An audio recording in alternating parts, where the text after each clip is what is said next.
From Udeni, these residents. He was out, I think, in Dubai, holidaying for a few days after the campaign ended. What's the mood like there? I mean, Stalin has been going to the party office, I think, virtually every day for the last 4 or 5 days, taking stock of, what is the actual situation on the ground, because these numbers, these exit poll numbers, have surprised them as well.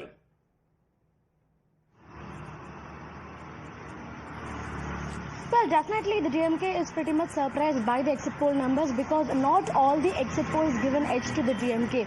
Some exit polls given edge to the NDA alliance, and in fact the Access My India poll is giving an edge to the Tamilak Vetri Kalagam party. So this is surprised the DMK. And as far as Udeni Stalin is concerned, as you rightly said, he came back from Dubai last night around 8:30 p.m. and we are reporting from in front of his residence. We are expecting senior leaders of the party to arrive at this location and to have a meeting with Udeni Stalin in a short while from now, post 8 a.m. probably. But as far as the DMK is concerned, despite many exit polls predicting an ADMK win or an TVK win, the DMK is pretty confident that they'll be able to cross 150 seats. They'll be able to win more than 150 seats as an alliance, is what the DMK firmly believes. And as you rightly said, the Chief Minister, he's been holding continuous meetings with senior ministers and candidates at the party headquarters, and we are given to understand through sources that the CM was very keen on understanding how the alliance coordination was on the ground, because in the recent past many alliance leaders... Yes, Dharini, they've done their alliances, they've calculated their strategies. Today, this morning, all quiet outside. I think this is the lull before the storm, but of course, Bengal, there is no lull. It's all stormy out there, and let's take a look at what Mamata Banerjee said at 1:20 a.m. That's the wee hours of this morning, and she complained to her cadre that there was deliberate load shedding. Some CCTVs had been shut down, and she also said strong rooms should be guarded at all given times. What is she expecting, Sabha?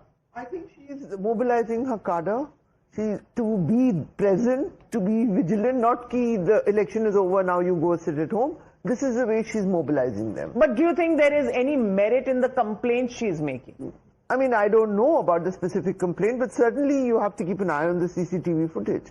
Shekhar, well, load shedding and all means it's a reflection of what has been happening in Bengal, because nothing has changed apart from law and order machinery and the poll machinery which has come under Election Commission. But Bengal is a power surplus state. See, so then why is there load shedding? Are you seeing a conspiracy here like Mamata is? No, I don't see a conspiracy. She is not just, I mean, she has been asking them, the cadres, to be vigilant for the last 3 days or 4 days rather. Well, I think there is a bit of an anxiety in her also. The fact that the numbers could not be what she expects. And the other thing is, she has to keep also the TMC cadres under her leash, because they are the most restive, they are the most worried, and they are most affected by the exit polls and the discussions happening everywhere that we could make it or not make it. So there is a lot of tension, and it is that tension she is addressing by constantly saying, look, I am on vigil, I am watching. That's a case of another, inefficiency of the Election Commission. Important day, if they cannot have an alternative sort of power backup, we all see in weddings and important occasions, people have inverters, generators, all these things are there. This is very glaring, and it's very unfortunate also. This is a rather big wedding that's happening in Bengal. But good morning to you, Shehzad Poonawala, National Spokesperson of the BJP, joining the broadcast this morning. Shehzad, what do you think? I know you're going to predict a BJP landslide everywhere, including Tamil Nadu, alone maybe if possible. But let's come down to the masala mandate and come back to the real numbers and what you think is happening. And what do you make of Mamata Banerjee saying that CCTVs are not working, load shedding is happening in Bengal? Is that not something the Election Commission should be held responsible for?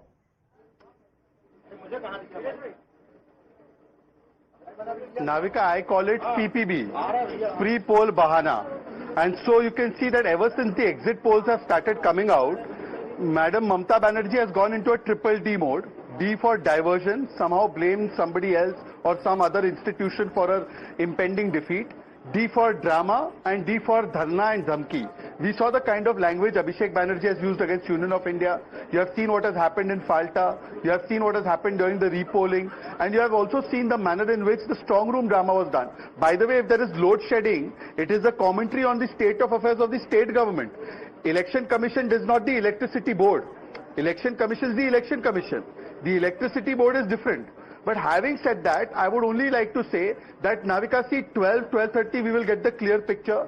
1:30 you will see that the first fit is thrown by TMC. Then by 3 p.m. they will resort to some kind of violence. And by 5 p.m. they will go into complete denial mode. आप देखना ये कार्यक्रम होगा. On a more serious note, Navika. Shehzad, I want to interrupt you. I want to interrupt you simply because you seem to be so sure. Now, unless you have programmed the EVMs, how can anybody be so sure?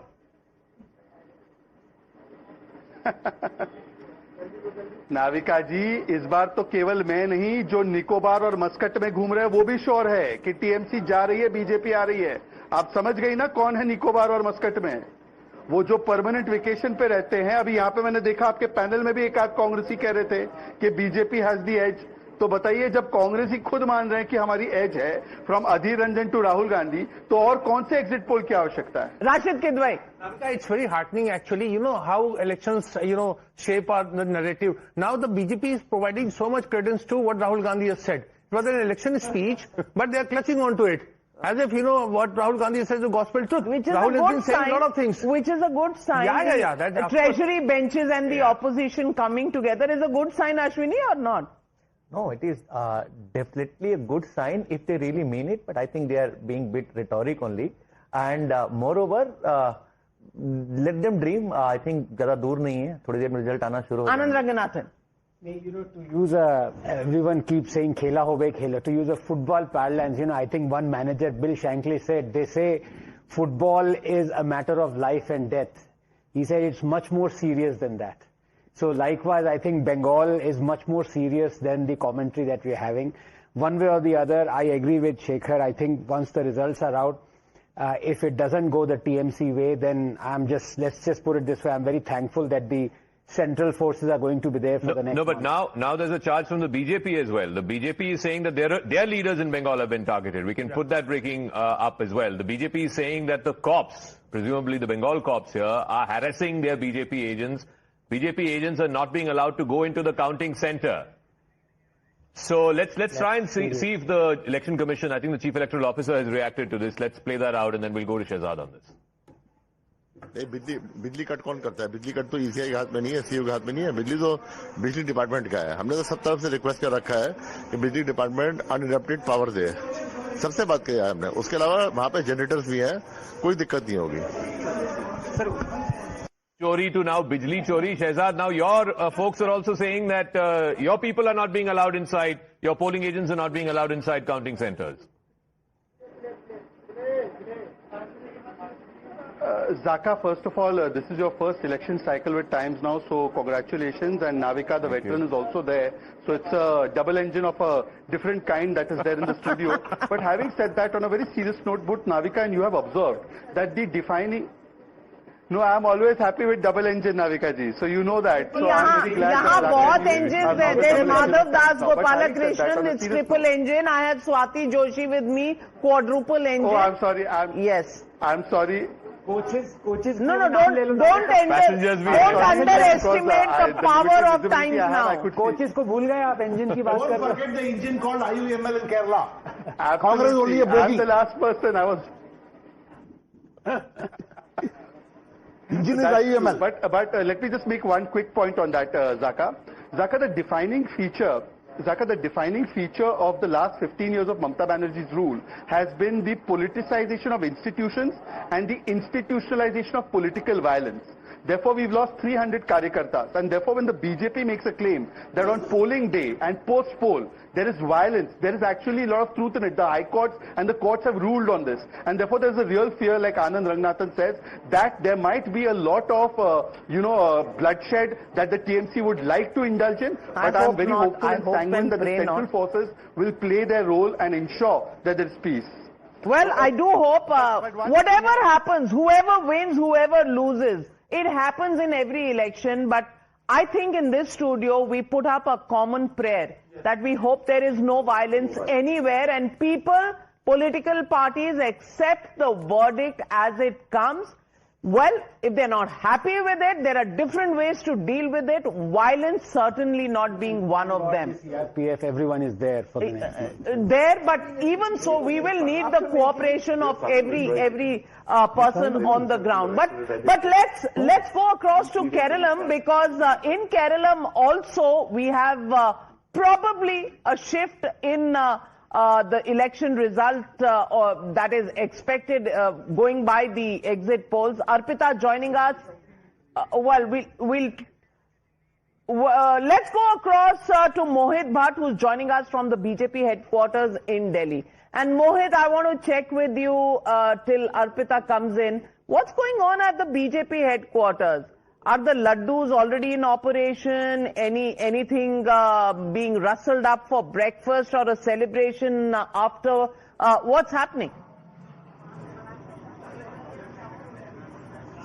Well, I'll just show visuals around over here, and we can see that how the breakfast is being prepared at the BJP headquarters, and it's being prepared for the office bearers, media, and the spokesperson. And you can see the preparations have already started. Though as of now, we cannot see Jalmuri or any specifically Bengal-specific sweets over here. But what we have been told is that shortly from now, that would also be prepared depending upon the trends. Let's speak to people over here.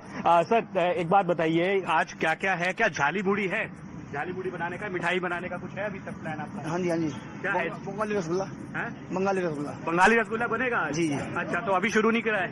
नहीं, lunch के लिए बन रहा है। Lunch के लिए, कि जब तक थोड़ा पता लग जाएगा कि कौन जीत रहा है। जी। और साउथ का कुछ बन रहा है स्पेसिफिक? साउथ पार्ट के लिए साउथ का पोहा है और मिठाई में बंगाली रसगुल्ला, झाली मूड़ी नहीं है, तो बंगाली रसगुल्ला दिन में बनेगा। So there you heard, the Bengali rasgulla would be made in the afternoon, and that is also will be prepared post the trends are out. But as of now, the preparations have begun over here at the BJP headquarters, and at around noon we'll see Bengali rasgulla over here being served to the workers, to the spokesperson, to the office bearers after the trends are clear. So as we say, rasgulla, and who will get the shandesh? We only have Jalmuri, unfortunately. We don't have any sweets. Yeah, because we believe in masala. We believe in masala that happens right in the run-up to the election results. And let's go across to Trivandrum. Arpita joining us from the ground. Arpita, what's happening there? Has the Congress party begun to celebrate? Has the left parties really given up? Or is there a twist in the tail that people are expecting? Well, the Congress leaders are very confident that this time they will come back to power in Kerala, because they believe that anti-incumbency factor is one of the main reasons why people want a different government. They want Congress UDF-led government in Kerala. On the other hand, none of the left leaders are in Trivandrum. All of them are in their respective constituencies. None of them are here in Trivandrum or at the CPM office, which looks like they're a little unconfident, they're a little unsure of what is going to happen, and that is why they're sitting inside homes, they're not coming out. But Congress leaders are very confident, and they believe that even though the exit polls have predicted that they will get between 70 to 80 seats, they are saying they will get a clear majority. That is, they're expecting about 90 seats in Kerala. But the next question then comes, who will be the chief minister? And in Kerala, since last 2-3 days, poster wars have been coming up, where in different places from Todupuzha to Haripad, which is Ramesh Chanitala senior Congress leader's constituency, all of their flex boards of V.D. Satishan was put up, saying that the V.D. Satishan has led the entire campaigning for UDF in Kerala, so he should be the CM face. But in Kerala, the actual contest will begin after the results. Who will become chief minister? Within the Congress party, because there are many contenders for the CM seat. But I think we have another breaking from Bengal. Lots of action happening in Bengal this morning and overnight. Now Kunal Ghosh, senior Trinamool leader, he's also come out and said, and he's put out some footage. Again, this is his charge. He's put out some footage which he claims is CCTV footage of the strong rooms, and he claims that the CCTV cameras have been switched off. There you go. That's the footage. It's there on the screen. Let's see if we can go to Arunil on this. All right, Shivam. Shivam, if you have more details on this, I think Mahua made that same charge last night. Now Kunal Ghosh. Where are they getting all of this from? And what is the Election Commission's explanation for why CCTV feed is getting stopped, is getting blacked out?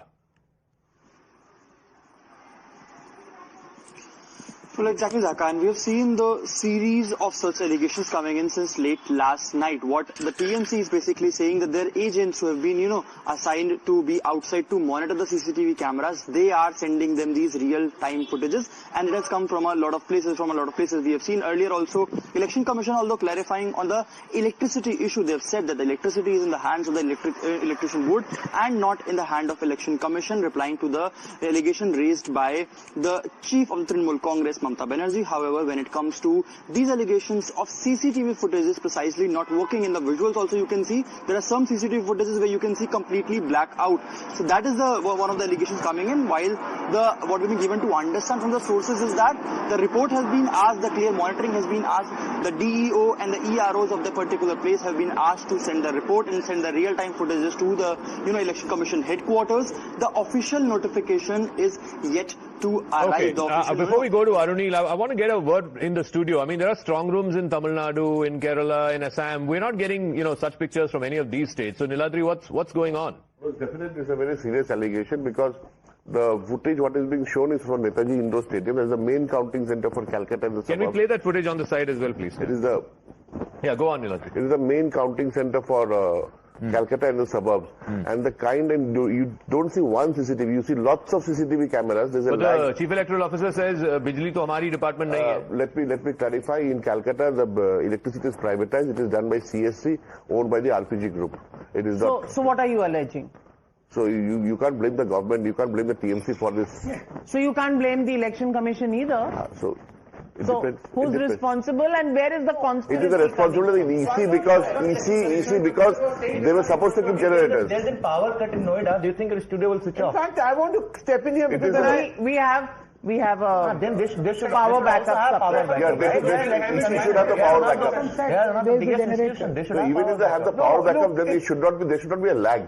It's a very serious matter. When in an election contested in this manner, with troops over there, with deletions of people's names, when suddenly CCTV is cut off, we cannot take it lightly because on the other side there's a suggestion that the centre is trying to take this election from all right. This is I'm being told this is not a power cut. This is a switcher issue when you switch from one to the other. So let's not jump to conclusions till we hear the other side because.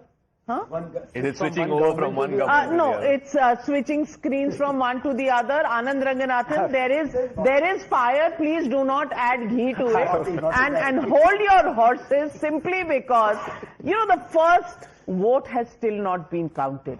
8 o'clock is when, counting actually begins, and that will be with the postal ballot. So let's not jump to any conclusion on when the first numbers will come out and how everything is going wrong.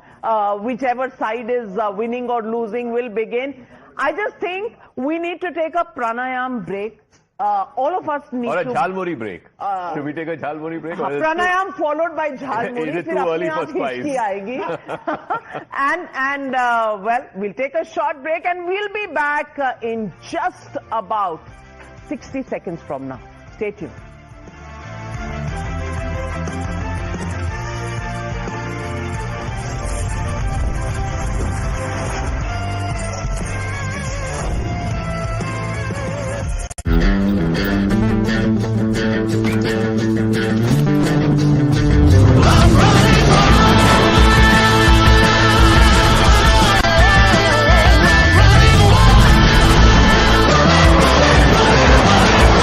All-new Hyundai Venue, Tech Up, go beyond.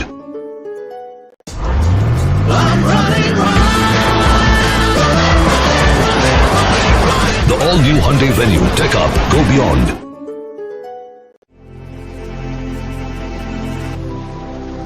Being a legend means reaching a point where no one else has. To give others a dream worth chasing. 10 years of Creta, legend forever.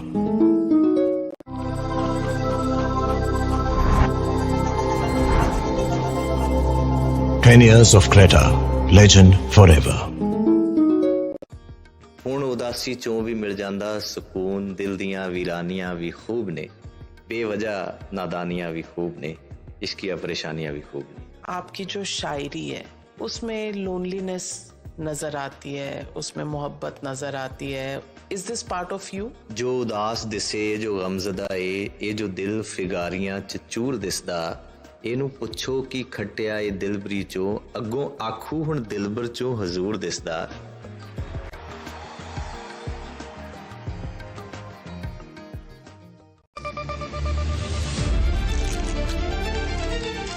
A twist and the narrative changes. A color aligns and the truth comes into focus. A mismatch and the questions begin. To get the full picture, every side matters. Watch Decoding Now, where every side of the story finally fits. 6:30 p.m. weekdays only on Times Now. When the stakes are high and the answers are elusive, there's one voice unafraid to challenge the status quo. At 8 p.m., I am not here to sugarcoat the truth. I am here to ask the hard questions.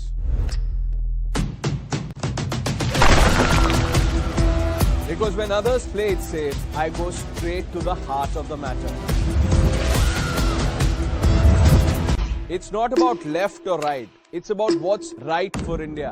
It's about holding the powerful accountable. India Upfront with Pranesh Roy. Weeknights at 8 p.m. only on Times Now. No spin, no compromise, just the truth. When the nation demands clarity, we cut through the noise to bring you the real story. Unbiased, unfiltered, unstoppable. On the ground, where it matters the most. With insights that go beyond the headlines. We connect the dots so you see the bigger picture. From every corner of the nation. We are your voice. We are Times Now. The faces you trust.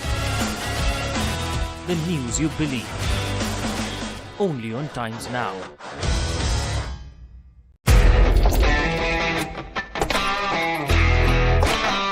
News is not just one story, one voice, or one perspective. It's a world of reflections waiting to be uncovered. Every face tells a story, every voice matters. At News Hour Agenda, we bring every reflection into focus. From the loudest voices to the unheard whispers, from the powerful to the powerless, we break through the noise to find the truth. Join me, Madhudas Gopalakrishnan, weeknights at 10 p.m. on the News Hour Agenda.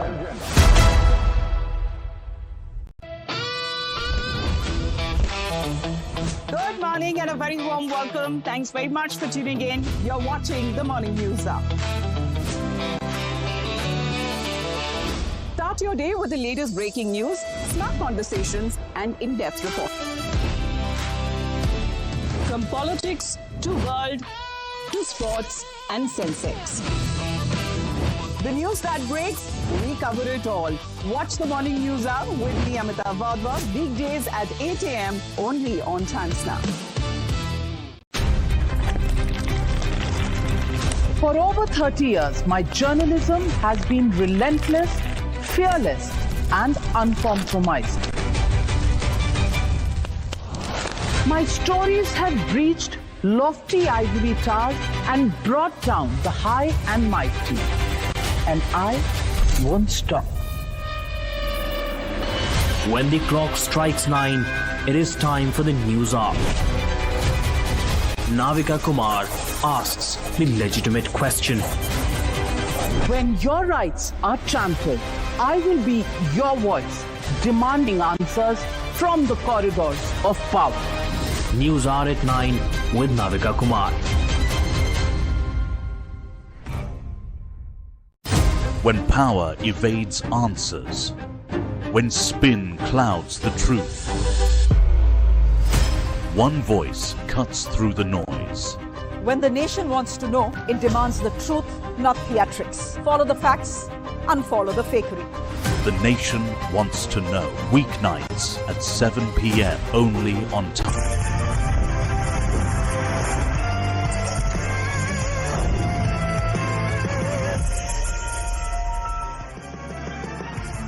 Mandate masala coming up, ladies and gentlemen, and Jalmuri being made right here in our studios. Ye Jalmuri, Anand Ranganathan, what does that signify? किसको मिर्ची लगने वाली है, किसको नहीं?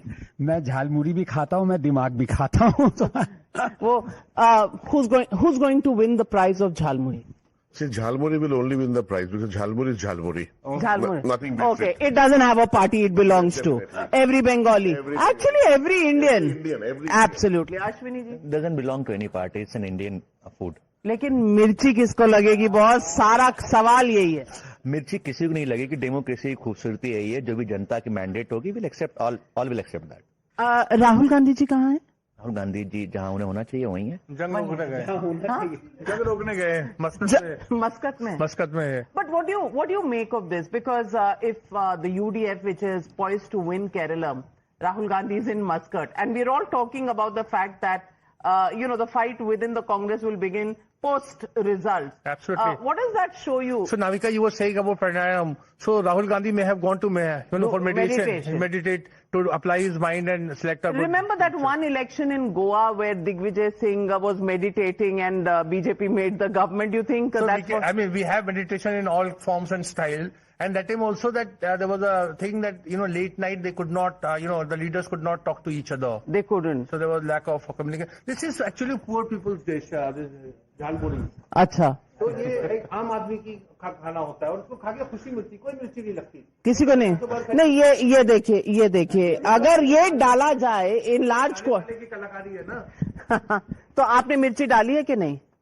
नहीं डाली है ना. Acha, theek hai. Very good. And that's Jalmuri ready for all our panelists this morning. And Zaka, meanwhile, I think time to go across to Vijay's house where Kritika is standing by and astrologers are in business. It is a big story. Vijay has apparently brought in a host of astrologers who are right now in his house, and they're saying by 7 p.m. Major change. Old trees being uprooted is the phrase that he's used. Let's go across to Kritika. She's joining us from outside Vijay's residence. So from Jalmuri in Bengal to astrologers in Tamil Nadu, what's going on there, Kritika?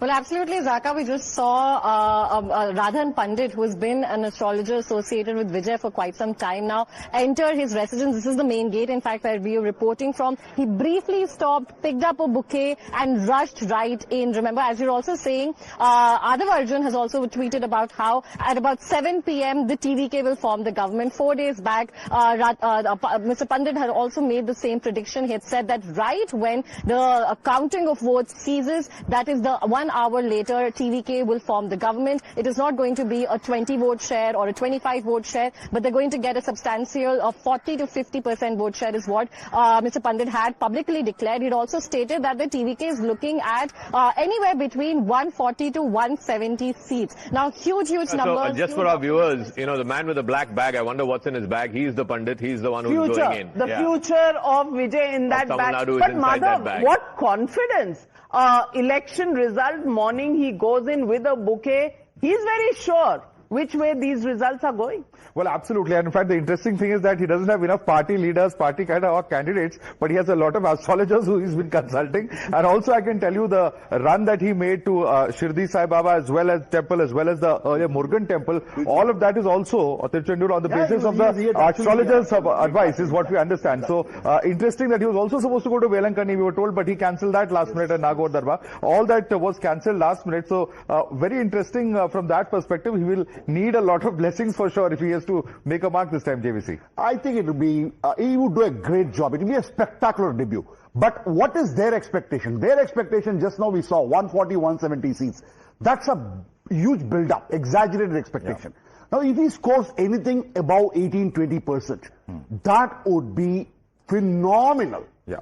It will be bigger than Chiranjeevi in the recent past. See, because let's not compare NTR, MGR. That's a different era altogether. Also, MGR, etc. had experience. They were 25 years in politics. And vertically, the yeah. party was split. DMK was split vertically. Yeah. Even Jayalalitha, for that matter. Exactly. Propaganda secretary. Exactly. Worked in the party for decades, and then in she fact, becomes when MGR was in the hospital, Tirunavakarasuru was a former MP of Trichy. He was the one who brought in Jayalalitha, saying that without a star campaigner, we will not be able to win. So he made her a star campaigner, Tirunavakarasuru. Let me take this question to Selam Dhanidharan of the DMK, also joining us here in the studio. Selam Dhanidharan, how is Vijay's impact going to be? Of course, the expectation here is anything above 20% is going to be major for Vijay. Will he make that mark? Believe in astrologers. They are a rationalist party. They can't take the help of astrologers. They can't take that help. Perhaps Vijay has an unfair advantage there. Individual. Unfair advantage for Vijay. Individuals pray, but the party is atheist. Yeah. Salim. Neither am a fortune teller to say how many seats Vijay is going to get. But what I do know is that we would definitely sweep the elections based on based on my interaction with people. But has Vijay given you some jitters? I think last few weeks you were a little concerned about whether Vijay's popularity is going to erode your traditional basis, minority votes, youth votes, women votes, etc. I don't think we were jittered. Do I look jittered? No, I don't. So I'm very confident we will come back. See, opinion polls, some of them, yes, but as I told you, opinion polls, I don't believe in them because it's less 40,000 or 30,000 sample size, less than 1% per booth because number of booths in Tamil Nadu is 75,000. Until and unless you have 4% or 5% sample size, you can't say for certain which party is going to get how many vote share. And we have the first past the post system by which it is theoretically possible that one party has 49%, other 51%, and the party with 51% sweeps all the seats, and 14 gets no seats. Theoretically possible. So in such a system, exit polls or any polls for that matter, with a small sample size can absolutely not predict. We are starting with the premise that exit polls are always wrong. Salim Dhanidharan, and nobody can contest that because they have gone wrong several times. But Siddharth Talia, the head of research of Times Now, has some research nugget. What are you telling us? Well, a couple of points. One is that Mr. Vijay has been relying extensively on the services of Sengoten, a former AIDMK functionary in candidate selection. So we'll wait and see as to how that pans out. But since we were talking about the impact that celebrities play in elections, especially in Tamil Nadu, one precedent that one can actually think of is 2006 when Vijaykanth made his debut. Now, he ate extensively into the vote shares of both parties, or in the both primary players.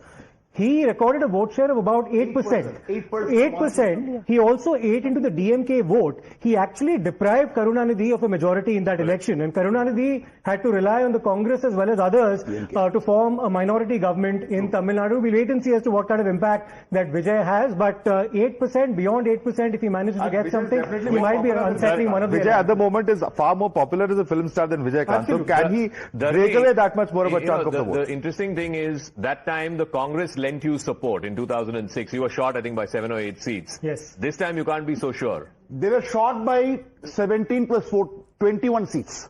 I think they got 110. 96 is what DMK got. Yes, Dharani. No. See, firstly and foremost, the creation of the media, there's a problem with the allies. Creation of the media? Yes. I think your leader did not campaign with Rahul Gandhi, not one joint meeting. See, that has been happening since December. How many people predicted that there won't be any ally with the Congress? The Congress was the first one to predict there is an alliance. Has anyone from our alliance left? The Congress was romancing Vijay for the longest time, Praveen Chakravarti. I mean, you don't want me to repeat that. No, I'm coming there. It's an individual within the Congress was flirting with the TVK. Probably for individual reasons. One individual. Nothing to do with the party as such. That individual apparently had the blessings of the individual who's currently in Muscat. No. No? Congress has always been with the DMK since 2003, except for one brief year between 2013 and 14. Broader point, will we reach a stage where we need support of the allies? No, I don't think so. The results going to come. By 12, it will all be clear. We are certain that we would have majority. DMK as such will have simple majority. All right. Shehzad Poonawala with us this morning. And Shehzad, what do you make of the DMK-Congress relationship currently? And what do you make of Mr. Rahul Gandhi and his presence in Muscat rather than India?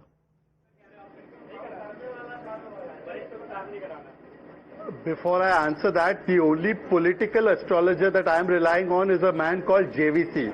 because today JVC is going to emerge as the king of pollsters. And he's going to get all of them right. He's currently practicing his dance step in case he gets it right. On Tamil Nadu, right? Well, for that he needs to have a wife who's a Sansad. That has not come yet. Okay. But having said that, look, as far as the DMK Congress alliance is concerned, it is an alliance that I call as a situationship. And at around 12 o'clock today afternoon, I can predict that this situationship will come to an end, either from the DMK side or either from the Congress's side, either way. Because clearly they have no mission or vision. They've been abusing each other. In fact, the Congress has been abusing each other within the party also, whether it's Jyoti Mani versus Manikam Tagore and other factions. So they are a Majboor alliance. We are a Mazboot alliance. And Vijay is a factor. Let's be clear. I'm a very big Vijay fan, by the way. Navika, I love Vijay's films. I think he's a great personality.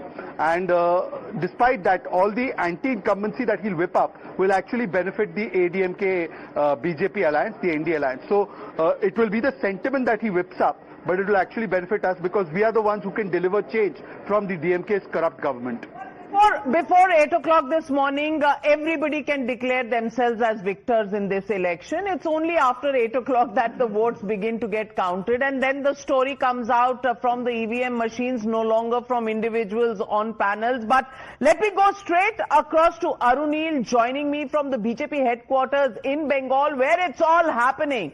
In Malda, I'm told armored vehicles are now doing the patrolling, and in the counting center in the Malda college, there are all kinds. Clash in Bhavanipur, where the Chief Minister and Absolutely. Before we go to Bhavanipur, where we have Vidyanath Jha, let me go across to Arunil. Arunil, what is the sense you're getting from the BJP headquarters? Are they anticipating any trouble? Well, Navika ji, I was speaking to some of the leaders at the BJP headquarters in Kolkata as well.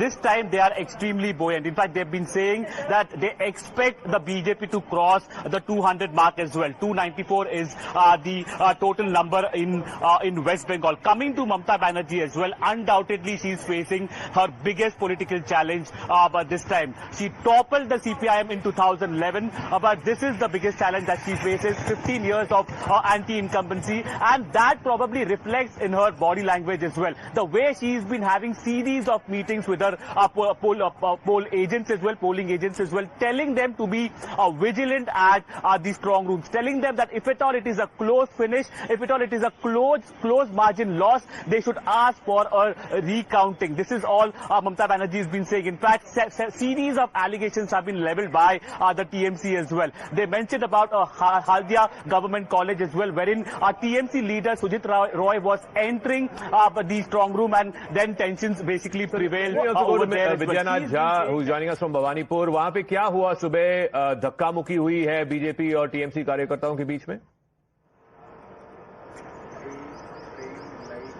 देखिए, हर एक छोटी बात पर TMC लगातार ये आरोप लगा रही है कि भेदभाव किया जा रहा है, कि बीजेपी को ज्यादा मौका दिया जा रहा है, बीजेपी जहां एक्सेस है बीजेपी के लोग वहां पहुंच जा रहे हैं, लेकिन टीएमसी को नहीं पहुंचने दिया जा रहा। मैं तस्वीरों के साथ आपको दिखाता हूं कि आज सुबह क्या हुआ है। देखिए, जो काउंटिंग सेंटर है उसके बाहर कई लेयर्स की हालांकि बैरिकेटिंग की गई है, लेकिन ये आखिरी बैरिकेटिंग है और इसके अंदर बिना आइडेंटिफिकेशन के, बिना आईडी प्रूफ के नहीं जाने दिया जा रहा है। जिन लोगों की आइडेंटिफिकेशन यहां पर होती है, आईडी कार्ड जिनके बने हुए काउंटिंग सेंटर में जाने के लिए, को ही एंट्री दी जा रही है। आज सुबह दरअसल हुआ ये कि बीजेपी का जो एक एजेंट था वो अंदर जाने की कोशिश कर रहा था और उसके हाथ में एक पेन और एक नोटपैड था, जिससे जो टीएमसी के कार्यकर्ता थे उन्होंने सवाल उठाया और रोकने की कोशिश की। उन्होंने कहा कि जब हमारे एजेंट अंदर जा रहे हैं, जब हमारे लोग अंदर जा रहे हैं, तो उनको पेन के साथ भी अंदर नहीं जाने दिया जा रहा और नोटपैड के साथ आप कैसे बीजेपी के लोगों को अंदर जाने दे सकते। तो ऐसी छोटी छोटी बातों पर यहां पर हमने देखा कि सुबह थोड़ी सी रसाकशी नजर आई, लेकिन अभी आप देखेंगे has become banned item. Can that go in Anand Ranganath? What do you make of this scuffle? It's no longer about CCTV. It's no longer about anything else. It's about notepad and pen. You know, I have this thing that a theorist has to be right every time, a conspiracy theorist only once. So right now you're seeing a flotilla of conspiracy theories going about.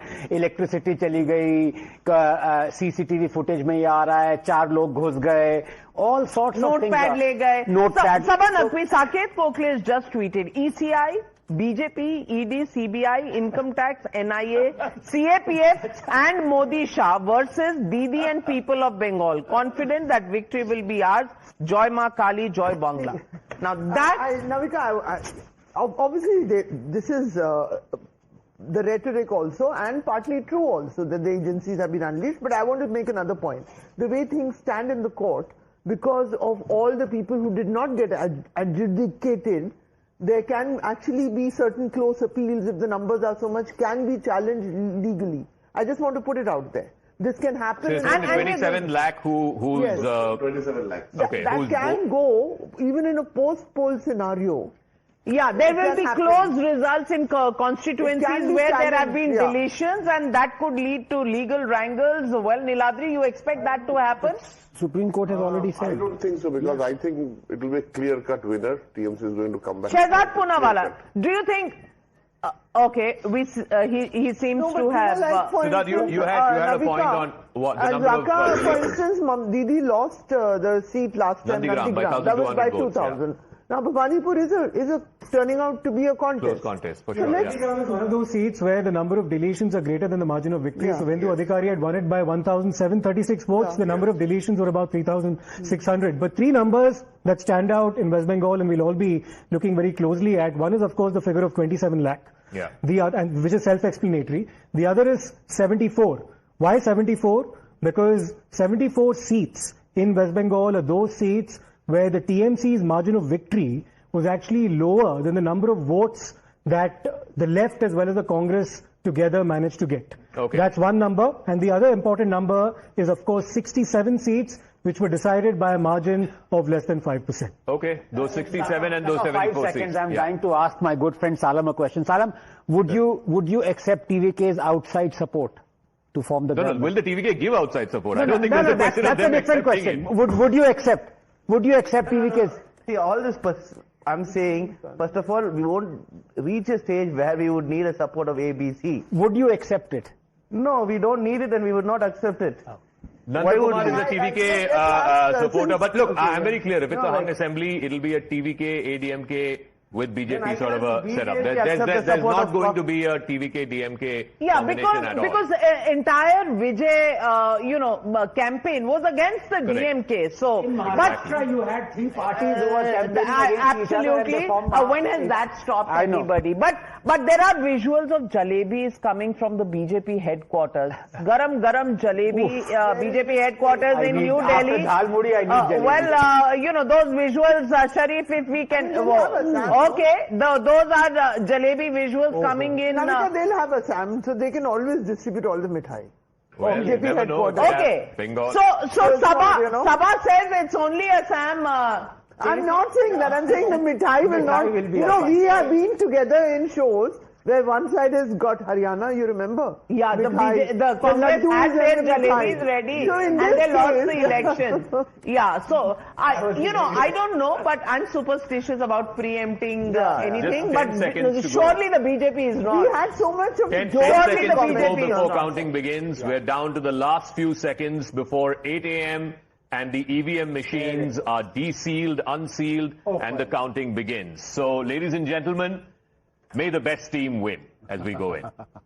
Well, that is, waiting and watching for upsets, waiting and watching on how close the exit polls were. Just waiting and watching because this suspense is killing. So let's just stay tuned to our seats. And we have the locks being opened up of the strong rooms and the EVMs being taken out. Who's sweating right now? Salem, are you? Yeah. You're sweating? No, I'm not. I'm not. Should I turn up the AC? No, I'm not sweating. You're not sweating? No. Okay, that's good to hear. Niladri, are you sweating? Not at all. Not at all. Cool.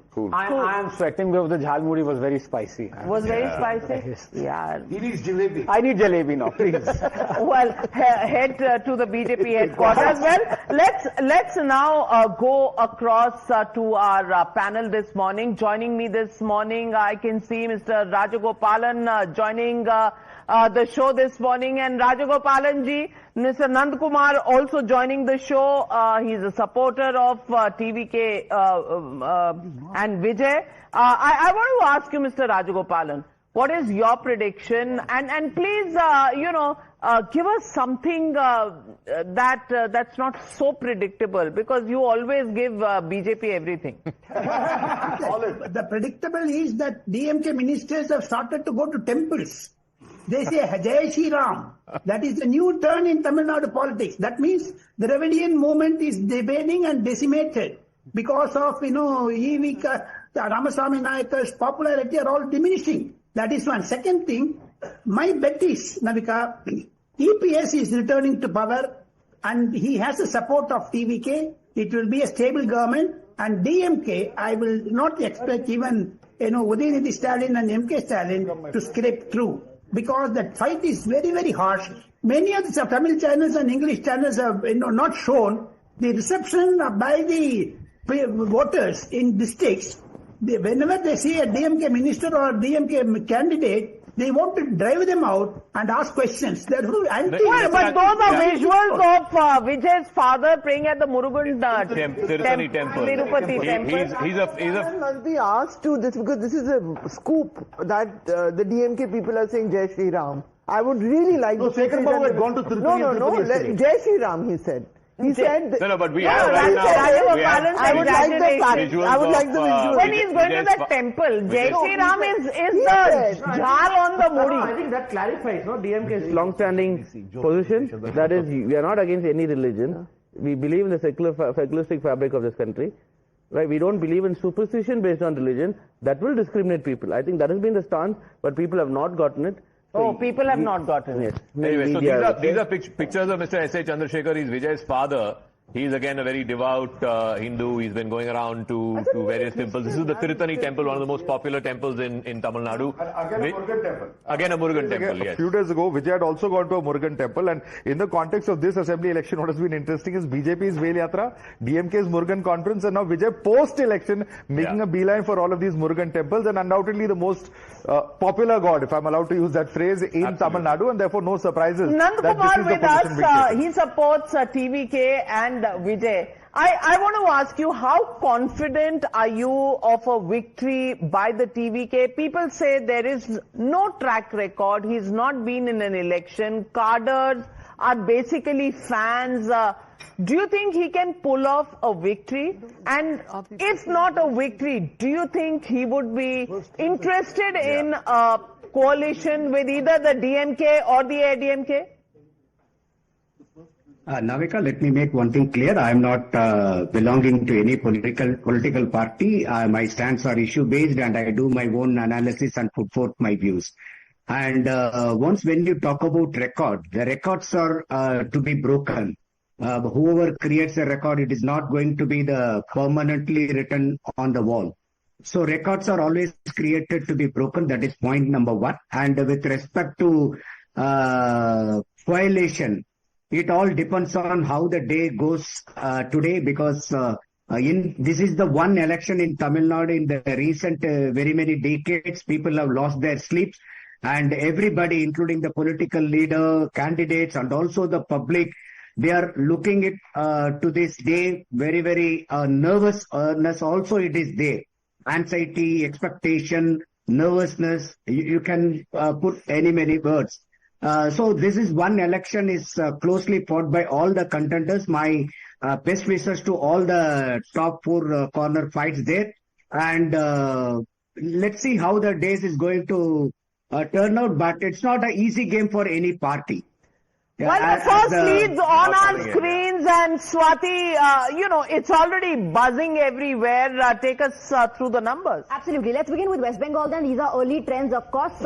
We have 5 now out of 293. on 2 seats. The TMC is leading on 4. The BJP is leading. These are early trends once again. So 6 now. In Assam, 5 out of 126. NDA leading on all 5. In Kerala, 6 out of 140. LDF on 3. UDF ahead on 3. In Tamil Nadu, we have 2 leads, early trends. And both of them, the DMK plus is leading on them. Puducherry, of course, the leads haven't started coming in. So Good this time is to the picture. say good morning to Sanjay Jha. Welcome to Times Now and welcome to Counting Day. Thank you. Good opening. I mean, opening batsmen are setting the pace.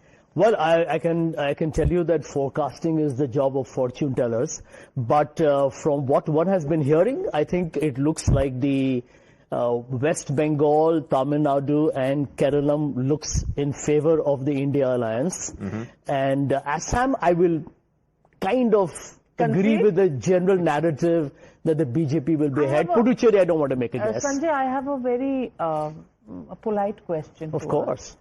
If Rahul Gandhi is expecting a victory in Kerala, and there are several leaders vying for the chief minister's job, why is he in Muscat and not somewhere in India trying to sort that out? Well, I guess when you have a problem of plenty, it's a good crisis to be in, right? That you got many leaders that you can choose Last from. time, remember Goa elections, so when problem of plenty caused many a slip between the cup and the lip? But it's okay, history doesn't always repeat itself, no matter what the cliche says. I remain bullish, Navika, that I think today's election in West Bengal, because that's been the big talking point, will actually not be the surprise that the BJP is expecting. Right now it's going But neck and Rahul neck. Gandhi predicted Right now it it's going in 7 and Bengal. 7. Rahul 8 and 7 Gandhi now. predicted it in Bengal. There's a reason behind that, because the TMC gobbled up the Congress a couple of years ago completely and it captured all the MLAs to its side. So I think there is an animosity there. Okay. But I don't think the India... But India still exists. India still exists. No, but if Mamata Banerjee loses today, it's one less challenger to Rahul Gandhi within the India alliance in 2029. So he'll be happy about it. But it's going neck and neck right now. I think 11-7, I think we can update on this wall. 11 to BJP, 7 to Trinamool, even in Tamil Nadu. 2 to TVK now, 4 DMK plus, and 1 to AIADMK. So it's really, straight off the bat now, we're in the power play mode. Are you sweating, JVC? No, absolutely not. These are all postal ballots. I think around 10:30 only it will settle down. Till that point in time, I don't think, neither be... only postal? We won't... Yeah, it's postal ballot. No, I get that, but I thought by 9:30 Postal ballot. I'm saying... Joining us this morning is Siddharth Yadav, national spokesperson of the BJP. And Siddharth, what do you think about Bengal? Many people here believe that it is still going to be the Trinamool Congress. Of course, CCTVs being switched off, load shedding happening, all kinds of allegations have been flying thick and fast. And of course, your alliance is called the Alliance of the ED, CBI, NIA, Election Commission of India with the BJP. Mamata Banerjee and people of Bengal on the other side. That's a tweet put out by Saket Gokhale. How do you respond?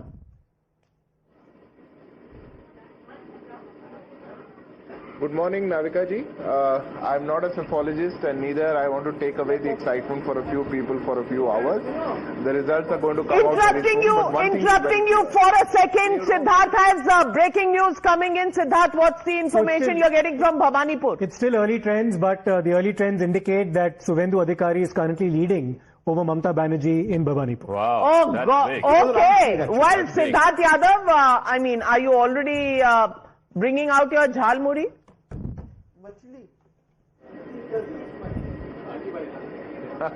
Why not, Navika ji? No, I was telling two things. Number one, people who don't want to believe opinion polls, who don't want to believe me, should definitely believe Mamata Banerjee. The kind of drama that she has been pulling from past 4 days, the kind of narrative building that has been happening, the kind of blame game that is going on for EVMs and Election Commission, it says a lot of things. It says that the results are going to come out and the results are going to be in favor of Bharatiya Janata Party. Yesterday night as well, the Barakpur police was conducting raids on the counting agents of Bharatiya Janata Party. You see the desperation. You see Mamata Banerjee. The desperation is there, and the man to dispel that desperation, joining us this morning, West Bengal CEO Manoj Agarwal joins us here this morning on Times Now.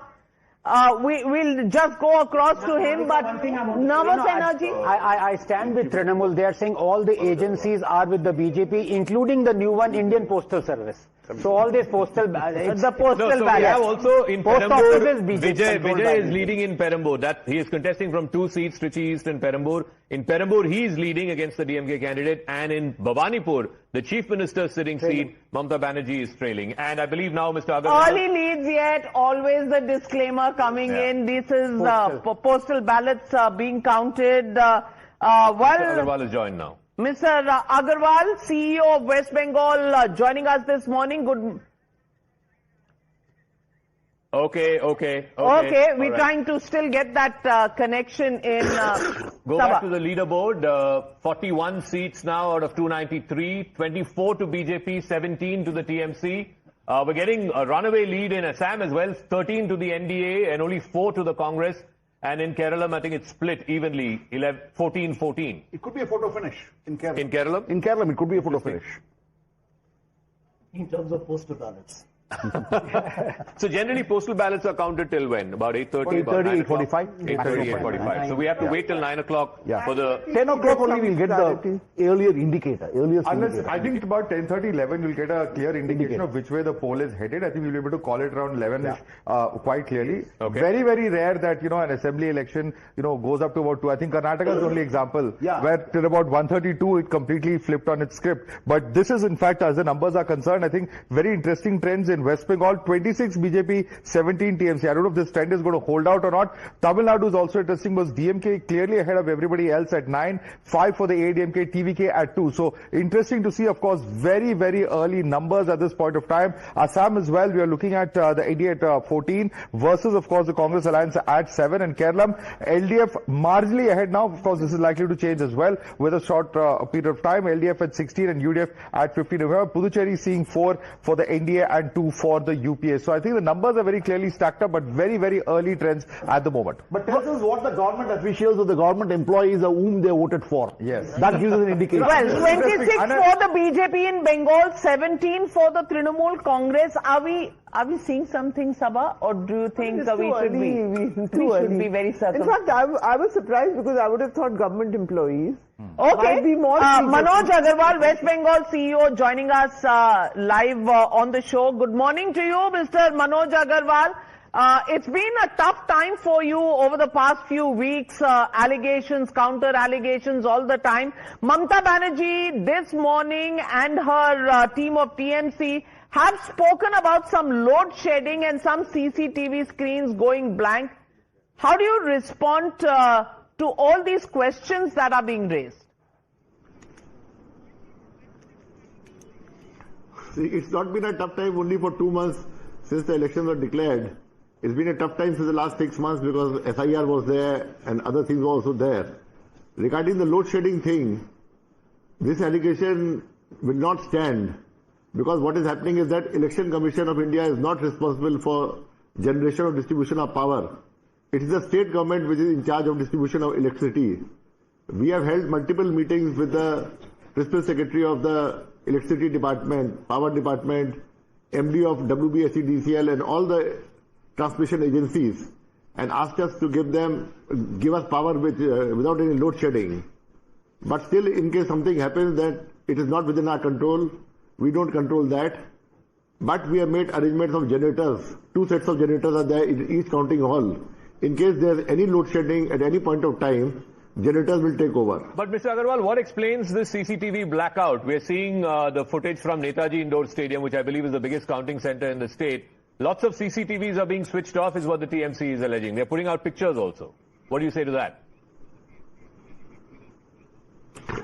See, that must have been an isolated incident over so many days. Sometimes the power is off or backup is off. That might happen for a few seconds. But the security arrangements are intact. The strong rooms are intact. Nothing material has been done or undone. So everything as per protocol has been available, is available. All the EVM machines are under double lock and key. They are under foolproof security of the CAPF, outer cordon of the police. Each and every entry is regulated. Each and every registered, maintained. And the CCTV is there outside also, inside also. So everything is under control. But I then, don't think. Mr. Manoj Agarwal, the no question that is being raised time and again, if you have uninterrupted power supply, if you have generators, why are screens blank? How do you explain that? Because right now the Election Commission is in control of the state.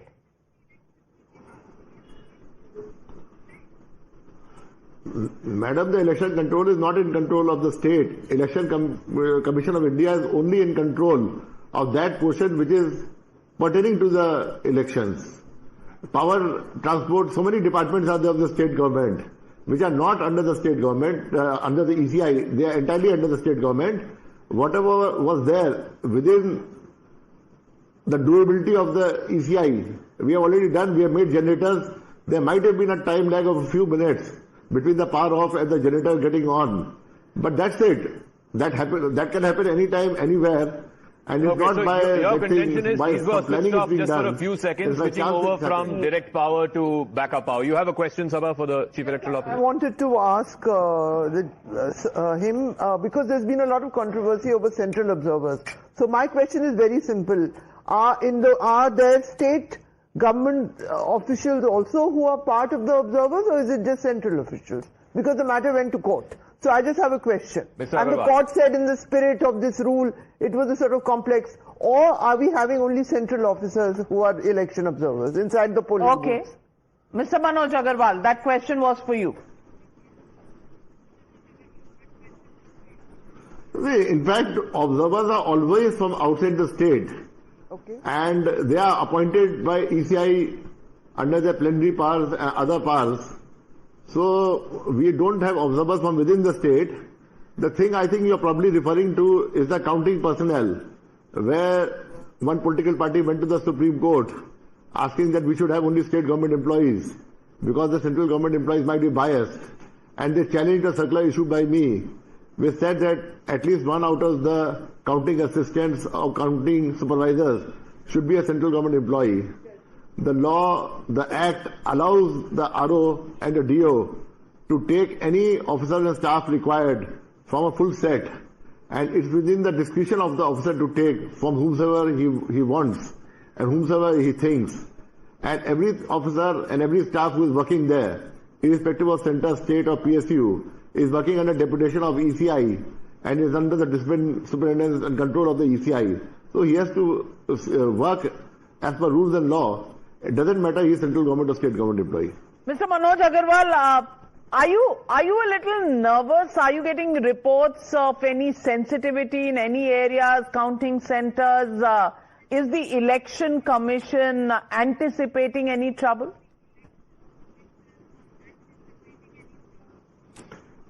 See, I'm not getting nervous at all. We have done an election across 80,681 booths and about 5,000 auxiliary booths spread across the state, where we had an electorate of about 6.8 crores and 93% could cast their votes. And it was first time in Bengal after so many years that we had a two-phase election. Erstwhile used to be 5 phases to 8 phases. So I'm not nervous anything, because here only we have got 77 counting centers. That too 35 in the district headquarters and 42 in the sub-division headquarters. The boundaries are well set, the rooms are there.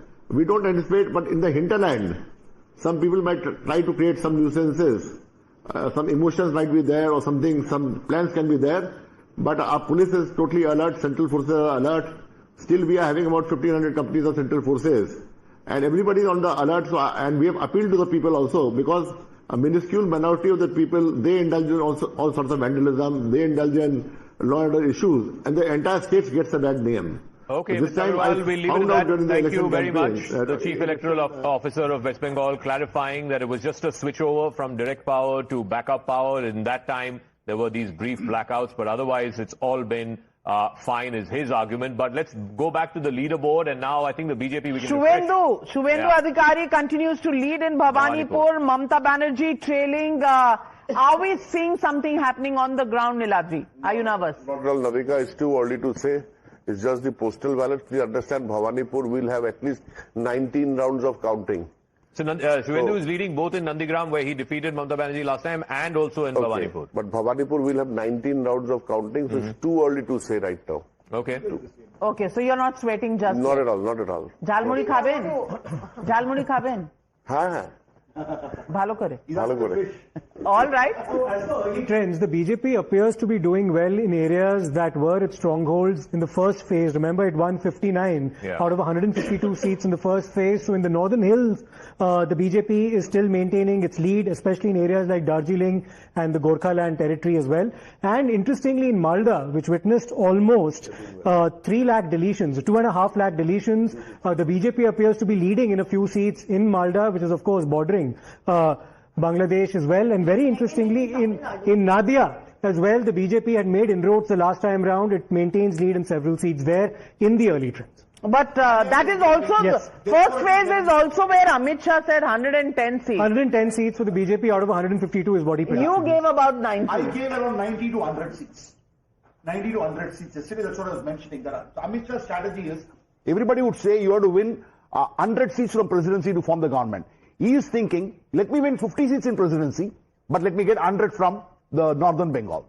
Okay. Is that possible? Possible. Absolutely possible. Leads is Absolutely half possible. century. In the leads, at least it's half century for the BJP in the leads. Out of 83, the early trends, BJP is leading on 50 and TMC on 30. Conventionally in Bengal, if you have to win in Kolkata, you have to win in Howrah, Hooghly and the Parganas, both the Parganas. Unconventionally, he is thinking that, because I'm not going to go win in South Parganas. Well, there's So let nothing me offset conventional about Amit Shah. So, his strategy is difficult to decode right now. But let's take a look at Tamil Nadu numbers. And 40 leads coming in, 23 for the DMK and allies, 15 for ADMK, 2 for TVK. Stuck at 2 for a long time. Perambur and Perambur, those are the 2 seats Perambur where is they're one leading. seat. In fact, a lot of seats are coming from Chennai region. It's the urban Tamil Nadu which is counting right now. Are you seeing astrologer change? I think we need to consult astronomers, not astrologers. We'll have to wait. Early days yet.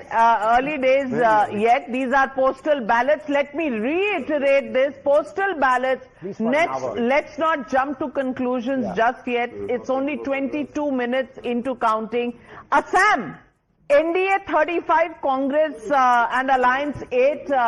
Worries you, or you're almost predicting and taking it as a given. Gaurav Gogoi. No, Navika, I'll be very blunt here. If the Congress loses 3 times in a row in Assam, that would be a very disturbing message for the party at a national level. Because I want to juxtapose this with Delhi. Another state that the Congress had won 3 times in a row under Sheila Dikshit and Tarun Gogoi in Assam. And if both these states you lose, and you lose them 3 times in a row successively and in comprehensive defeats, then that will be very demoralizing, not just for the state cadre, but nationally. The bigger story is Tarun Gogoi. He was the man of Assam, longest serving chief minister, if I'm not wrong, and his son not able to make a dent. His right-hand man, Himanta Biswa Sarma, actually taking it away from Congress. What's the lesson? I think the fact Sanjay is that right. Assam sees the central government changes also, no? But Himanta makes a switch over. It was so crucial. All of this, it becomes a Modi era during the time. Well, already two elections they've won, but it wasn't Modi era. Third one will make it Modi What era. Sanjay is saying is true, but please remember, this time the victory would be even with a higher margin because delimitation has happened. The previous 2 victories were without delimitation. Delimitation is going to help the BJP. So now we have individual seats. So now Mamata Banerjee is leading in Bhavanipur. That's what we've been told. Mr. Vijay is leading in both the seats, Perambur as well as Trichy East, the 2 seats that he was contesting in. Oh, Trichy also is leading. All right. We also have shots of actress Trisha at a temple. So it's temple hopping. Tirumala. So So far, she's gone to Tirupati this the morning. Tamil Nadu one, there is everything is sort of predictable, but Tamil Nadu, the TVK is not lifting itself It's up not. beyond. In fact, the 2 seats are the 2 seats where Vijay is contesting. Perambur. Again, and I then would Trichy. say early days yet because it's a new party. Postal ballots, how much a new party gets. You're right, So you're let's not jump to conclusions. There's still time, Salim. Looks like you want TVK because you're very upset the TVK got only 2. Mr. Stalin, 25 minutes into counting, I'm not calling the election. Please bear with me. Please bear with me. We are showing the DMK. I'm just saying these are early days yet. As a news channel, I must inform people that these are postal ballots being counted. For all the states. So in the Chennai metropolitan region, which is where DMK was very worried, 16 seats, DMK is ahead of TVK 2:1. Yeah. So for every seat that the TVK is leading, DMK is leading in twice those number of seats in Chennai region. Look at the trends even in postal ballots. You look at Kerala, you look at Assam. So it's not that, we're just basically, predicting something that's completely unacceptable or, a flight of fancy. Look at Assam. You can say it's postal ballots, but look at the trend out there. But I can add one point. If the Tamil Nadu numbers are somewhere around what we are seeing, then one cephalogist is going to cry in a studio. Bhavanipur,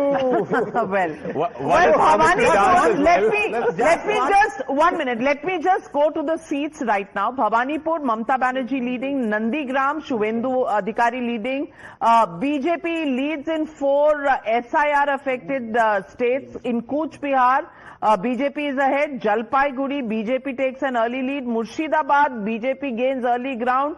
Sitai, BJP in the front 4 now. So a little bit of a saffron tilt in the SIR deletion. The bit about Murshidabad is quite interesting. Now the BJP had managed to win the Murshidabad seat. But if you take the overall district, it's the TMC that had a clear advantage. Murshidabad witnessed the highest number of deletions in the entire SIR exercise, almost 4.5 lakh votes. So that trend will be very interesting. Vote percentage also maximum in Murshidabad. Absolutely. Postal votes mostly middle class urban votes. We can't predict based on that. Saka, the one thing that a lot of people have ignored, when people talk about the deletion of Muslim votes predominantly in Murshidabad and Malda, the fact is that the gap is still so big that the deletions will finally have no impact in the ultimate seats. Well, we'll see. There are 44 seats. So then the SIR wasn't so unfair. SIR wasn't so unfair, Sanjay Jha. That comment of yours is recorded for posterity. Recorded for posterity. I'm going to hold you to it. Please, can we have this soundbite of Sanjay Jha taken out right now? I'm making a clear mathematical assessment of the fact that end of day, if you're going to remove maximum voters from a place where they're already predominant, the end outcome may not be materially affected. You didn't say all of this for about before voting. I know. How come reality strikes only when counting is happening? One minute. That does not give any absolution to the election commission for disenfranchising people either. That stand doesn't change either. So now in Kolkata, the greater Kolkata region, there are about 30 odd seats. TMC is leading in 3, BJP in 1. One of those 3 seats happens to be Bhavanipur, where Mamata Banerjee now has taken the lead. Similarly, in Chennai metropolitan region, DMK is ahead, 2:1. SIR impact seats also DMK ahead of TVK, 2:1. We also have visuals of Trisha at the Tirupati temple this morning. A. Raja has reached Mr. Stalin's residence. So lots happening. These are postal ballots. We're just barely 30 minutes into counting on counting morning. So hold your horses. We have to wait till about 10 o'clock. Yeah. Graphically, Zaka, as to which regions it is in West Bengal which are actually throwing up these numbers. This is, of course, I believe, Election Commission data, which is a little behind the earlier trends that we were reporting. But 16 at the moment going for BJP, 8 for Trinamool Congress, 2 for Congress party. Which are these 2 seats for Congress? One is in Northern Bengal. One is in Northern Bengal. That is in fact, let's quickly click on that particular seat. It is Mal, of course, where Rajesh Kujur is there, and there is, of course, this particular seat. Let's quickly try and get the update on that seat as well. It is, I believe, Motabari, if I'm not mistaken, where the Congress, I believe, is in, power or at least leading at this point of time over there. But look at these seats. Not surprisingly, it is North Bengal, JVC, where the BJP has been able to pick up seats, and also this region. This is Jungle Mahal, I believe. If BJP were to come close to that magic number, they need to sweep Northern Bengal. Right. They need to perform exceedingly well in Jungle Magal. And then hope that they can get some seats from Nadia and North Parganas. It's getting close. It's getting close in West Bengal. 74-63. The gap is narrowing down. Suspense building up. Sabha, what do you make of it? It's a thrilling contest. Let's just wait. Navika, what else can we do? Now it's closed even further, 77-68. Well, Siddharth Yadav, are you sweating? Are you biting your nails, Siddharth? Not at all, Navika ji. I've been in Bengal for the last 2 months. I've seen the pulse on the ground. I've been following. I rely on the feedback given by my Karyakartas. Bharatiya Janata Party is a very disciplined party. We have worked very hard in all 5 states on the ground. BJP workers have worked tirelessly to reach out to every last person and give the vision of Prime Minister Modi. There's no fear at all. There's no anxiety at all. We are just waiting for the results to come, and we are very hopeful when the results would come out. कमल खिलेगा. आज पूरे उत्तर भारत में और देश के बहुत हिस्सों में बारिश भी हुई है नाविका जी. बारिश से कीचड़ हुआ है और कीचड़ में कमल खिलेगा, ये हमारा विश्वास है. Well, उम्मीद पे दुनिया कायम है. Niyamika joining us, and Niyamika, can you take us through the Congress headquarters and the action there? Well, yes, right now we are in Trivandrum and we are at the KPCC office. Today is the day when the Kerala Congress people have started this day with cautious optimism, but this time you can see that how there is a kind of an excitement which can clearly be seen here, because as soon as they see the numbers here, as soon as they see that the UDF is leading, then there are applauds, there are whistling which are already started here, and the people are keenly watching these election results here as the LED has been put out at the KPCC office, because this time the Congress party is quite confident that they will be able to convert these anti-incumbency votes in a decisive mandate, and that is the only reason why all the preparations have already been done.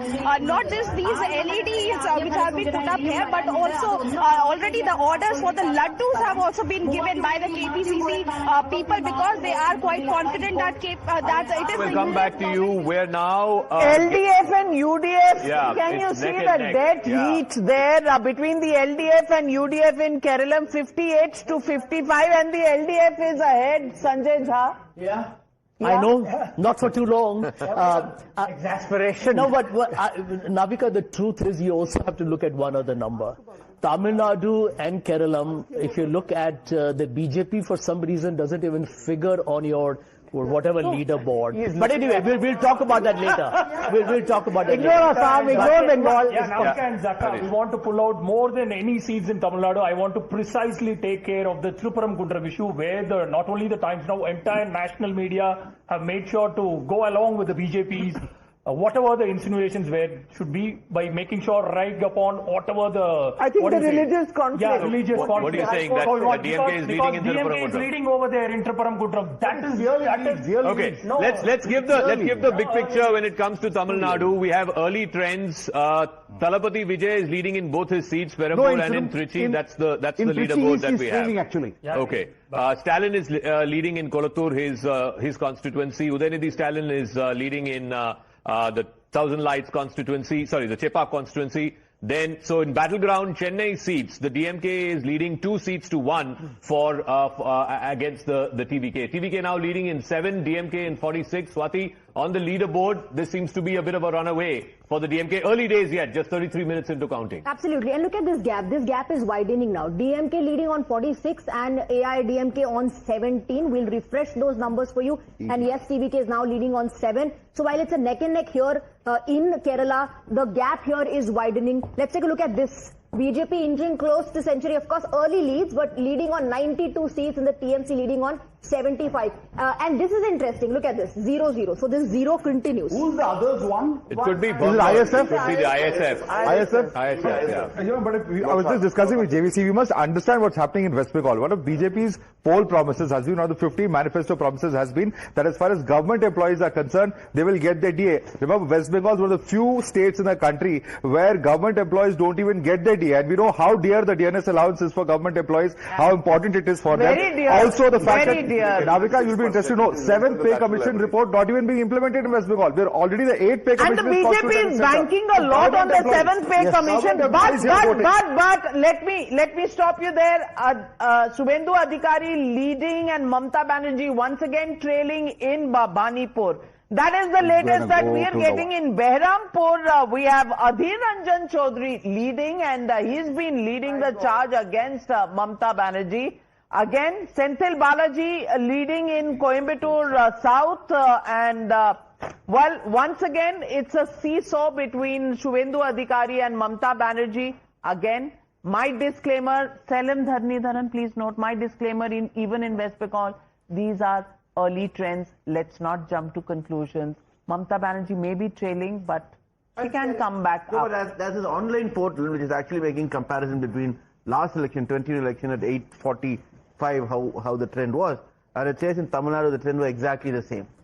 Despite like in 21. Maybe in Tamil Nadu is 47. Well, the exit poll of polls clearly felt that DMK was going to make a comeback for the third time. So therefore... Second time. For the second time, pardon me. Come back for the second time. It was JVC out of it. We're still couple of hours away. It's fine. Yeah. Exit polls have gone wrong. It's not the first time exit polls will go wrong or will go right. Let's just wait. Right now, DMK the favorites. Yeah. Even in exit poll, the flavor was that the DMK is the favorite to win the election. So on the leaderboard, the BJP has now gone past 100. We are moving towards that if leads are anything to go by. BJP passed 100. They had 77 last time. Now they're at 105. So already more than what they had. Like I said, early days, but already more than what they had last time. 105. In Kerala, I'm noticing that the LDF is being steadily ahead of the UDF in the first round. That's interesting if it's government employees. I mean, if it's postal ballots, you would imagine. Yes, it is. No, but it's like steady also. Yeah. Well, let's also give Assam, we haven't really gone so much to Assam. Central Assam, there are 14 seats, NDA leading in 12. Congress leading in 1. UDF has not opened its account. The Hills and Barak Valley, NDA leading in 1. Congress 0. AIUDF 0. Lower Assam 4 seats, NDA leading in 3. Congress 0. AIUDF 0. Upper Assam 12 seats, NDA leading in 8. Congress leading in 2. AIUDF 0. Comprehensive all-round leads for the BJP. And Sanjay, no surprises there. Well, to be honest, I think in Assam, the Congress losing its leaders during the election, pre-elections was bad news. And I think, it will be tragic because the vote shares, even finally when the results are out, irrespective of the seats, it clearly is the BJP returning. I can say that even prior to the real counting beginning. It means the Congress is not able to increase its share of votes by even 4 to 5%, which is really where the battle is. And that. So what does that tell you about Gaurav Gogoi? What does that tell you about Priyanka Gandhi? Because she was in charge of the campaign there. Yeah. And Rahul Gandhi. Well, I think basically the message is that when the Congress loses, unlike the BJP, the Congress finds it a Herculean task to return even over a long period of time. The BJP comes back, one election defeat later, it's almost back. I think it boils down to hunger to win. Siddharth Yadav, we're having a very considerate Sanjay Jha this morning. Yeah, I don't know I'm being honest. I don't know what he's had to drink this morning, but he's being extremely reasonable and presenting the picture of Assam as it is. No, no, but can I be honest? I actually had Assam tea this morning. I'm not joking. Okay. Siddharth, please respond why it is so comprehensive in Assam for the BJP.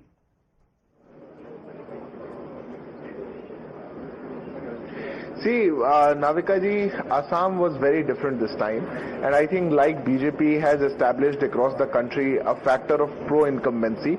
The factor of pro-incumbency was at peak in Assam.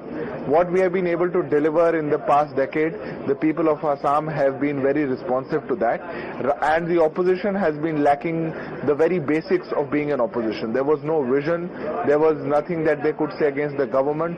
There were factions inside the Congress, they were broken, and BJP was united, moving ahead, marching ahead with a very clear vision of what Assam should be and what we have delivered in Assam. The kind of mandate that we are expecting in Assam is very different, a very strong two-third majority mandate in Assam, which is unprecedented for a third-time government in any state, especially in Assam. But this speaks volumes of how BJP delivers where it is in power. You would have... Sorry for interrupting, but we're getting a big piece of news in Calcutta Port, and Niladri, please weigh in. Firad Hakim, Bobby Hakim, who's the sitting candidate there, he's trailing. He's currently trading. And postal ballot counting interrupted in Siliguri after 5 trunks containing postal ballots were opened. The TMC has filed a complaint. Election Commission looking into the matter. Yes, as concerned, there are 2 wards there, ward number 78 and 79, where he is supposed to lose. He can't have a lead from there. But ultimately, Port is a completely Muslim-dominated area, and Bobby Hakim will definitely win by a range of not less than 20-25,000. Arjun Singh of the BJP is also trailing in Barakpur, right? In Barakpur. So Arjun Singh of the BJP is also trailing. In Tamil Nadu? Well, I don't know. Udeni starting trailing in Sepok. I really don't know what that means. Again, I think this is very early maybe one. Even Prophet Muhammad cannot beat Udeni's Stalin in Chepok. Oh, that's don't bring it. Let's not go there. Let's not go there. You should not. I don't know. Again, maybe just.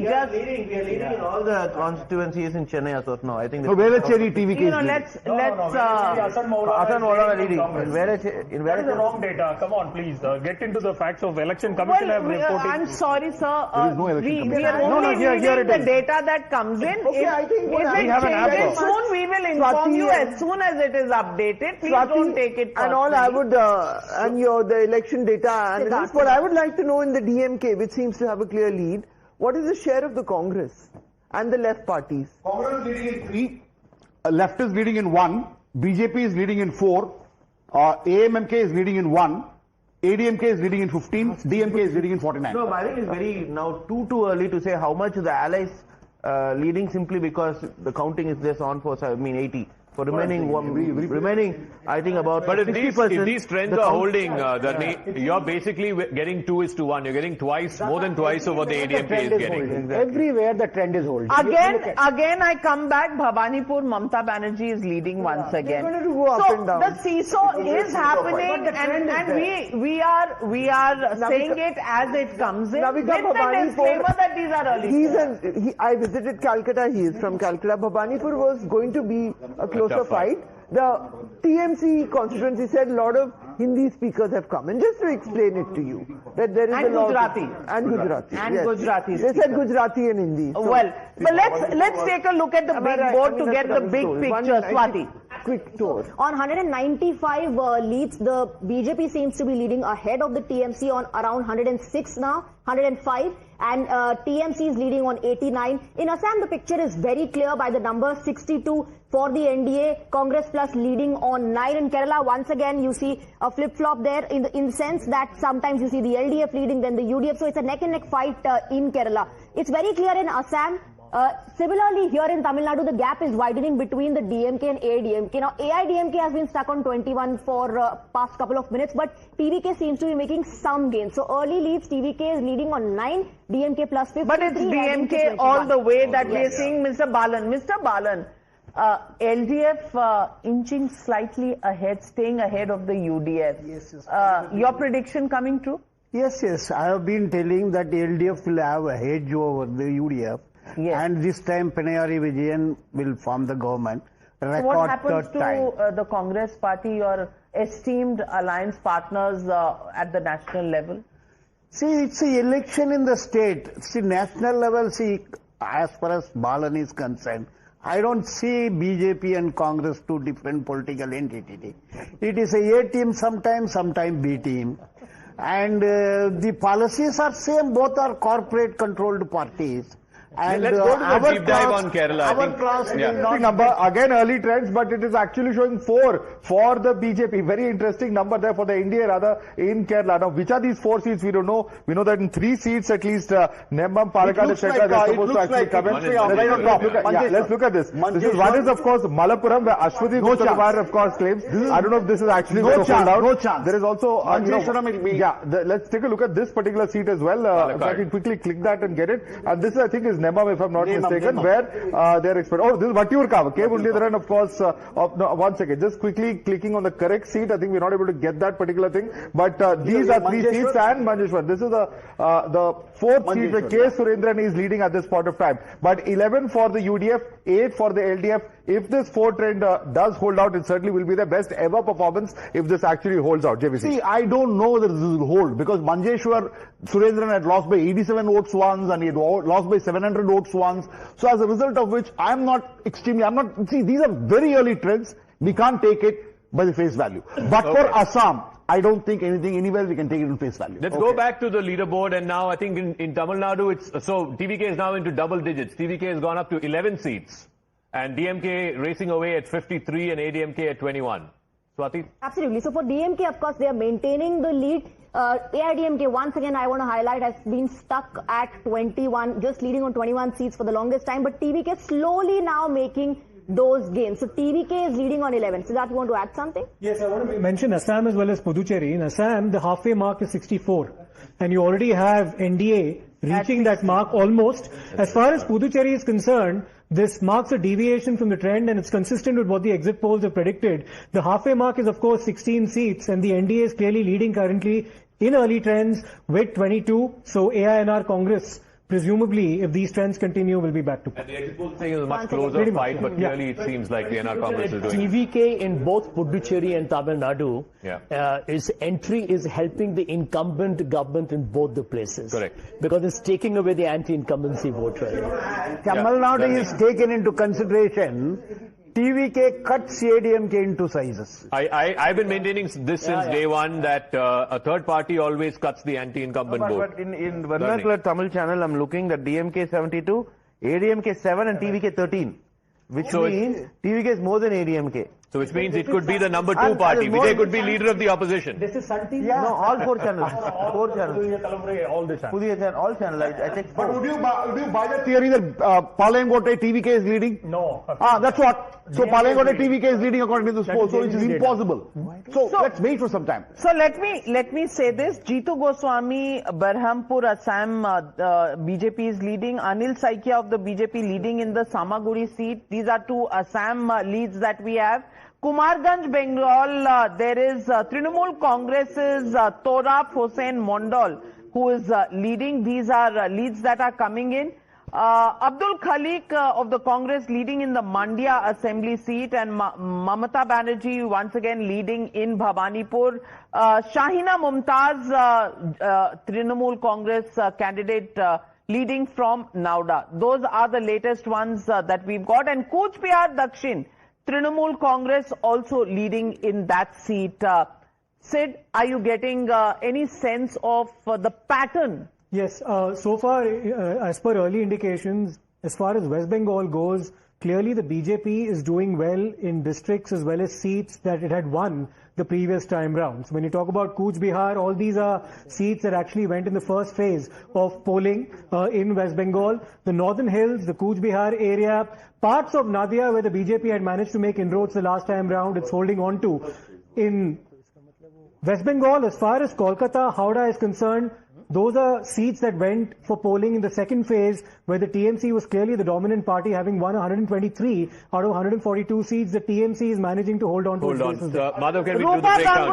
Trend over here coming in, and I just want to show this visually because this is South West Bengal. Just look at this. This is how it was earlier. Complete sea of blue over here. Now there's a massive splash of saffron in South Bengal. So is this one bastion that the BJP has been able to breach in this election? We know the Jungle Mahal region is where they had picked up some seats, and this area, Bankura, etc., is where they had some seats. North Bengal also. But look at this particular area. Which are these seats, JVC? And tell us where exactly these numbers are coming from. It's around Nandigram. Around Nandigram.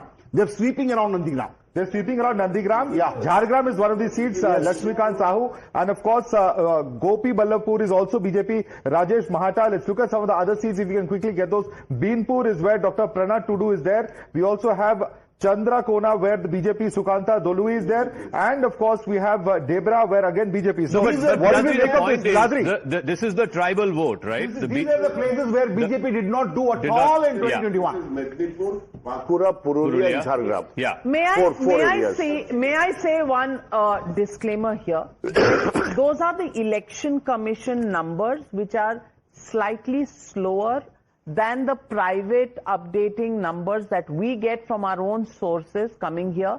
So it's important for our viewers to please understand this, why the numbers here and there are different. Those are election commission leads on the map, and that's why we are able to show you the map and the exact seat.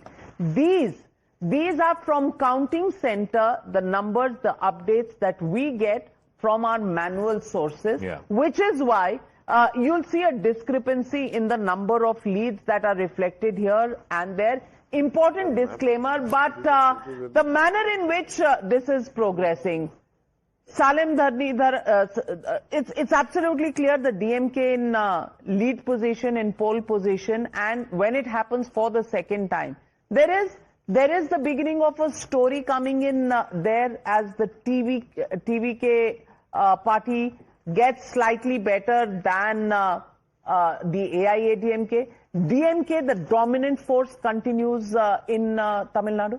No, I think I've been on multiple shows and I've been consistent on one stance, which is that this election in Tamil Nadu is not about who's going to be the ruling party. That is going to be my party. It's going to be about who could be the opposition face in Tamil Nadu for the coming years or for the coming decades. This stance, I have been consistent for the last 4 months. Because if you look at any survey, DMK seems to be, my chief minister seems to be having 50-60% approval rate. Most preferred chief minister survey, 60%, more than 60%. DMK Stalin is the most preferred chief minister candidate. Number 2 stands at 25%, 15%. So that is why I kept saying this election is about who could be the opposition to the DMK for longest period of time. You think Vijay would be the opposition face? I don't know that people will decide, but in people's mind, they have made sure that MK Stalin is there to stay. Because he's the undisputed leader. So right now, it's DMK is getting two times more than what the ADMK is getting. Again, will the TVK become the number 2 party, or will the ADMK hold on to its number 2 position as the leader of the opposition? We'll have to wait and see. The jury is out that. Yeah, the jury is out on that one. But Bengal, again, if you look at Bengal, BJP holding on. 113, 144 is the halfway mark, and TMC at 86. If we can go back to the leaderboard on that, yes. Absolutely. And take a look at this. Khata khul gaya finally for Congress party. For the Congress party. Sanjay is dancing in the aisles. So 113 for the BJP, leading on 113. 2 states, Malda and Mothabari. Mothabari is the place where that national highway was blocked and then... Let me give you some updates coming in from West Bengal at the moment. Noapara, BJP's Arjun Singh is leading. Kunal Ghosh of the Trinamool Congress also leading. SIR impacted seats are 50. BJP leading in 12. TMC in 3. Congress in 1. So Congress getting some benefit of SIR there, Sanjay Jha? No, I think the Congress has allowed itself to become a spent force in West Bengal. I think these are absolutely inexcusable, frankly, and an unpardonable lapse for a party that ideally should have been aiming to at least be the leader of the opposition.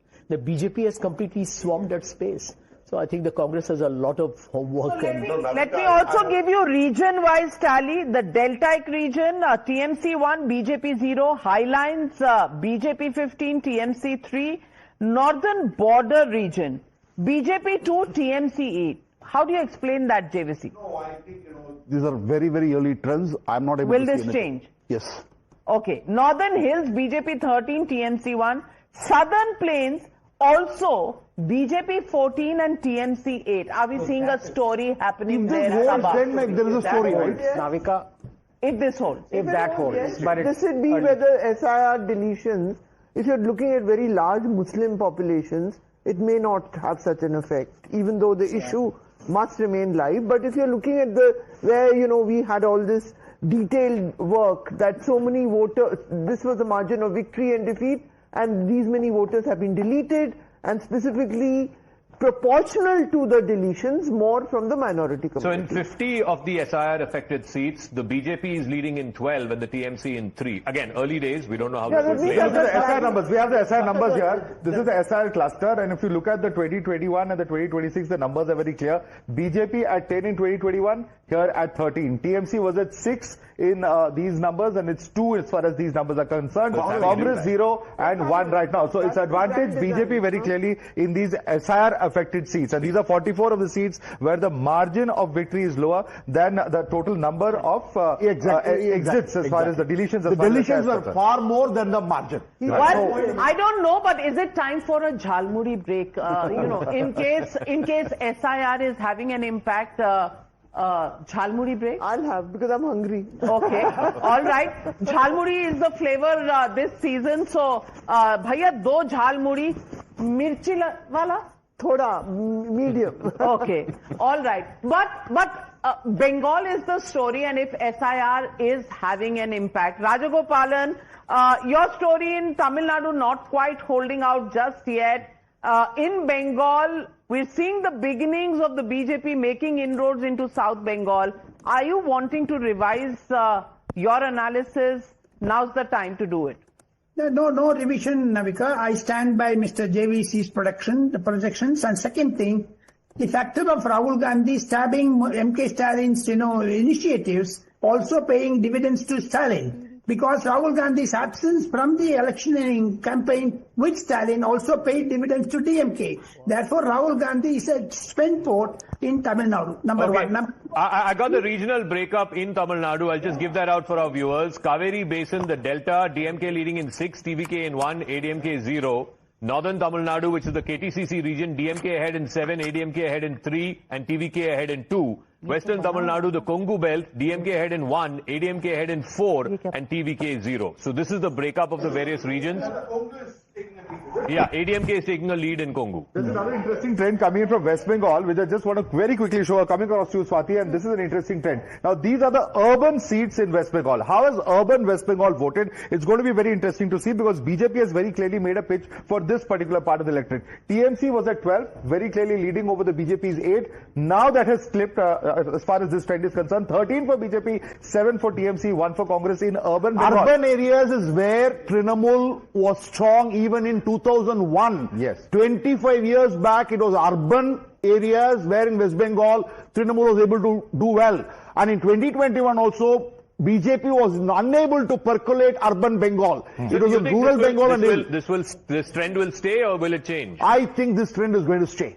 Okay, that is big. That is big if BJP is leading in urban areas in Bengal. In 2021, there were 68 urban seats, of which 48 were won by the TMC, the rest by the BJP. As far as rural seats is concerned, this is where TMC was clearly dominant. Out of 226 rural seats, the TMC had won 167. What's happening right now, also an interesting trend emerging in West Bengal from the early leads that we've been witnessing, is that the BJP, at least so far, has managed to breach about 19 firewalls held by the TMC. Firewalls are those seats which a particular party has won for 3 consecutive elections. Can we show that on the leaderboard? We'll be able to show it there. Not in the lead, only when it actually happens. Yes. But here's another talking point. Take a look at this. TVK very, steadily growing, now leading on 28, and this gap between TVK and the AIDMK is closing.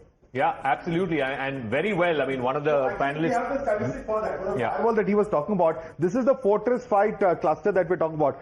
12 for the TMC in 2021. BJP clearly breaching that. 7 versus 5. So BJP gets 7, TMC gets 5. So this is a fortress that has been breached, which means there are certain firewall seats which BJP has been able to make inroads into. And look at it. It is on Kolkata. Yeah, in Kolkata and around. Presidency region. Yes. Well, Sagarika Ghosh, Member of Parliament of the Trinamool Congress, joining us this morning. Good morning to you, Sagarika Ghosh. What do you see happening on the ground in Bengal this morning? Some complaints about CCTV. Has the Election Commission been able to respond to the questions raised? The Election Commission throughout this election has functioned as the B team of the BJP, as the 12th man of the BJP. The Election Commission is a constitutional failure. Gyanesh Kumar is a constitutional failure, and he needs to be impeached. Having said that, There have been many irregularities that have come up. We saw that power was shut off in some counting centers. We saw that VVPAT slips were lying on the ground. We saw a couple of days ago, you saw that the strong room in the Netaji Indoor Stadium had been opened without the consent of the party representatives. So naturally, the Election Commission is failing to conduct the elections properly. And Gyanesh Kumar will go down in the annals of history as a complete constitutional failure. Now, having said that, we had the Chief Electoral Officer of Bengal, if I may, Mr. Manoj Kumar Agarwal, joining us, and he said all the CCTV footage that your party leaders have put out showing blackouts in the strong rooms is just basically the switchover of electricity from direct power to backup power. No, but they would say that, right? What can we expect? This compromised, corrupt, completely puppet of the regime, this complete failure, this complete crooked election commissioner to say? What can we expect him to say? He's a crooked guy, and he's a puppet of the regime. And he's a compromised election commissioner. He's not ensuring a level playing field. Anyway, having said that, these are very early trends yet, what we're seeing, I see flashing on your screen. And the Trinamool Congress is heading towards a significant victory. Every step of the way, Ms. Ghosh, you've taken the Election Commission to court. Your allegations haven't really held out in many of these cases. Do you think even the Supreme Court is compromised? Navika, the fight is for constitutional democracy. The fight is for separation of powers.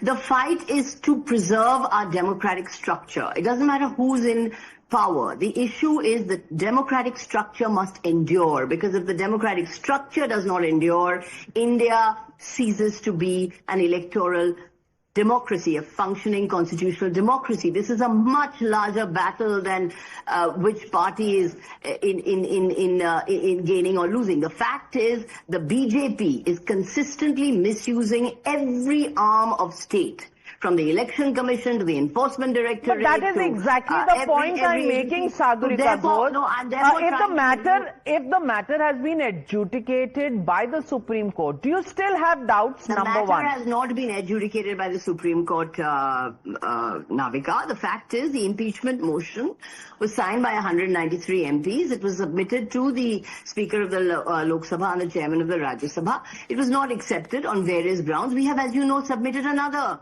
impeachment motion against Gyanesh Kumar because Gyanesh Kumar has to go. But Ms. Ghosh, on the ground, I want to talk about the result. I want to talk about the early leads that are coming in, and it seems like your party is trailing. It's 125 to the BJP, 88 to the Trinamool, including in seats in Calcutta, Greater Calcutta, Howrah, Hooghly, where the BJP has never made inroads. It's suddenly leading. It's breaching that firewall. Please, let's wait. This is not a pantomime show. This is not a traveling circus. This is a very serious matter of India's constitutional democracy. Let us wait. Let us have patience. Rounds are counted slowly. Let us be clear on how rounds are counted. We don't even know where these trains are coming from. Are you saying, Ms. Ghosh, if the Trinamool Congress does not win, democracy will be in danger? Are you saying willy-nilly? The fact is constitutional democracy has been compromised every step of the way. However, the people are with us. The people's will is with the Trinamool Congress, and of course we will win. Because in spite of the use of force and the massive misuse of agencies, the people have triumphed. That's another point. But Sagarika ji,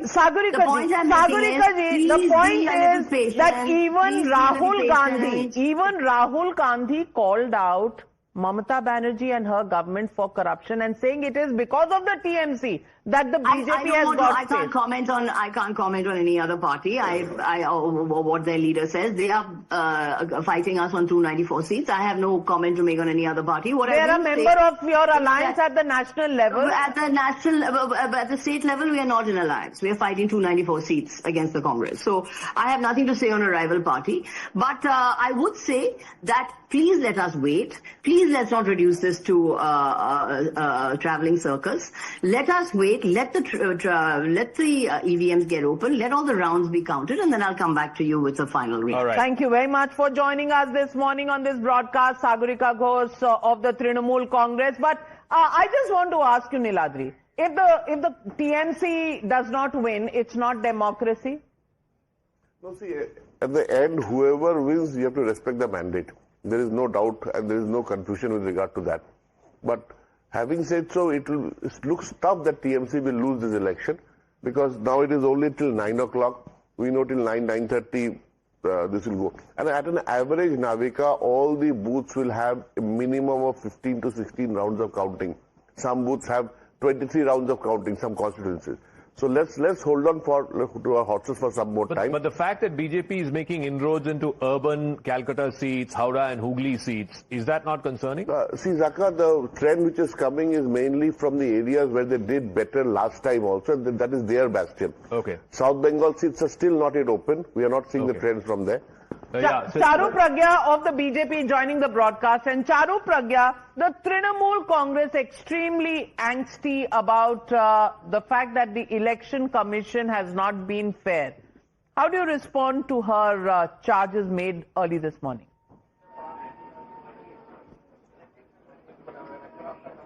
Good morning, Navika ji. Good morning to everyone who's hearing us this morning. See, when the party starts looking for people to blame, reasons to blame for their performance, I think loss is impending, and TMC has been showing this kind of agitation for several days now. In fact, I think since voting concluded, TMC's leaders' behavior has been so obvious and so transparent, and I think Sagarika Ghosh just added to that with the way she spoke, pointing fingers here and there, not once looking in the mirror and realizing the misrule of TMC had to come to a full stop, and this is the year it happens. And you know, if I can say this, Navika ji, I've been feeling this. The people of West Bengal wouldn't have been put through this kind of tyranny for another term. Bhagwan ji is far too kind. People have suffered far too much, and this time it had to end. I mean, whichever way you look at it, you look at the way women have been treated in Arjikar and Sandesh Khali, you look at the way youngsters have been treated, you look at the way people with a different political ideology have literally been murdered. So whatever way you look at West Bengal in terms of development, in terms of access to infrastructure, in terms of just the way people are treated, this had to come to a stop. Just give me a second. We can now confirm that in Assam, the BJP and its allies have crossed the halfway mark. Siddharth, 64 is the halfway mark. They're at 66, Congress only at 11. So I think very comprehensive lead that the NDA has, and this is something that's going to hurt the Congress big time, because when they contested in alliance with the AIUDF in 2021, the difference in vote share between the NDA alliance as well as the so-called UPA alliance was not very significant. It was about 4%. This time round, of course, there's a massive lead that the BJP has managed to gain over the Congress, which appears to be fighting solo and struggling to win or secure the kind of vote share that it managed to. Let's also go across to Kalanidhi Veeraswamy, the DMK member of parliament. Kovai Satyan of the AIDMK is also joining us. Let's look at the Tamil Nadu numbers. It's neck and neck. It's not that much of a runaway as far as DMK is concerned, Mr. Veeraswamy. 55 DMK, 46 AIDMK and 34 to Vijay and the TVK. These are not results that you were expecting, at least not in these lines. Mr. Veeraswamy? No, this is... Hi, good morning to everybody. See, this is something where we are at a very early stage, and we have always seen that even the Honorable Prime Minister, when he was contesting in 2024, that he was trailing. So there were instances when that happened. So going by initial trends, we cannot come to a conclusion, but it's an indication, I'm sure. But we are very confident that with the work which the party and our Honorable Chief Minister has done in the last 5 years, that we will be forming the government as the single largest party in Tamil Nadu. We just have to wait and see what the end results are, because these are early trends and we have to see how the whole thing flips as time Swami, if you add ADMK and TVK right now, they're at 80 plus and you're at 55. If it's a hung assembly, are we to believe that ADMK and TVK will come together and form the next government? See, I mean, like we can talk hypothetically, we can talk about anything, but as I said, we are confident that we'll be forming the single largest party. And if you're going to be talking about an ADMK... Well, I see a change in tone and tenor. From being a dominant party, now you are down to calling it the single largest party. Kovai Satyan of the AIADMK on the show with us. What are you seeing on the ground? Has the DMK recalibrated its targets?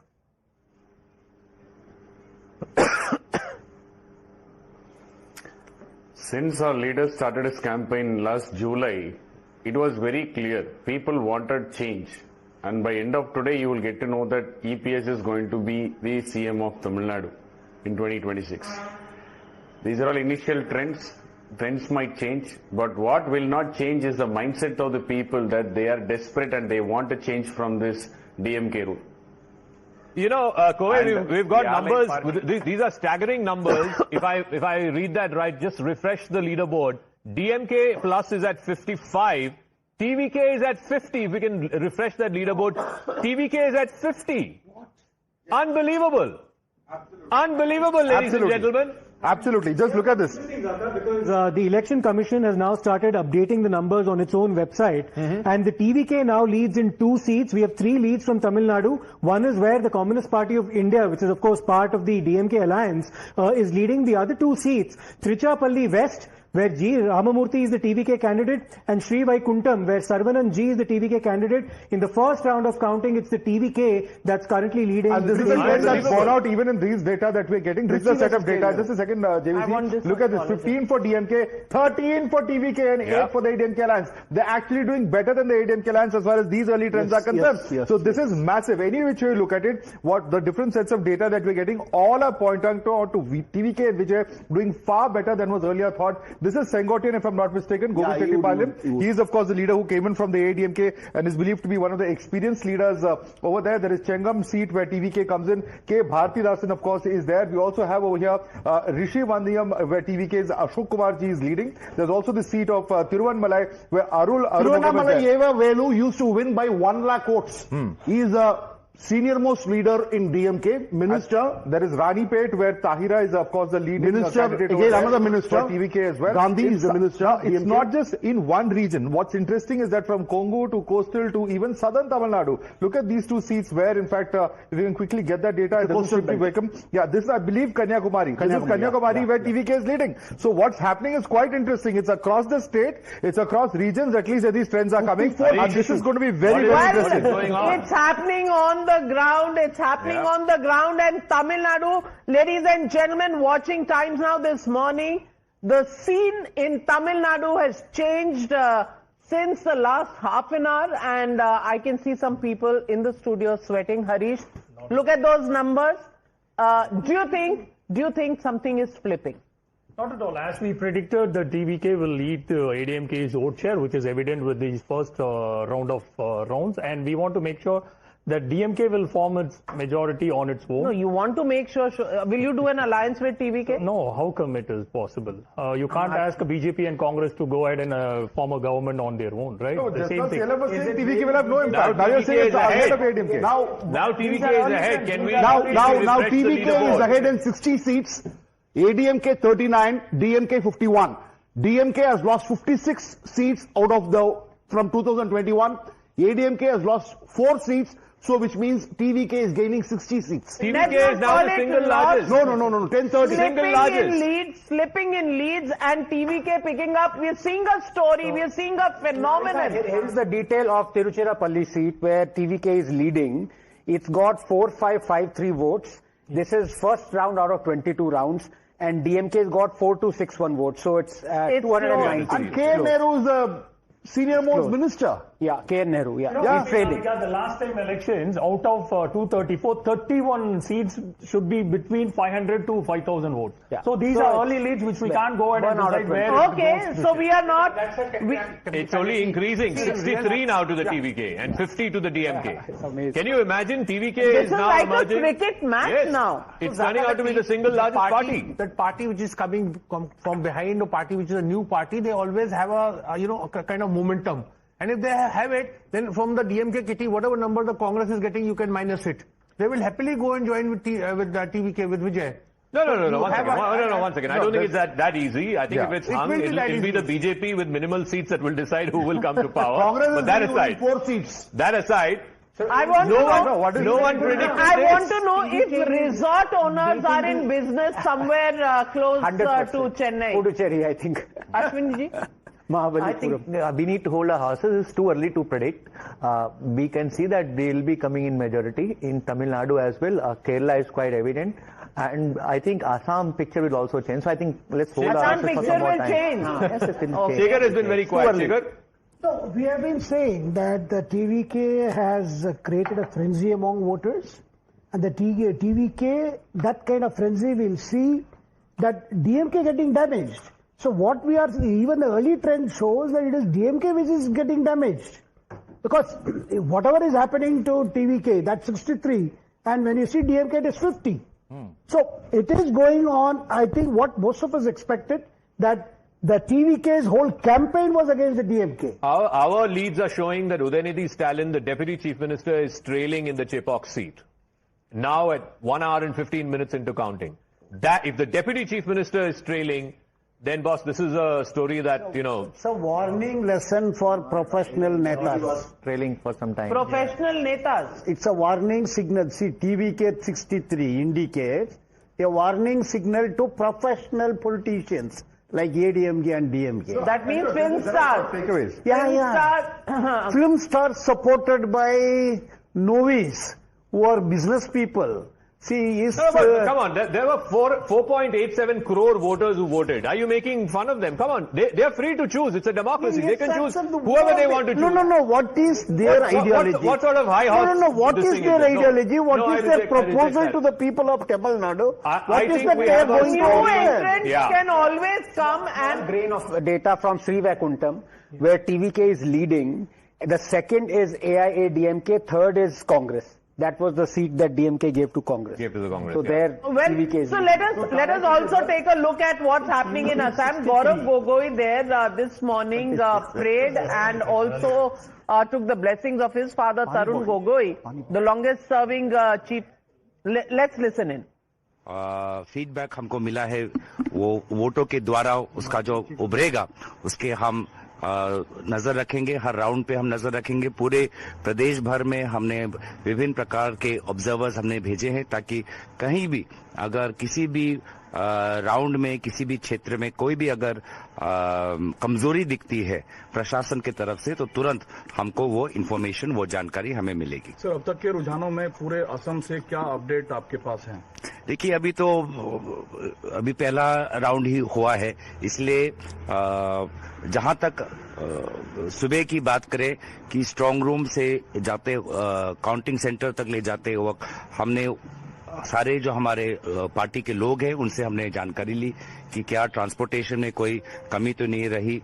हमारे monitoring centres हमने हर विधानसभा में, हर जिला में, हर प्रदेश में भी, हमारे प्रदेश के central में भी हमने मॉनिटरिंग सेंटर्स बनाए हैं। क्या मॉनिटरिंग सेंटर्स हमारे अप एंड रनिंग हैं, क्या वहां पे लोग हैं, वो भी हम जानकारी ले रहे हैं। तो हमारी पार्टी की तरफ से जो तैयारी है स्ट्रांग रूम से काउंटिंग सेंटर तक और मॉनिटरिंग सेंटर के संपर्क में, वहां तक हमारी पार्टी की तैयारी संतोषजनक है। अगले कुछ घंटों तक सर आपका अब क्या फॉलोअप रहने वाला है, क्या रूटीन है? देखिए हम तो अभी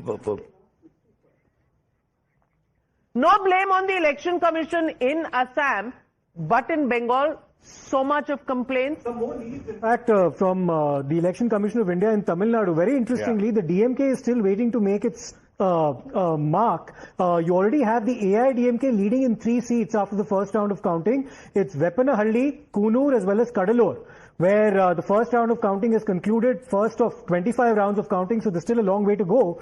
In West Bengal, which is taking a fair amount of time to actually update, worryingly for the TMC, the Bharatiya Janata Party is leading in Jhargram, which is a TMC firewall. It's in Paschim Medinipur, and worryingly again, it happens to be a rural seat. Remember that the TMC won 167 rural seats back in 2021. So if the BJP has managed to make inroads there, it's not a very positive sign. Let's bring it back to Tamil Nadu. I think it's fascinating. A new player, completely, relatively unknown player, a 2-year-old party, less than 2-year-old party, coming in from behind and now is the #1 party. It's leading the two Dravidian majors who've controlled the politics of that state for 50 years. I don't know if Mr. Kalanidhi Veeraswamy is still with us or Kovai Satyan is with us. But Kovai Satyan, can you imagine on counting day morning, an hour and 20 minutes into counting, the new party is the #1 party in Tamil Nadu? You are number 3, Mr. Satyan.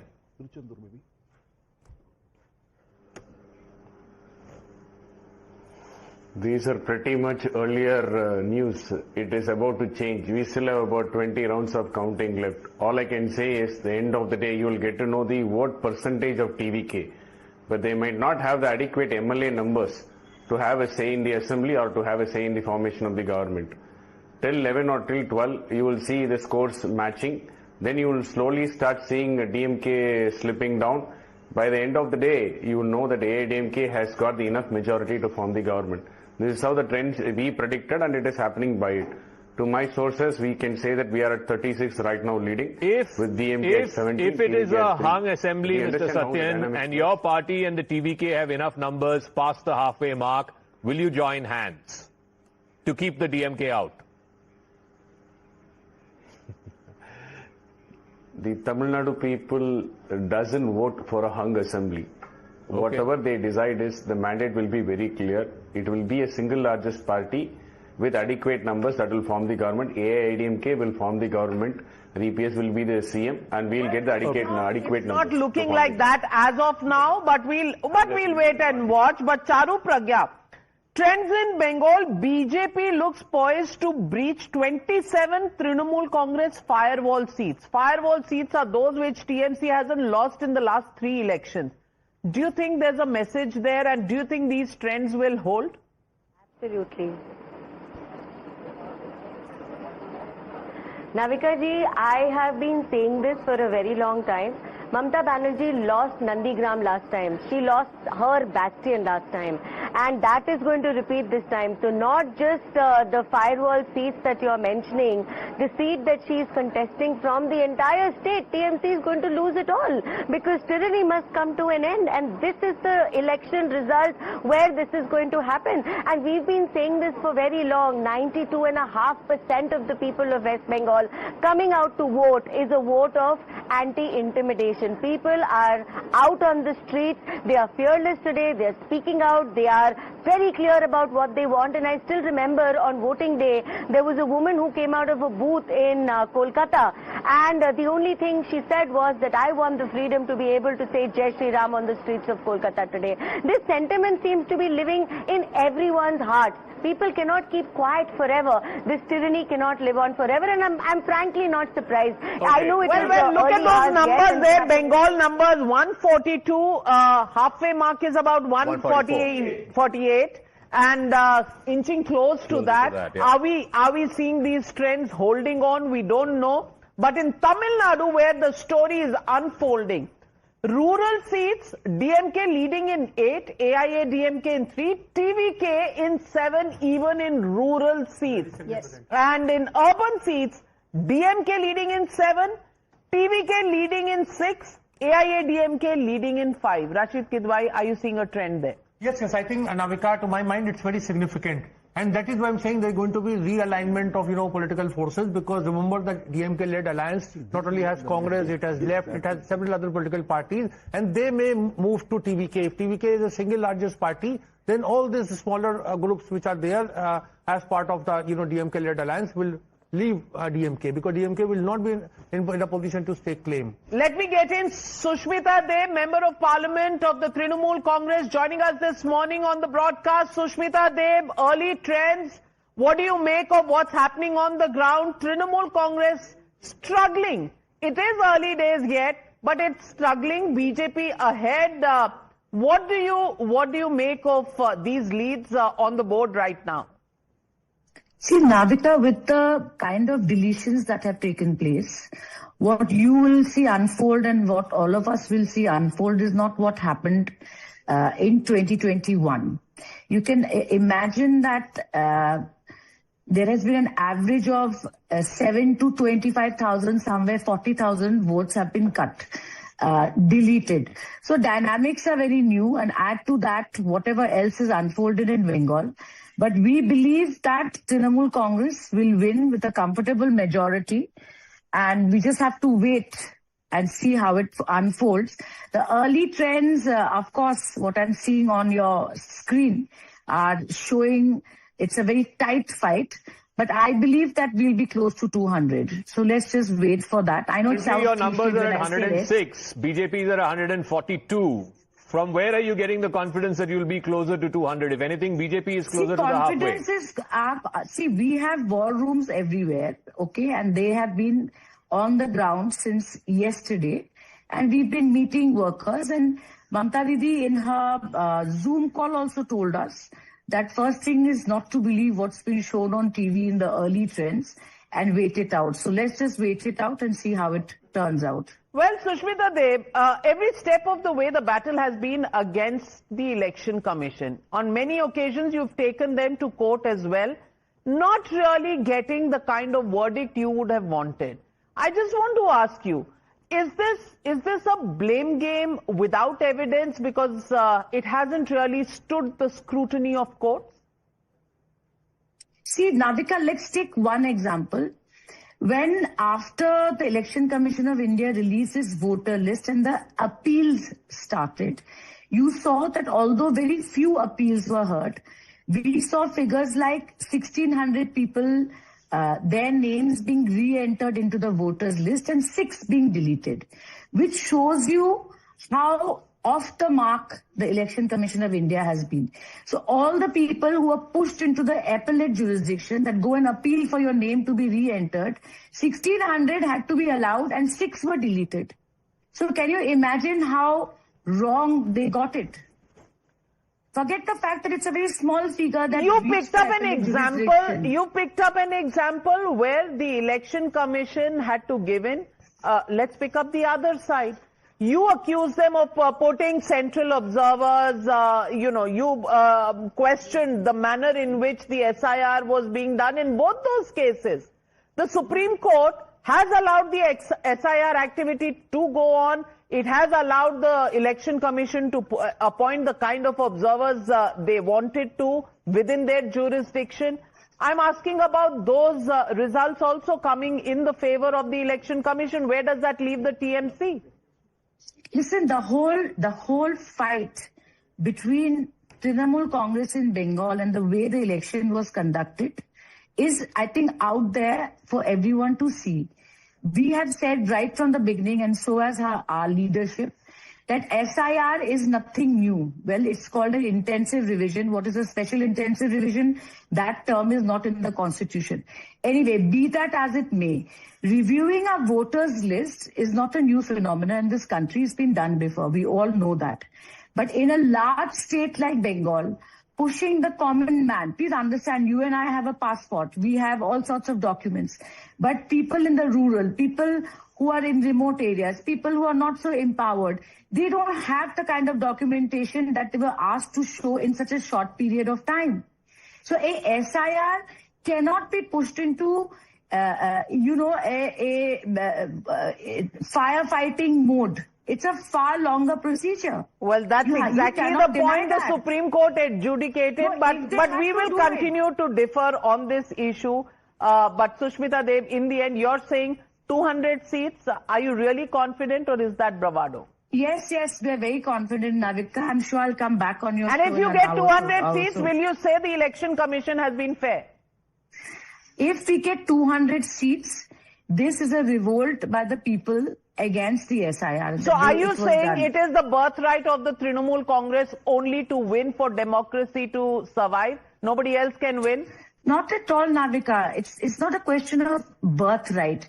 You cannot deny as a neutral observer what unfolded in Bengal.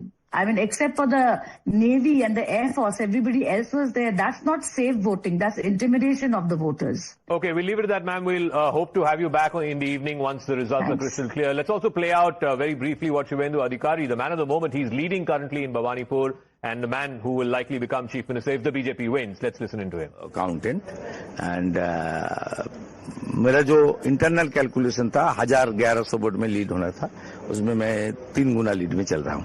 Murshidabad Malda में भी देख रहे दादा BJP को बढ़त मिल रही है, कई सीटों पे टीएमसी पीछे चल रही है उन इलाकों में भी जहाँ पे मुस्लिम बहुल क्षेत्र ज्यादा है। मुस्लिम वोट बाइफरकेशन हुआ है, बाइफरकेशन हुआ है, खास करके मालदा मुर्शिदाबाद उत्तर दिनाजपुर में बाइफरकेशन हुआ है। और जो साउथ बंगाल और कुछ बिहार जो मुस्लिम ज्यादा टीएमसी को दे रहा है इनिशियली, लेकिन जिस तरीके से 90-95% हुआ था उनका 21 में 24 में, उस तरीके से कंसोलिडेशन क्रैक है। ईवीएम पे आरोप लगाना शुरू हो गया है टीएमसी की तरफ से कई लोग वो झूठा बात छोड़िए। I will speak after 11 AM, it's good. Counting agents, yes, counting agents को क्या मैसेज देना चाहेंगे अभी की? धैर्य रखना चाहिए, ये कुछ नहीं है, ये सब इनिशियल ट्रेंड है, बहुत आगे जाना है, पूरा इतना सब माने कूल एंड काम। Nandigram you're leading by 3000 votes in the first round. Yes. 3,500 vote. ये मेरा आंकड़ा है ना, वहाँ 5 मुसलमान बूथ था आउट ऑफ 14 जो काउंट हुआ, मुसलमान बूथ में भी टीएमसी को हालत खराब कर दिया नंदीग्राम, शुभेंदु अधिकारी मुसलमान बुद्ध में भी खराब कर दिया। ये मेरा थोड़ा सिग्नल था, ज्यादा दिन तक लोग को गुमराह करने नहीं हो सकता। প্রথম দিকে যা ট্রেন্ড তাতে করে মধ্য কলকাতার বেশ কিছু তৃণমূল অফিস সেগুলো ফাঁকা হচ্ছে ধীরে ধীরে। না I am not passing any comment. কেন বহুদলীয় গণতন্ত্রে কেন থাকবে না পার্টি?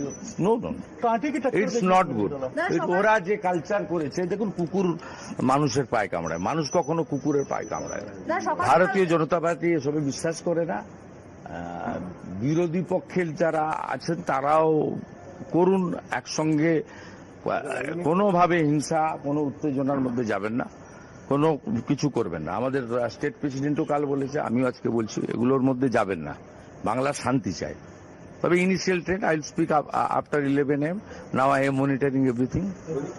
পোস্টাল ব্যালটের এই যে রেজাল্ট, এটা কি পোস্টাল ব্যালটের The leader of the opposition in Bengal saying that it's clear that there's a BJP wave. Let's try and see where the TMC's strongholds or the TMC's fortresses are being breached. Swati. Absolutely. So this spectrum gives you an idea on how BJP has been able to breach the bastion of the TMC. Here's the range. Here you see. So West Bengal, Kumarganj, TMC Toraf Hussain Mandal, and now at the moment this is the current status. Kumarganj breached by the TMC. Toraf Hussain Mandal has breached that. He is leading now. Let's change this. Let's change the picture a little bit. So let's take a look at this before we analyze this. This is the TMC stronghold. You see how the BJP has managed to breach this. Here's where the TMC was a little behind. BJP once again making those gains and able to solidify its position. So if in the fortress seats, the seats that TMC has won 3 times in the last look at the amount of saffron that you see coming in there. You know, the whole idea of showing you the spectrum is that these were BJP strongholds. These are BJP relative strongholds. So they've held on to this one breach here.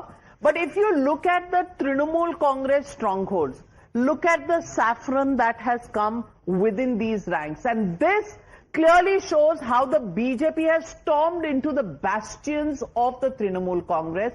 Again, I will put a disclaimer, and Niladri, please bear me out. These were the Trinamool Congress strongholds, not lost in the last 3 elections. Now, so much of saffron going there. Worries you that this is the story of this election? No, see, definitely there is a swing. What we can see, districts such as Howrah, Hooghly, where TMC was in full force, we are seeing that the BJP is leading in 3 or 4 of them. So there is definitely some change. There will be some change in the dynamics, but overall, it's too early to say. Well, Shekhar Iyer, do you think that is the reason why so much of edginess was apparent in the Trinamool Congress ranks? Absolutely. That is the reason. Yes, their fortress is being breached.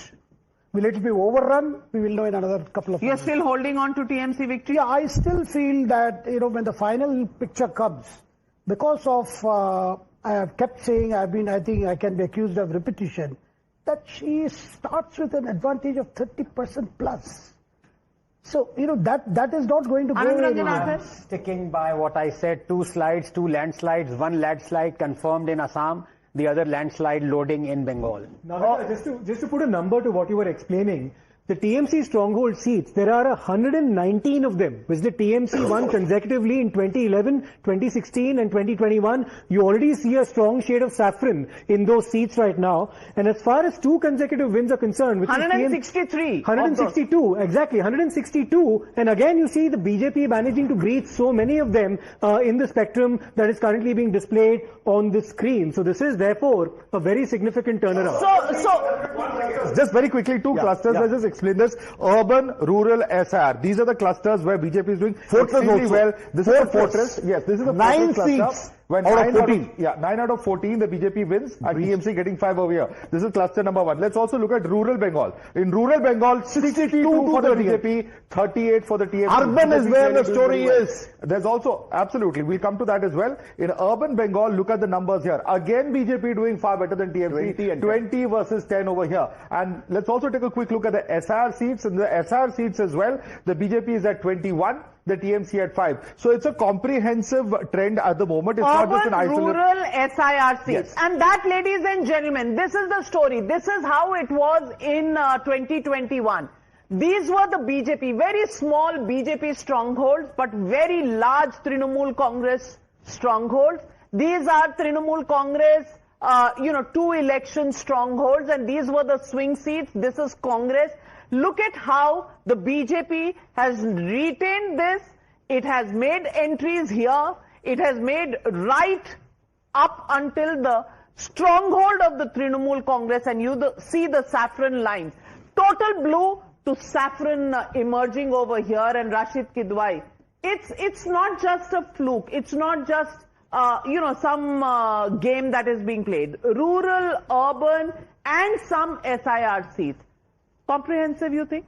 Absolutely. I think a lot of hard work has gone in because our political party is doing well. We do not know the outcome, but they have made deep inroads, and this inroads are across Bengal. And that is, I think, is very Okay, significant. Rashid, give me a moment. Sorry to interrupt. Hybie Eden is the Ernakulam MP from the Congress. He's now joining us. All right, he just got disconnected. Yeah, sorry. So in Kerala, I think it's again fairly clear now the UDF has managed to run away with, I think, 80 plus seats the last time I checked. So 70 is the halfway mark. They're comfortably ahead there. I think it's safe to say that the UDF will come back to power. 87. So it's a big win for the UDF in Kerala. But the point you were making about Bengal. News for Rahul Gandhi, because otherwise the BJP would have declared that since 2014 there have been 100 assembly elections that Rahul Gandhi has lost. So perhaps it will be 99. Kerala again saving the day for Rahul Gandhi. He got saved in Wayanad in 2019. And now Kerala again saving the 100th assembly loss. Well, look at the Tamil Nadu numbers, and it is fascinating in Tamil Nadu. Look at the way the TVK is surging ahead. Well, I can almost imagine a dance coming in from Pradeep Gupta, JVC. You'll have to practice your steps a little bit more. Let's wait. Let's not of course we are waiting. We have all day to look at these. Because, if you look at it, if you look at the data, what clearly will tell you is that DMK has lost 84 seats to TVK. ADMK is holding on to all its 60 seats which it held in 2021. But it's not making any gain. No, let's see how the trend goes. Let's see. Harish, you're stunned. No. You're absolutely stunned. Something's hit you in your solar plexus. No, we have to wait. Only out of 20 rounds, only 2 rounds have been completed so far with all the data which has been coming in. So all these 2 pollsters, which the 2 rounds will be always the youngsters who will be going and voting in a large number when it comes to election. How do you know that? Only youngsters? The first 2 rounds will always... No, how do you know that youngsters they vote by post. We have to take it that way, because all but the Pradeep fan-friendly... has mentioned that the race was between TVK and DMK. Well, Vijay is leading in Trichapalli East. He's currently leading by 1,649 votes as per the Election Commission. Okay, let's also go across. I think Sunny Joseph of the KPCC is joining us. And I believe Hybie Eden is also joining us. Mr. Joseph, congratulations. Our numbers are 87 to UDF, 50 to the LDF. Who would you attribute this victory to? That is because of the anti-people policies of the LDF government that the Kerala public are facing. Who do you think is going to be the Chief Minister, Mr. Joseph? The thumping majority. Chief Minister, we will elect a Chief Minister as per the procedure. We have a definite procedure to be adopted. That procedure will be adopted. ICC will appoint observers. Meeting of the legislatures will be convened, and they can propose names, and finally the High Command will announce the name. But do you think Mr. Satheesan is the favourite, or do you think Mr. K.C. Venugopal, as has been the conjecture, will be the Chief Minister? That ultimately the High Command will announce the decision, and everybody will accept that decision. I cannot predict anything. So you're not ruling it out. Do you think the left parties, your alliance partners at the national level, why do you think this time around they couldn't challenge the Congress party? Do you think there was a lot of anti-incumbency? Yes, even in the parliament election, Kerala, we fought against the CPM rule. They are anti-people. That is why we have fought against them and won the parliament election. Even the local body we could win. And repeatedly in the assembly election also we are gaining because of the anti-people policies of the LDF government mainly. The Sabarimala gold theft, etc. are widely discussed among the people. All right, Mr. Joseph, thank you for joining us. Congratulations again. Haibi Edens, the Ernakulam MP, he's now joining us. Haibi, this is a big victory, 87 to UDF, I think 50 to the LDF. You're considered very close to Mr. Satheesan. Where is he right now? Is he the next Chief Minister? That's a very tricky question. Thank you for inviting me. He's right now in Trivandrum, in the capital, and he had already predicted in most of the by-elections as well as the local body elections. And in this particular election, he had predicted that the seats would go up to 100 plus. Okay. So we expect a landslide victory in the state of Kerala. The initial figures show that we will cross 100. Even the Honorable Chief Minister is trialing in his constituency. So we expect this is a people's verdict, and this is a massive victory or acceptance for the policies the UDF has projected, and a strong anti-incumbency wave where the people have decided to kick out the Pinarayi government. Why do you think the question on Chief Minister is a tricky question? No, you don't have to worry about the Chief Minister right now. Right now, we are just looking at the numbers of who all are winning or which are the districts which we are performing well. And after a 10-year gap, the UDF and the Congress in the country, in the state is coming back, which is a positive stand for the election commission is fair, the EVMs are fine. Do you think election commission is fair and EVMs are performing well? No, that's a different question in a totally different perspective. In places where the organization has closely monitored and fought with the election commission, where we made strict measures that the SIR process happened in a transparent way. We made sure that our structure is a robust organization in Kerala, and that is one of the reasons that we could manage the process in a fair and transparent way. So, as you said, Haibi, the Chief Minister, Mr. Vijay, is currently trailing from Dharmadam. I don't know if he will lose, but I don't think he's ever lost from that seat. So you're saying that if the Chief Minister is trailing, that's the anger of the people reflecting in the ballot? One of the biggest advantages Congress had, even though we had limited resources in the state of Kerala, where BJP and CPM spend a lot of money, the biggest highlight was the Chief Minister's face throughout the holdings and in the campaigns, where he was projected, only his face was a part of the campaign, which actually helped us in most of our campaigns. Stay with us. Stay with us, AB. We also have Shehzad Poonawala, national spokesperson of the BJP, joining us on the broadcast. And Shehzad, Kerala EVM seem to be working all right. Election Commission seems to be absolutely fair, even though the Congress leader there is smiling but not admitting to it. What do you make of this cloak and dagger game that goes on with the Election Commission? Just on a small lighter note and an anecdote, Haibi Eden was the NSUI president when I was the NSUI president in Pune. So I worked under his leadership. But having said that, Navika, look, this is going to be a unique situation where Tamil Nadu, they will blame EVM. Kerala, they will hail EVM. Bengal, they will break EVM. Assam, they will break Election Commission. So you will have 4 different mood swings with regards to the Election Commission after 12-12:30. I think that is a sad commentary, sad state of affairs of the opposition, that they have conditional commitment towards constitution. But having said that, Navika, let me draw your attention, Zaka's attention to a larger point. Look, we are now about having, we have crossed halfway mark in Bengal, by the way, and we are having a lead of about 35-40 seats. In Assam, we are completely sweeping. So we are the only party which has won pro-incumbency vote, and we are also capitalizing on the anti-incumbency. The rest are winning anti-incumbency. For instance, in Kerala, Congress is winning at the back of an anti-incumbency vote. In Tamil Nadu, DMK is losing at the anti-incumbency vote. But the BJP is the only party in Puducherry and in Assam. We are holding on to our governments. That means we have a pro-incumbency. And in Bengal, obviously, Mamata Banerjee has run the worst. Well, and Shehzad, don't take it all. In Tamil Nadu, you could have got the anti-incumbency vote. You didn't. Somebody else came and did, the hero.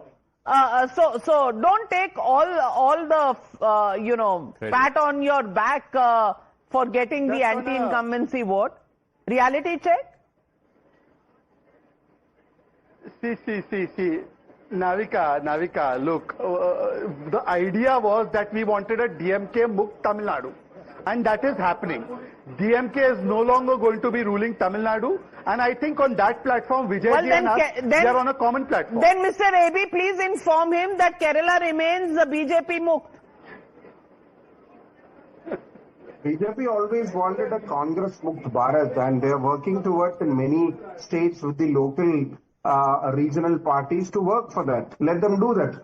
But I have differences of opinion regarding Bengal, where the central forces played a very critical role. They were actually capturing the boots like the traditional political organizations do in many parts of the country. They were actually playing the part of the political organization where they helped the BJP to kind of tamper the election. So that is something which we have to discuss later. We're just getting a piece of breaking news. I'm sorry I'm interrupting, but I don't think this has ever happened. M.K. Stalin, the Chief Minister of Tamil Nadu, is trailing from his seat of Kolattur. This is just the first round, another 15 plus rounds to go, but he is trailing in the postal ballot round. Like I said, the Chief Minister in Kerala is trailing, the Chief Minister in Tamil Nadu is trailing, even Mamata Banerjee was trailing the last time we checked.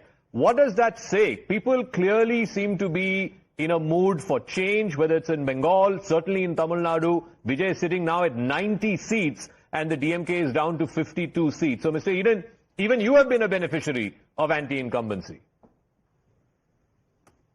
Absolutely. People, you cannot underestimate the people or the democratical process in any point of time. People always, you cannot predict, even though whatever exit polls have come in. At the end of the day, the final mandate is the people of the state and the country where they decide, and sometimes you have to accept the fact that what was in place, like in Tamil Nadu, if there was an anti-incumbency, the biggest beneficiary of the anti-incumbency is TVK.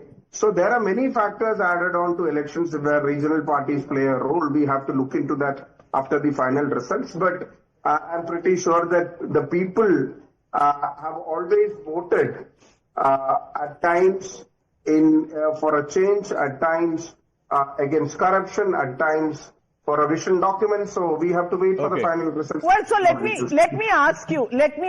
There was an attempt by the Congress party to ally with TVK. Went on for a long time till the senior leadership of the party, I understand, came down and said no, traditional allies DMK.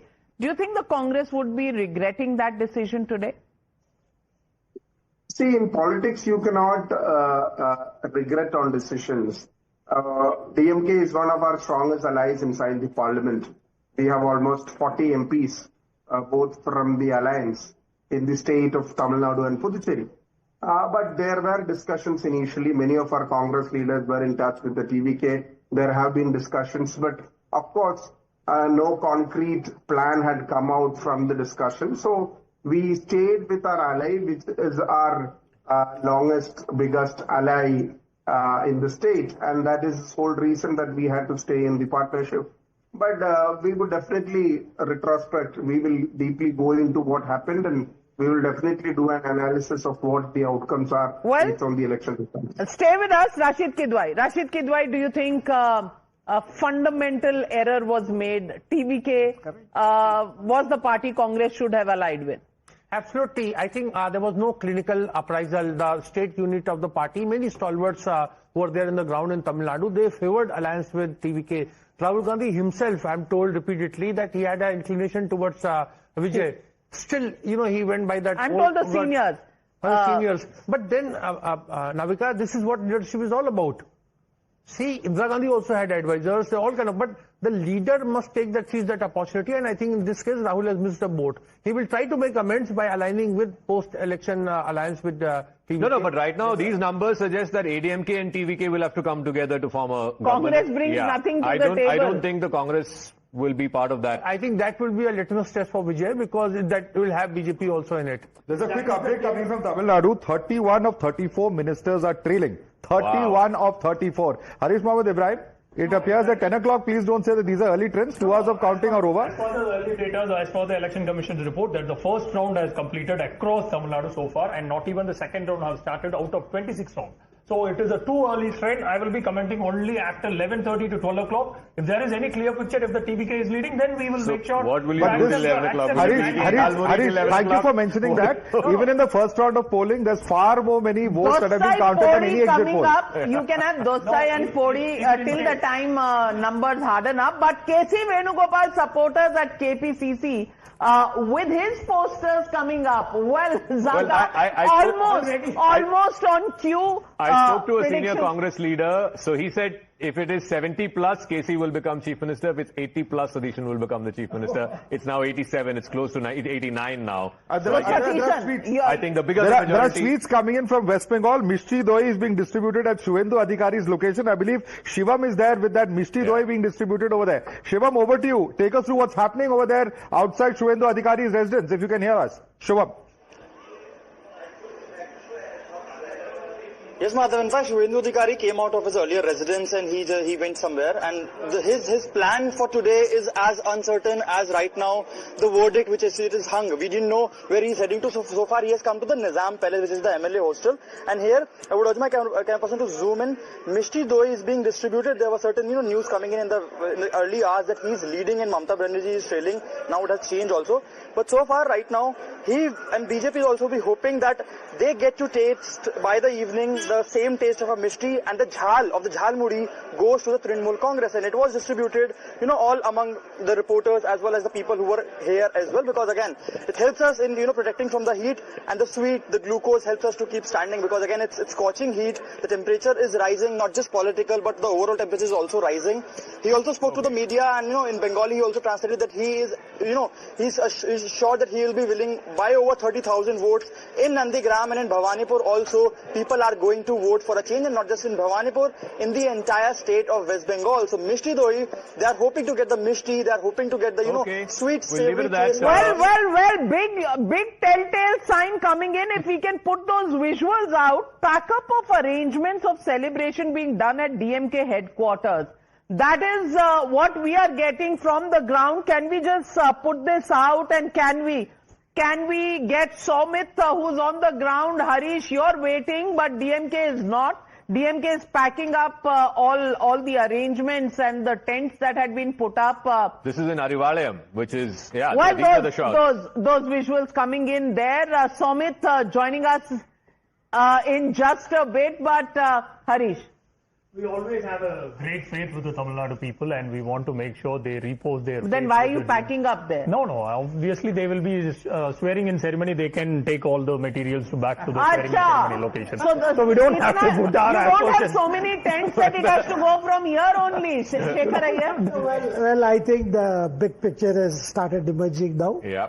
And the worst fears of Stalin have come true. Because even a day ago, we were hearing how Stalin was making very frantic inquiries.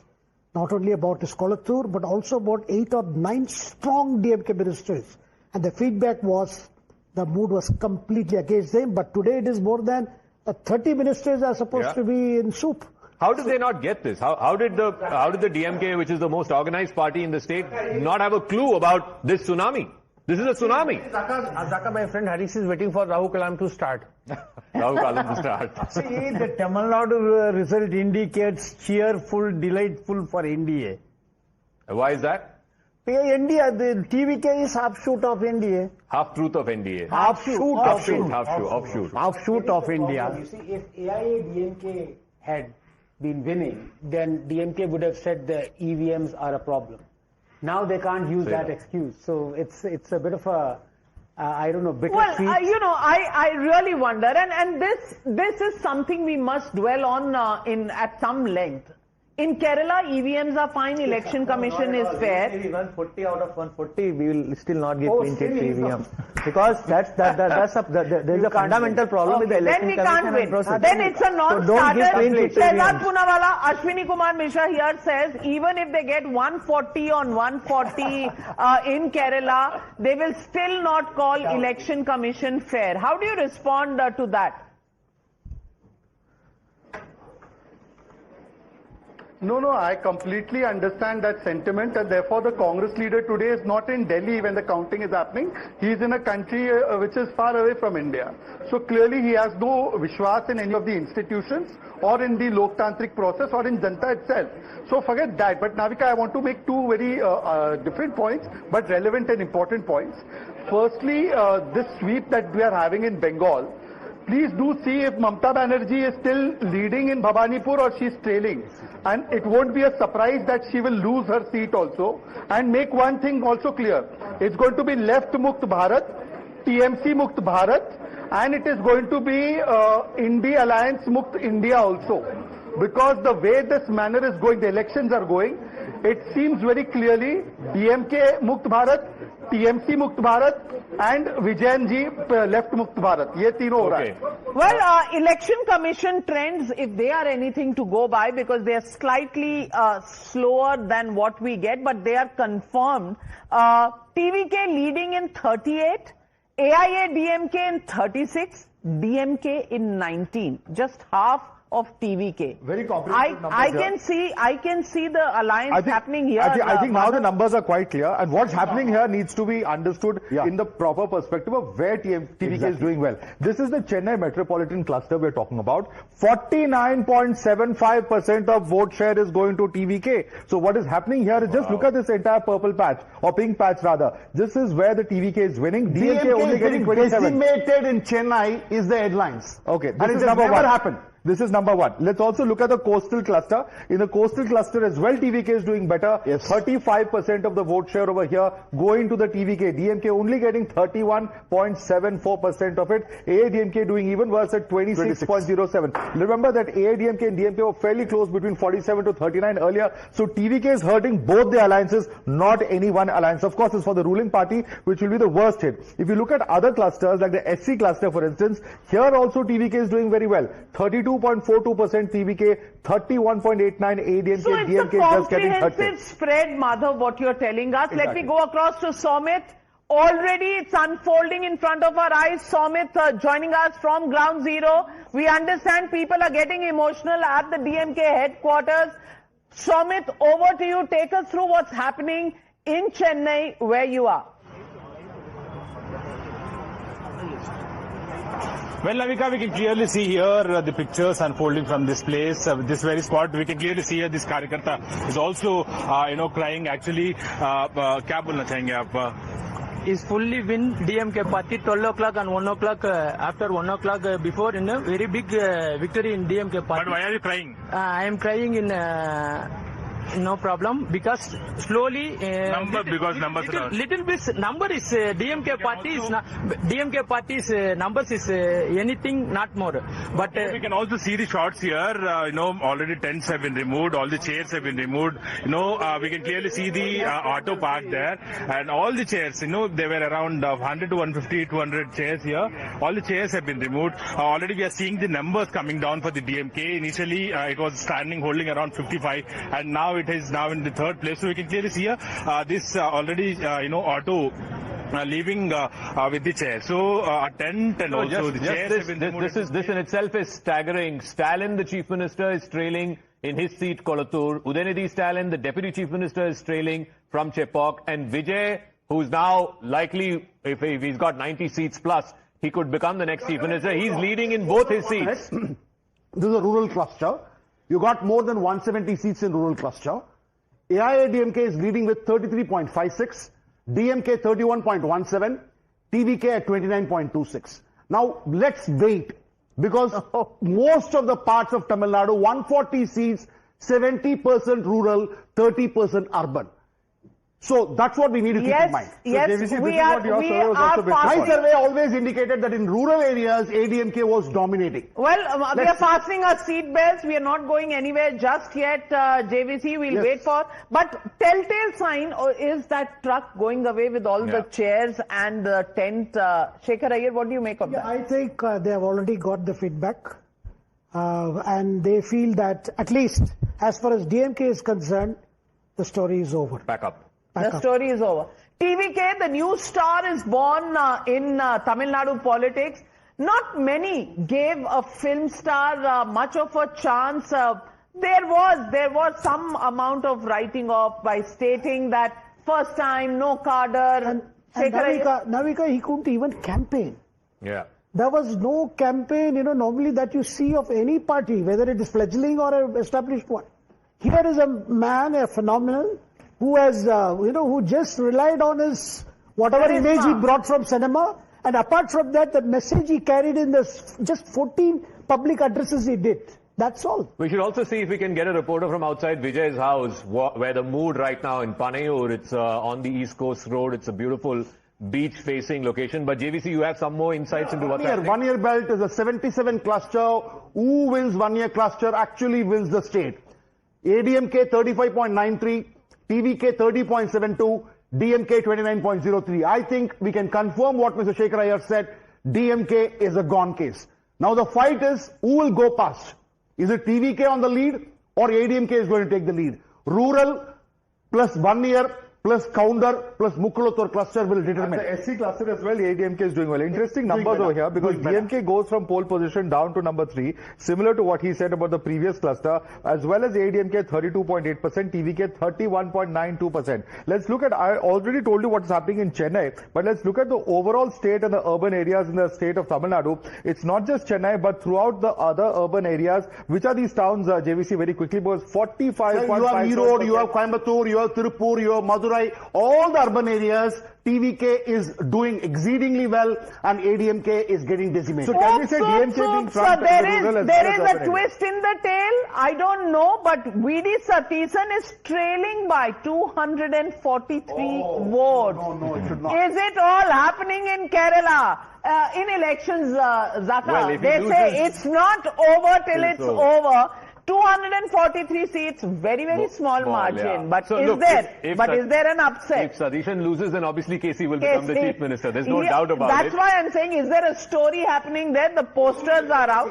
Who will vacate the seat for KC? Well, but let's look at the story. Who's considered to be a possible contender as well for the 37 seats. 37 seats of the Trinamool strongholds have been breached in Bengal by the BJP. These include Beleghata, Bijpur, Binpur, Chanditala, Chandrakona, Dantan, Egra, Garbeta, Gopi Ballabpur, Gosaba, Howrah Uttar, Jagtadal, Jangipura, Jhargram, Karandhigi, Katwa, Krishnanagar Dakshin. That's a comprehensive breach. Siddharth, can you tell us the importance of those breaches? Look at the Kolkata region as well, because Kolkata as well, just look at the map over here.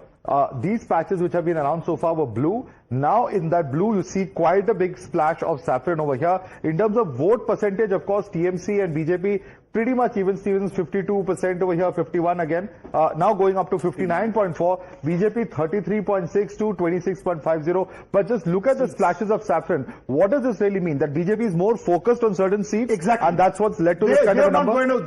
As I told you, like South Parganas, they don't want to even touch it. Probably North Parganas, Hooghly, wherever they see a chance, wherever they see more Hindu population. There they have concentrated, there they have focused. And it has been a focused campaign. Even yesterday, one of the BJP spokespersons was saying us that in 224 seats only we are fighting. Okay, we are but not a complete fighting. switch has happened in rural Bengal because TMC was 48.94% over there. It's now BJP which is 46.58. Yes. BJP was 38.3 in this region. It is now 42.24 for the TMC. So it's a complete switch that has happened. So the BJP has actually managed to break into a lot of rural firewalls with the TMC. Very interestingly, it's also made inroads in the urban areas in the presidency region where the TMC had a virtual hegemony over the seats. So Rash Bihari, Swapan Das Gupta is contesting from Rash Bihari. He's currently leading. And that's a firewall that they would breach in the event. And he was favored to win that seat, right in all exit polls. Let me also say the vote share that has been put out in Bengal by the Election Commission. BJP at 48.44%, TMC at 37.73%. So the vote share actually flips between the TMC and the BJP, and that is the story unfolding in Bengal. But Tamil Nadu is where it's all happening. Let's go across to Kritika joining us from Vijay's residence. What's the action there? Well, all the fans coming out. Kritika, take us through what's really the flavor at Vijay's residence.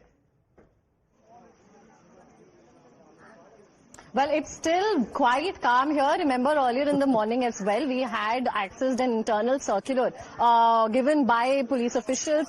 In fact, cautioning people from creating ruckus as far as following Vijay's vehicle is concerned. Currently also we're seeing massive security as well. More and more briefing as far as security deployment is concerned is happening at Vijay's residence. No fans in sight, sadly, as of now. However, we will see things pick up. Even at the party office, we're hearing that there is silence currently. We just got on call with one of the media handlers of the TVK party, and they are still, in fact, waiting and watching the seats, refusing to comment as well. So, of course, currently we have the astrologer inside. Mr. Radhan Pandit is inside. He, in fact, reached here quite early in the morning, just before the counting of the votes even started. If the numbers hold, it does seem that he's also going to be a much more sought-after astrologer, specifically as far as politicians are also concerned. But currently, this entire lane, remember, this is quite a VIP lane here in Chennai. We're seeing multiple film stars, Chennai South rock stars, in fact, I'm being told, live here, and so that's why there's a lot of security that has been beefed up. Earlier also, whenever there is even a slight movement of Vijay, we hear that about thousands of people come up, and in this very narrow lane, in fact, all of this is jam-packed. So we're expecting similar scenes today, but from what we've earlier heard, around 11 is when we can expect some movement from TVK camp. Thank you very much. Let's go across to Puhar Gandhi of the DMK joining us.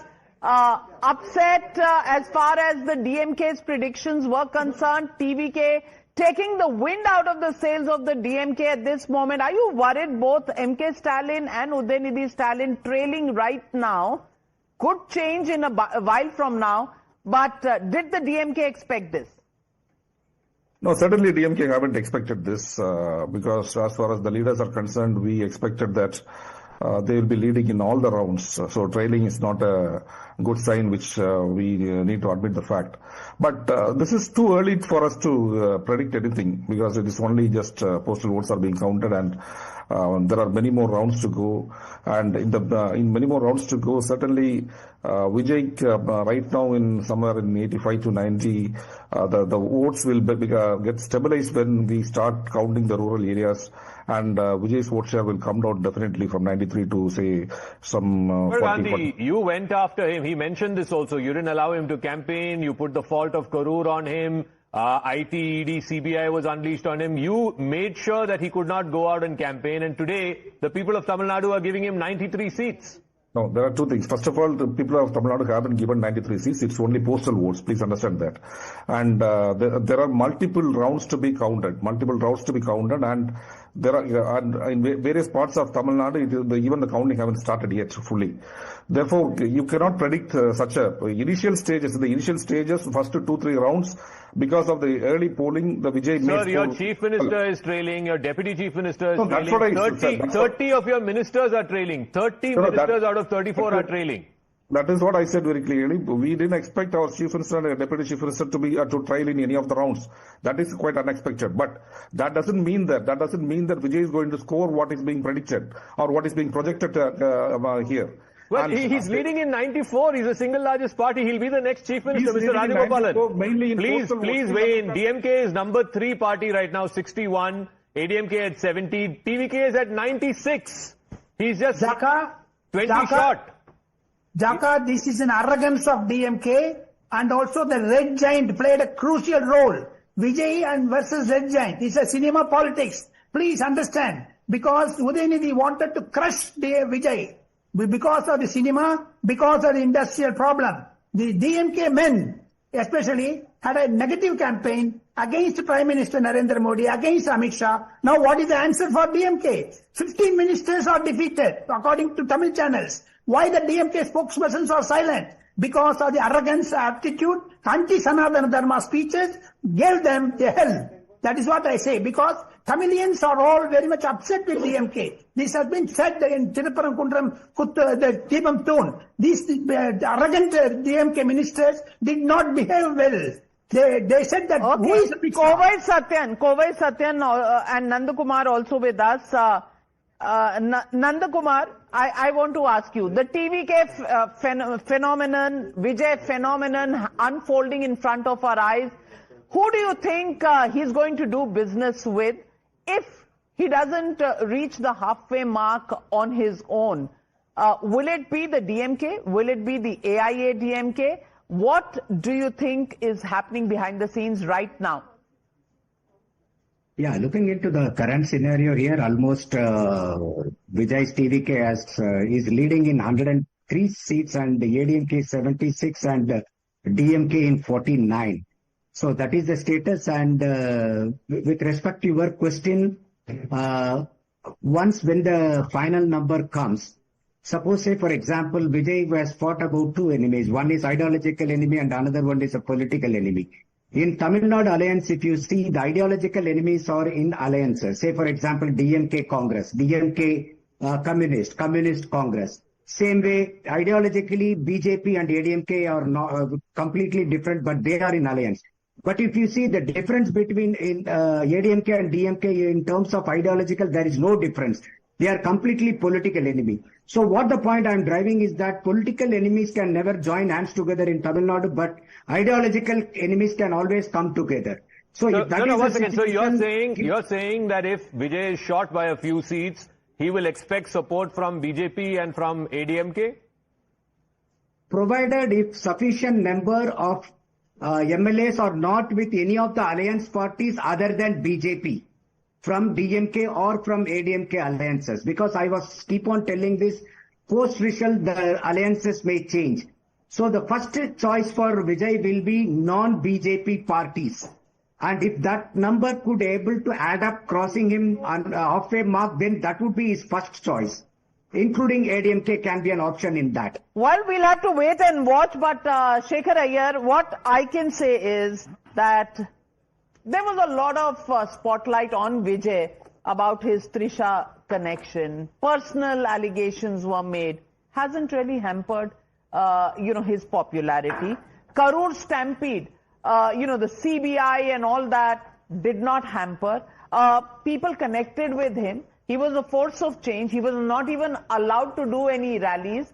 And the underdog makes it big. Once again, popularity and connection, not really the hallmark only of traditional parties. Newbies can do it. First time around, first Aam Aadmi Party, now TVK. No, if a newbie is made to, rather forced into an underdog situation, the sympathy comes. Take for instance this personal matter. His wife's divorce petition became public. Almost 2 months after she had filed the petition. Who leaked it? And number one. That is before even court had taken cognizance. Exactly. And number two, the fact that Trisha, his friendship with Trisha became such a public issue, the DMK ecosystem, the DMK, guided YouTubers, all of them made such a big issue of it, and Vijay's response had one response. He said, so many things are happening, well, I will handle it. And I think, and then he made a public appearance with her, and he literally thumped by turning up at a wedding with Risha. Navika ji, what would Rahul Gandhi be thinking now? Did I not tell you guys? That's the thing he would be asking. Because Mallikarjun Kharge and Sonia Gandhi were persuaded by the local Congress leaders like Chidambaram, Sanjay Jha, Praveen Chakrabarti and Rahul Gandhi, Manikam Take, Karti Chidambaram, all of them actually thought of TVK as an alliance partner and to break away from the DMK. Would they be kicking themselves right now? Well, in hindsight, yes, but don't forget, you're witnessing something far greater than what we saw happen in Delhi. In case of Tamil Nadu, you have two deeply entrenched, it's a bipolar contest. No, forget their alliance partners. DMK is the ruling ideology across both the parties, really. It's the same core foundations. So to expect this kind of a Herculean upset, I don't think anybody anticipated that. But within the Congress, there will be a lot of dismay today, because I'm fully aware that there were some people who were looking at actually going ahead with the Vijay alliance, because their initial survey had told them that maybe there is a lot of anti-incumbency already building up. But then these things are part of politics, I guess. You know, in hindsight, we are all wise. 40% of the electorate were under 40. So, you know, that chunk is highly influenced by Vijay, and all these theatrics that you just mentioned, talking about his personal life, making it look like he's a villain, he's not a hero that he lived on the screen, did not really matter. I think this youth, the electorate, was bored of this binary of the Dravidian model. They were looking for a third force, and Vijay came and filled the gap. So BJP loses an opportunity to be the third force. Vijay takes it away. That's also a big story. Let's not lose sight of this. Certainly, the fall of a traditional Dravidian party, let's not lose sight of it. He refused to go with the BJP. That was half the reason. 1 second, ED and all were not sent by DMK.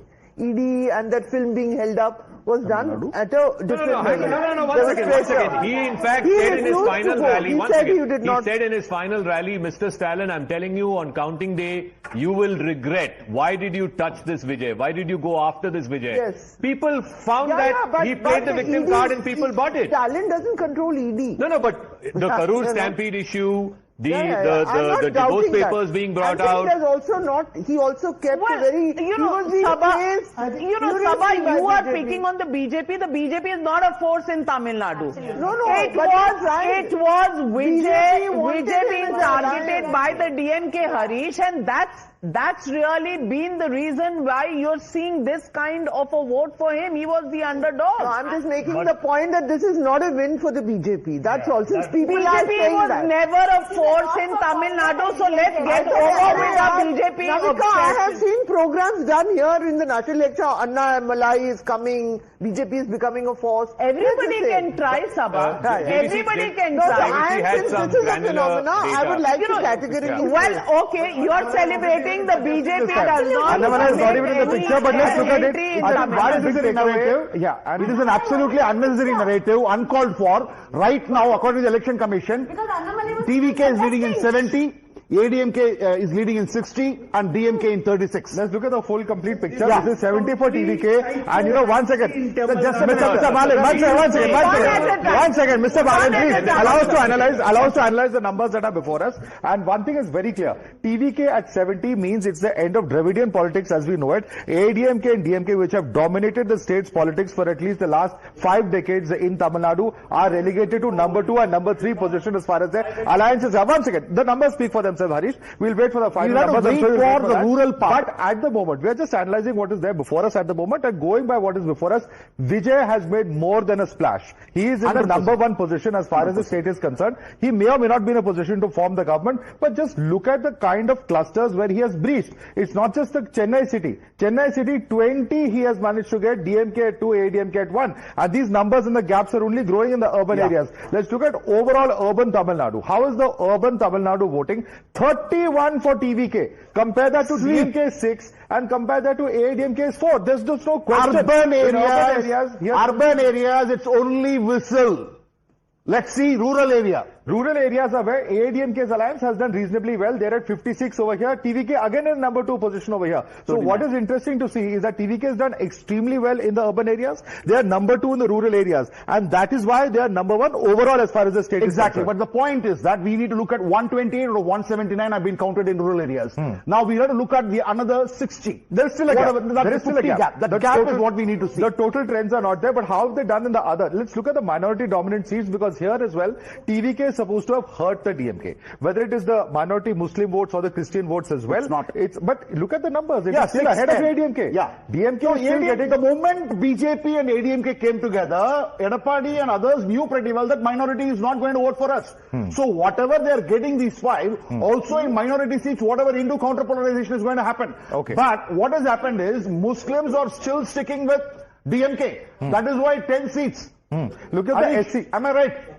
Look at SC. Union Minister Sukanta Majumdar joining us at this point. And Mr. Majumdar, good morning to you. Early days yet, but BJP heading to a comprehensive victory in Bengal, sir? Hello. Dada, বুঝতে পারছেন, শুনতে পারছেন? নমস্কার। নমস্কার। রসগোল্লা খাচ্ছেন ওখানে? It is too early. It is too early, I feel. Okay. Obviously, after the formation of government, I will go to your office with Rasagolla. Okay. For now, it's Jalmuri. It is not the actual time for Jalmuri. Jalmuri's time is the evening. It is the evening snack. 4 o'clock. Yeah. Okay, but the results that you're getting from various parts of Bengal's comprehensive breaches being made by the BJP in the Trinamool Congress bastions. Did you always expect this? Yes, it was expected this time, because for several, especially for 2021, for several months, several years, we are actually all the leadership of Bengal. We were planning, we were actually giving our labor, and it takes some time to give the results. But the Trinamool Congress is saying that your alliance partner is the Election Commission of India, and the SIR was done only to suit you. How do you respond? See, lots of discussion already taken place in this on this matter. And most importantly, the matter has been, critically analyzed by the apex court of this country. Not only the apex court, even before that, the High Court also analyzed these things. And the Trinamool Congress approached High Court as well as the Supreme Court of this country. And now they are just finding their alibi. Mr. Majumdar, we had TMC leaders earlier in the show. They are saying, strong rooms are being switched off, CCTVs being cut off, load shedding is happening. They are basically saying that all of this is to cover the result. So the result is still there in front of everyone to see, 169 currently to BJP. Yes, though it is too early, I think. But yes, BJP is going ahead and we will form the government. But the thing is that when I contested my past election, at that time I was very nervous. And similar kind of incident happened. And lots of people used to come to me and they used to say, Dada, load shedding happened. Few people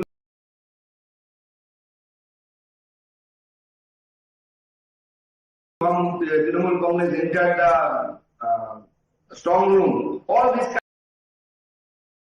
kind of at that time it was bombarded toward me, and I was disturbed. That's why I was panicking. And now TMC is losing. So that's why they are panicking. Okay. So this is the thing. Actually, no one can do anything with these EVM machines. But Dada, there are 50. They are saying there are 50 SIR impacted seats. Majority of them, nearly 24 of them, the BJP is leading. And that is where khela hoiche. Now see, they are showing the results or data, those who is there. The thing is that even in my constituency, I would like to cite that example. In my constituency, due to the SIR, 22,770 names, almost 23,000. 23,000 Hindu names have been removed due to this SIR. Okay. Still we are letting there. All right. Okay. Takun, we are all waiting for Rasgulla to come our way. As of now, 169 leads for the BJP, 117 for the Trinamool Congress. It's all happening on ground. Thank you very much, Shukanta Majumdar, for joining us on this broadcast. We have a piece of breaking news that I think we can go to. Top Congress sources now saying that a few Congress leaders are upset that the party did not ally with Vijay's TVK before the polls. Can we play that breaking plate up? The Congress says it's surprised by Vijay's leads in early trends. 98 to the TVK. Who was making that point? I think Rashid was making that point earlier that Rahul Gandhi believed that they should have gone with the... You made that point. Yes. I've been tweeting since June of last year that if he really wants Puducherry, Tamil Nadu and Kerala, all three, Vijay should be in alliance with Congress. Okay, so and that will change the entire Why did not happen, Sanjay Jha? It's a complicated chemistry, I think. One is that MK... Chemistry is always complicated. Yeah, exactly. MK Stalin has been one of the few national leaders who's backed Rahul Gandhi even through difficult times. The DMK Congress alliance has done well even in the Lok Sabha elections. Let's not forget that, right? Just a couple of years ago. So there would be voices on both sides. I mean, there were people within the Congress that I know of who talked about a resurrection at the regional state level, and there were those that at the national level it's still convenient to go with the DMK. That was the core concept. Now you have neither resurrection at the state level, the point nor resurrection at the national level. The point is, Sanjay Jha, it's very clear. If the Congress wants to resurrect itself, it will have to do it at the state level before it becomes a force. Now, you have to make your choices. You clearly did not bite the bullet. Isn't that right? Rahul Gandhi wanted to, but Rahul Gandhi has achieved what he wanted to achieve. What does he want to achieve? He didn't want DMK to come to power, and he has stopped that. No, I don't think that was the objective of stopping DMK. The objective should have been, how do I resuscitate myself? Well, I think to that extent, it's a lost opportunity. I think, when JVC says this, there is truth to it. Joining us this morning, Gaurav Bhatia, from the BJP headquarters, where we are told orders of jalebis, rasgullas and laddus are being given thick and fast. Gaurav Bhatia, the Election Commission BJP alliance has won in Bengal, says the Trinamool Congress. Please respond.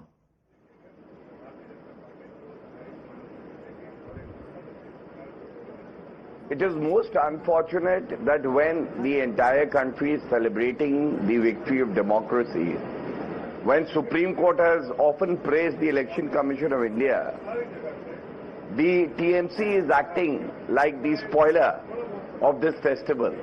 And I must start by a positive agenda. The results send out a very clear message. The message that people of the country and the states have faith in the leadership of Shri Narendra Modi ji, in his vision for a Viksit Bharat. And it is also clear that when the BJP enters the state or the national elections, the beginning of pro-incumbency politics also starts. And I must say that the era of appeasement politics, Navika, is over. In Bengal, we all know how this historic mandate will change the demography in Bengal to what it used to be. No more place for illegal immigrants. Bengal is for Indian citizens. And that is the strong message which the voters of Bengal have given. And I must say, abhi aap keh rahi thi, rasgulla khilayenge. तो मुझे बिल्कुल फक्र है ये कहने में, हम इंतजार करेंगे जब परिणाम आ जाएंगे तो ममता बनर्जी को मीठा मीठा रसगुल्ला खिलाएंगे। लेकिन आपके लिए थोड़ी सी झाल है इन Tamil Nadu, Gaurav Bhatia, because TVK and Vijay have got a bumper harvest in Tamil Nadu, which means they would want to do business with AIADMK, but certainly not the BJP. Are you seeing the ADMK-BJP alliance cracking up in Tamil Nadu?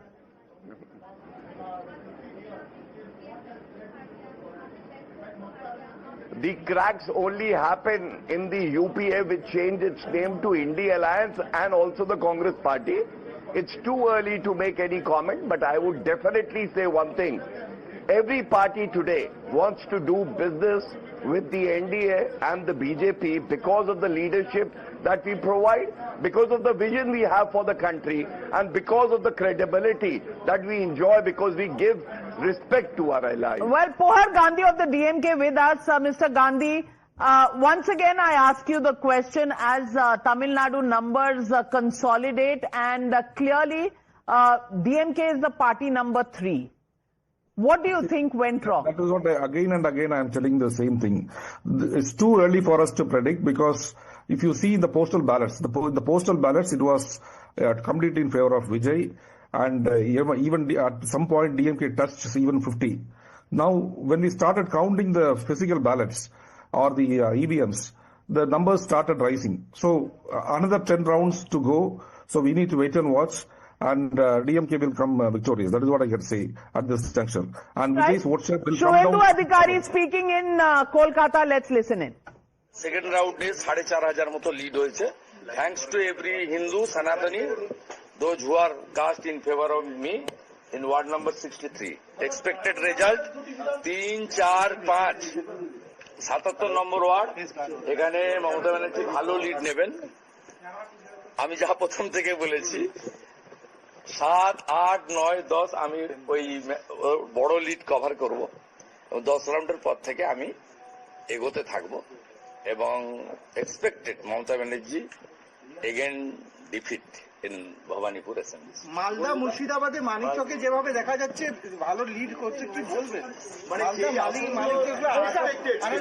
এক্ষুনি কিচ্ছু বলবো না, BJP সরকার করছে এটুকু বলবো, এবং clear mandate, একদম clear mandate BJP সরকার করছে। না না না, it's too early to say. দক্ষিণ কলকাতায় আপনিও স্বপন দাশগুপ্ত, তিনিও অনেকটা লিডে রয়েছে তৃণমূলের গড়ে কি এবার? Well, Bhavanipur, Shuvendu Adhikari leading by 2,400 votes at the moment. Yeah, we have another 15 rounds to go. That's a good lead. But can I come back to Tamil Nadu and okay, all right. JVC has some. Let's start with a few of these important clusters. Kolkata, definitely BJP has made a huge breach. At the moment, it looks at 17 for the BJP in terms of leads. Coming out from 1, TMC was at 35. So it was a bastion of TMC, one seat, which has very clearly come down to 19. So there's a clear breach over here in terms of the numbers. Just 1 seat in 2021 and now 17 seats in Greater Kolkata. And yes. Yeah. So whether the Bhadralok have spoken or not, look at finally. this. Look at this number. This is the biggest number. One second, Siddhartha, just a second. Let's analyze this one by one, because this is a very important cluster. We're talking about the minority cluster over here. We're talking about 102 seats, of which 66 numbers have come out.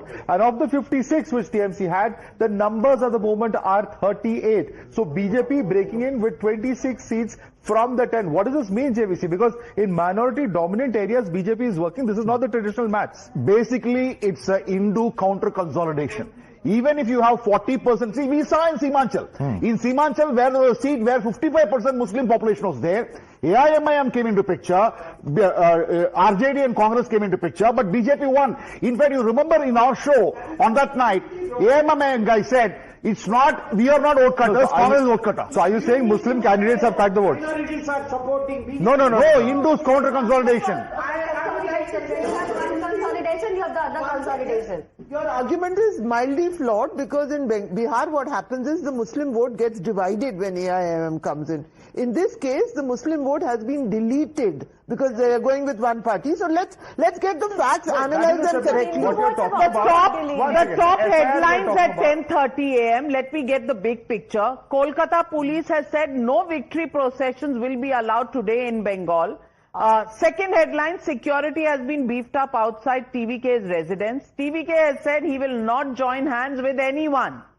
Udeni Stalin has just arrived at CM Stalin's residence. Stalin, EPS and OPS are all trading from their seats. So AIA, Chief DMK Minister, story. former Chief Minister, another former Chief Minister, That they're is all the trailing. story in Tamil Nadu. Fresh faces probably doing better Arrogance will not be tolerated is the message. Now, Yeah, well, I agree. 1 minute. I agree. Congress 1 minute. Real in the front bench. Mr. Real is can in I the back get the bench. headlines at this moment? Congress sources are saying no alliance with TVK is a misstep, so they are admitting to the fall.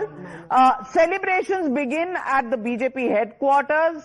Trends are showing BJP crossing the halfway mark in Bengal.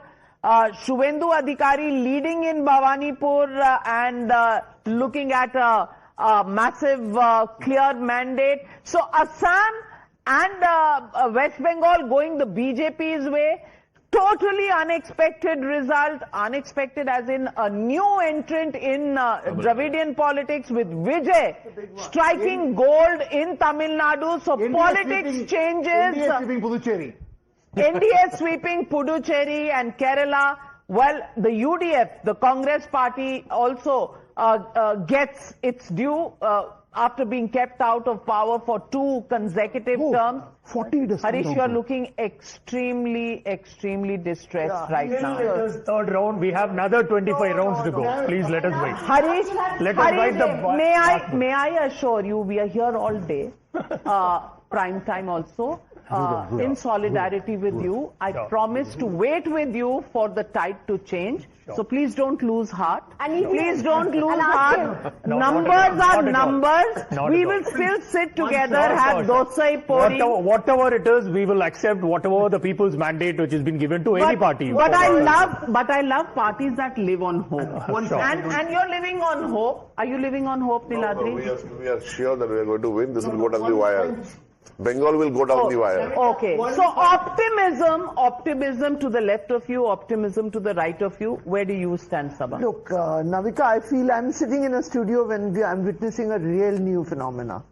The Vijay arrival. You know, we will when we are old and there will be books and then there was an MGR and then there was an NTR and so there will be a Vijay. So I will recognize this moment. Then we can get back to the usual sparring over BJP, Trinamool and all later. But I recognize the this headline moment. Story, Vijay?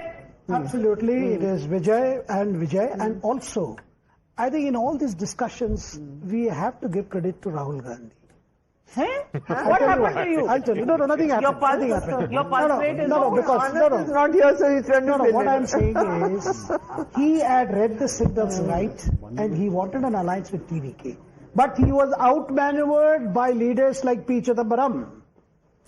And who got in touch with Kharge and Sonia Gandhi and outmaneuvered Rahul Gandhi. I want to... And that is a good, because if that is one reason, please, 1 minute. Let him complete and I'm coming to you. That is one reason why Rahul, when he realized that they had managed to even convince Sonia, he decided to just step away. That's one. And number 2, and in fact, Vijay was expecting Rahul's green signal because several parleys had happened behind the scenes. Stalin knew about it. Everybody knew about it. It was happening. But then still it did not happen. So at least in this case, Rahul read the signals right. Rahul read the signals right. Stalin misled him. No. Obviously, the Congress gains whatever the seats which they are getting right now by sending an MLA inside because of DMK is what is we want to tell him. Can I make a point? Because even the 20 plus seats. See, Rahul Gandhi must be credited for reading the tea leaves because there was concerns within the party that while DMK and Congress have a good combination at the Lok Sabha and worked in the last assembly, many people felt that they were getting a stepmotherly treatment when it came to seat allocations. And let's not forget, Kerala remains, I think, a silver lining for the Congress on an otherwise pretty moderate to average day. Well, let me tell you, right here is where the story is. This is the DMK stronghold. This is where DMK has never lost any seat for the last 3 elections. This was the last election. Look at Stalin's seat and look at the purple incursion that has been made by Vijay. Right here, this is the Korathur seat where now TVK is breaching the Kolathur stronghold of MK Stalin, the Chief Minister of Tamil Nadu. That is how. And look at this, and Shreya, this is the story here. This was the DMK's bastion. Look at the number of purple incursions that have been made by TVK, by Vijay. Look at these seats over here. First time entrant into Tamil Nadu politics. Well, hero in films, in Tamil films, and now hero in politics. That's Vijay coming in for you. Should we call the elections now one by one? Welcome to the panel, Karan Verma. Absolutely. Should we call out the elections? Is it time? It's 10:37 in the morning. Sabha. But just a point on the swing seats, right? In urban Chennai, 26 seats, TVK is winning 25. DMK only 1. Can you imagine in the capital of the city? Let's look at 2 or 3 important clusters that are very important to look at. Complete wipeout of DMK in Chennai itself. Can you imagine? 27 versus 1. And it's not only Chennai. Just a second. Let me just quickly explain this to our Last time they got 16 out of 16. They didn't lose a single seat in Chennai. 28 plus. In the greater Chennai region, we are talking about 28 plus seats because we're talking about neighboring seats as well. From there, coming down to just 1, and TVK completely sweeping them, obliterating them as far as Chennai is concerned. Look at the overall urban numbers as well. This also tells you a story. 44 for the TVK, and DMK here was 42, ADMK was 7. ADMK reduced to 3, DMK reduced to 2, 44 for the TVK. So TVK has swept urban Tamil Nadu. But there's another very important breach that we must look at when it comes to Tamil Nadu, and that is as far as the ADMK is concerned. If it's not doing well, because it is the Congo region. Explain this, JVC. No, because this is basically, this is a stronghold of... I'm interrupting you for a minute because joining us is the man of the moment, Pawan Khera. Pawan Khera, head of the Communications Department, Congress Party. Pawan Khera, congratulations for the victory in Kerala for the Congress Party. I want to ask you, there is a lot of debate and discussion about the winds of change in Tamil Nadu. The Congress guessed it right, wanted to go with the TVK initially, but then stuck with DMK, its traditional alliance partner. Are you really revisiting that decision this morning? Your voice is cracking, Navika. I can't hear you properly, but I think I got the question. Navika, postmortems are not done on living creatures. These are trends. Results are yet to come, so I would not like to indulge into any analysis, premature analysis and premature postmortems. Well, Pawan Khera, itne dhol baj rahe hain. Are you not celebrating Kerala? No, these are in celebration of democracy, and I think all of us should celebrate democracy whether we win or lose. Sir, can you tell us, in Kerala, it's a runaway victory for the UDF. Who is going to be Chief Minister is the question on top of everyone's mind. I would like to wait for the results to come in. These are trends, or based on trends, indulging into speculation is not a very healthy practice for me as a politician. You of course should do it because media must do it. It's a sweep for the NDA, 98. You have anything to say to the Chief Minister there? I think these are trends. I have something to say to you as a political worker. These are trends. Let's wait for a couple of more hours and then we'll talk again. Pawan Khera, on a lighter note, I want to ask you, have you become watchful with your words in recent times? I've always been watchful with my words, with my thoughts and with my actions. Acha, then the whole problem with Himanta Biswa Sarma wouldn't have arisen at all. I once again ask you, what do you think about Assam? Number one. We'll talk about it some other day. What do you think about Tamil Nadu? Assam is a beautiful state, and I love Assam tea. Okay, great. And what do you think about Tamil Nadu? I know you love dosas, but do you think TVK and alliance with TVK in time, which was Rahul Gandhi's first choice, also would have been better for the Congress Party? Navika, have you ever heard postmortems on living creatures? These yes, are all the time. Trends. These are not all the time. Results. So one done very recently by you, sir. Sabha has a question for you. No, I have a good to see you and smiling and. Yes. But, the Congress, is the Congress at this point going to take delight in the possible defeat of regional parties? Because the Congress has always argued that their space has been taken away. No, just a theoretical question. Easy. We fight to win. No, we fight to win, we fight to improve our performance, we don't fight to celebrate somebody's defeat.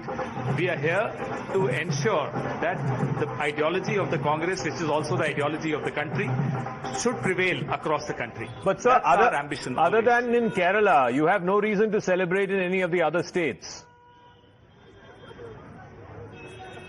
I think democracy needs to be celebrated always, whether you win or lose. And right now, it's neither victory nor defeat. These are trends. So, Pavan Khera, my question to you is the Election Commission fair in Kerala, fair in Tamil Nadu, not so fair in Bengal? Would you believe that?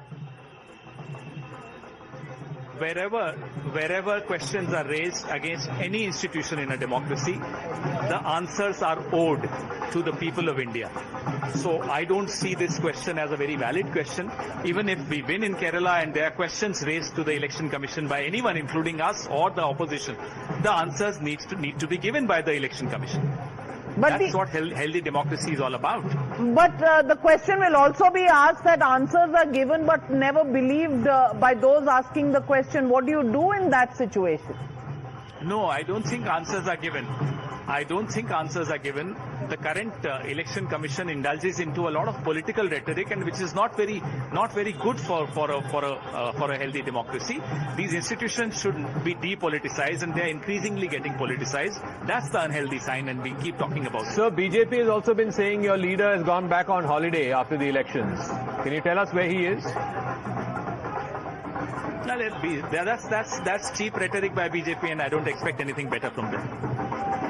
Okay. Thank you. I'm just asking him, we are citizens, there are supporters, it's not a cheap rhetoric. I also want to know, where is he? He's a leader of the opposition. So that's my question. Mr. Khera, question from Sabha. That's an irrelevant question. That's an irrelevant question. That's a very, very irrelevant question, I would say. Thank you. Okay. Well, thank you very much, Pavan Khera, for joining us on the broadcast this morning. Very watchful. Do you see a change?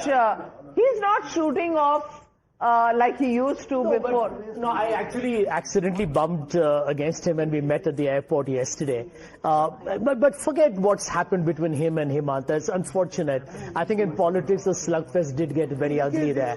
But I think the bottom line is that I think in politics, when you are holding that official position, you technically don't want to either claim a victory or throw in the towel too early.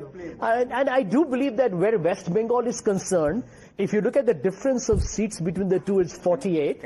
So 24, if it's a zero-sum game, you need 24 seats to shift for any imbalance to occur. So I would still wait a little longer in West Bengal, but for me, the result of the day is Tamil Nadu by far. Yeah. No, Narikaji, if once Assam is a very important state as well. For just look at this one particular trend. NDA has done far better than it had done earlier. 73 in 2021, 98 in 2026. Where are the extra seats coming from? Congress has just gone from 30 to 26. Is the AIDF that has been completely obliterated from 16 down to 2? And just look at the map here. Whichever were these purple patches were AIDF across the state, including in Upper Assam, that has been completely reduced to just these 2 seats, which include Mazibur Rahman from Dalgaon, as well as, of course, the seat of Bina Kandi. So AIDF being completely wiped out in Assam. I think last time Congress and AIUDF had an alliance. This time they are fighting separately. So I don't know what message there is. Maybe they should fight in an alliance, but certainly it's not reflecting well on Gaurav Gogoi.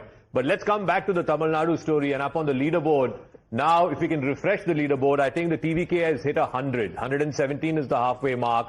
There is no way, if this trend holds, there is no way anybody other than Vijay will become the next Chief Minister of Tamil Nadu. Let me just underline that. C. Joseph Vijay will be the next Chief Minister of Tamil Nadu if these trends hold. I mean, what an earthquake that is. What a political earthquake that is in the state of Tamil Nadu. So finally, reels are being converted into voters. Because you would say that, oh, these are followers, they would not go out and vote. But it looks like the Vijay has transitioned it perfectly. That transition. You just need fans, and they have voted, they have delivered for Vijay. Also, Navikaji, it's a complete rejection of the DMK. I mean, how pathetically can you probably run a state? Talk about debt, talk about law and order. They've been rejected, and both, I think, father and son are trailing right now. So, I mean, it's a rejection of their politics also. AIADMK unfortunately could not be that alternative, which is where I think he did a great job and he captured the imagination of the Gen Z, the millennials. I think you have to give credit to Vijay. For both the DMK and the AIADMK, the Congress always insisted that we want to contest on more seats.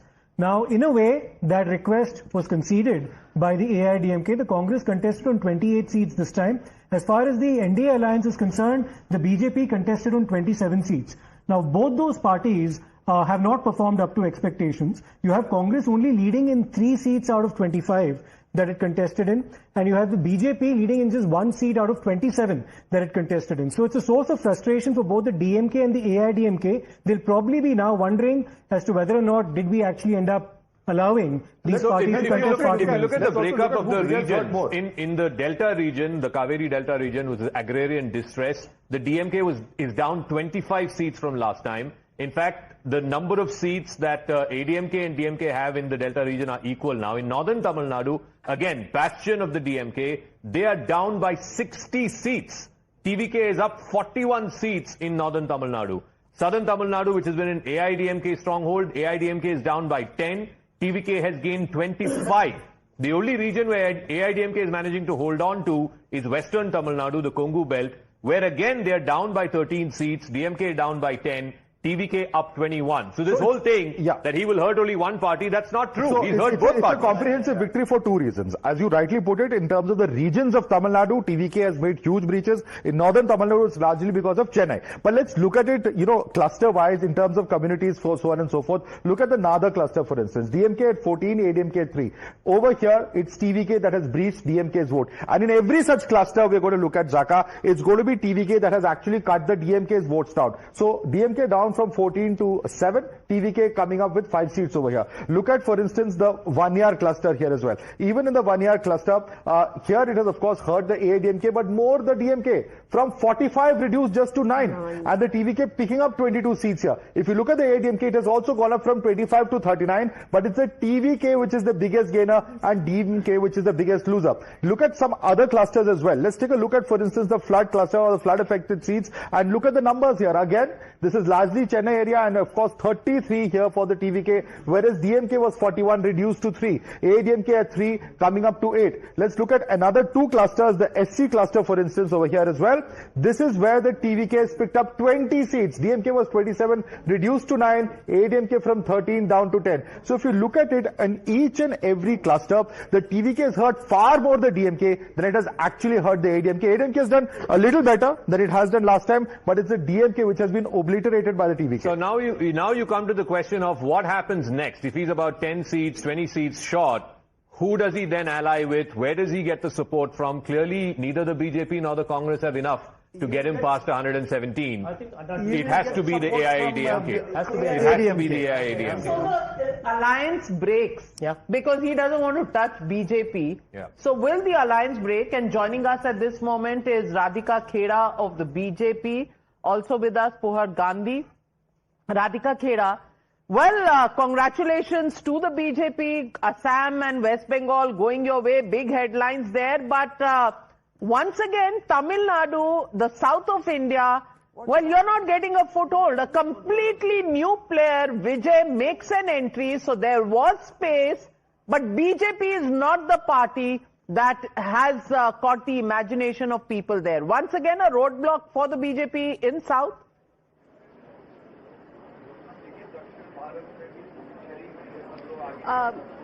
Navika ji, I agree that we have not been able to get the kind of votes and kind of seats that we were expecting in Tamil Nadu. But having said that, Bharatiya Janata Party has a history and a record of learning from its mistakes and coming back much more powerful than we were the previous time.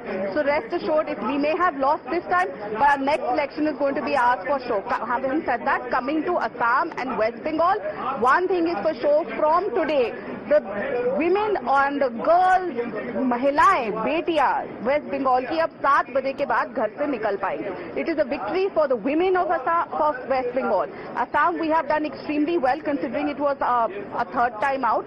But what was more interesting was before me when you were speaking with Pawan Khera ji, was he celebrating defeating his own party in Assam? That narrative that they tried to build has been given a befitting reply. If you attack a woman, they went and attacked the wife of the sitting chief minister. They forged documents. So that kind of politics has come to an end, whether it is in Assam or West Bengal where they've not opened their accounts. And also, Tamil Nadu is extremely interesting to see that a new party, TVK, has got that kind of seats. But yes, we will introspect and come back much stronger. So let me ask Mr. Rajagopalan this. Mr. Rajagopalan, if it is a hung assembly, as is the case now, who will support Vijay? Whose support will he take? Will he go with BJP? Will he go with Congress? Will he go with AIDMK? Congress has no number, Zaka. Correct. It go with BJP will be in the opposition, like Vijay did with Jayalalitha. BJP will be out of the government, but they will support outside the government. And ADMK, Vijay alliance will definitely rule. My point is simple. 2 or 3 things. You have not given me time for 45 minutes. Now I tell you 1 or 2 things, important things. One, MK Alagiri, the brother of Stalin, told me for the last 1 month. And he has been in touch with me. He says, Rajagopalan, wait and see.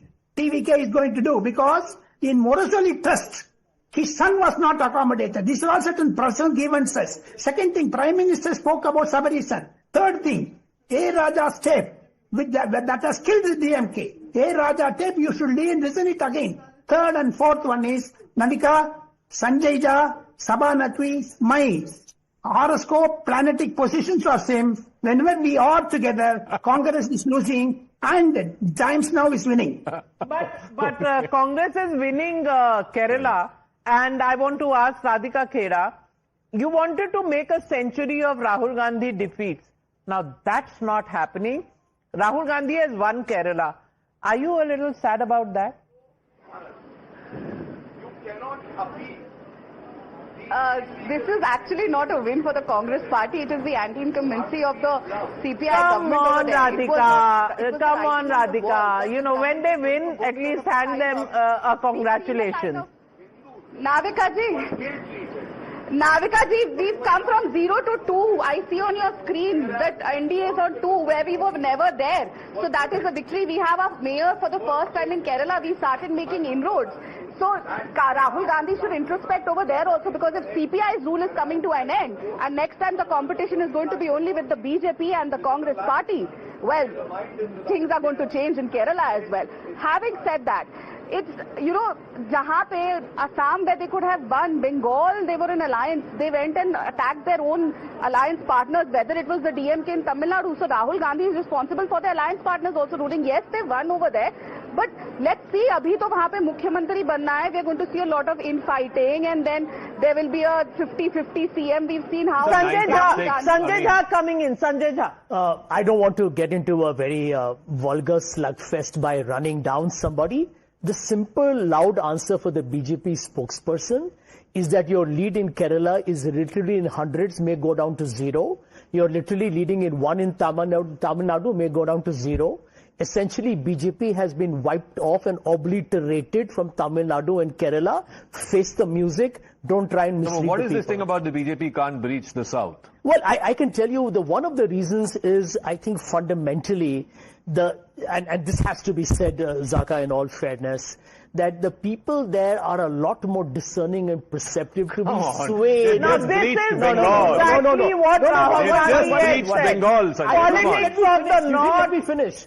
I'm saying to be swayed by a very parochial agenda all the time. I don't think the BJP has any alternative vision for the South. I'm not saying just the communal politics. That is a known factor that I think even people in Bengal know. But the truth is this, that the BJP hasn't understood the southern part of this country at all. But you had said BJP has not understood eastern part of this country. Yeah. The BJP today is forming a government in West Bengal. So how do you respond? No, I think where the eastern part is concerned, let's not deny that the eastern part has not, it's not that the BJP was completely absent, it has made a great comeback in the last 10 years significantly, but it has to be stressed all along that the Congress is vanishing from West Bengal. The Congress's vanishing from West Bengal has made it very, very easy for BJP to make. Mr. Rajagopalan very animatedly wants to come in about the South India point, I'm sure. Much before Mamata Banerjee, the left ruled for 34 years. One way to argue is that Mamata Banerjee is a Congress offshoot as well, right? Anyway, BJP can't breach South India. Dhaka, one thing, Mr. Sanjay Jha has some sort of, he records Rahul Gandhi's intentions. Now, my point is, like Article 370 in Jammu Kashmir, the secessionist tendency, separatism tendency of DMK has been routed by the BJP. That Sanjay Jha, can you say that? Because DMK wanted to separate from India. That is the intention of DMK. They have been doing that. And that has been stopped by DMK. When does the DMK said that it want to separate from India? These kind of comments should be reprimanded. This is uncalled for. Do you believe in E.V. Ramaswamy? When you get that? No. Do you treat E.V. Ramaswamy as your ideological guru? He wrote a letter to Jinnah. One second. Now you have to allow me to complete. 1 second. He wrote a letter to Jinnah. 1 second. Now I'm exposing you. Even the TVK which is getting the vote as an ideologue of Periyar. No. What do you want to say that? Now he's getting... Anyway, let's not get into this. No, 1 second. I want to focus on what's happening now. I want to focus on what's happening. 1 second, Harish, 1 second. Let's come back to the current. Let's come back to the numbers of right now. Yes. We are not. No, 1 second, guys, gentlemen. The campaign is over. The campaign is over, gentlemen. We are looking at the results coming in. Look at the results. 101 for TVK. What does that signify to you? No, but Harish, 1 second. You have to accept the mandate of the people of Tamil Nadu. No, fair enough. But this, did you expect your party will be number 3? What kind of bizarre No, your party is number 3, sir. That is your government has been rejected. Whether TVK is going with the Sanghis, whatever the BJP. No, come on, guys. BJP Don't use pejorative terms. No, don't use these pejorative terms. Please, 1 second. No, I'm asking you about the vote today, the mandate today. Please talk about the mandate today. The people of Tamil Nadu have rejected your party. That's the result. Sir, Zaka, give me one second. Give me a fair 30 minutes. TVK's ideologue is EVR Periyar number 1. They have not voted for that. They are going with Sangh ideology. No. Even the TVK, even if they form a government, they come with the same Dravidian ideology. So don't say those kind of stuff that the India should be barred from Tamil Nadu. Okay, that is not the DMK's ideology. Let's stick to today. I think it's a rejection of the incumbent government. We stand on ideology. We can say this. Electoral seconds you have to electoral defeat and I get to win is not cannot work like this. Harish, this can't be. You've spoken. Allow him to counter 30 seconds. 9th August 1944, EVR's letter to Jinnah, we want to separate from India and from Dravida Naidu. Shameful letter. Does he have the guts to condemn this? Don't get so perturbed. I have the letter right in front of me. So please, let's talk facts. Karan Verma, 1 minute, hear me out. We are in 2026. We are in 2026. Not interested right now to debate 1944. I think the Prime Minister will be at the BJP headquarters tonight at 7 p.m. 1 second, let's bring the focus back to Bengal, because for the BJP, if this result holds, I remember the Prime Minister on the day that BJP won Bihar, he said, Ganga to Bengal se bhi behti hai. Bilkul. And I think today, he's proven right. The BJP would have managed to breach Fortress Bengal for the first time in its history. And this is... They said Parivartan, Bengal heard it and Tamil Nadu also heard it. And they did the Parivartan. Well, the point is there was 1 minute, gentlemen. Is misused. That's the only resort. I only want to make one point. And Sujata and Balanji, if you do not talk in between yourselves, then viewers can hear you. The only point we want to make right now is there are 5 election results on the board here. Not results, leads as of now. In Bengal, please look at the BJP number 176, TMC at 114. In Assam, BJP at 96. Remember, last time around the BJP was at 60. This is the third time that they go in, pro-incumbency actually increases the mandate, and I think nobody has acknowledged so far the kind of phenomenon Himanta Biswa Sarma has been on the ground by improving a two-time government's performance, 60-60 in both previous elections, 96 this time. I think this is Himanta Biswa Sarma all the way. This is his mandate. Of course, the BJP. Let me get now to the biggest story that is unfolding in Tamil Nadu. DMK party number 3, 54. AIA-DMK at 77. TVK at 103. And this is where the story is. This man is the new Thalaiva. This is the new Thalaiva coming up. What Rajnikant failed to do, Vijay has done. And that has to be given to Vijay, that he's come from behind. There was space, Madhav. There was space, there was a vacuum. People were tired of the Dravidian parties.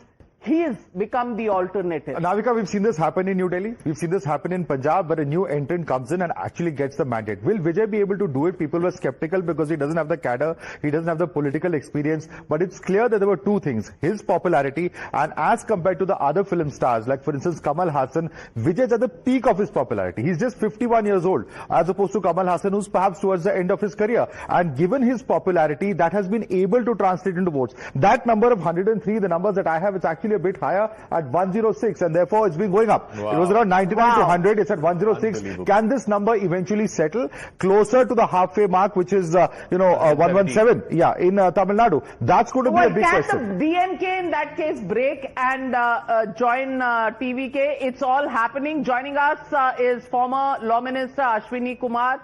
Ashwini Kumarji, winds of change in Bengal, winds of change in Tamil Nadu, a new phenomenon taking place. BJP wins, Assam comprehensively increases its pro-incumbency mandate. What do you think is happening? And the Congress, of course, gets Kerala. What do you think is the message of this election? On the whole, Navika, the message of this election is that Indian democracy, particularly electoral democracy, has deepened. The people have turned out in large numbers to assert their will. And DMK results clearly show an assertion of popular will with a party which is less than 2 years old, without any organizational structure, sweeping the state from the indicative results. Which means that elections are always driven by the moment's emotions of the day. As for the West Bengal and Assam, clearly, and you can't deny that and you must give them credit, BJP has succeeded not only in identifying itself with the mood for change, but also has succeeded in directing that mood in a particular direction. Through sheer hard work over the last several months, through intensive campaigning and a very well structured organization. You don't think the Election Commission has had a role to play, as Mamata Banerjee has been alleging? Well, I don't know what is the impact of the deletions, whether those deletions were right or wrong. You could also argue to the contrary, that the earlier victories were on account of votes which ought not to have been there. So I don't know. I don't want to comment on that, but for the moment, let us congratulate those who have won, and let us also felicitate those who have lost for a valiant fight that they have put up. The most surprising element in this entire election for me, I had a gut feeling that TVK will do very, very well. But he will do that well, nobody knew. Which really means what? Which means that there is a voter's fatigue. People are fed up with the old hypocrisies which have been there for the last several decades. Both Dravidian parties have had a very strong base, and I don't think they are going to wither away. I do not believe that one defeat will lead to the withering away of these parties. They've had a huge history there. However, the winds of change are clearly for all to see. But somebody says this is a tectonic shift in the political consciousness of the country. Yes, but I would like to summarize and say this is on an overall basis, the BJP's moment. BJP has emerged as the dominant party of the day, with the Prime Minister being the most dominant leader and a charismatic leader. You may agree with some of his policies, you may disagree with that. But the fact is that repeatedly people are holding out for him. And they have also, people say, well, in Madras they have not been able to breach the southern citadel. The fact is that their vote share will increase even in Tamil Nadu and Kerala, which I think is a very significant achievement for the BJP. Well, that's a pragmatic view. Thank you very much, Ashwini Kumarji, because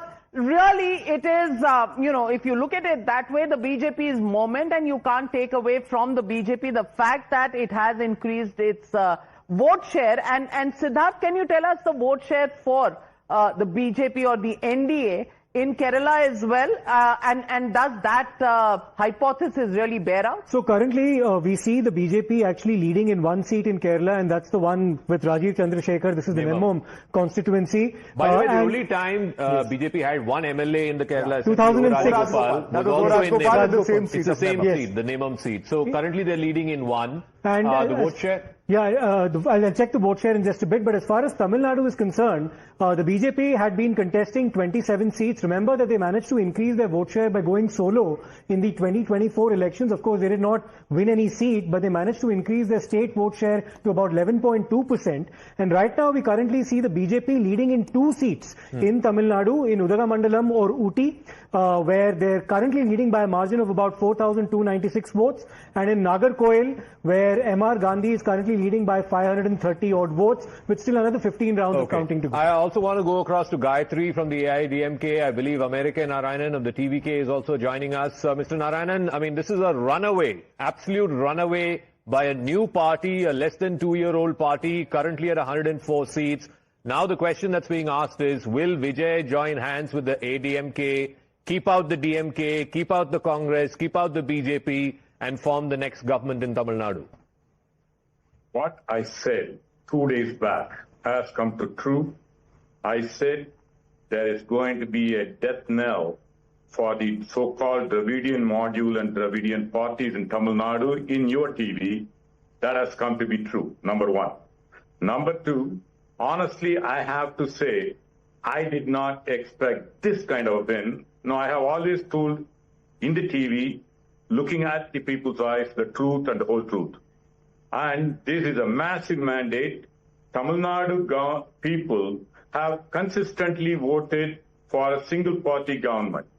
So your question of whether they need ADMK support is going to be seen. As of right now, I wouldn't be surprised if they pass the 118 mark. Okay, we're just getting some breaking news, so allow me this. Vijay has now summoned all his winning candidates. Right now, 104, it could go up to 115.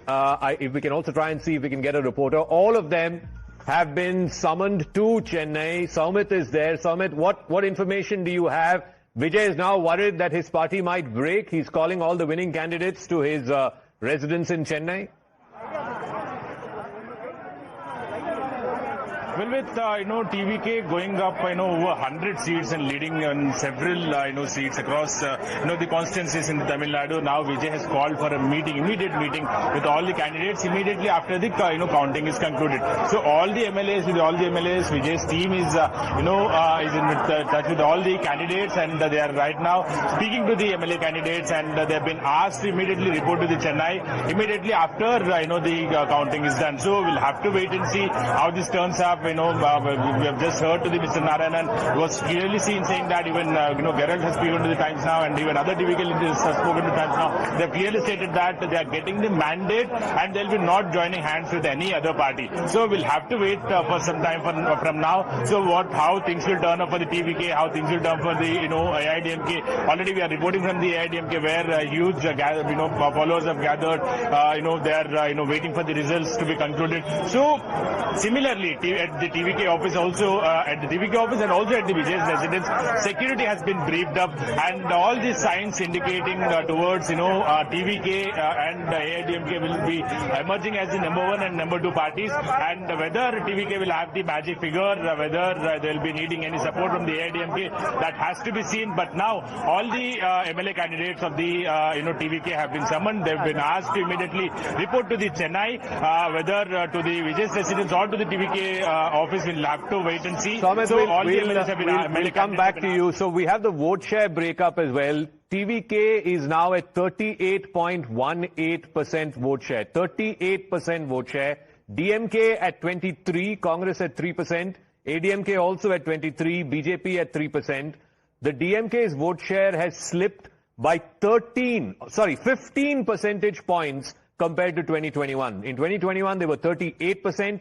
Today, they are at 23%. It's a massive fall. ADMK's vote share has fallen by 10% from 33% in 2021 to 23% currently. So Vijay has eaten into both DMK and ADMK, but he's hurt DMK much more, to the extent of 15% as opposed to 10% for the AIDMK. 38% that you mentioned, Zaka, is Vijay as well as others, including a lot of independents in the fray. The Election Commission of India has not segregated that vote share, so we'll have to wait and see as to what specifically Vijay's vote share is. But right now, all indications, it's about 25 to 27%. Now, at least one round of voting has concluded in 232 out of 234 constituencies in the state of Tamil Nadu. And as per the Election Commission's website, we currently see the TVK leading in 104 seats. 104 out of 132, so they may not necessarily make the halfway mark at this juncture. Yeah. So clearly we're looking at certain post-poll machinations coming. And this is the first time. This is the first time that in Tamil Nadu politics we don't have a clear mandate. Normally, Tamil Nadu is known for a clear mandate with a sharp edge to Vijay, and he might still get it. But if he doesn't get it, then... You made an excellent point there, Navika, because between the 1960s to 2006, you had a trend in Tamil Nadu where one party would win decisively or one alliance would win decisively. 2006 broke that trend because Vijay Kant ended up eating into the vote share of both the DMK and the AIDMK, and Karunanidhi had to form a minority government with the Congress. So this will be the first time since 2006 where you have... 20 years later. Vijay Kant in 2006 and in 2026 is Vijay. Both films started at the same time. But just to get the numbers... Standing as a stumbling block to the Vijay of the other Dravidian party. And is this the sunset for the Dravidian ideology? Is a very, very serious question, because TVK is far ahead of both the Dravidian parties, ADMK and the DMK. And I want to just add that if you look at it from the alliance perspective, not just the party numbers, DMK was at 45.81%, which has come down by around 14 points to 31.26. And those numbers, of course, changing with the numbers that are coming in. AIDMK 42.07%, and this is again AIDMK alliance down to 29.56%. But still AIDMK is doing better, even though the percentage of votes may be less, but it must still, in terms of the seats, when you compare it, AIDMK far better. But TVK, eating into 32.77%. When we spoke before elections, many were saying, how will he get more than 25%? How is he ever going to breach 30%? That's impossible. But very clearly, all those who are poo-pooing Vijay now will have to eat humble pie, given the fact that he's been able to do so phenomenally. He's decimated them, and Gayatri Raghuram of the AIADMK joining the broadcast. And Gayatri Raghuram, Vijay is the storm that has hit Tamil Nadu. Politics in Tamil Nadu headed for a change. Is the AIADMK reaching out to Vijay? If he's short of the halfway mark, is the AIADMK going to do business with the TVK?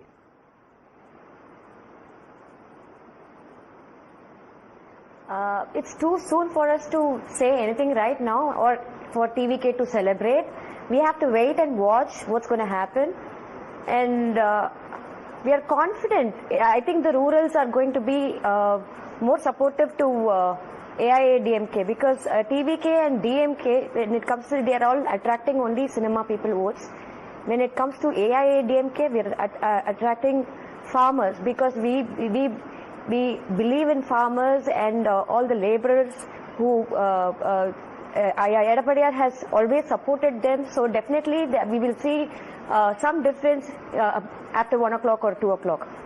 If these results stay the way they are, two parties have to come together. There is no way anyone else can form a government. And the only two parties, the most logical choice would be for ADMK and TVK to come together. Because TVK has more numbers, then you presume the Chief Minister will be Mr. Vijay. But there is no other possibility. There's no other permutation, combination possible.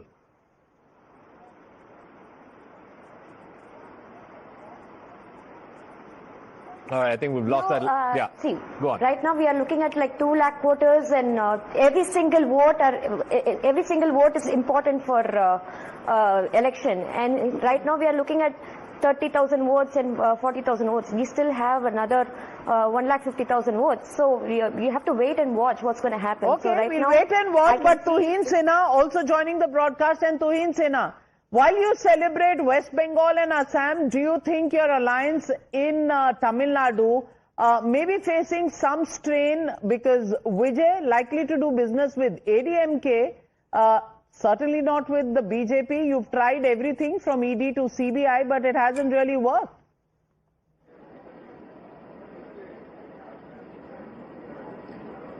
Well, good morning, Navika ji. Good morning, everybody. You know, insofar as Tamil Nadu is concerned, while we had identified the anger against DMK very correctly, it seems that TVK took the advantage better than what we could. But that does not change the alliance between AIA, DMK and us. The NDA alliance is very strong. So we will wait and see what holds, how things pan out in Tamil Nadu. But yes, so far as Bengal is concerned, it's an out-and-out rejection of the Diamond Harbour model of extortion, of intimidation of voters. And I think visuals of Vijay inside his residence. This is his father, Mr. Chandrasekhar. Is a film producer. His family there hugging. He just went to a temple, a very famous temple this morning. He's just come back home, and you can understand the kind of exhilaration that his family is feeling right now. Remember, he's taken on the entrenched 2 major Dravidian parties, and he's come out on top. Today belongs to his son. His son will become the next Chief Minister of Tamil Nadu. Well, I'm also welcoming Anand Ranganathan back into the studio. Congratulations. 2 landslides and 2 slides is what you said, and that's exactly what the result is. So my new innings as a psephologist have you engaged the services of the astrologer of Vijay? Astronomer, not astrologer. But can I say, with Vijay now moving into the politics, I think one hero vacancy is there, so maybe you are headed there. Ranganathan can definitely capture the imagination. Well, Ashwini, the manner in which the DMK is gone, is the Congress kicking itself in its shins not for having gone with Vijay before when there was time? I don't think you should regret the decision you have taken before the polls, and because those are decisions taken based on the interest of that point of time. Having said that, I think still it's too early now, because 2-3 rounds just over. I mean, hardly 10-15% vote has been counted. There's plenty to go. Let at least 50% cross. When will you say votes are still being counted? 50% to cross karne do. But there is a big story unfolding here. In winners, you'll have, 89 of the TVK, but at second number, TVK is leading on 60 seats as the number 2 with very thin margins. That is where the things are up for grabs over here. If it manages to convert a chunk of these seats, for instance, they get about 25 of these seats, then their numbers are very clearly there to form the government. They're in position. But what is also important, Navika, is to look at the fact that DMK, while it is only winning 47 now, also is runner-up in another 101 seats. So will the DMK be able to convert it, or will the TMK get the momentum? That's the big question at this point of time. TVK clearly seems to be in a position to, be closest to forming government in terms of the numbers, but it's not over till it's over. So the AIDMK is number 3 in terms of the runner-up position? So ADMK's numbers at around 70 are going to stabilize, because this is what it won last time around as well, if you remember. Okay. Its numbers were around in the 70s, mid-70s. As a runner-up, it's not really likely to pick up much. But it is, in fact, the TVK and DMK which are in a close race as far as the runners-up are concerned. And DMK will be hoping that it's able to retain TVK to around 100 so that it has, but it's still not in a position anywhere to form the government, because it's just at 47. What happens, JVC, if TVK does not need anybody? What happens to the two Dravidian parties? It all depends upon how much Patali Makal Kachi is going to get, how much Congress is going to get, how much AMMK is going to get. See, all these smaller parties, if they are able to say 20, then TVK might as well form the government. Although I do agree with our friend that there are only 3 rounds over, 2 rounds over. Left on that side? Yeah, gentlemen, I was supposed to tell him. See, after I tweeted it, tagging Rahul Gandhi, and told a lot of Congress leaders also, this is a chance after 1967 for Congress party to share power. Here is a man who's calling, anybody come and accept my leadership, I'm going to give you ministerial positions. Deputy Chief Minister, Congress Party. You know, JVC, one second, JVC, the interesting thing is not one party, any major or minor party in Tamil Nadu allied with him. Yes. Today they all have egg on their face. Not a single party allied with him. Today he's the single largest party. He's the next Chief Minister. He's done it. And I think, to be honest with you, JV, even you would admit this, that at that hindsight is of course 2020. Correct. But as you said, I mean, there were many psephologists who weren't even giving one seat to TVK. Yeah. See, not one. Well, I also want to now set the cat amongst the pigeons. Folklore tells us that Prashant Kishore was doing the advice for Vijay. Do you think this time around, once again, it is Prashant Kishore who has strategized this, Rashid Kidwai? No. Prashant had been telling me, for instance, for over a year that, Vijay is a man to watch out for, and of course he was doing so. Prashant Kishore as a poll strategist has remained intact, and Prashant Kishore as a politician has failed and faltered. And here was a kind of opportunity in a platter for the Congress, and Rahul Gandhi, as I mentioned that he privately says that he made a mistake. I think the Congress has the grace to accept that it made a blunder. The BJP would never admit a mistake. No, but what can they do now? They have no seats, they have no MLAs. Now what JVC is saying, that's the only possibility, that whatever 3, 4, 5, 6 Congress has, they can always they don't have 3, 4, 5, 6. They have currently 2 seats that they're leading in. Now, my point is, the only possibility, I don't know what the PMK stand will be. Again, Mr. Ramdas and Vijay had a running feud. So I'm not sure whether it's an open feud. Yeah. So I'm not sure whether there is any love lost between them. I think the only possibility is for ADMK and Vijay to come together, at least in terms of numbers. Otherwise, it will be a very unstable coalition. And to be fair, Vijay's attacks throughout the campaign were against the DMK. He didn't even acknowledge the ADMK, so he can turn around and say, it's an anti-incumbent vote, let's come together, keep the DMK. But then the other question is, who will, whatever the alliance be, who do you think is going to be the Chief Minister? It has to be Vijay. It has to be. That's what I mean. There's no other question. With 102 seats, there is no question. There is no vacancy for the Chief Minister. But he also needs to ask his actor, hero we know, supporting role we don't know. Will there even be the need? Will there even be the need for a post-poll alliance? Because in some of the seats that TVK was actually trailing and was runner-up, it's now come in the ascendancy. And right now you have a situation where the TVK is leading in 108 seats. It had been trailing behind the AIDMK in some of those seats. It appears to be now gaining ground. There could be every possibility of the TVK even perhaps winning 117 at the end of it. Well, if that happens, then once again, we are in the pre-2006 era where it's been clear mandates always. It's all happening. And if you have a runner-up position on 60 seats, chances are that few of these will convert. And if you are at 100, sitting pretty at 100, and some of the runner-up seats convert for you, well, you are just smiling all the way to the poll bank. Can I just add something? You look at all the actors and actresses who have survived in Tamil Nadu politics. The successful ones have survived for decades. Yeah. So this is the start of an innings. If Vijay plays his cards well, we are looking at 15, 20 years ahead. This could be the Vijay. Vijay. Come from for Vijay. One second, let me just break this down for our viewers. Where will those extra numbers come from? What JVC was saying, the point that he is making is very significant for the simple reason that if you look at the alliances themselves, all of these numbers are not DMK, ADMK. Of the 76 of ADMK, for instance, only 66 are ADMK. So how many will the PMK get? How many will the AMMK get? How many will the Tamil Mandala Congress get? That is going to be very important to see. And if they are getting 10 seats over here, and if the DMK allies, apart from DMK getting 39, remember that DMK is at 50. So this will include Congress. This will include the other allies, including VCK and others as well. So there are about 20 seats. Yeah, but the point is there are roughly about 20 such seats which they could possibly look at, or Vijay could potentially look at. Maybe not with Anbarmani Ramdas and others, but who are the others who he can potentially tie up with? See, he will definitely go with Congress party. VCK would offer support to him. Communists could offer support to him because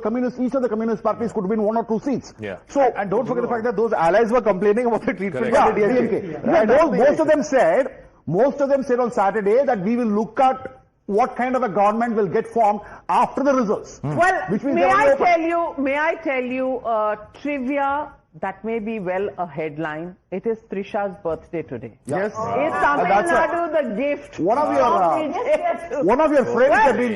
of your friends, M.R. Venkatesh, had been telling for the last 1 week to me that 2 Shahs will decide who is the Chief Minister of Tamil Nadu. One is Amit Shah and another is Trisha.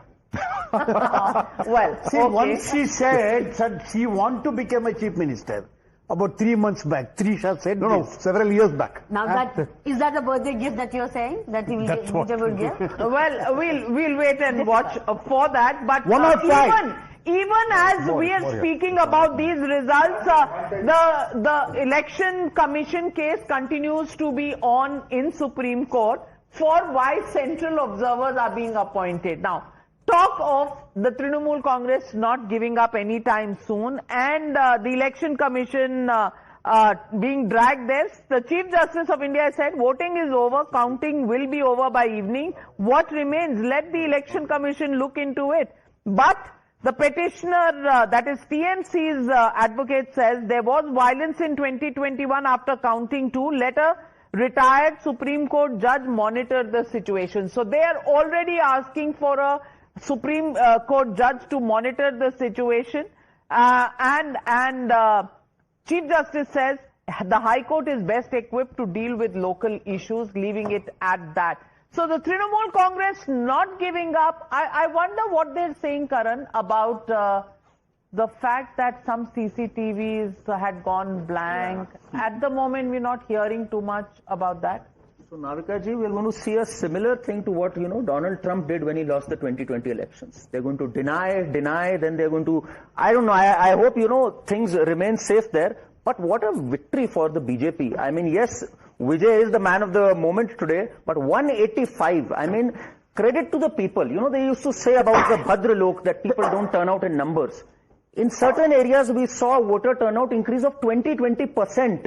And it's shown up. The fortress of Kolkata and around has been breached. What they said, this is Mamata's fortress. That has completely been decimated. The presidency fortress. Yeah. And once again, another number that has been held up, which is, Siddharth, that every time it has been a bumper voting, it has led to a change in government. 2011, we saw that when left parties were thrown out and Trinamool Congress stormed in. This time around, 93% voting and the BJP storms in. 185.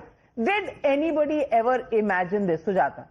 I think people of Bengal imagined it. And I think people of Bengal are sure that they know India, who's insider, who's outsider, who is not Dada, who is not Didi. They have decided that Dada wins the mandate. Also, I think, like I said, Parivartan Sansar Ka Niyam hai, they said Parivartan Karo. And they have done the Parivartan and everybody said 90 lakhs voters deleted. 90% voter turnout happened, and they showed this is what happens when you ignore what is happening on the ground. Navika, when you ignore... breaking update. I'm sorry I'm interrupting you, but this is exactly what we were discussing. And Dharni has just spoken to top leaders of both the CPI and CPM. They are surprised by TVK's performance, but they have not denied when they are asked if there's a post-poll alliance that's possible. They've said we have to wait and see. The party high command will take suggestions from functionaries and then take a decision. Remember TVK, look at it. The numbers increased to 112, 112. So they just need shot of the half-time mark for Vijay. Let's go across to Dharni. Just a second. Let's go across to Dharni, who's getting us that update. Dharni, this is very significant. Just 5 short. Does the left have those 5 seats that Vijay needs to form the government? Dharni?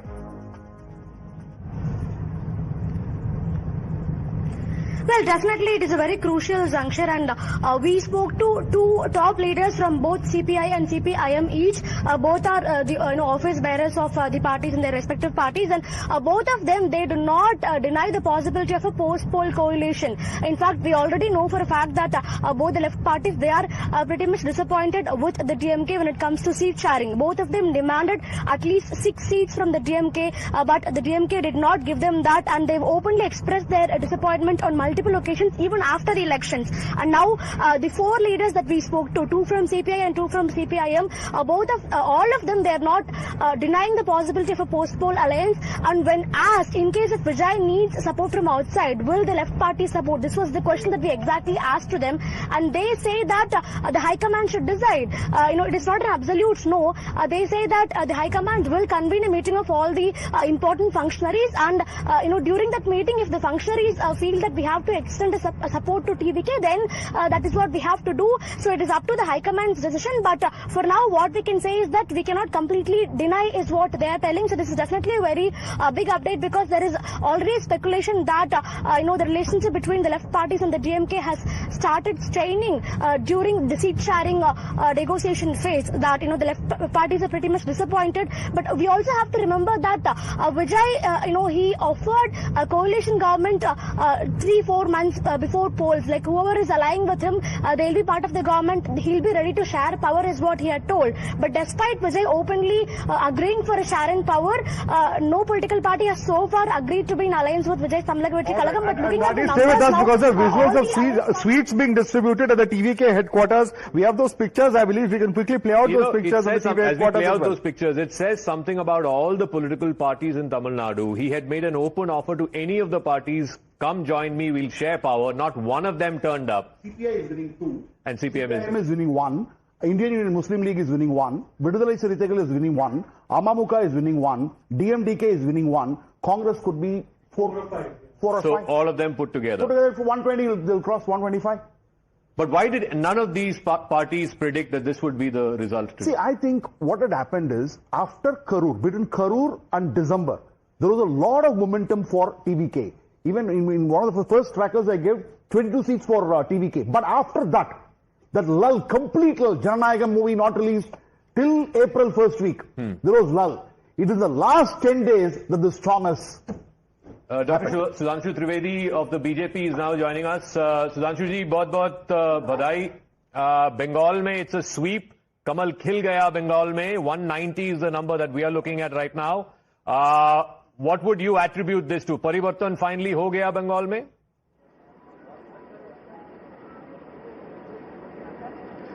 Actually, whatever we have achieved right now, the trends which are showing, it shows that there is a tide in favor of Bharatiya Janata Party. जैसे हिंदी में कहेंगे बंग भूमि में राष्ट्रवाद की तरंग उठ रही है, परंतु जब ये अंतिम परिणाम आएंगे तो ये तरंग का ज्वार सुनामी में बदलता हुआ दिखाई पड़ेगा. But what I would like to attribute, I will just remind you of 2 incidences. One, in 2014, after we got clear majority, and in Uttar Pradesh we got 73 seats. At the time, Amit Shah ji has not become party president. In a closed-door meeting, he has said that after the tumultuous victory of Uttar Pradesh, the next target is West Bengal. So it is 12 years planning and consistent work. Second example I would like to remind, after the victory of 2014, Shri Rajnath Singh ji told me, at the time he was Home Minister and Party President both, उन्होंने आके हमसे ये बात कही कि भाई पहली meeting हुई और उन्होंने कहा मोदी जी तो गजब हैं, इतनी बड़ी विक्ट्री के बाद सिर्फ ये बैठ के बात नहीं हो रही थी कि हमने जीत लिया, बड़ा भारी काम कर लिया. 2019 एंड ऑनवर्ड्स हम किन स्टेट्स में अपनी सीटें बढ़ा सकते हैं, उसका पूरा road map of planning discuss हो रही थी. And 2 states were considered potential, that was Orissa and West Bengal. So of the last 12 years of consistent effort, planning of our top leadership, हमारे सैकड़ों कार्यकर्ताओं ने अपनी जान गंवाई है. They sacrificed their life. They have faced atrocities and still they have not wavered. And after subsequently in last several years, whosoever is working from here, whether it was Amit Malvi ji or Sunil Bansal ji, and at present the leadership of West Bengal, Shubhendu Adhikari ji, Shamik Bhattacharya ji, जो हमारे previous presidents रहे, सुकांतो मजूमदार जी, दिलीप घोष जी, even Rahul Sinha के जमाने से भी हम लोग संघर्ष करते चले आ रहे थे, उन सारी चीजों में and last, this has been the free and fair election. Bengal has become habitual of witnessing the election which sees several murders. In 2018, there were 75 killings. For the first time, the election has been conducted peacefully without a single killing. So no violence, full transparency, complete CCTV coverage. So the people has got an opportunity. Even they made up their mind the last time, but this time they have come out and a decisive voting and a decisive mandate. और फिर मैं ये भी कहना चाहूंगा कि राष्ट्रवाद और विकास की गंगा गंगोत्री से प्रारंभ होती है उत्तराखंड, हरिद्वार के बाद उत्तर प्रदेश में आती है और संगम में उत्तर प्रदेश में जमुना जी से मिलती है, फिर बिहार आती है और वहां से गंगा सागर का एक पैच रह गया था। अब मैं कह सकता हूं गंगोत्री से गंगा सागर तक राष्ट्रवाद और विकास की अविरल गंगा बहती हुई दिखाई पड़ रही है। यह इन चुनावों का संकेत है। And one more thing I would like to say, if these results settled down in the present format, this is a third paradigm shift in Indian politics. First paradigm shift was 1991 when BJP got clear majority in Uttar Pradesh. That became the first state which was the epicenter of Muslim politics, where AMU is there, Deoband is there, Lucknow is there, and the entire Muslim mafia, Abu Salim, Chota Shakil, Mukhtar Ansari, Atiq Ahmed, all was there. But BJP formed the government not because of, not without their support, without their opposition. Second paradigm shift for 2002 Gujarat, that the entire ecosystem tried to fail out, and there's a term that the Hindutva lab will be dismantled. We won. Now this is the third paradigm shift, and it is giving a signal that if you go overboard, there is a established template of the opposition parties, which will be better to say in Hindi कि हिंदुओं को जात में लड़ाओ, मुसलमानों को sir पे चढ़ाओ, उसके बाद सत्ता पे कब्जा जमाओ, फिर परिवार के लिए पैसा कमाओ, और फिर ज्यादा हो तो विदेश में घूम के आओ, 4 भारत विरोधियों से मिलकर आओ, उसके बाद 4 बयान देकर और यहां पर सुर्खियां बटोरो. So this was an established template that Sudhanshu Trivedi ji, giving my personal. Sudhanshu Trivedi ji, अगर आपका इशारा राहुल गांधी की तरफ था तो राहुल गांधी की पार्टी केरला में तो जीत गई, तो आपका जो एक रेटरिक का एक बड़ा हिस्सा था कि 100 सेंचुरी ऑफ डिफीट्स, वो तो कहीं ना कहीं अब रुक गया ना?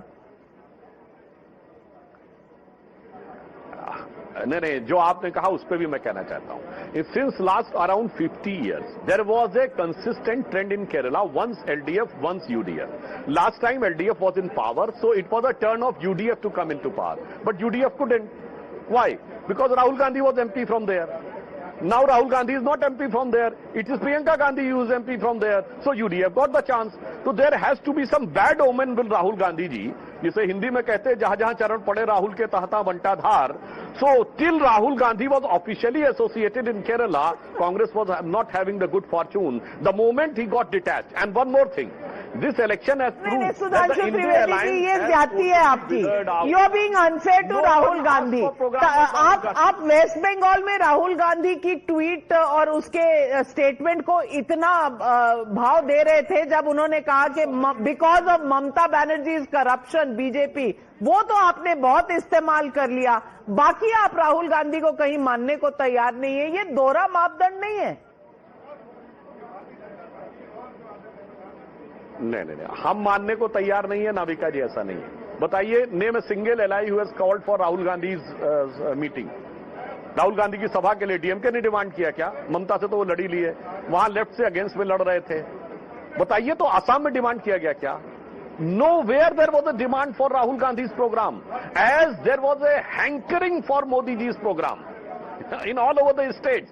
और राहुल गांधी जी, अब जहां तक to the best of my knowledge, he is in Muscat today, and in the mid of Bengal election he was in Great Nicobar, more interested in stopping India's project there, about which Hu Jintao, the then president of China in 2003, has said that the state of Malacca is going to be their biggest bottleneck.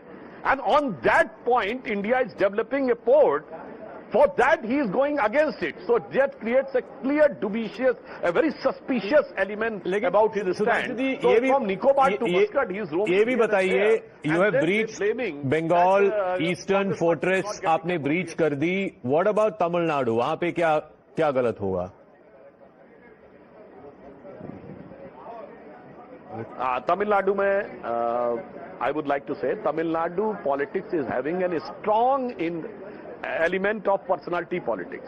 So one thing is very clear and categorical, that DMK has seen a decisive decline because they were neck deep in corruption, and even the law and order was also not good, and they have become a tool in the hands of anti-India forces.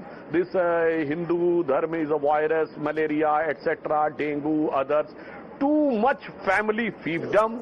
In order to cover up that, they tried all sort of tactics to divert on the so-called ideological issues like the fight between Hindi and Tamil, fight between North and South, and the anti-Hindu, anti-North, anti-stand.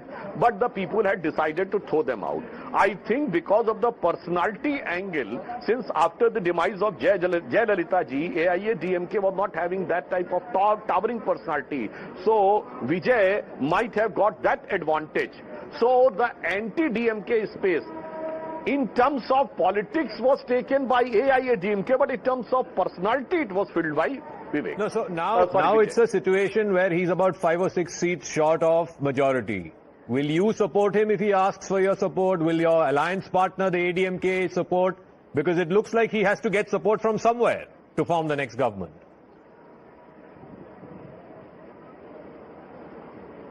No, I think let the final results come, and then whatever the final numeric quantification of the figures will come, then accordingly decided. But one thing is very clear. He has got a very significant mandate. But now it is for him to prove what sort of control and what sort of planning, what sort of policies he will be having. Because there are several examples in Indian politics that despite massive mandate, you must have a clear-cut planning, background, policy also. So it is too early to say anything.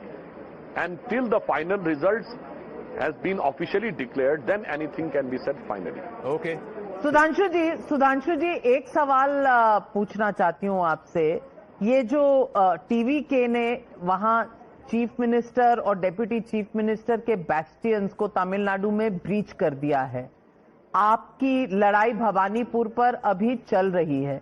Assam में आपका mandate पहले से ज्यादा बड़ा हो गया है और तृणमूल कांग्रेस आज भी सुप्रीम कोर्ट में इलेक्शन कमीशन को चैलेंज कर रही है. ये जो पूरा माहौल है देश का, इसे आप शायराना अंदाज में कैसे कहेंगे?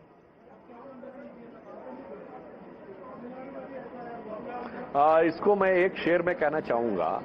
Those who were living in the paradise, or rather than, but it should not be worded, fool's paradise of 20th century, those clock has been stuck in 50-60 years back, that they will sail through anti-North campaign, they will sail through anti-Hindi campaign, they will sail through anti-India campaign. Rahul Gandhi has been mesmerized with caste divide, अगला पिछड़ा लड़ा देंगे और ये हो जाएगा वो हो जाएगा, an established template.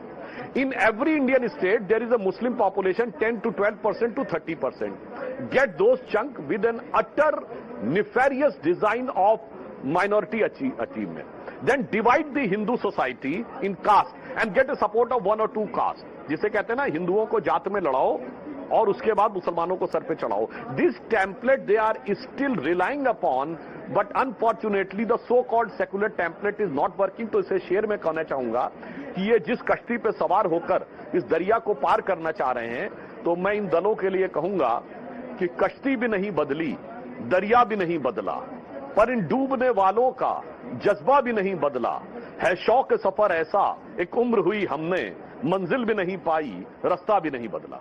All right. On that note, Sudhanshu ji, बहुत dhanyawad. Thank you very much. Please do join us in the evening as well. I believe there will be big celebration at the BJP headquarters. The Prime Minister is expected around 7 o'clock in the evening in the BJP headquarters. But look at the numbers stacking up in Tamil Nadu. In JVC, you were saying these smaller parties. Yeah. You feel that many of them, irrespective of whether they are NDA alliance partners or UPA, they will go with Vijay. Rekha, if I can just take you through the exact breakup of those numbers. Now, we look at AIDMK, it's at 62, DMK at 41, and this is, of course, the big number of TVK 110. Look at the Congress. Congress is at 5.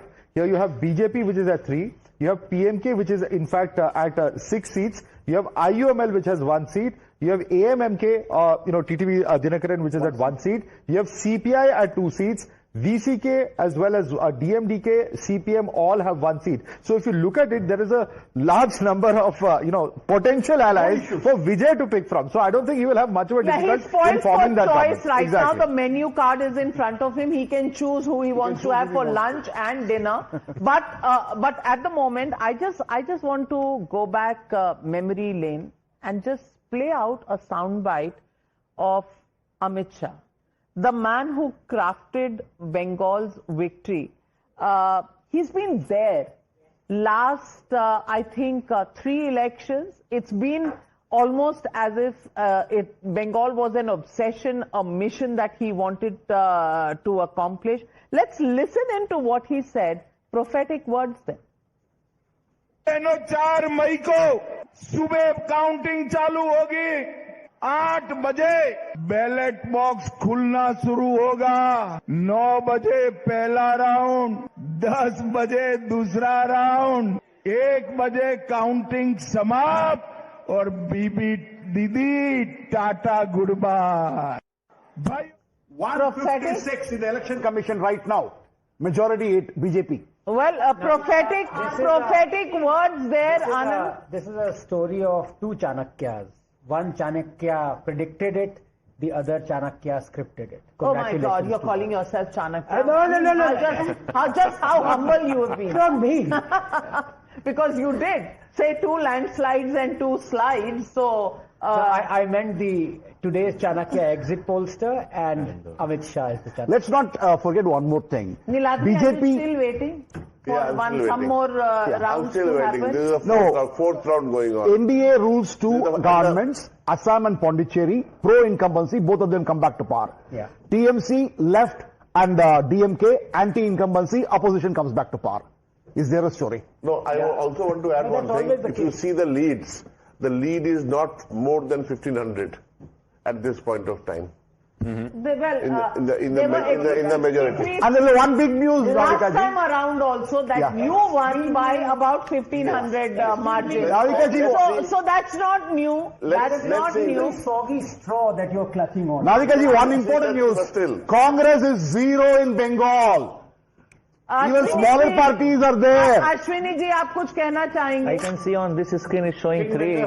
No, here election commission. I know everyone has their own numbers. BJP and as Aniladri says, just 3-4 rounds. There are around 20 odd rounds in every seat. So but 0 is also a number, so don't worry about it. Yeah, if it is put up in the right place, it becomes. If you add 1, you'll have 100%. Put up in the right place. Rahul Gandhi discovered VCK TVK alliance, the possibility. It was breaking news. She was making a very important point about Ratna Debnath leading from Panihati in the North 24 Parganas. Yes. The mother of the RG Kaur victim is currently leading by 2,763 votes. That is the story. And Niladri Bhattacharya, that is the story of Bengal elections.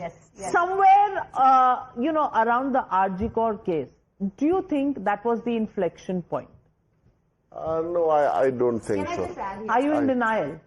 So why should I be in denial? There's no question of me No, denial. but surely you have to accept the people's quite a long time back. No, Niladri, in 194 to 95, people have rejected the TMC. Absolutely. And Zaka, about this marginal seats where the lead is 500, less than 2,000, some kind of law of averages apply. So it cannot be that Trinamool will be winning all seats and obviously. Change. There's a gap of 100 seats now between the 2 parties. And what Navika is saying is very important. Public sensitivity is very important. We have seen in country, I can give n number of examples when it didn't work. But here it seems to be working. No, even in the DMK, the public perception was it had become too arrogant. The government had become too arrogant. The leaders were cut off from the people. And Vijay played on that. There was anger. There was visible anti-incumbency, drugs being rampant. Absolutely. And women's safety. These are the issues. And we never thought that Vijay had this kind of an power that without organization he could pull it through.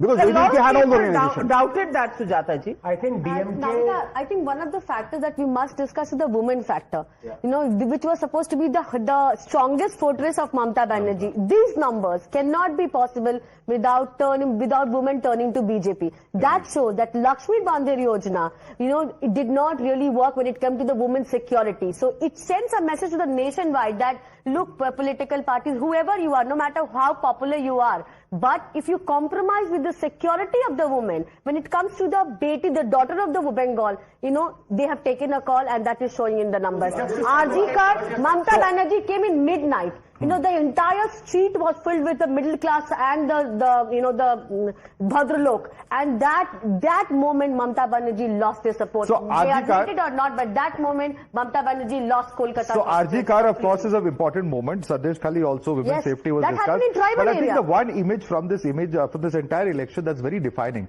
and you can come in on this, Niladri, is the mother, you know, Ratna Devnath, when she's actually out there, TMC workers are booing her down. She was attacked. Exactly. And she was attacked. I think that happening early morning on a polling day sends out a very, very negative image of how insensitive sometimes party workers can be. And to the party, he said, Mamati Manush. I agree to that. But given that she had also made comments on Mamata Banerjee that I'll pull her hair and bring her down and these comments. She is an angsty mother. We understand. Who has lost her daughter. We understand that. The reverse is not true. Navika, but a person who is doing politics on the dead body of the child is... No, don't say that. You're being unfair. You left her. You know, some will argue that you left her no option. She's fighting for the dignity of her daughter, the memory of her daughter. Please do not. The Calcutta police arrested the perpetrator within 24 hours. The CBI, let me finish. The CBI came in, the CBI did not change. CBI did not change. Ultimately, the principle was promoted, the manner in which, people were in and out of that college, she defended those people. One point, 1977 Congress lost. After that it has not been able to come back. 2011 CPIM left, gone, and now they are struggling in single digit. Would it be the same fate for Trinamool Congress after this? Well, we don't know, but Manoj Tiwari is in his usual musical style talking about the victory of Bengal. Let's listen in. के आह का परिणाम है ये result पश्चिम बंगाल का महिलाओं के आह का परिणाम है भ्रष्ट क्रूर सत्ता का दुष्परिणाम है सर्व समाज इकट्ठा होकर आ गया मैं आज आपको बताऊं कई मुस्लिम समाज के लोगों ने भी टीएमसी से दूरी बनाई है सर्व समाज इकट्ठा होकर आ गया मोदी का विश्वास हर जगह छा गया वोट डालने की जो आजादी मिली सबका साथ सबका विकास प्रयास सज कर आ गया Well, there are celebrations outside the BJP office in Bengal and all kinds of parody happening there. Let's just cut across. Ranjan जी लेकिन हमारा कर दिया है हमारा बहुत टेंशन कर रहा है रंजन जी आप टेंशन में क्यों हो क्या हो गया क्यों इतना टेंशन है हमारा कुर्सी चला गया है दीदी का अभी हमें दीदी नहीं होवे अभी बंगाल में दादा होवे अमित दादा होवे मोदी दादा होवे और मोदी जी गया है करके बंगाल में परिवर्तन करने अभी मोदी जी और अमित शाह से प्रॉब्लम क्या है क्यों नाराजगी है प्रॉब्लम बार बार बोलता है फेंसिंग करेगा घुसपैठियों को भगाएगा करके तो चलेगा नहीं अमित शाह मोदी जी तुम्हें सरकार बनावे लेकिन हम चलबे ना हमारा टेंशन हो रहा है करके कि हमारा बांग्लादेशी और रोहिंग्या को हम इतना प्रॉब्लम करके बुलाया इधर कर बंगाल में उसको आधार कार्ड करा है राशन कार्ड करा है और उसको बोला है मोदी जी कि सबको भगाएगा करके मोदी जी ने तो आपका खेला कर दिया खेला हो गया मोदी जी गया है बंगाल में उधर झालमुड़ी खाया हमको बहुत तीखा लग रहा है मोदी जी तुम कैसा झालमुड़ी खाया है मिर्ची हमको आज लग रहा है हारने के बाद आपको भी तीखा लग रहा है क्या बाबा बहुत लग रहा है हम बोला है महादेव रक्षक कोरेगा उड़ी बाबा हम्बा हम्बा बुम्बा बुम्बा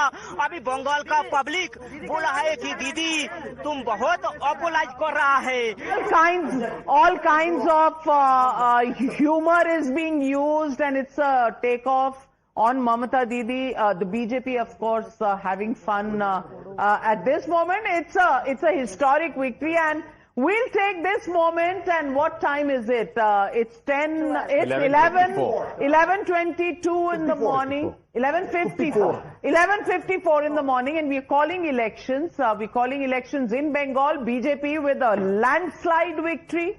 We are calling the elections in Assam, the BJP with a landslide victory. In Tamil Nadu, it is a storm, a thunderstorm of Vijay.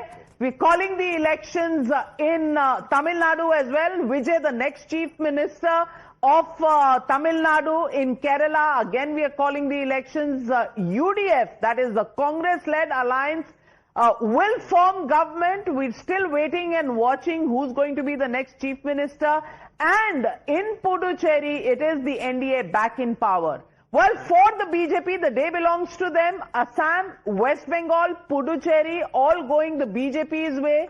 Amidst, the strategist of Bengal, Assam, Himanta Biswa Sarma, and Puducherry, of course, returning back to the BJP, the tireless and the most popular leader of India, which has caught the imagination of Indians across several states and regions, is Prime Minister Narendra Modi. Works for them. Well, in Kerala, once again, Pinari Vijayan trailing tells you the story of how the government, which lasted 2 terms, defied all the odds last time around, has been shown the door by the Congress party. So that is, in a nutshell, what this election is all about. Winds of change in Bengal and Tamil Nadu. What a victory by Vijay. Man comes from nowhere. Nobody gave him a chance in hell. Everybody questioned his popularity not converting into votes, and he's shown them all.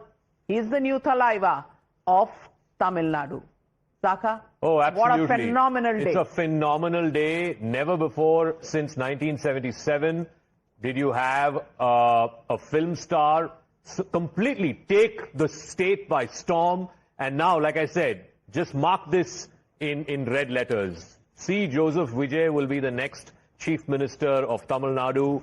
It was considered improbable, but here we are. I mean, whosever support he takes, whether he takes ADMK and its allies or whether he takes DMK and its allies, I mean, outside of the principal players, he will become the next Chief Minister.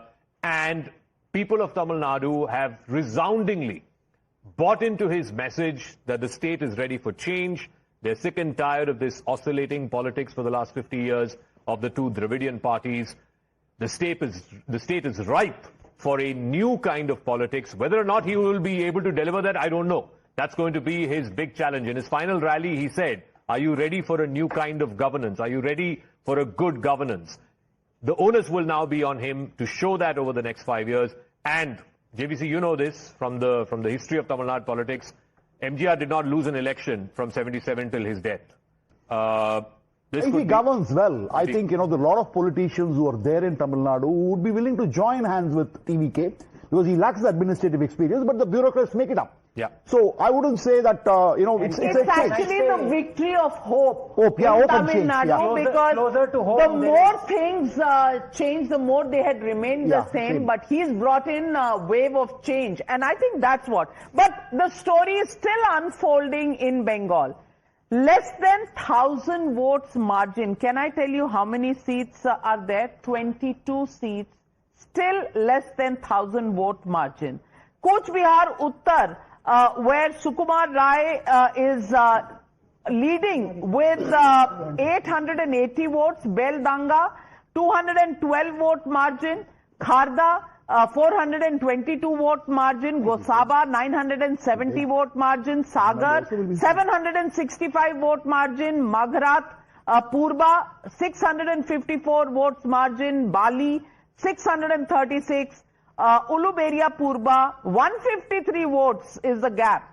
Sirampur, it is 907. Chunchura, it is 690. Jangipara, it is 898. Haripal, 99 votes. Moina, 245 votes. Just look at how close these margins are. And Niladri, are you sweating? I'm not saying. friend is saying all of this will go to Trinamool. All of this will go to Trinamool. But even if it does, that's only 20. 22 seats. Yeah. BJP has crossed the 200 mark in West Bengal, 201 seats. That is a landslide. 200 out of 222.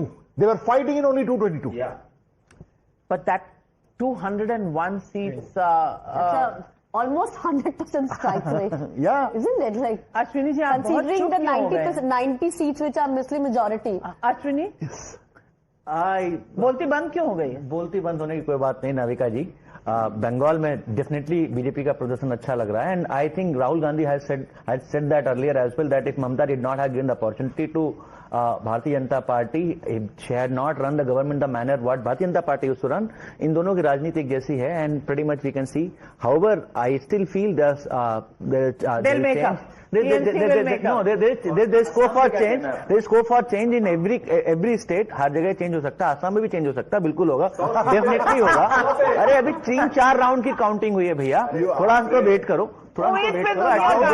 Rashid भाई, आप हंस क्यों रहे हैं? आप क्यों हंस? I am admiring his optimism and his sense of loyalty. I think the Congress story would have been very good because they have already won Kerala in a rather overwhelming majority. They missed an opportunity in Tamil Nadu by having that kind of alliance. And I think Rahul Gandhi made a reckless statement. Now the BJP in Bengal, because Mamata was an ally, was part of India alliance, and Rahul Gandhi stands to gain nothing. I find it very actually welcoming, yeah, that you know the BJP is giving so much importance to Rahul Gandhi's one statement, but Rahul Gandhi has made thousands of statements. झगड़ा लगा रहे हैं भाई. इसमें So कौन this सा is very, this is rocket very, science? this is actually. उनको तो नर्चर करके रखना चाहिए. सुधांशु जी आज जो बोल रहे थे, मैं तो. And Sudhanshu ji was Sudhanshu ji was नहीं है राहुल गांधी, प्रियंका. राहुल गांधी है सबसे अच्छे. Sudhanshu ji was all illogical. He was talking Joining about us live this radicalization and all. afternoon is Manoj Tiwari. Manoj Tiwari ji, Bengal में तो खेला हो गया.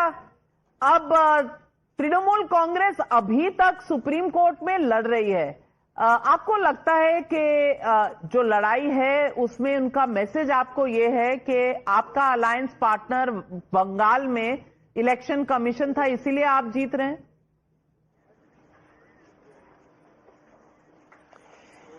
पश्चिम बंगाल के घर घर में चुनाव आयोग के लिए धन्यवाद जनाया जा रहा है.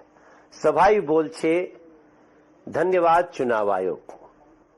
सवाई ज्ञानेश कुमार के धन्यवाद जानाच्छे. केनो पहली बार लोगों को, गरीबों को, सामान्य लोगों को अपना वोट डालने का अधिकार मिला है. नाविका जी, पहली बार कोई ये कहने नहीं आया कि अपना आधार कार्ड दे दो तुम्हारा वोट डल जाएगा. लोगों ने खुद जाके वोट डाला, जिसको मन करे उसको वोट डाला. और अगर किसी ने कमल के बटन पे तख्ती लगा दिया तो तुरंत हल्ला किया कि ये देखो कमल के बटन पे एक प्लास्टिक की तख्ती लगाई है. उसका भी इलाज हुआ. मैं समझता हूं पश्चिम बंगाल की जनता ने एक भ्रष्ट क्रूर सत्ता टीएमसी को उसको उसका सही जवाब दिया है. और किसी के मन में अब जरा भी उनके प्रति संवेदना नहीं बची है. मां माटी मानूस की बात करने वाली बहन ममता जी के, दीदी ममता जी के राज में, संदेश खाली में इलीगल बांग्लादेशी घुसपैठिए जो टीएमसी का कार्यकर्ता बन के आए थे, वो कहते हैं अपने घर की बहनों को, बहुओं को भेज दो टीएमसी कार्यालय में. कोई किसी की शादी हुई, सुना है तुम्हारी बहू बहुत सुंदर है, हमारे पास भेज दो. हम ऐसा बिलीव कर सकते हैं क्या? हम आरजी कर कोई भूला पश्चिम बंगाल का? आज भी आप देखिए, अभिषेक बनर्जी एक सांसद है, मगर वो देश के गृह मंत्री को कैसी धमकी दिए. उसके बाद भी पश्चिम बंगाल के लोगों का क्या हश्र होता होगा, ये किसी से छुपी बात है. इस पाप में जो जो भागी हुआ है, मैं तो कह रहा हूं नाविका जी, यहीं से मत देखिए. कभी महाराष्ट्र में लोग कितने बड़े बड़े कद्दावर बनते थे, लोगों ने गलत का साथ दिया, जनता ने हटा दिया. हरियाणा हो, उत्तर प्रदेश हो, हर जगह. और अब पश्चिम बंगाल में, तमिलनाडु में जो सनातन को नष्ट करने चले थे उनको तमिलनाडु की जनता ने यूं निकाल करके दूध की मक्खी की तरफ बाहर कर दिया है। इसलिए पश्चिम बंगाल का ये चुनाव का रिजल्ट कई मायनों में समीक्षा का विषय है। मैं एक दिन जब फ्लाइट में जा रहा था, एक व्यक्ति जो 35-36 साल के होंगे गुरुग्राम से जा रहे थे, अपना मनोज तिवारी कि यस, तो उन्होंने बोला पश्चिम बंगाल को बचा लो आप लोग। जंगीपुर है मुर्शिदाबाद में, वहां 85 साल की महिला बोलती है बेटा मोदी को बोलो पश्चिम बंगाल को बचा ले। आज ये जो देख रहे हैं आपके रिजल्ट, हम देख रहे हैं कि 198 पे बीजेपी आगे है। ये नरेंद्र मोदी जी के प्रति विश्वास है और टीएमसी के भ्रष्ट और क्रूर शासन का एहसास है, इसको दिखा रहा है। मैं तो आज कहता हूं महिलाओं के आह का परिणाम है नविका जी, भ्रष्ट क्रूर सत्ता का दुष्परिणाम है। वो आरजी कौर कॉलेज की जो बिटिया थी, आरजी कौर कॉलेज की जो बिटिया थी, उनकी माताजी को आपने टिकट दिया, वो जीत रही हैं। उन्हें तृणमूल कांग्रेस ने काफी हाय हाय किया था, ब्लैक फ्लैग दिखाया था।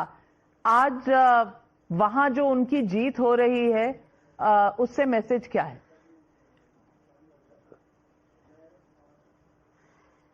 वो केवल अकेले नहीं जीत रही हैं। उस आरजी कर की घटना ने टीएमसी का एक परिचय दिया था नविका जी। लोग सड़कों पे खड़े थे पर दीदी थी बेपरवाह, भूला नहीं बंगाल आरजी कर बेटी की आह, संदेश खाली की बहनों की कैसी थी वो आह। लोग खड़े थे सड़कों पर दीदी थी बेपरवाह, दीदी तब दरिंदों के साथ खड़ी थी, अब बंगाल भरा हुंकार, ए बारी पलटानो दरकार, हो गई बीजेपी सरकार। वो अकेले नहीं है मां, वारजीकर बिटिया की मां अकेले नहीं है नविका जी। वो उसकी भावना और नरेंद्र मोदी जी का विश्वास 294 के 294 सीटों पे लोगों के ध्यान में था। आज ममता दीदी को कौन सा गाना से क्या मैसेज देंगे आप मनोज भाई?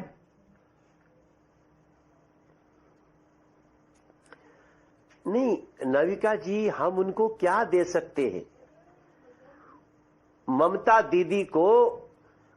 दीदी जो अपने अहंकार में जो अंधी हो गई थी, उनका भाईपो गृह मंत्री को धमका रहा है, अपने बाप का बेटा हो तो 4 मई को रहना। अरे तुम देखो आज कहां खड़े हो। पश्चिम बंगाल की धरती श्यामा प्रसादेर जन्मभूमि, आज के होच्छे विजय भूमि, श्यामा प्रसाद मुखर्जी जी ने बनाई थी इस पार्टी को। जनसंघ से भारतीय जनता पार्टी आज पश्चिम बंगाल की उसी धरती में स्वामी विवेकानंद जी, रविन्द्रनाथ ठाकुर जी, बंकिम चंद्र चटर्जी जी, वंदे मातरम की धरती, बंकिम चंद्र चटर्जी जी के पौत्र को दिया गया था टिकट, वो भी जीत रहे हैं। नविका जी, उस धरती में आप गृह मंत्री को धमकी दे रहे हो। आम गरीबों का क्या करते होगे तुम लोग? मोदी जी ने गरीबों का सम्मान किया तब ये विजय आई है। किसी छोटे दुकान में घुस जाना, किसी छोटे छोटे लोगों से बात करना, गंगा जी की पूजा करना, सुबह उठना, जा करके नदी में दीदी बोलछेन अमर गंगा अमर गंगा। आपका दीदी सिर्फ अहंकार था और उस अहंकार को पश्चिम बंगालेर मां माटी मानुष ध्वस्त करे देचे। बड़ी बात कह रहे हैं आप, बहुत बहुत बधाई हो आपको। झालमुड़ी और रसगुल्ला अब आने वाला होगा बीजेपी के मेन्यू कार्ड में, झालमुड़ी और रसगुल्ला। हमारे साथ जुड़ने के लिए मनोज तिवारी जी बहुत बहुत धन्यवाद आपका। पर जाइएगा मत, नव भारत पर आपका इंतजार जारी रहेगा। Coming back to Tamil Nadu, I think one of the fascinating things is a lot of our panelists have been saying that Rahul Gandhi predicted this. He said that they should have tied up with TVK. Mohan Kumarmangalam is also joining us. Is it a day of regrets, Mohan, for you? Because your leader seemed to have sensed the direction in which the state is going, but he was not able to do anything about it politically. But here you are. Vijay is at 111. I mean, he will be the next chief minister, no doubt about it. I mean, I think there are a lot of learnings that we're, taking away from today. I think all through the election, before we even formed the alliance, there were a lot of disagreements within the party. Some of us were on the side of charting a new path. The others were, for maintaining status quo. And you must remember, we were with the DMK, or have been rather with the DMK for over 22 years almost now. So it never was going to be an easy decision. Unfortunately, whatever happened has happened now. I don't think anybody saw this kind of result coming out. If you look at maybe the outlier being Pradeep Gupta of Access My India, who predicted this sort of result.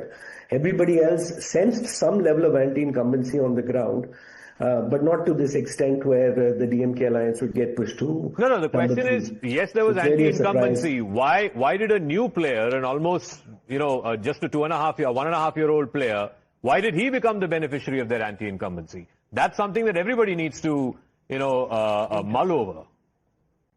Yes, absolutely. I mean, listen, Vijay started his party 2 years ago. We really obviously have to admit that his organization would not be as big or as strong as either the ADMKs or the DMKs. So this election proves that the importance of the organization seems to have shrunk in Tamil Nadu, at least, in terms of bringing out the vote for whoever's standing.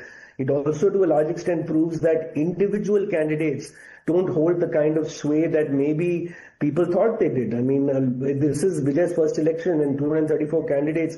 Most of them are people who have never been in politics before, or rather are not known to be politicians, and they're fresh faces. So the vote is almost definitely for him and not the candidate. And having an unknown face and still being able to ride over maybe established ministers, ex-MLAs, MLAs who are on the other side.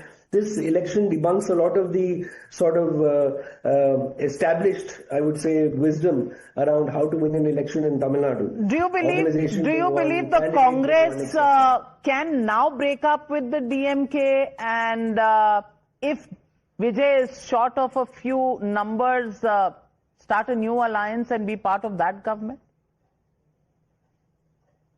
I don't think, and this is of course me talking, because this decision would be above my pay grade, so to speak, but I don't think Congress would join any government as far as lending support to someone so that Tamil Nadu has a stable government. That I think is a decision that the Congress might take. But I don't see us joining any government. So not joining, but giving support to Vijay, not ruled out. Is that what you are saying? It was an original choice. Navika, you're asking me for my opinion, and that's the only thing I'm giving you. I cannot give you any decision on behalf of the Congress You're the man on the ground. I'm not in that position. You're the man on the ground. I am one of several people in the Congress party. I just happen to be the working president, which I'm not now. I'm a national spokesperson. This decision is not mine to take. However, if I were in that decision-making capacity, this would be a decision that I would take. That much I can tell you. Well said, well reasoned, well argued, Sanjay Jha. You agree with that? I would agree with that for the simple reason that, yes, there were conversations between Vijay and the Congress which happened, shall we say, at a subterranean level. I'm assuming, at the moment, I'm hoping he gets an absolute majority on his own. But should he fall short of seats, and if the Congress has enough numbers to back it, I would say a worthwhile experiment. But whether it is morally, it will be right, contesting on a morality. No. Now, DMK talking about winning morality 2 or 3 seats with Congress is a little far-fetched. You've been on every side of the spectrum, so let's leave morality out of the debate, Sabha.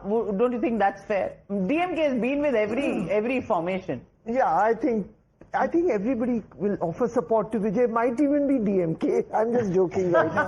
What if the DMK also? Because he's done so clearly. He's come and built up a momentum, and he's there. Yeah, so might even be. Yeah. Look at the vote share: 34.09% to DMK's 31.29% and ADMK's 28.34%. I mean, to come from behind and to make this is a blockbuster. Did you ever, Mr. America. I'm asking the Congress working president. Mohan. Do you, at any stage, did you feel that this would be the kind of support that TVK would get? The fact that Praveen Chakravarti had been meeting him, the fact that you were in conversation, all that is known. But this kind of a support on the ground, had you predicted? No, frankly, I don't think anybody, if anyone says they predicted this kind of support, then I won't even take them seriously. Why this election was confusing was entirely because of Vijay, because it wasn't clear that the votes he was getting was damaging which party more, whether it was damaging ADMK or DMK. So most of everybody, I think, in Tamil Nadu was waiting for today, assuming, depending on which side they were on, that, he's actually cutting the other side's votes and we'll be able to sail past sail in the election because it's first past the post and we'll be able to come out with a slightly big margin. Even now, if you look at the margins that are being talked about in the counting that's happening, they're very small margins. So I would wait till the end of the day to figure out what the tally is. But regardless of that, the amount of vote he's managed to get is something that I don't think anybody foresaw. Everyone saw him to be a force to reckon with. I think those who dismissed him as someone who was an actor or who didn't have enough experience, etc., they obviously were dead wrong. But I wouldn't count myself or most of Tamil Nadu in that bucket at all. Okay, Pradeep Bhandari is also joining us. Pradeep, first of all, congratulations. You were in Bengal for a very, very long time and you were one of the first people to say, "Is baar to khela ho jayega," and khela ho gaya.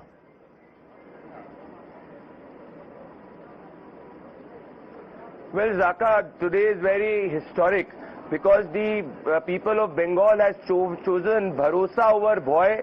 They have chosen Prime Minister Narendra Modi's Sabka Saath, Sabka Vikas over appeasement of TMC.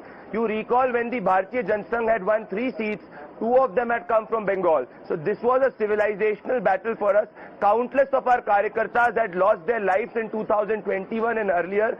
Many Karyakartas gave their generations to see the Bharatiya Janata Party government in Bengal. What has happened today is historic for the nation and is historic for every Bharatiya Janata Party Karyakarta who has contributed to it under the leadership of Prime Minister Narendra Modi and the execution of Home Minister Amit Shah. What has truly happened today is that the people of Bengal have fought this election. It was not the Bharatiya Janata Party which was just fighting it. It was the people of Bengal, the Mamati Manush of Bengal, which was fighting against the Trinamool Congress. And today real arrogance is also lost. Because 24 hours back there were statements which were made against the Prime Minister and the Home Minister. I believe the people of Bengal have given a verdict, a resounded verdict, that they want Vikas, they don't want appeasement, they want Bharosa, they do not want Bhoy. And today is the real victory of the women of Bengal, and today is the real victory of Bengali Asmita, which was crushed by the Trinamool Congress appeasement. I bow down to the people of Bengal for blessing the Bharatiya Janata Party under Prime Minister Narendra Modi. All of us are very emotional here. We cannot express it in words, but what I can tell you is that momentous effort has gone and historic superhuman effort has gone by every Karyakarta. All of us were very proud to be a part of the team under Sunil Bansal and Bhupinder Yadav, but it's Prime Minister Narendra Modi and Home Minister Amit Shah who have led us all to a very, very historic verdict. What really changed between 2021 and 2026, Pradeep? You had the momentum even in 2021. But you stopped short at 77. What changed between then and now?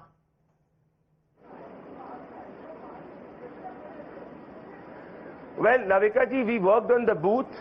We worked on every booth, we worked on every vote. There was massive anti-incumbency against the Trinamool Congress, and our job was to convert that anti-incumbency into vote. Last time in 2021, the Trinamool Congress attempted Trinamool Congress attempted all subversion so that the people of Bengal could not exercise their mandate in a free and fair manner. This is the only election in Bengal where not a bullet was fired, not a bomb exploded, and not a single person lost their life. I think this, you have to give it to all the security forces and the way the election was conducted. This has not happened in the last 70 years. So when you saw the people of Bengal expressing their verdict freely, they overthrew the Mamata Banerjee government and the Trinamool Congress government in 2020. But they say, short of calling in the Indian Air Force, you had done everything. And that was intimidation, and that was Election Commission as an alliance partner. Well, Navika ji, if not a single Bengali has lost his life or her life in the last 70 years for the first time, I believe everybody should welcome it. Because they had made Bengal the dharti of Bam Barood. The Election Commission, the forces have to be given in, because for the first time in the history of Bengal election, not a bullet was fired, not an innocent Bengali lost his life, and not a bomb exploded. I think the first peaceful election in Bengal, people of Bengal chose Prime Minister Narendra Modi, and this is something very important, Navika ji. Please look at it. The people of Bengal also saw that the BJP government across, whether it is Tripura, whether it is Uttar Pradesh or central in the country, was developing and was ensuring that the poor improved. So all the fake narratives of the Trinamool Congress fell flat. Please look at our vote share. It is a resounding 46% plus. I was telling you pre-poll that we just needed a 4% jump. We've gone up by 8 to 10%. This has not happened in the past. In fact, let's look at the vote share. We have it up on the big screen. Last time the BJP was under 38%. It's jumped up by about 8% now, a little over 8%. It's gone up to 45. So yeah, 7.3% is what. And just look at this, about 3% vote share difference and 100 seats that go this way or that. But Niladri, do you interrupt you? Nota has got more vote share than AIMIM. Just clarify. Okay, Niladri Bhattacharya, I want to ask you now. Please tell me. Not one person has lost their life, not one incidence of violence. Commendable job. And it had to be done. After all, 8 phases of polls in Bengal were brought down to 2 and planned in the manner that it has. Shouldn't you be proud of that as a Bengali? Definitely. Loss of life is not desirable anywhere. Definitely, it's a good job done by the Election Commission. I have to give it to that. Well, the first acknowledgement to the Election Commission coming from the Trinamool Congress. No, absolutely. I have just one short question. Just when he is praising the Election Commission, do you have exactly to give him that's precisely why. If you give me one minute. What is the difference between the total votes polled by the BJP and the TMC? So right now, there are about 17 to 20 rounds of counting still left. The BJP has around 48 lakh votes cumulatively counted so far. The Trinamool Congress has around 45 lakhs. So the difference currently stands at 3 lakhs. Only 3 lakhs. 1 minute. So the difference is 3 lakhs. And for the benefit of the viewers, I'm not casting any aspersions. Oh, are you With not? all humility, Are you not? In SIR, the number of votes deleted are 27 lakhs. That's all I want to say. Can I just say something else? As a political analyst, of course, I'm entirely opposed to the Election Commission. Even if TMC is buckling, I have. No, we are not buckling. No, you are buckling right now. You appear to buckle. I'm not. But, however, I will say one thing, because I've also checked up with people. What happened on the ground is that there was a 60% consolidation, according to my friends in the TMC, of the Hindu vote, and you will find when you do the full analysis, you will find in many places the Muslim vote has been split. Muslim vote has been split by who? In Humayun Kabir in one area, ISF, and you will find Congress. That's the BJP's fault or the election? No. I'm not talking about election. I'm talking about the mandate. No, but hang on 1 second. If this is true, I don't know. You are saying it. 1 second. No. If this is true, in 2021, Mamata Banerjee had 75% vote share amongst Muslims. If you're saying it's come down to 60. They are saying that for the just look at the direction, you will find some revival in Congress, left, ISS and all. I'm just giving you. I'm asking people what happened. So that doesn't bear itself out. I'd be very surprised. I would imagine that the Muslim support for Mamata would have gone up. Humayun Kabir is leading. Humayun Kabir is leading in his seat. No doubt about that. What's also interesting, and this is the point that we had mentioned earlier as well. If you look at the numbers 74, there were 74 constituencies or seats in 2021, where the TMC's margin of victory was lower than the combined share of the Congress and the left. Right now, you're seeing a situation where the difference in vote shares between the TMC and the BJP is about 3.5% in favor of the BJP, What's the vote share of the left and the Congress who are contesting separately right now? It's about 7 to 8%. Just putting it out there. What Sabah's saying, and then I'd like to actually look at this, because if you look at it from the seat share and the vote share percentage, when you look at the minority cluster, just look at it over here, because you have 35.57% for BJP, up from 33% in this particular region. TMC is down from 51.41% to 44.71%. So the reduction here has been of about roughly about 5 to 6% over here, and the increase over here is just 2%. But if you just switch that, and in fact CPM picking up a lot of that 4% from 5.8 to 9.3. Just a second, hold on. When you move this number, the very same seats, to the seat share, just look at how it makes a huge difference. BJP zooms from 11 to 42. TMC goes from 88 to 55. So that difference of about 30 in these minority dominant seats, and the possibility of the minority votes then getting split by other parties who are in the phase of increase. One second. There is another theory, which is that there is opposite polarization that has happened. The Hindu consolidation has happened in exactly those seats. That does not mean that Muslim vote has split. Absolutely. It is counter polarization that has happened, and the Hindus have also made sure that their vote does not split. And that is what has caused this kind of... Somebody mentioned the SIR. May I bring in a point about the SIR? In 10 constituencies in West Bengal currently, as per counting trends, which have witnessed the largest number of deletions, the TMC is actually leading in 6. Exactly. So therefore, BJP is leading. So it's negligible. I mean, you can't say they're winning because of SIR. The one story that we have to see. This is 2021 Bengal. Just look at the saffron and look at the rest of this as blue. This is Kolkata. So broadly, with one dot of saffron here, this was 2021. Now shift to 2026. Look at the surge of saffron all over Bengal, and look at how the bastion of Kolkata has been breached. Something that was always stated the BJP cannot do. And Anand Ranganathan, this is where the story is. Look at that sea of blue there. It was only in this part that there was the BJP and the northern part. Now it is a comprehensive presence all over, and the presidency bastion being breached, and this is the comprehensive victory. This is the story of Bengal as we see it at this moment. Let's go across to Ratnaji, the BJP candidate is leading by 5,067 votes. Yes, and she will win, and that is the message. The Mahila vote is the message. When you talk of minority vote, what has happened is counter polarization. But it is the M factor, this time it is the Mahila factor that has worked in the BJP's favor. The Trinamool Congress will need to introspect. Why? Despite Mamata Banerjee being the people's chief minister, lost that confidence that she had. Was the Arjikor incident the inflection point for the government of Mamata Banerjee in Bengal?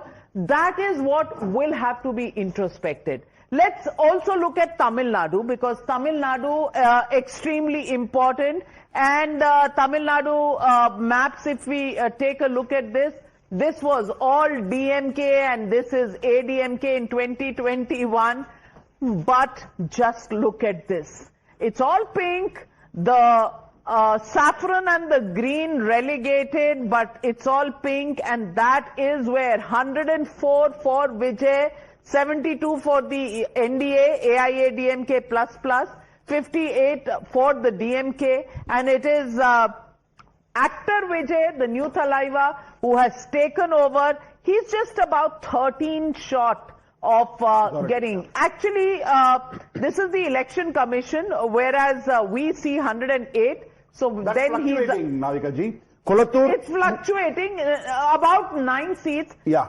Is he going to? The only question here, is he going to make it to the halfway mark on his own, or will he need some smaller alliances? Let's take a look at Assam next. And what a comprehensive victory of Assam this has been. Look at this. Assam, 60 seats for the BJP last time. 73 for the whole alliance, 60 for the BJP. This time that is up to 99. Pro-incumbency, and this is the saffron surge. It is Himanta Biswa Sarma all the way, and all those who actually took him on, Pawan Khera, Gaurav Gogoi, where do they go from here? I don't know. But 25 is where Gaurav Gogoi and the Congress party is, 99 for Himanta Biswa Sarma and the BJP. And now let's go across to Kerala. And you mentioned Gaurav Gogoi is trailing in Jorhat. Well, in which case, I mean, Tarun Gogoi's son trailing in Jorhat. By a massive margin, already 14,000 votes is what he's trailing. Difficult to make up. Kolattur Muka Stalin is trailing by 9,000 votes. He was trailing too. Pinari is trailing. Yeah. NK Stalin, you're saying is trailing. Udeni, I believe, is leading now. A slender margin. But Gaurav Gogoi trailing. Kerala, it is left parties had 94. They are down to 40. LDF is down to 40. Congress, it's just the reverse. 93 for the UDF from 40, and this is the Congress's bastion. And since we are at it, let's take a look at Puducherry as well. Rajiv Chandrasekhar is leading. Yeah. And in Palghat, Shobha Surendran is leading. Yeah. 3 seats leads for the BJP. Yes. Could that also sustain? What are the margins, JVC? Just a minute. Right now, only 2. Neyman Rajiv Chandrasekhar is leading, and Chatanur BB Kopakumar is leading by 262. Neyman should be through. 262 is a very slender margin. 4,310. Rajiv Chandrasekhar should be through. But the BJP is being gradually increasing its vote share in Kerala election after election. It currently stands at 11.7. It might go. But long haul. Yes. Long haul. They're no Vijay in Tamil Nadu. They're not no third force in Kerala. Let's take a look at Puducherry. And in Puducherry, okay, we'll try and pull that out. But at the moment, the big headlines really coming up on your screens. Prime Minister Narendra Modi expected to reach the BJP headquarters at 6 p.m. this evening. Headline number 2, BJP moving towards the 200 mark in West Bengal. Shuvendu Adhikari had stated that BJP will form the government with 180 plus seats. They are at 197 at the moment. West Bengal CEO says no victory rallies will be allowed in Bengal today. Trinamool Congress says, why is EC not releasing trends for all the 293 seats? Well, I thought they're all there, but TMC is still looking for a conspiracy. Headline number 6, West Bengal CEA Manoj Agarwal says there is no question of any vote chori in response to the charge by TMC. In Tamil Nadu, Vijay inching towards the halfway mark. BJP has called for a meeting with AIADMK. Are they sensing, Zaka, that the AIADMK... constituencies where the leads are very, very thin for Vijay. So they might think that if he falls below 100, maybe BJP might be thinking of something. BJP? Through ADMK. Okay. Well, Two Shahs, no? We'll have to. Two Shahs, right? Amit Shah and Trisha. But Trisha is not in AIADMK. TVK. VCK sources are saying there is a high possibility of their alliance with TVK, and UDF surge triggers celebrations at Congress office. Well, fight for the Chief Minister coming up next very soon. Sanjay Jha, why are you smiling? No, I think it's good to see the Congress get one more state in its entire kitty. It's been at the margins for a long time. Tamil Nadu, though, is a big setback for the DMK Congress. But I think, frankly speaking, Joseph Vijay is the star of today. No doubt about it.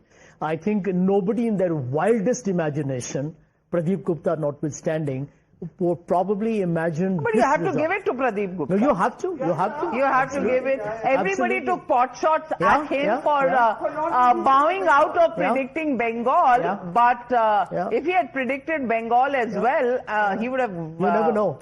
But you know, it also tells you that we keep talking about the base, the political organization, expertise and heft. But the power of a charismatic personality is out there in Tamil Nadu. Now, Tamil Nadu may have a history of it, but Vijay in the modern times is an outlier by far. He's a phenomenon. Absolutely. The making of a phenomenon in our generation is what we are I think he's also captured the moment. I think there was this massive anger against the DMK. Clearly, the ADMK could not capitalize on it. EPS has already been a chief minister, not exactly the most popular figure in the state. in comes this star, and the actions that the DMK government took against him, whether it is, the Karur incident and the aftermath of it, whether it was, his divorce case being made public, all these attacks by the DMK IT cell against him and his relationship with Trisha and so on, all of it backfired because he said it in his last rally, Mr. Stalin, I'm telling you, on counting day, you will regret going after me. And that's exactly what has happened today. He's regretting going after him today. I would like to bring in one theory, which yesterday when you were talking about the data, and I went out, I made a call to somebody from Tamil Nadu who linked to the Congress and who then said there are mysterious forces, can be this Vijay. Right? He did say that. Yeah. But there was another point, is that the DMK, not the Anna DMK, comes through as very patriarchal. So the woman vote he saw as shifting towards Vijay in large numbers. No, but the woman vote was always an AIDMK vote. I've been telling this to JVC. But yes. It didn't go there. It went with DMK last time. But the DMK, he was, doesn't project itself. Like with Jayalalitha's history, even if the TMC is lost now, it had a lot of women representation. The point that he was making is this is a weak link, and I think these are things which the other issue vis-a-vis women in Tamil Nadu was also, and people don't talk about it enough, there was a serious issue of women's safety. People just did not, hold the DMK government to account for lack of women's safety. Because of managing the media. What had happened is, let me just take a minute. Tamil media, right from 7 to 9 p.m. will debate about ADMK, will debate about other issues, but will not talk about the problems which are being faced by the people of Tamil Nadu. Now, when MLAs and ministers went to their constituencies to campaign, most of them were asked to get out of the constituency. So what people like us thought was, probably the real anti-incumbency will turn towards ADMK. But here came the, game changer in terms of TVK, and in the last 1 week, the momentum was extremely high. Extremely high. Is it also possible that the BJP is a political liability for the Anna DMK? No, we'll know in the next few days. We will know. Why do you think meetings are being called for almost immediately? But for the moment, while there is a story that is unfolding, and Vijay phenomenon is a huge, massive phenomenon of our times, I think we are not quite giving the BJP its due as far as Bengal is concerned. I mean, it is tectonic, the kind of victory that they've got 190 seats and counting. Below 100 is the Trinamool Congress, and Amit Shah had been planning. It's also a textbook case of how you put your mind and strategy to the ground and work as per a plan, and it can offer you results. Civilization of Renaissance. I would say it's a civilization of Renaissance. You have to look at the BJP from 3 to 77 and now 200. I mean, it's a spectacular by far. And the message for the Congress in Tamil Nadu, Congress was governing Tamil Nadu for the longest time. Vijay comes and scores a massive bonanza, and the Congress is still holding on to coattails, waiting for a resurrection. I mean, these are messages here. Can I play out the very, very prophetic and controversial bite, which was picked up by the Trinamool Congress?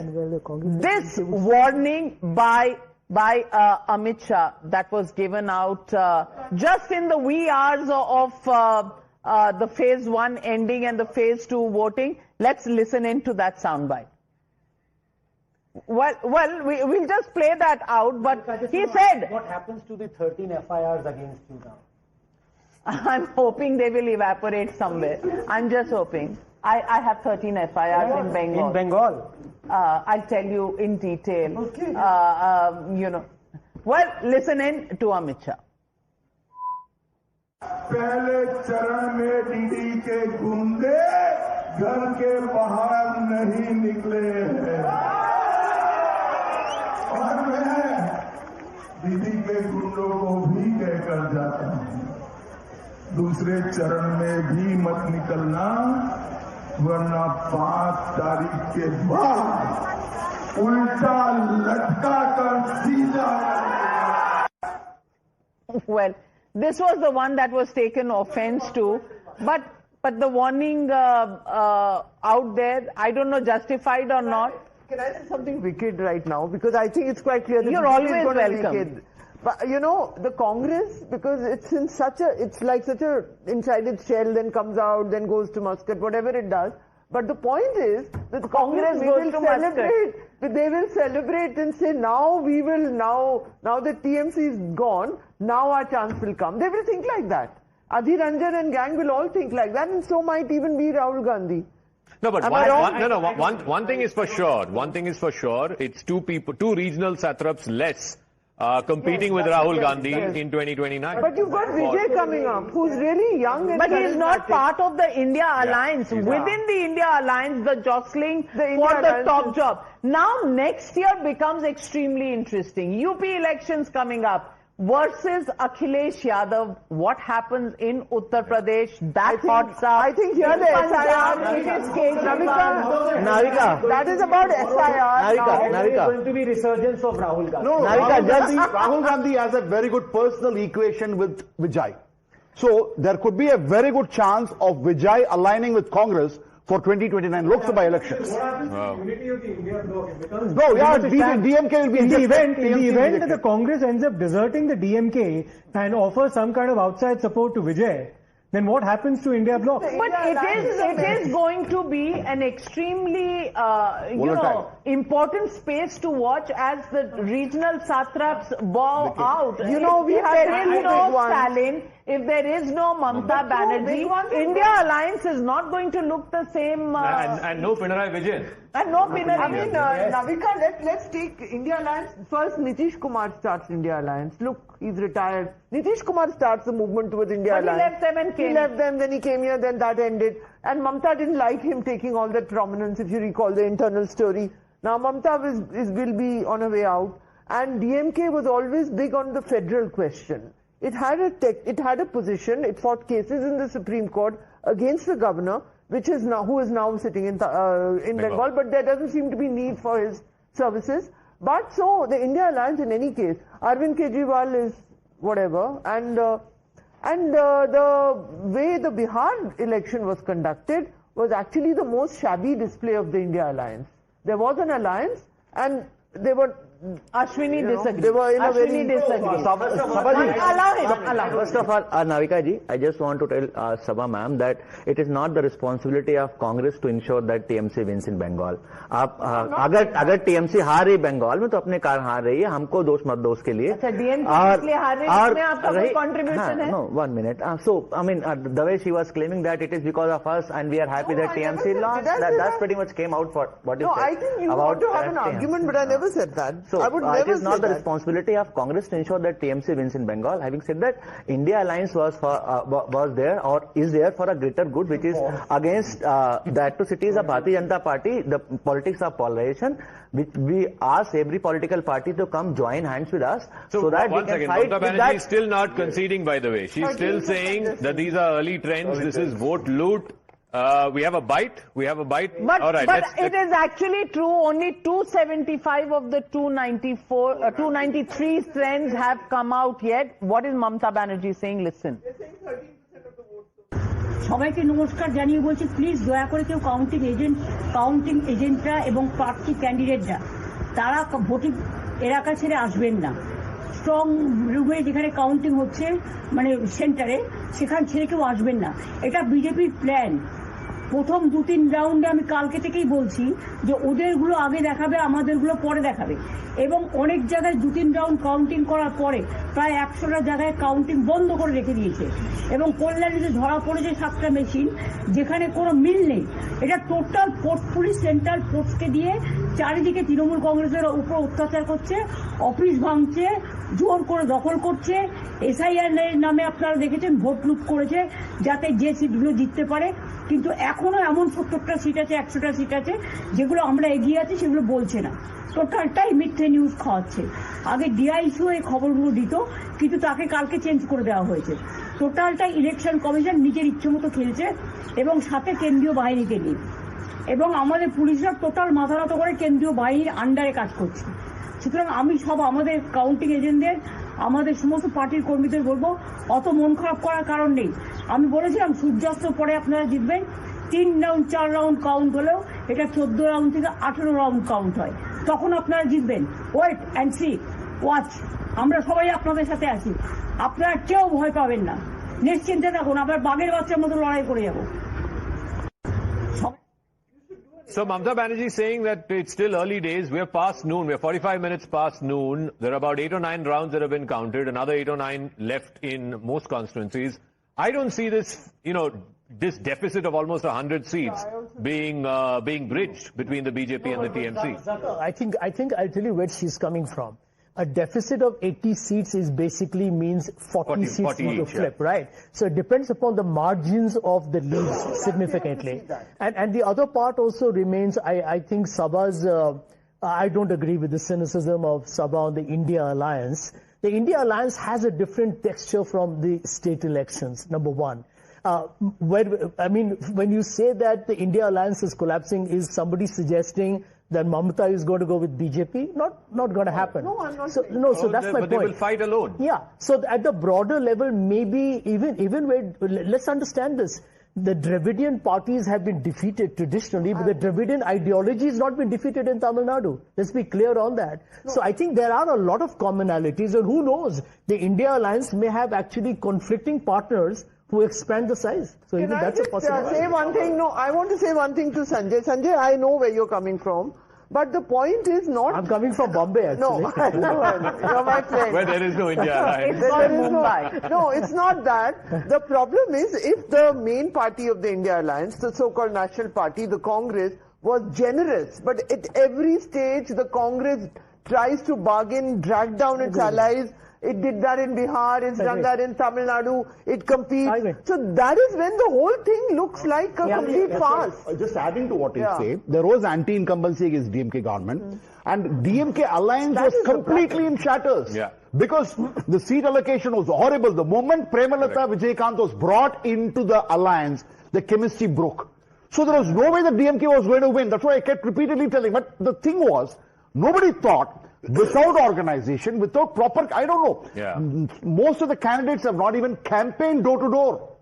They don't know. It's a automatically gathered crowd which came and voted. Tana se the The MLAs didn't matter. It was Vijay who mattered, and they voted on his name. But may I say this? Mamata Banerjee was the first one to tell Rahul Gandhi that it is because of him that Narendra Modi wins, because he is a pappu. She called him out, which is why Rahul Gandhi called her out and said, because of you BJP. So there is a subtext of a fight that has been going on. And apparently Rahul thinks of all the other parties, excluding his own, as being sort of burdens and not being smart. Come on, it's true. I've heard it from people who sat in India Alliance meetings, and they have given an idea of how they were treated in many instances. One thing I will not deny, the Congress still lives with a degree of hubris of the past, and I have honestly, and I'm going to say it, I'm saying it on your program very openly, the Congress is the leader of the opposition, right? Because it's got around 99 or 100 seats, and it will always be, unless it fails disastrously, the largest alternative to the BJP at a national level. But the India Alliance chairmanship, I think the Congress should give it up to anybody else and focus on its own internal renewal, which is important to stop the BJP. And where they had missed a chance in Tamil Nadu this time. They read TVK earlier. They read Vijay's popularity earlier, made some initial, but then went with the status quo of the senior leadership, which was not willing to take a chance. Yes, Harish. Mr. Rahul Gandhi should be so grateful when the entire Indian alliance, even in the India alliance, have not backed up Mr. Rahul Gandhi. The only state leader who backed Left, right and center is Mr. Rahul Gandhi, Mr. M.K. Stalin. True, which is true. Acknowledge. He should be more grateful rather than combining with the TVK. That is a preposterous move if he would have taken. Which is why they stuck on. I'm just saying But the post-poll alliance can happen is what that is all all the Congress leaders speculation. have That is been all expecting. speculation. And well, in elections of this kind, that. chances have to be taken. If you play by the rule book and the playbook, traditional one, conventional one, then, if risks are not taken, windfalls don't happen. I think we have some new analysis tools that try and understand where these numbers for TVK are coming from. If you look at the 103 that we're currently talking about, and this is fluctuated up to 112, it's come down to 100, it'll keep going up and down. But 14 are fragmented fights, 13 are bipolar fights, 3 is a one-horse race. But 73 of these 103 seats are from the multipolar fights. Which means so 25-30%. See, what happens is, there are places where, like say Perambur you take, Madurai you take, and Madavaram you take. These are 3 seats where one-way traffic. It's been a non-stop state. Yeah. Now, where the problem is... Where does it come from? Now, look at this. This is 2021. Yeah. ADMK strong, ADMK mild. There's also the swing seats here, DMK mild, and this is DMK strong. Now, a lot of this is between the numbers as far as these... You look at the breaches, all these purple here. It's gone into ADMK strong. Yes. It's gone into portions of ADMK mild. Swing, it has taken a chunk. So, across the spectrum, DMK, ADMK swing, all of them, the TVK has been able to breach and make a Coimbatore, number. where they swept 10 seats, if I'm right, they're leading in ADMK is leading in only 2 or 3 seats. Salem, where they led 10 out of 11, I think 2 or 3 urban seats are going. See, basically, wherever there is urban, he aspires to. Right. There is absolutely no choice.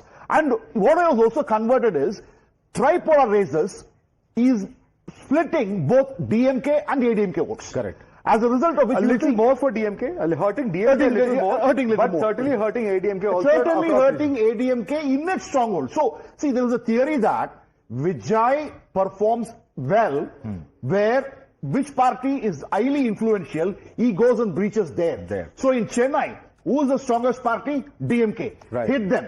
Right. Coimbatore, who is the strongest party? AIADMK. Hit them. And that's been the pattern right through. Let's look at the Chennai region. In fact, you mentioned the particular regions. Let's look at Chennai, how he's done over there. And if those numbers are holding up, absolutely. 28 for TVK, DMK at 31. DMK now reduced to 2 from that number of 31. So this is a clean sweep of the Chennai region. And Shekhar Babu, 2 of them are only leading. You look at the urban cluster as well, and it's not just Chennai, but all the cities of Tamil Nadu, and highly industrialized state in that sense. So the urban vote is a big chunk of the population. 47 for TVK. The DMK was at 45 here. ADMK at 10 reduced to 3. So hurting both the alliances, but DMK clearly the loser going from 45 to 5 over here as well. Let's look at some other important segments as well. Rural users. Look at the SC segment. The SC segment is as well very interesting. Because TVK has done 22 over here. 22 is the number. ADMK was at 16 down to 12, but DMK again the biggest loser from 28 down because to just this 10. is where Tol Tirumavalavan, who has been their biggest ally. VCK. And Tol Tirumavalavan, in fact, he is somebody where he felt the pressure. And the pressure is very well evident. And I'm sure, Harish, it must be VCK seats in northern Tamil Nadu, which must have really hurt. Right. And look at this. This is the MKR cluster. Explain this cluster to us. Because here as well, DMK has slid. TVK has gone up by 20. This Mukulator cluster, where you have Devar community, mostly in the Delta region and in the southern region. And here, if you look at it, this is unexpected. Absolutely unexpected. You are saying that the caste polarization is not happening in the down. No, so it's caste agnostic. People have voted because it's region agnostic. Because it's region agnostic. It's caste agnostic. Is it the busting of the caste classification in this election? If the caste polarization is not people are voting. It doesn't matter whether you are 1 year gounder, they are voting beyond caste. There is only 1 year area. The class bastions have been demolished in Tamil Nadu, and that should be a welcome sign. Only a film star could have done this. For modern India. For modern India. And Rahul Gandhi will also need to reflect on that. I don't know if it's still happening in northern India. DMK or ADMK, if the caste polarization is not happening or by TVK is coming in, then I should welcome that periodical welcome shift. it. You should welcome it in any case. That is a historical you shift. must be large-hearted. There is a new player in town. The new player has come from behind, captured the imagination of people, and democracy has won. That is the only way of looking at these elections in Tamil Nadu. Look at this. The thing about ADMK was they had a counter chief ministerial candidate. Yeah. So the entire counter community was supposed to rally behind AIADMK. And what has it done in the Konguverala counter cluster? ADMK 24 down to 12, TVK 20, DMK 16 down to 8. This shows that people of Tamil Nadu have gone beyond caste and voted for Vijay. So essentially, EPS's own caste, the counters and his own region, the Congo region, was to vote for ADMK. Even myself expected the maximum or less to come from this region. So even that has deserted the ADMK. Gone. You look at Nadar. Yeah. Let's just take a quick look at the Nadar community as well. Yes, this is the Nadar cluster. Here as well, the numbers for the TVK. In fact, DMK coming down to 7, TVK getting 7 Which means, here I as have well. a theory here. Roman Catholics, CSI. These are people who are driven by the message from the church.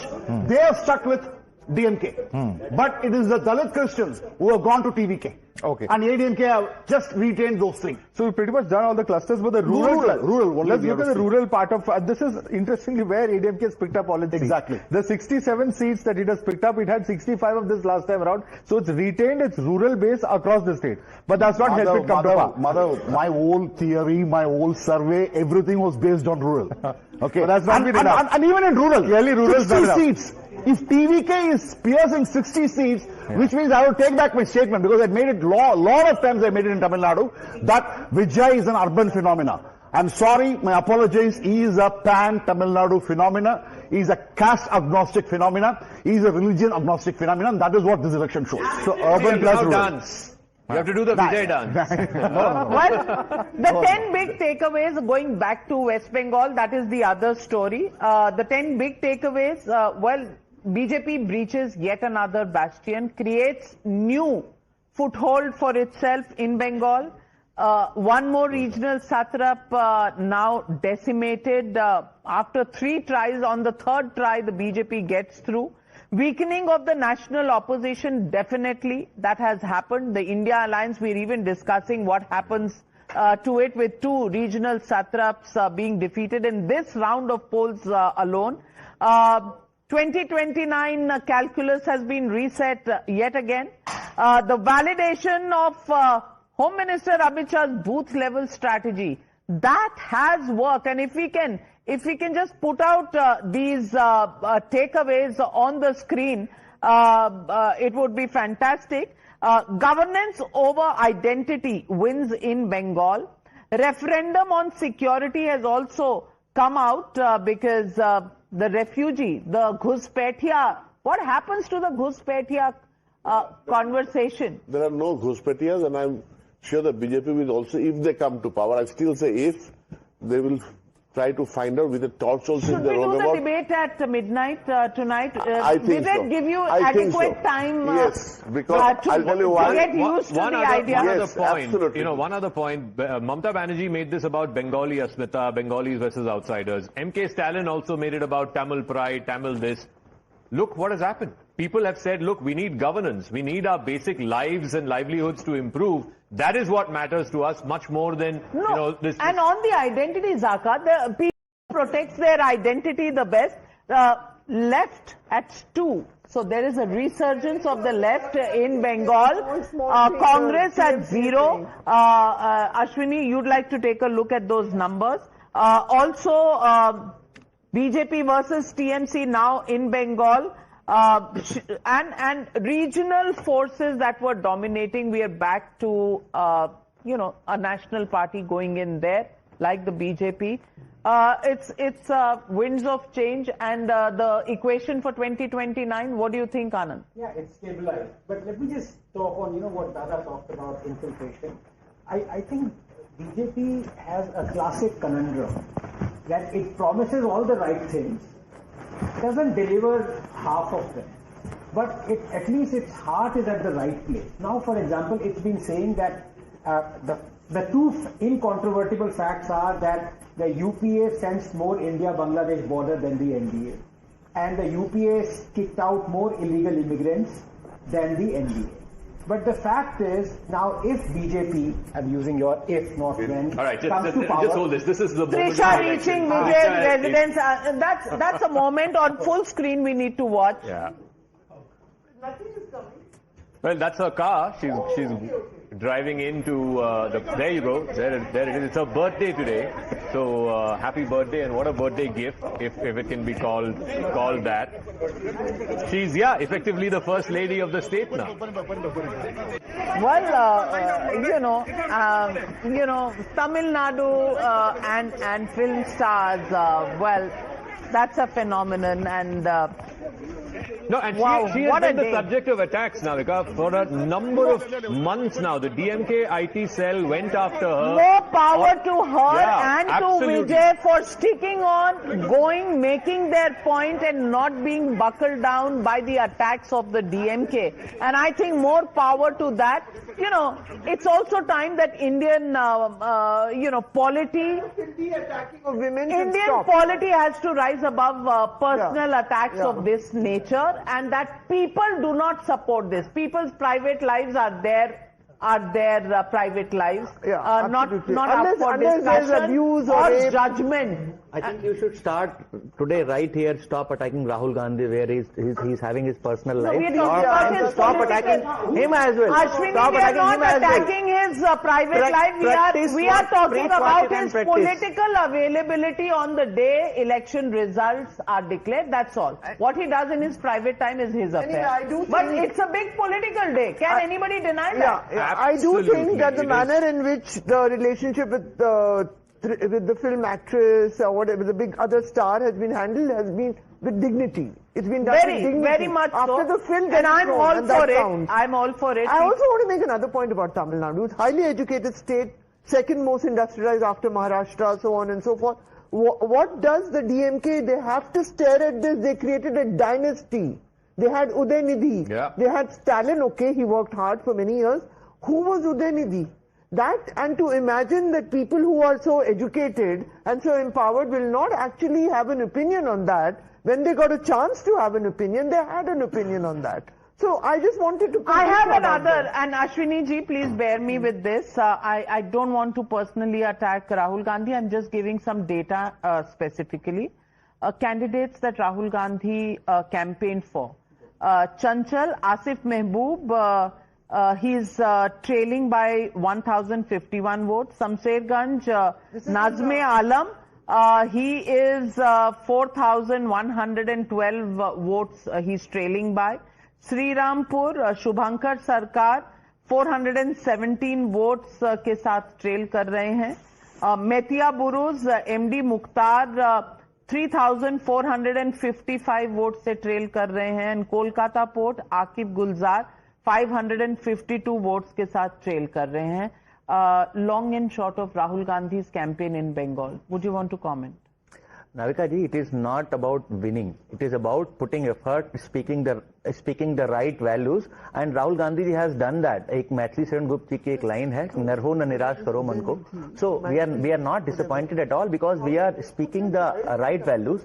We are speaking about the people who are deprived of their rights, and we'll keep fighting for them until we succeed. No, look. About the vote split in Bengal, when we talk of India Alliance. So BJP right now is 44.7%. Trinamool is 41.8%. CPI or communists are 4.2% and Congress is 3.2%. So you add that 7%, so it would have breached the 3.5% difference. So if they were united, then they could have possibly given a much... got it from one of the good breaks of the case. This is what is happening. But they were not in alliance even in the last election in 2021. But they were together. If you recall, when not in 2021. CPM and Congress and ISF fought together. 8% to Congress and communists. You know, in today's scenario. In fact, Ruchi Sharma made a point recently in one of the debates that the right wing has no competition, BJP has no competition, and the left wing is fragmented. Right. Well, the simple message, not that it's entirely true, but the left wing is fragmented. The message is consolidate. The only way you can defeat the BJP, if it's an ideologically driven election, is you don't create multiple candidates to split the vote. But I'm sorry, the left wing has not been trying to compete with the right wing. They have been going left and left and left where? Frankly, they're not appealing to the people just to be different from the BJP. So clearly... Can you imagine Jorhat? Jorhat is being led, Gaurav Gogoi, his father, this is it, Jorhat. Well, I don't know, but a friend of mine and a political commentator has just sent me this video. This is my interview with Prashant Kishore ahead of the Bihar elections. I just want to play it out, and Harish, maybe you'd want to hear this. जो लोग हैं, इन लोगों ने जो बिहार के लोगों के लिए कहा है, भगवान ने टाइम दिया तो इन लोगों से हिसाब वहां पर किया जाएगा। आप तो उनके एडवाइजर रह चुके हैं? नहीं, रेवंत रेड्डी को क्या, स्टालिन का रहे हैं, तो लेकिन जो आदमी बिहार के लोगों को गाली देगा उसको एडवाइज नहीं करेंगे, अब उसके बाद उनका हिसाब अगली बार करेंगे। तो आप कह रहे हैं डीएमके का हिसाब करेंगे? बिल्कुल, मैंने कहा अगर भगवान ने मौका दिया, समय रहा तो उनका हिसाब भी बराबर करेंगे। जो लोग हैं, इन लोगों ने जो बिहार के लोगों के लिए कहा है, भगवान ने टाइम दिया तो इन लोगों से हिसाब वहां पर किया जाएगा। आप तो उनके adviser. Harish, this was prophetic, these kind of regional statements, वो कहते हैं कभी कभी बददुआ भी लगती है। Can you please translate to English? He says that those who have called Bihar and Biharis names, इनका हिसाब होगा. There will be a day of reckoning. Was he talking about Tamil Nadu in particular? Yes, Stalin and you know one thing, Navika, Tamil Nadu hosts almost 27% of Biharis with pride and dignity. And there is not even a single instance but where the that's Tamil not the way they referred to them in certain statements. Mr. Prashant, who's that? Mr. Prashant's sentenced to an accountable. He can't even prove himself in own Bihar. So we don't want to take his sentence or his words. Well, he was your advisor at one point. 2021 election, Prashant Kishore was advising Stalin. And he won. Stalin won that election. By the way, there's also a clip of his speaking to one of the Tamil channels where he said Vijay will become chief minister, and then and the anchor become active again. Is he and the anchor asks him, "You think he can win 118 seats on his own?" He said yes. Oh. Well, he's 10 short of 118 right now. Just now. I mean, I've always found Prashant excellent, except about his own destiny. A lot of people have said that he's a better strategist and pollster than politician. People have said that about him, but clearly... MK Stalin trails. This is a complete rout. Yes, MK Stalin trails, Tamilan Prasanna of the DMK, again a minister, also trails, PK Shekhar Babu leading. He's the religious HRNCE minister, as they call him. He and Udeni are the two leads in Chennai city. Everyone else is trailing. Only two ministers are leading out of the 34. Prime Minister is trailing. This is expected. Former state president of the BJP. It was a tough fight. Last I checked, he was at number 3.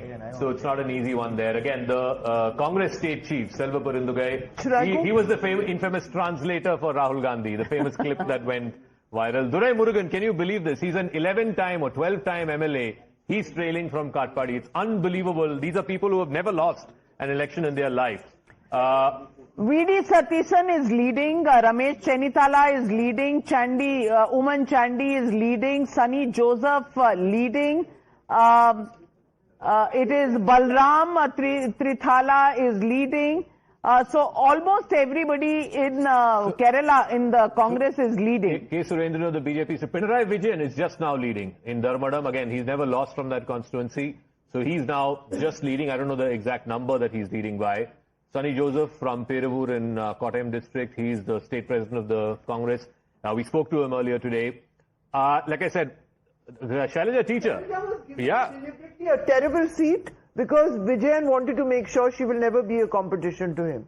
I was told this by people. She was given a difficult seat. So here's the thing. I mean, you have an exact mirror image of what happened, the 2021 result now. Resulting in... This is Mr. Pinarayi Vijayan's son-in-law, by the way. He's a PWD minister.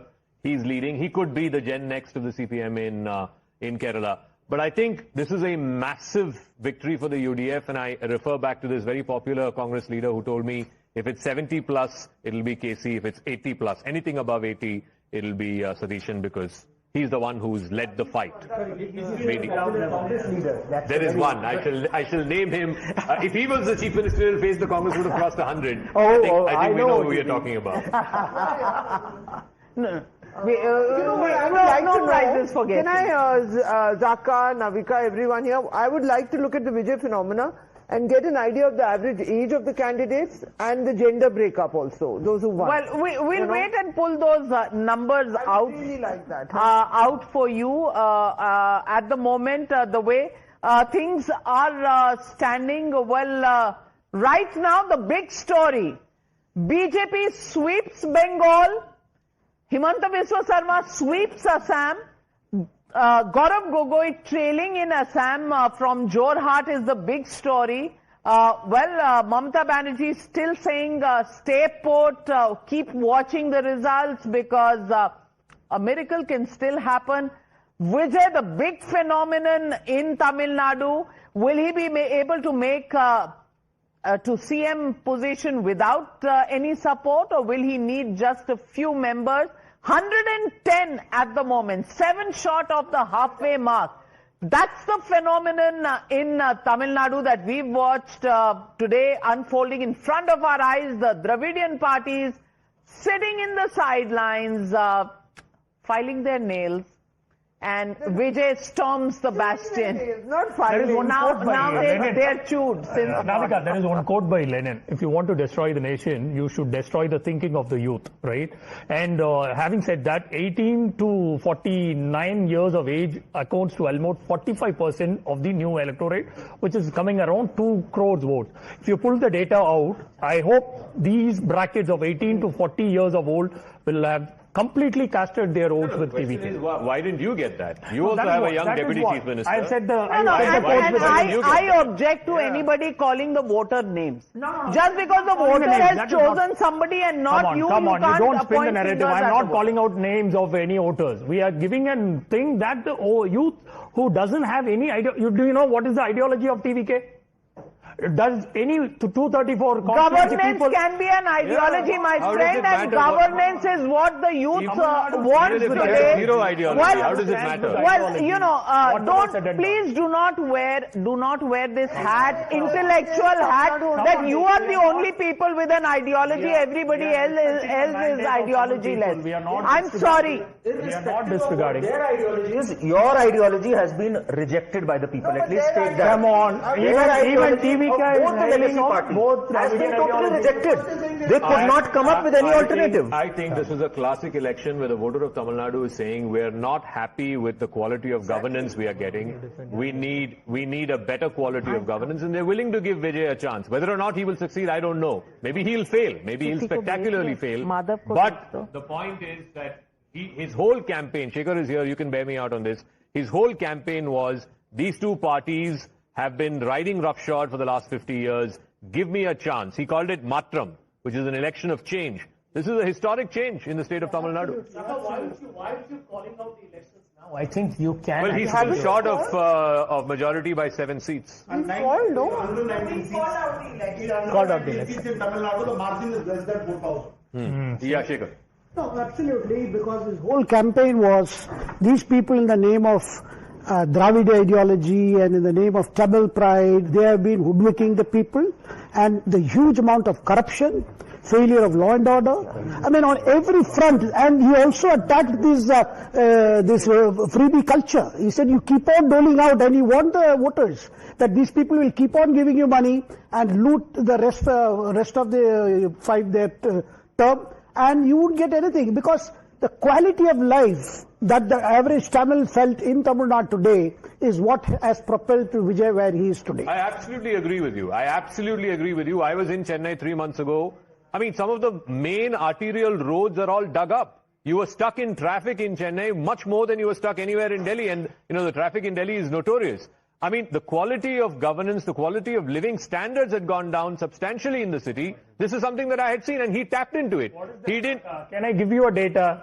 We are the industrialized section of number 1. Tamil Nadu stands number 1. Human development index. Can we go to the industrial belt of Tamil Nadu? The per capita income Can we go to the industrial belt and see where you've lost those seats? Give me a 5 second, because you have given a grave allegations of disregarding the 5 years term of Dravidian Munnetra Kalavam. No. My point we have made sure to put Tamil Nadu back in number 1 position in industry. Yes. We have made sure to put the human development index at number 1. We have made sure to put the per capita income number 1, which is double the national average. Elections are over, results have come. Elections are over, results have come. Travel from Arumbakam on the Bangalore road, right up to Sriperambur, and you have a Sriperambur MP who is a TR Balu, and your back gets spoiled. You have to go to the doctor if you travel 3 times. Top notch. I'm don't bother. Please give me a second. It doesn't mean that you have to disregard the entire 5-year tenure, which made sure to put across. That is, we respect the people's mandate at any given point of time. We are not going to go ahead and whoever. Sir, it is the BJP's prerogative. It is not our prerogative. It is imperative to make sure you have to give the credit to the DMK, which made sure to put Tamil Nadu in number 1 spot. Which is takes over, it's going to have a very tough time. No. That is because BJP have come inside. Sanjay, yeah. You know, Zaka, the victory of the opposition in West Bengal, in Kerala, and in Tamil Nadu, there is a very positive actual message out there that the voter is becoming more exacting. Now Harish and my party have been in alliance, but I think he's rattled out the right numbers, and yet you've been defeated. Tells you that people are still expecting more, which is a good sign, actually. Let me also go to Charu Pragya and to Salem Dharnidharan. Dharni, you were here in our studios in the morning. You seemed very confident. Right now, 110 TVK, 60 DMK, 64 AIDMK. DMK is the number 3 party. This is a overwhelming rejection of your party and its governance for the last 5 years. A new party, a 2-year-old party, has come and won the state. See, we win some elections, we lose some elections, but what is important is to accept people's mandate. I will not question their mandate. Of course, they wanted change from the existing status quo. A new party has come, and what is very interesting is also that the new party that has come has broken the shackles of Indian politics. Myth of money, myth of caste equation, and myth of grassroots. So it's very surprising. It's youth-led mobilization. And I think this is just not a warning sign for the DMK, but also all incumbent political parties across the country that if you don't change or if you don't include youth, then you might be thrown out. But I would not dismiss this as something as rejection of DMK's government. They rejected both DMK, ADMK and BJP. And Tamil Nadu, this has happened because of a very high internet penetration. The entire campaign of TVK was okay, we are going to give a chance to an actor who was an angry young man and the movies. But what is now important to note is, will he be able to govern? Because what you portray as a movie is different. Movie is movie shot. But here you have to sit in the government and govern. That is when it becomes interesting. I saw Instagram reels, Twitter reels where people saying, oh, I had debt of 5 lakh, I hope Vijay will repay it. So there have been huge expectation, unrealistic expectation. So what happens if he is not able to fulfill the expectation? But of course, we have to accept the people's mandate that young people were disgruntled and they were looking for a change, and it is more of an anti-establishment vote is what I would say. So, and I think it's establishment vote. We have the firewall seat, and Hina is here on the magic wall for us. JVC, this is the Karaikudi seat. Yeah. I believe the Congress was contesting this seat? Congress, it was a 4-way contest. It was where Seeman was also contesting. It would be interesting to see how much Seeman has also got. So Congress is now in 2nd position, if I'm right? Yeah. So their vote share has basically fallen from 48% that it was in 2021. Yeah. It's come down to 32%. So they've had 32.46, because it's a 4-way contest where you had Mangudi, who was a popular MLA from Congress. You had Terbogi Pandi of Amamuka. Then you had Dr. Prabhu, who had run a terrific campaign as far as TVK is concerned. And then you had Nam Tamil convener Seeman. And I don't know whether Seeman is the 4th position or 3rd position. Yeah. And we need to look at what is the Seeman's vote share, because he's clocked 8% in the Lok Sabha election. Now, how much of the votes have gone away from Seeman is another interesting thing which we need to look at. We also have a spectrum that's firing. Hina, you want to Yeah, this is on Tamil Nadu, yeah. Yes, we'll just explain to our viewers how the spectrum is looking like right now. With this particular illustration, viewers, we are trying to explain to you what used to be DMK's stronghold at one point in time, say in the previous assembly election, and how there is, you know, a shade of pink entering there. So it used to be green, and how you can see now shade of pink as well as saffron entering here. What you see above is actually DMK stronghold, the seats where DMK had mild impact, and these are the swing seats, and then this was the AIA-DMK hold, and then the AIA-DMK stronghold means DMK had won in 2011, 3 elections, 2021. 3 consecutive assembly elections. Yes, so this is the spot where, which gives you a sense of the seats where DMK has consecutively won 3 assembly elections. And see what is happening in this particular chunk. You've got barely any shade of green here. It's either pink or, you know, there is a bit of saffron also. And similar is the scenario here. But if you look at the AIA-DMK stronghold, again, we are seeing a lot of pink entering this part as well, clearly suggesting that while you know, TVK has eaten into the vote share of DMK, it has also grabbed some portion that originally belonged to AIA-DMK, or rather AIA-DMK strong. And this seat, Kolattur seat, which is the Chief Minister's seat, I think he's won, JVC, correct me if I'm wrong, I think 8 or 9 times. No, 2011, 2016, 2021, because he had shifted the seat from 1,000 lights to here. Correct. The seat was formed only in 2011.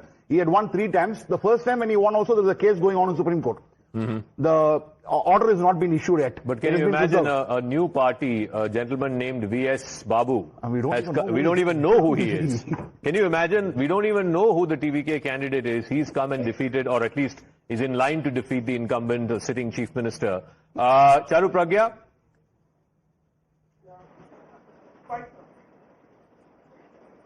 Zaka, good afternoon again. It's nice to be back with you, and I'm listening into the conversations. What a fascinating day today has been.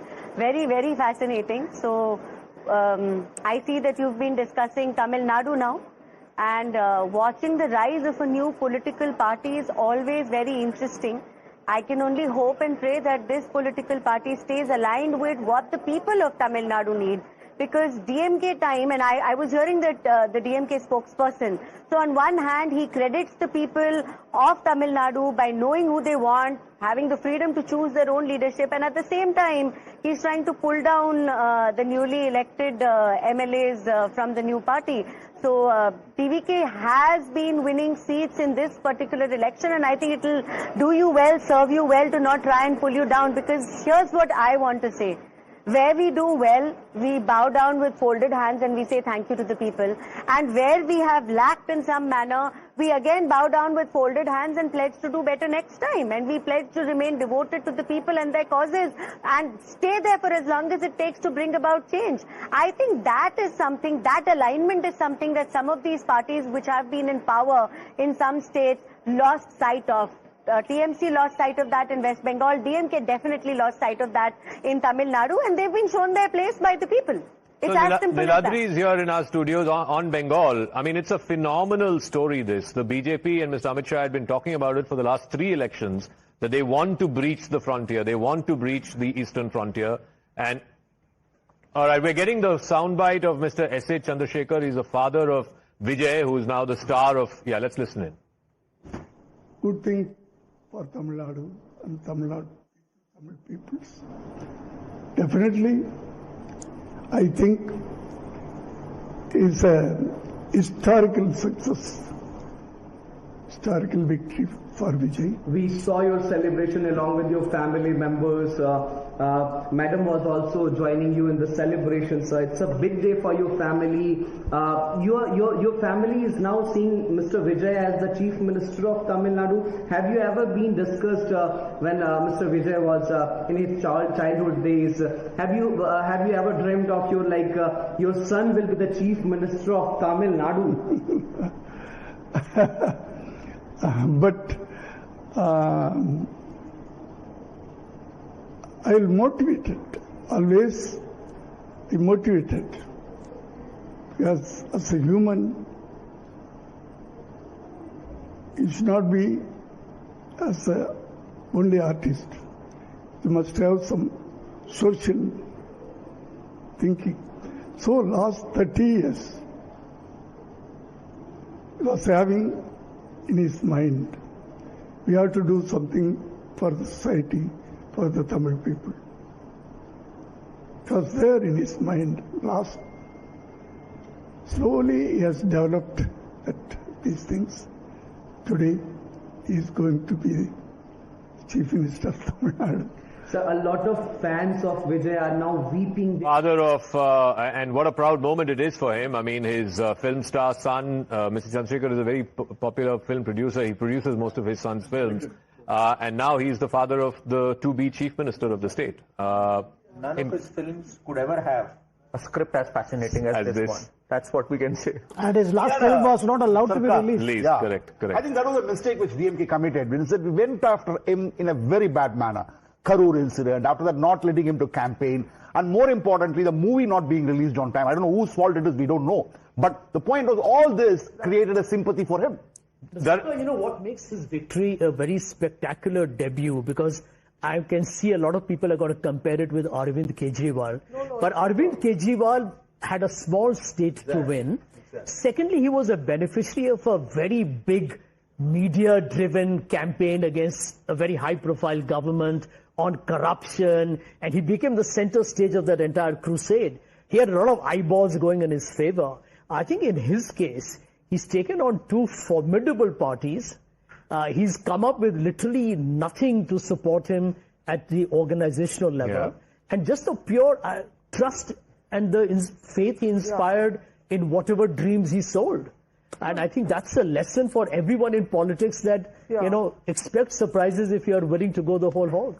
So I also think there's a message for the Dravida parties here, because both the DMK and the Anna DMK, one of them post Jayalalitha's death in 2016, one, they've been just fighting it out with each other, one faction, and so many charges of corruption were always hovering around there. And then in the DMK's case, and I will say this, what is the ideology? The ideology was about social justice, it was about keeping Tamil identity alive, there was an element of anti-Brahminism, strongly so. But then you perpetuate family rule. Yeah. You can do that. I know there are family-run parties like Shiv Sena or even Congress now. But when you say you are representing a socially radical ideology and then you practice family rule, there is a problem. So when people get a pure new choice, someone, you know, who's as Tamil as anyone else, they will make that choice. I'll also add to this. A lot of people leaned into the nostalgia as far as AIA, DMK and DMK of Karunanidhi and Jayalalitha. This generation, the Gen Z in particular, hasn't seen them. Correct. They were looking for something fresh, and Vijay just gave them that. His campaign was so fresh. I remember we were speaking in the morning. Did it have a Prashant Kishore stamp? No, it didn't. Prashant Kishore was always very critical of real culture and other things. This one actually translated into votes. I think the master stroke was asking the kids at home to go and convince the parents, grandparents, uncle, auntie, tell them that, you know, go and put whistle on them and then ask them to come and vote. I think that changed. In a week's time, everything changed. That's the script. Yeah, I think at the national level, just one quick point before you carry on. It's very important for the Congress party to defeat BJP in a head-to-head contest.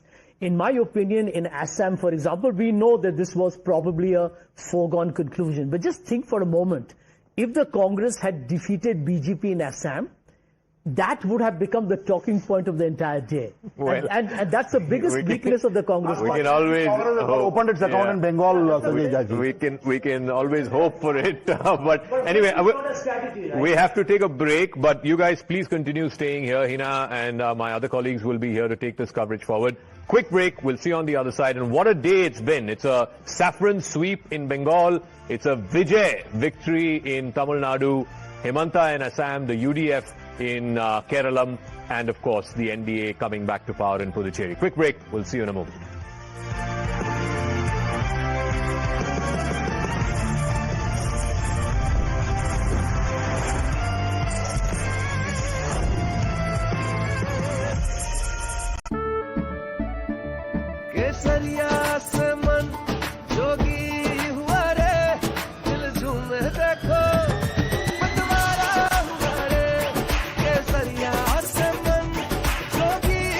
हर पल मनाओ केसरी त्योहार विमल बोलो जुबान Kesari Jindal Saathi seal है तो असली stainless steel है। तो जब भी आप stainless steel pipes and tubes खरीदें, जिंदल साथी सील जरूर चेक करें। Jindal stainless, India's leading producer of stainless steel.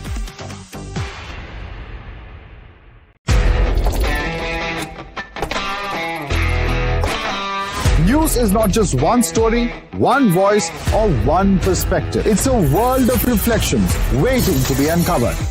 Every face tells a story, every voice matters. At News Hour Agenda, we bring every reflection into focus. From the loudest voices to the unheard whispers, from the powerful to the powerless, we break through the noise to find the truth. Join me, Madhu Krishnan, weeknights at 10 p.m. on the News Hour Agenda.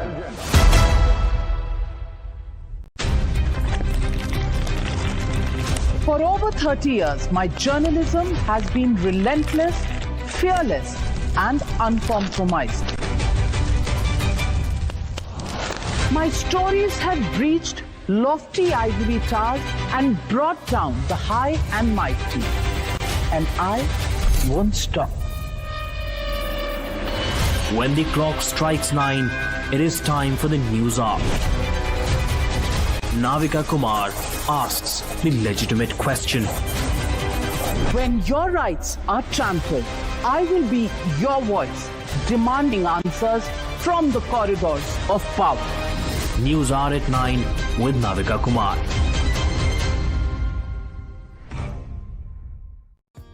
ਹੁਣ ਉਦਾਸੀ ਚੋਂ ਵੀ ਮਿਲ ਜਾਂਦਾ ਸਕੂਨ ਦਿਲ।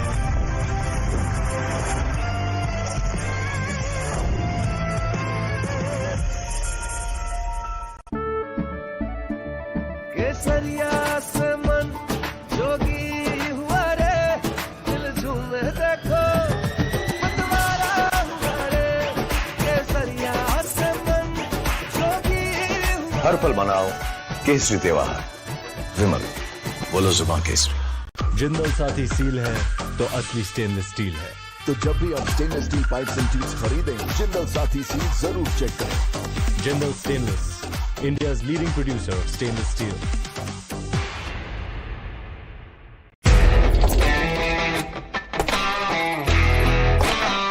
News is not just one story, one voice, or one perspective. It's a world of reflections waiting to be uncovered. Every face tells a story, every voice matters. At News Hour Agenda, we bring every reflection into focus.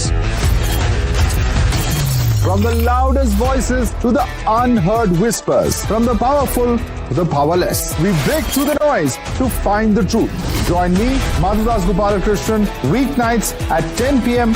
on the News Hour Agenda.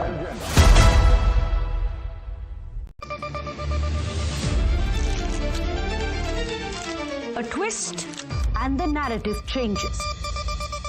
A color aligns and the truth comes into focus.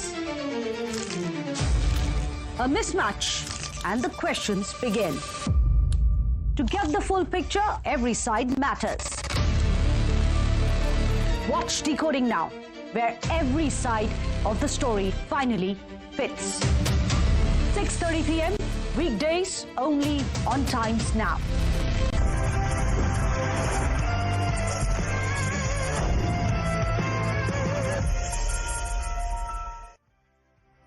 Hello everyone, good afternoon. It's 1:30 and the results are clear. Major projections from Times Now are reshaping the electoral picture. Bengal is being called for the BJP, ladies and gentlemen. Tamil Nadu for the TVK, Kerala for the UDF, and Assam for the BJP. That is the one defining headline this afternoon, the top one actually. The second big headline, a historic moment in Bengal as Prime Minister Narendra Modi leads the BJP to a sweeping performance. It's a massive mandate and a big political turnaround in the state. What a day for the BJP. But West Bengal Chief Minister Mamata Banerjee is reacting to early trends, asking her cadres to stay at counting centres. She's alleging that there is a vote loot underway and saying it's way too early to accept the results as they are so far. Adding and telling her cadre, wait and watch, we will win. Meanwhile, all eyes on the BJP headquarters in Delhi. Party workers have been asked to gather by 5 p.m. The Prime Minister expected to arrive at 6 p.m. The stage set for a big evening show, a victory show, as it were. And what a story it has turned out to be in Tamil Nadu. Thalapathy tsunami sweeping the state. Vijay making a very, very strong electoral debut. Trends suggesting a shift in voter support, especially in the urban segment and young people. The TVK's strong surge in Tamil Nadu is triggering political realignments. The CPI and CPM sources now telling Times Now they are surprised by what they are seeing happening, and these are now more than trends, they are leads, and are not ruling out post-poll options, with the final call to be taken by the party high command. Sources also telling Times Now that TVK chief Vijay has called a meeting of all MLA candidates after counting.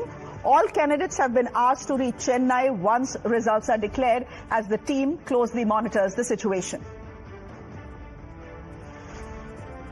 And the BJP has called a meeting with the AIA-DMK to discuss post-poll strategy in Tamil Nadu. Sources say talks will focus on possible hung assembly scenarios and the way forward as the TVK leads. Well, the NDA has surged ahead in Assam, taking a significant lead as counting trends emerge. Early indications point to a strong performance for the ruling alliance, with momentum clearly in the favor of the BJP.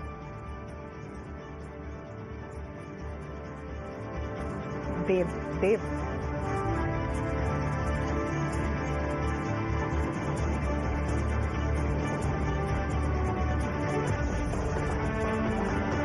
Ladies and gentlemen, 3 out of 5 for the BJP. Celebrations already being planned. Let's go across straight to the BJP headquarters here in Delhi, getting decked up for this evening celebration. Dev there joining us on the broadcast.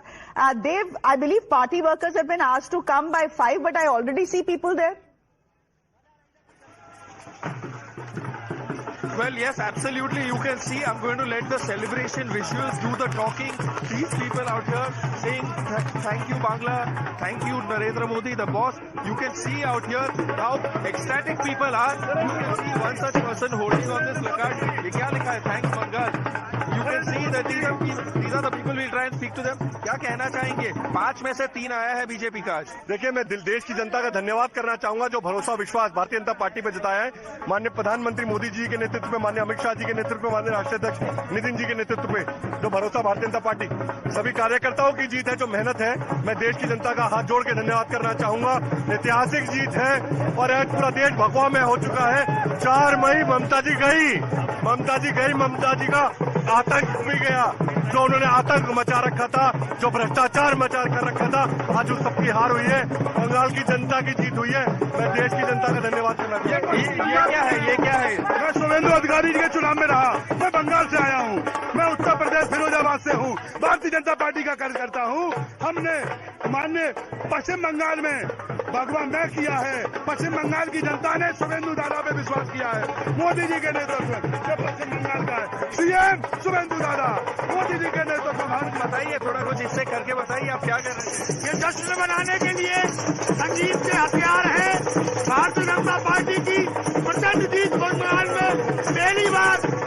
Okay, Dave, thank you very much. Celebrations just about getting underway. Thank you very much, Dave, for getting us that. Of course, 5 o'clock is when all party workers have been expected to show up there. 6 o'clock is when the Prime Minister is expected. We are expecting a bit of not just a victory celebration. By the time he comes in, you know, there's a whole spectacle made out of it. And then, of course, you're expecting the Prime Minister to speak as well, because he's the one who had predicted the Bengal win. And, well, that prediction has come absolutely true. Let me go straight across to Hina, my colleague, also joining us. Hi, Hina. Good afternoon. Good to see you. It's 1:30. Just take us through all the top developments. Well, a lot has happened over the last few hours, so we have to show to our viewers the top developments at this hour. Like you said, Prime Minister Narendra Modi will be reaching BJP headquarters at 6 o'clock this evening. There's going to be a victory march and, of course, the address BJP is moving towards the 200 mark in West Bengal. TMC had this ambition, but now it seems it's BJP that's very close to 200. Shuvendu Adhikari has said that BJP is going to form the government with at least over 180 seats. That's another development. Bengal CEO has said that there is no question of vote chori. Now, this statement is important because TMC is raising questions. TMC is asking, why is EC not releasing trends of all the seats? This is now what TMC is talking about. Mamata, it seems, is not ready to concede yet, not ready to accept what we are seeing on our screens right now.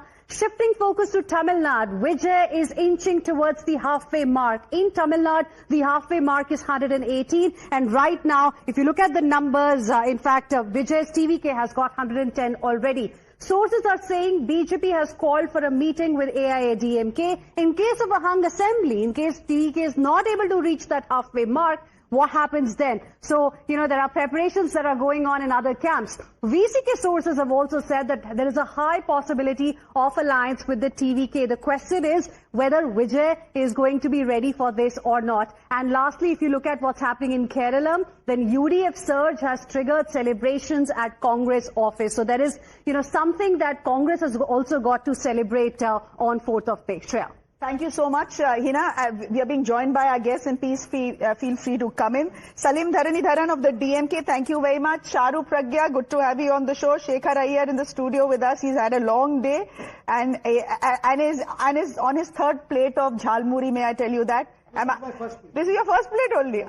Maybe it's Karan's third, given that Jalmuri is the flavor of the season. Well, our friend from Bengal was kind enough to share the first one little bit. Acha. Karan, what a sport he is. Karan Verma, thank you very much. Niladri Bhattacharya, pro TMC analyst, joining us on the show. Harish, thank you very much from the DMK, pro DMK actually. Can I just go to the DMK spokesperson first on the show? Salim, what happened? This is a complete rout for you.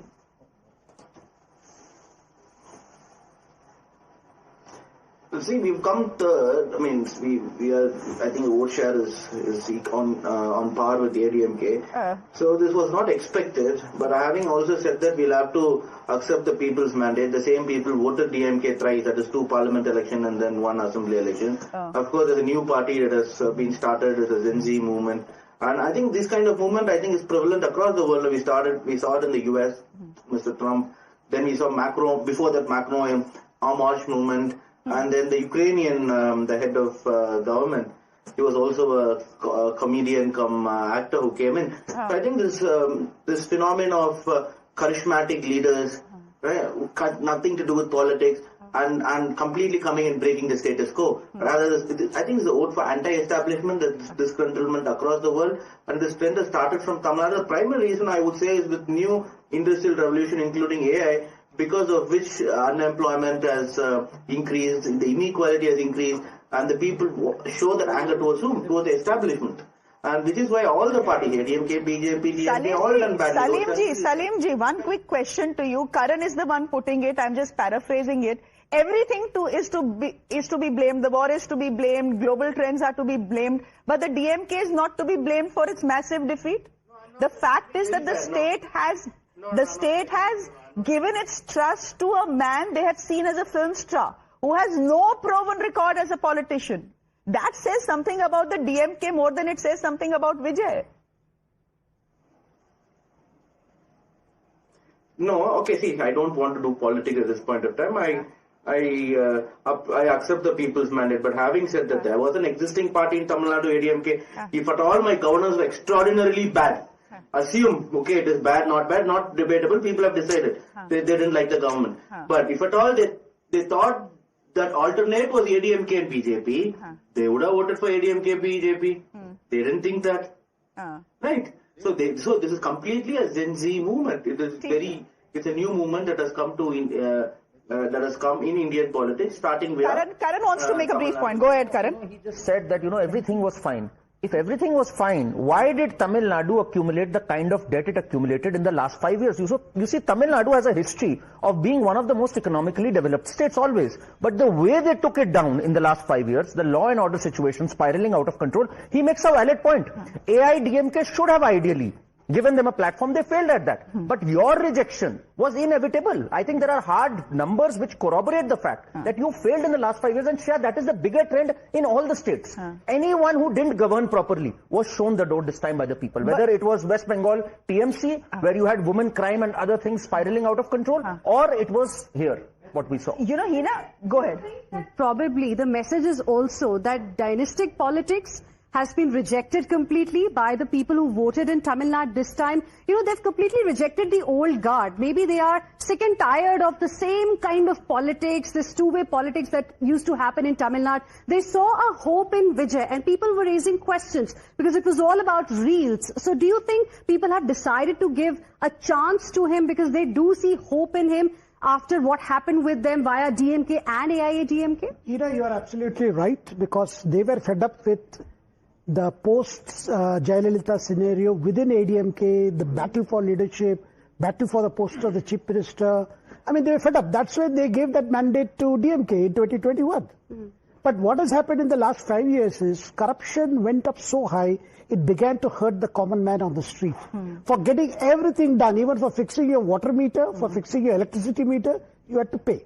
So that is a kind of scenario, and they were established. It was not just about the first family being involved in big deals, but within the family there were groups, there are groups.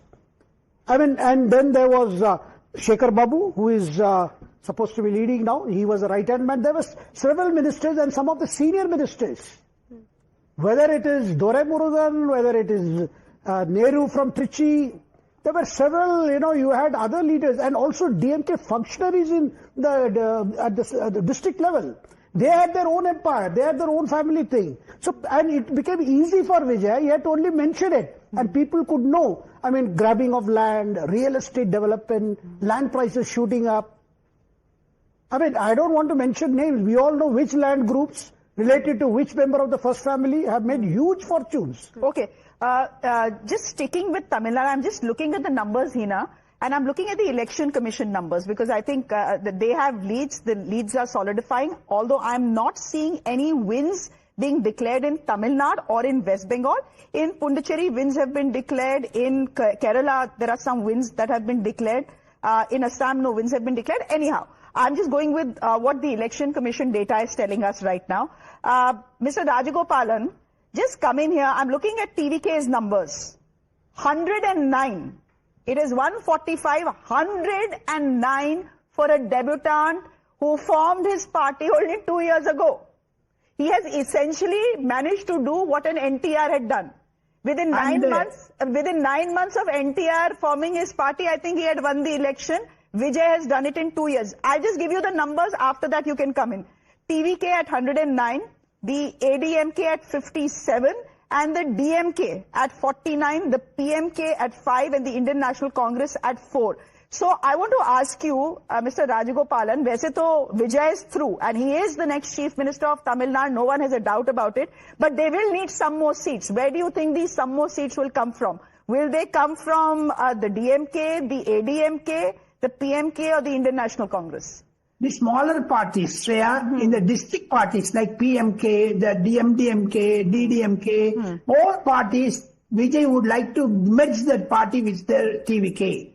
That is one option, so that he he does not have any dependence on DMK or ADMK. Number two, Vijay struck a deal with Brahmin community. He gave seat to Brahmins. Nam Tamil Katchi gave a Brahmin seat. Therefore, the entire Brahmins have gone with the TMK, the TVK. That is also second thing. And the DMK spokesperson, including Salim Darendra, they had that audacity and arrogance to call Prime Minister and Modi and Amit Shah, including EPS. What a language they spoke, That arrogance given beating. Second thing, A. Raja's tape of Stalin being neglected. Karunanidhi said, don't involve Stalin like that. No national media played it. There was a ban on the media. And Tamil media, especially Tamil anchors, they spoiled the DMK chances. They have been, then Penn, PE and Penn, there is a agency by the Sabareesan. And he created this type of thing. The DMK also got Pioneer Tyagarajan tape. 30,000 crores. What did they mean? Second thing, my request is, the TVK was crushed like anything by DMK. On the day of the polling, Shreya, the buses were stopped. Can you do that? Another criminal act by the DMK government? Moreover, the state election officer is an agent of DMK. She has been doing everything like that. Mr. Rajgopalan, do you know what is interesting? What is interesting is that even in Karur, the TVK candidate is leading. That tells you something. Meanwhile, just give us a moment here because we are hearing from Vijay's mother and I think his father as well. Those are pictures of his family celebrating. Let's listen into this.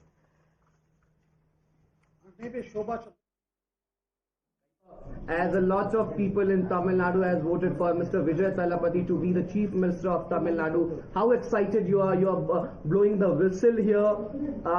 What I can ask from you, I'm totally confused because the people of Tamil Nadu has given up a ballistic majority to Mr. Vijay. How do you see this, ma'am?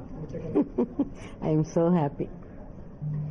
She's not only his mother, she is the first fan of Vijay. First fan. You know, today he is so happy. From morning 3:30. Okay. The turning order. Can you take this? They are going to die. Okay, not saying much there, but the family together, we saw Trisha as well. Shekhar Arayarji, you were telling me that his mother Shobha is a singer. And Trisha, I saw Trisha come in the afternoon, in the morning as well, once it was clear that the TVK is doing phenomenally well. It's a birthday today. Wow. Yeah, it's a birthday today, so that's quite something. She's turned out to be Lady Luck for him, it seems. Well, I do not know whether she is Lady Luck, but she has stood with him, rather stood by him through this crisis. And then the whole issue, I mean, what probably did not go well with the voters, particularly even female voters, was the personal problem between Vijay and his wife Sangeeta, her divorce petition. Correct. Before it came to the court, it was leaked. It was leaked. And so that because they felt that Vijay is attracting women voters, why not use this? That means the establishment did not hesitating in hitting below the belt. And how did Vijay respond? He shows up at a wedding with Trisha. And very dignified response. And not only that, he just spoke once saying, addressing his party workers, look, don't worry about what is happening to me. I'll handle it myself. In the sense, he didn't talk about it.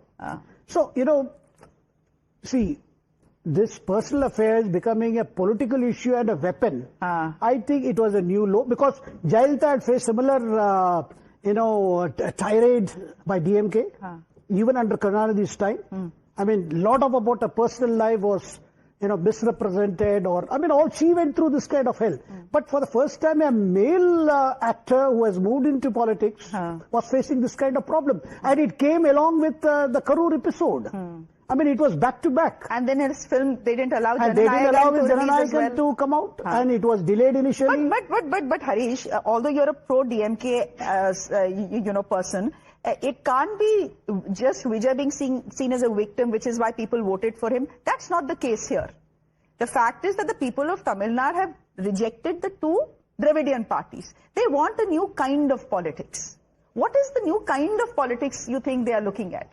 Because they're clearly fed up with you and they don't seem to have too much faith and trust in the AIA, DMK plus BJP combined either. No, even now I would say that there is 100+ seats which is trailing from 500 to 3,000 odd difference. So almost 10 rounds have completed, another 10 rounds to go for. Correct. So it is even now at this point of time. Again read out the numbers because look at the gap. 109, 59 for the AIA-DMK, for the DMK 49. Look at the gap. It's okay. It's very difficult to close this gap now. It's okay. We doesn't want to concede even at this point of time because when you can get 100+ seats with the 10 round, you can have a flip which can happen even on the next 10 rounds. You're speaking like Mamata Banerjee. No, one second. That is how the functioning democracy works. We don't want to go ahead and concede until the last minute. Having said that, if TVK is coming back to the power with getting the mandate of people, then we should accept whatever the Tamil people have reposed the faith in him. We don't have a second thought about it. But when it comes to his personal problem, the DMK doesn't have any authenticity. The case has been filed.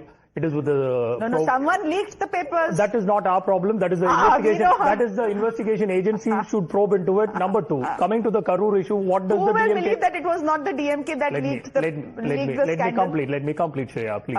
So, coming to the Karur issue, what does the DMK have to do in that? He is the one who was supposed to be at 12 o'clock and he has made sure to go ahead and gather a crowd till 7 o'clock by delaying almost 7 hours and the crowd has been mobilized over there enormously. What does the DMK government has to do? Number two. Number three, coming to the factor of his personal issues, where DMK have never ever used as a poll opportunity or poll talking point. You show me whether any one single minister or single candidate of DMK have raised that issue in public domain. No. That is not our agenda. We have always stick to the functionaries, stick to the ideology. Actually, you don't want to concede, but Hina will show you the numbers that will tell you that, it's almost 2 o'clock. It may not be a bad idea for you to concede. Go ahead, Hina. Because, numbers are there which are speaking for themselves, and here's the story.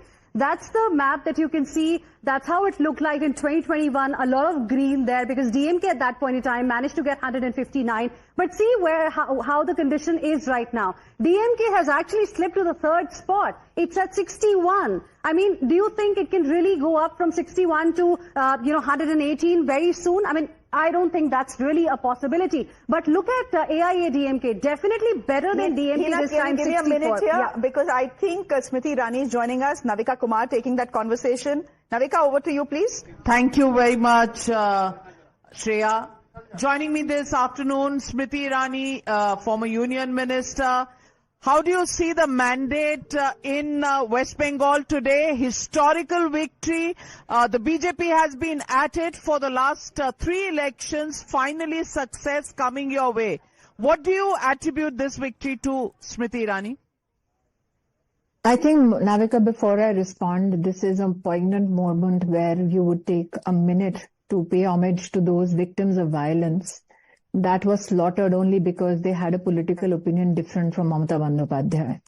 It is a moment to give thanks to the victims of violence of our Karyakartas and their families that they left behind. And these are simple Karyakartas from rural Bengal, from poor families, who just with the hope of good governance wanted to deliver better prospects for their people and their communities. It is a day to remember every female victim of violence. I began my Bengal campaign in support of the Arjika rape victim's mother who wanted to file her nomination as a BJP candidate. I saw her get heckled by Trinamool Gundas on streets, which was not a very easy sight for anybody, but more so, I'm sure, must have been difficult for the parents of the victim.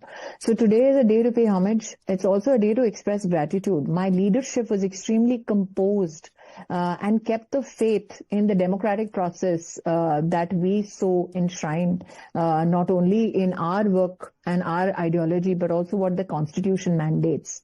It is not easy for the leadership to hold steady, especially when Karyakartas are getting slaughtered. It is also a day to give thanks to those paramilitary officials who rescued judicial officers held hostage in Malda, where there was an attempt to create an atmosphere of fear in the state of West Bengal, that if judges are not safe, what will happen to the normal Bengali voter? It is also a day to say thank you to the Election Commission, irrespective of the humiliation thrust upon them by Bhaipo and gang. They were very focused on ensuring free, fair and transparent elections. And most of all, to the people and the voter of Bengal that believed in the BJP's promise of delivering on good governance, that believed in the Modi Bharosa that we proffered. So for me, it is I post the violence and post-poll violence which one witnessed and you reported on in Bengal in the last assembly election. I had the opportunity of going across rural Bengal, semi-urban Bengal, met with victims. It was not an easy sight to hear the shrills, the shrieks, the cries. So today is a day to remember them and to give thank you to the voter of Bengal for believing yet again in Brand Modi. Well, Smriti Irani, yes, Ratna Devnath, the Arjikar victim's mother, and her winning this election, do you think that was the inflection point in Mamata Banerjee's governance model, which made Bengal question? I think that BJP representatives in the Lok Sabha and Rajya Sabha have consistently brought about issues of misgovernance in Bengal. If you look at the BJP leadership's campaign in the state of West Bengal, be it the Prime Minister or the Home Minister, there were very specific questions asked of the Trinamool leadership.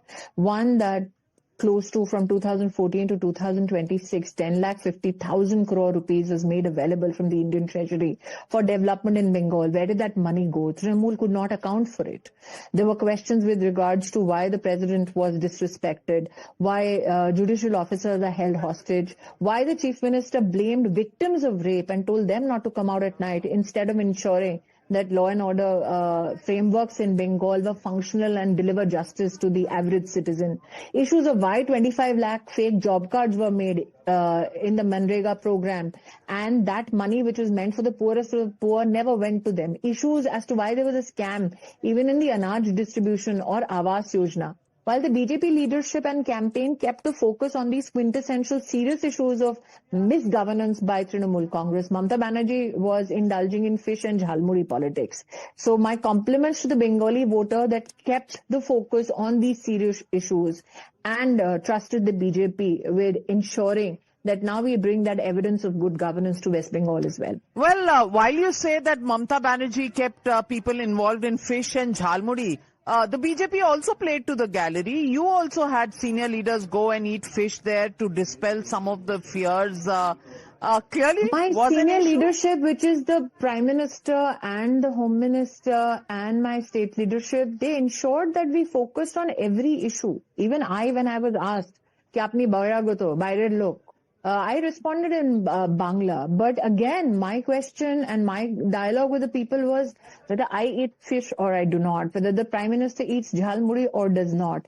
Does that in any way respond to the issues of governance and development? Prime Minister Modi, if you have focused on his campaign, or the Home Minister for that matter, they brought up consistently issues of governance. They brought up consistently issues of illegal immigrants. They brought up consistently issues of malpractices and misappropriation of funds. They brought up consistently issues of safety of women in the state of West Bengal. So our focus in our campaign was extremely, I think, central to issues of governance. Yes, there have been many barbs that we had to withstand, whether, one could eat fish or not. But Paschim Bengal, Navika, also has Niramish people, which is people who eat vegetarian food.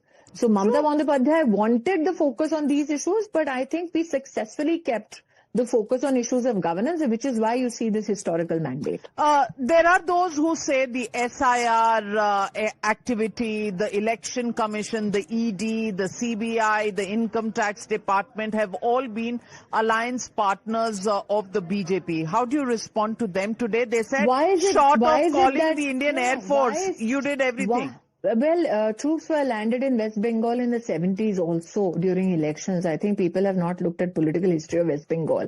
But one needs to question, why is it that when Trinamool Congress has leaders in whose homes cash is found and media reports it across the board, should the income tax and ED then be faulted? Why is it that when a so-called political consultant is indulging in illegal economic activity and illegally trying to usurp treasury funds, should no agency in this country be invoked and investigate? Why is it that Mamata Banerjee takes special interest in preserving and protecting private companies instead of ensuring public good? So these are questions that have been debated amongst voters, and that's why you see this historical mandate. But most importantly, the political violent arrogance of Bhaipo was such that he even threatened the Home Minister of India. So where were these liberal minds when the president was being humiliated? Where were these liberal minds when judges were being held hostage? You've had reporters who've been made victims of either threats or violence only because they wanted to report transparently. Where were these liberals when journalism was being crushed in West Bengal? They never spoke up. What do you make of the fact that even this morning, the Trinamool Congress was in the Supreme Court questioning the appointment of central observers and central counting officers? It is only the Trinamool that can question the CAPF It is only the Trinamool that can question the election commission. It is only the Trinamool that can question the President of India. But Trinamool will never question why illegal immigrants ruled the so-called political discourse of West Bengal under their leadership. Why the Trinamool Congress has gundas going around in Falta actually telling voters that if you don't vote for the Trinamool, we will have the women members of your families raped. It is only the Trinamool that is capable of this political debauchery. Well, let me also ask you, Assam, West Bengal, Puducherry, all mandates in favor of the BJP, big victory. But in Tamil Nadu, once again, victory elusive, a new phenomenon called Vijay blooms in Tamil Nadu. What do you make of that phenomenon? I will only say this, Navika, never write off the BJP. Some wrote us off in Bengal. See what we did today. Okay, and Kerala, where the Congress like party... I said, never write off the BJP. When speaking of the Congress party, their leadership could not hold together a so-called alliance. Well, which celebrates their consistency in failure and makes that failure a political sartaj. The less said, the better about them. Smriti Irani, I think if Bengal can say something, it is that never ever write off the quintessential BJP karyakarta. Well, absolutely, nobody can write off the BJP, but what are the lessons for the national picture? DMK out, Trinamool Congress out, left parties out. It is for the so-called alliance partners of the India alliance. This is an inflection point. For how long will they carry the burden of a loser? That is for them to opine on. And Rahul Gandhi in Muscat, what do you make of that on result day? I am not a political stalker, but I am politically prudent enough to know that there has been enough evidence given of somebody who is not possibly interested in ensuring that there is any kind of semblance of political sanity in their political ecosystem. It is for the Congress to deal with. It is for the India Alliance to deal with. I had said this before. I will say it again. It is a burden they need to deal with. My, I think, good luck is that I work under a leadership that delivers on good governance, and that has been made evident today by West Bengal. Thank you very much, Smriti Irani, for joining us, and many congratulations to you and your party for this stupendous victory, not only in Bengal, but also increasing mandate in Assam and Puducherry. Thank you very much. Over to you, Shreya. Well, it's victory, and Smriti Irani there outlining that it's not been easy to come by. The BJP has had to fight its way through to actually be standing there and get counted in Bengal. Thanks for the conversation, Navika. Good to have you on the show as always. Rashid Kidwai, what was the West Bengal election? Let me just quickly first just give our viewers the numbers as they stand. And these are numbers from the Election Commission website. They have not declared any wins. So far what we have is parties leading in how many seats? The BJP, 192, close to that double century that they spoke about. The TMC, 94, nowhere close to the 230 that Mamata Banerjee had predicted. The AGUP at 2, the AISF at 2, and the Indian National Congress at 1. What was this election about? Was this election then about Hindu consolidation? Yes, I think it was not a single factor, but yeah, anti-incumbency, consolidation of Hindu voters, so to say religious polarization, and a lot of other factors, women's security. I think Mamata Banerjee took a lot of things for granted. And that is why she paid a very big price. Just one thing, I was hearing that interview very attentively with Smriti Irani with Navika Kumar. See, the India Alliance was never there for state elections. Correct. All the India Alliance constituents have been on record to say that no alliance in states, whether it was Haryana or Uttar Pradesh or any other state. The India Alliance, whatever it is or it was for national elections. So this must be understood. But you are telling me okay, Karan is smiling, and then JBC, you can let Karan Rahul Gandhi said that there is a reign of terror that is happening in West Bengal, courtesy Mamata Banerjee, and then you form a national alliance with her, and you show your intention that your alliance is only and only for power. You don't care about any ethics, any morality, any ideology. that shared power with Mamata Banerjee at the center. And one more thing. He said, can there be a bigger evil than Mamata Banerjee for the BJP? No, let me respond. You had spoken, it was my turn to speak. Please, let me complete here. Then he spoke about women's crime. You need to understand, Shreya, not just religious polarization. Acid attacks against women, #1 West Bengal. Conviction in crimes against women, 35th out of 36 West Bengal. People spoke about that. RG Kaur was a unfortunate incident that sparked these conversations. And then the way they behaved with her mother, I mean, when she was campaigning there. She was heckled and She was heckled. That is where the sentiment was lost.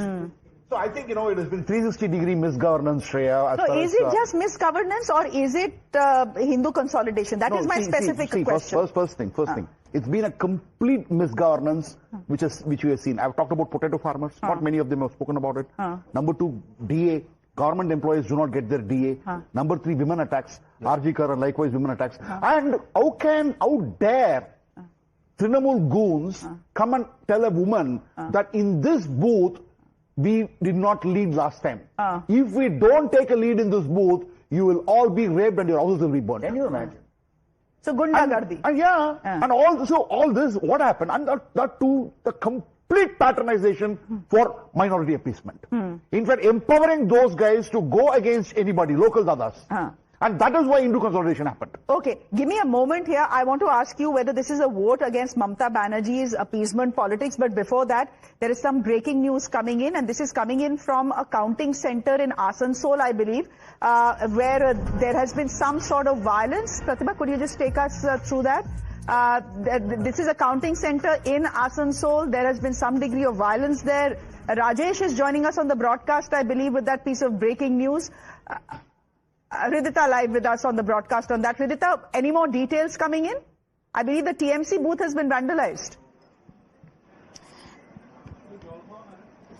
Absolutely, those are the allegations which is coming from the Trinamool Congress side. While we were seeing that BJP celebrating in Asansol at one booth, especially there was TMC trending. Now TMC says that BJP workers had led into that and they started hitting people with lathis, and after which this clash of clan between the two clans began and there was infighting. And also we get to understand that the police, the Asansol Durgapur Commissionerate, Pranav Kumar, he went into the spot to dispatch this crowd, and what he says, like it was a minute clash between the two of the clans. However, nobody has been injured brutally and the crowd has also been dispatched. It was a minute's clash, but soon with the QRT response, everything was brought to calm.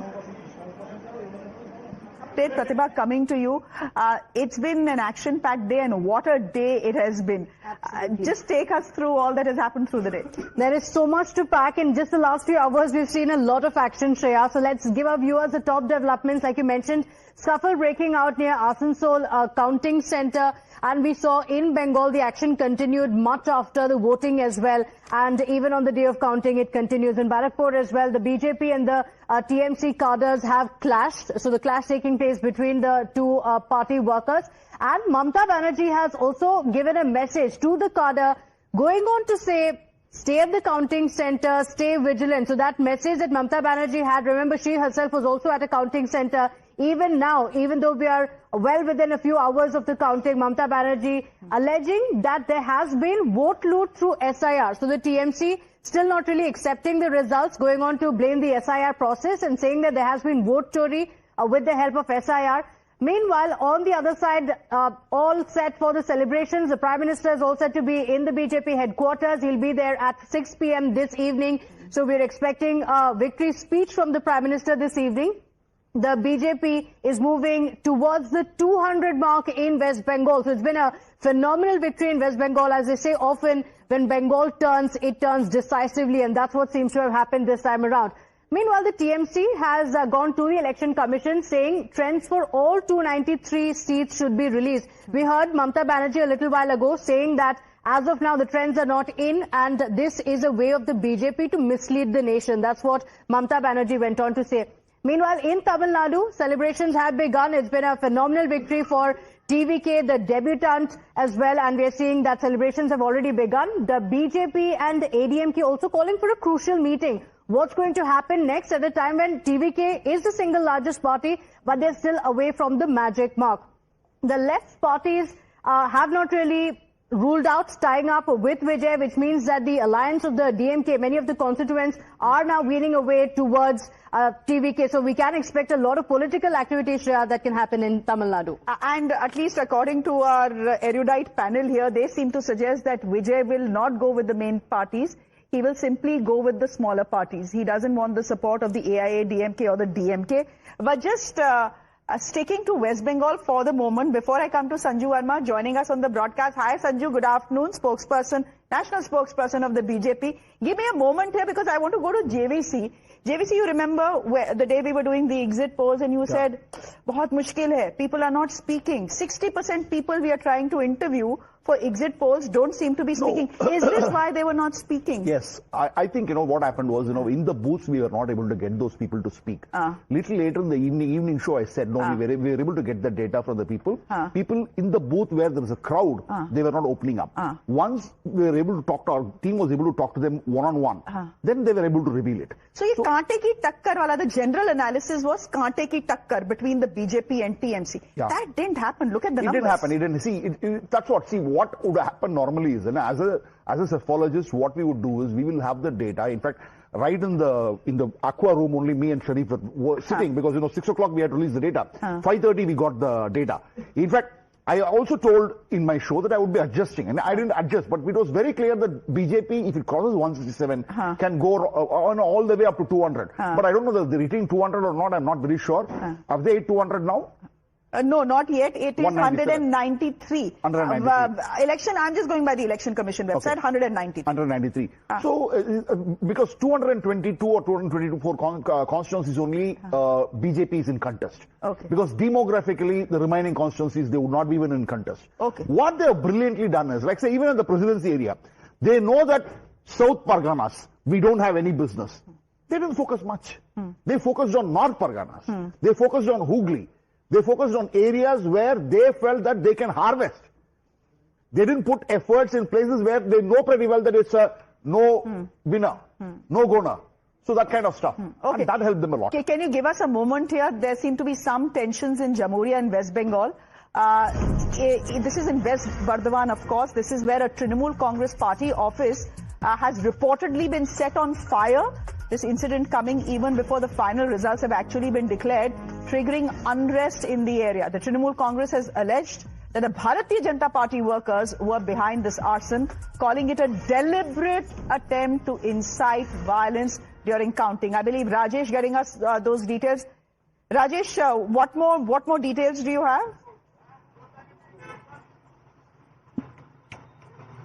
Well, it is being alleged on behalf of Trinamool Congress that when amid the counting process, TMC party office was set on fire by the BJP leaders. That happened that allegedly happened at Jalmuri Assembly constituency in Asansol in West Bardhaman district, and it's being alleged that when the BJP workers were celebrating the win, they are of course leading in Asansol East Assembly constituency, so the party workers were celebrating. And that time when the few TMC workers were passing through, that time TMC party office has been burnt by the BJP workers as per the allegation of TMC, and following which huge deployment were made, and central security forces were deployed over there to take the situation under control. Police had to resort to lathi charge to take the situation under control. As for the district administration, the situation is under control right now. Okay. Thank you very much. I believe, Ashwani, you were making some snide remark as you saw those pictures come in. We were discussing the post-poll violence yesterday, that TMC has written that there will be consequences, action, reaction. Now we are seeing same is done by BJP. This is exactly what Rahul Gandhi was telling, that their politics is pretty much on the same lines. They just pretend to be different, but they are pretty much on the same lines. I'm not sure who's doing all this, but if there are central forces and they are there on the ground, then this untoward incident should not take place. There are 2.3 lakh central forces on the ground. Where are they?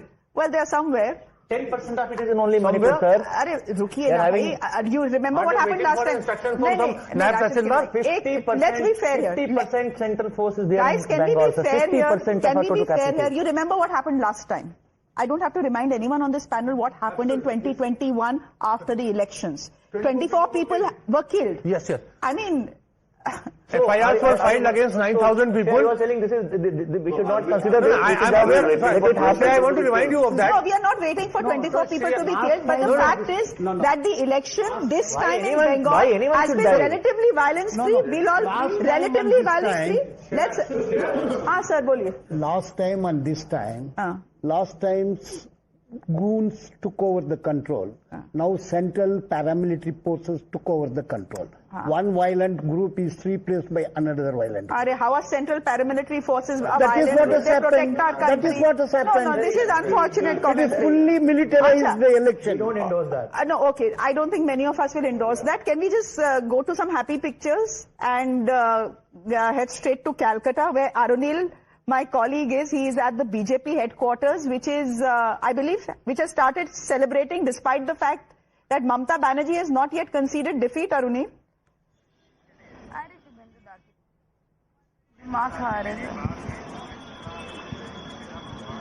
You can see massive celebrations over here.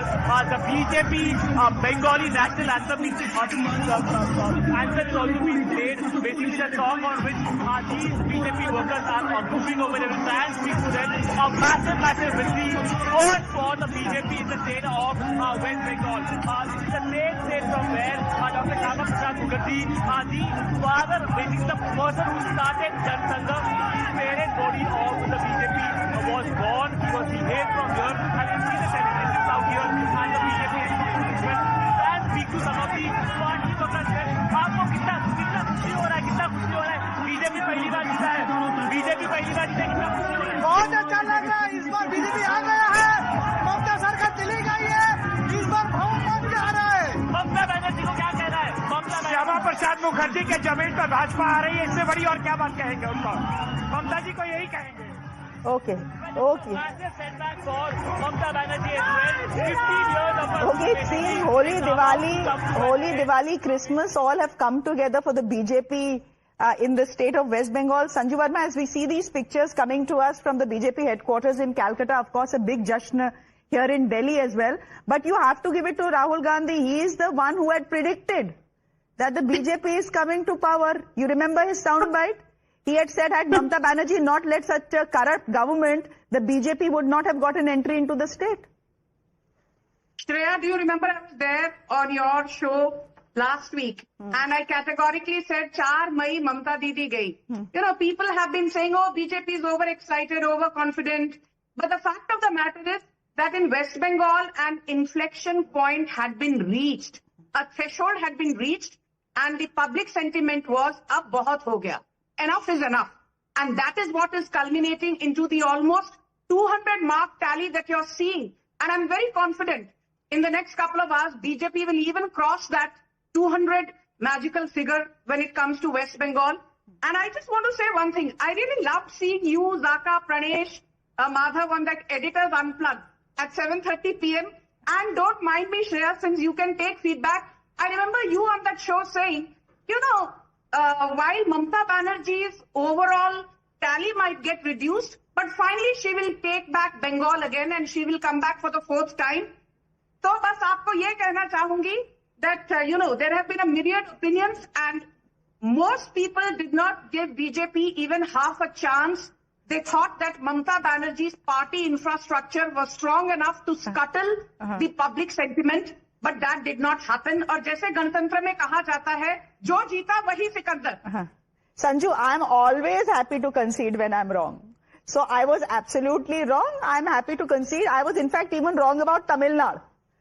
I thought Vijay will do very well, but I thought that the DMK will finally, you know, manage to form the government. Aise waise. DMK was very, very evident. It was just seen. The national media was not aware of when we went to the ground. But the fact of the matter is, you know, we thought that anti-incumbency and anger vote would go to an organization which has a party structure, and leaders and candidates called AIADMK. But out of syllabus, nowhere this guy came. It's a good thing. If new people are given a chance, it's a good thing. But Nilandri Bhattacharya, you're looking most upset this afternoon. I'm not looking upset because... okay, you're not upset. I'll tell you why. That is the question I'm asking. I'll tell you why. Mamata Banerjee is still not conceding. Yes, why? The reason I'm telling you. As on now, till now, only 8 rounds have been counted.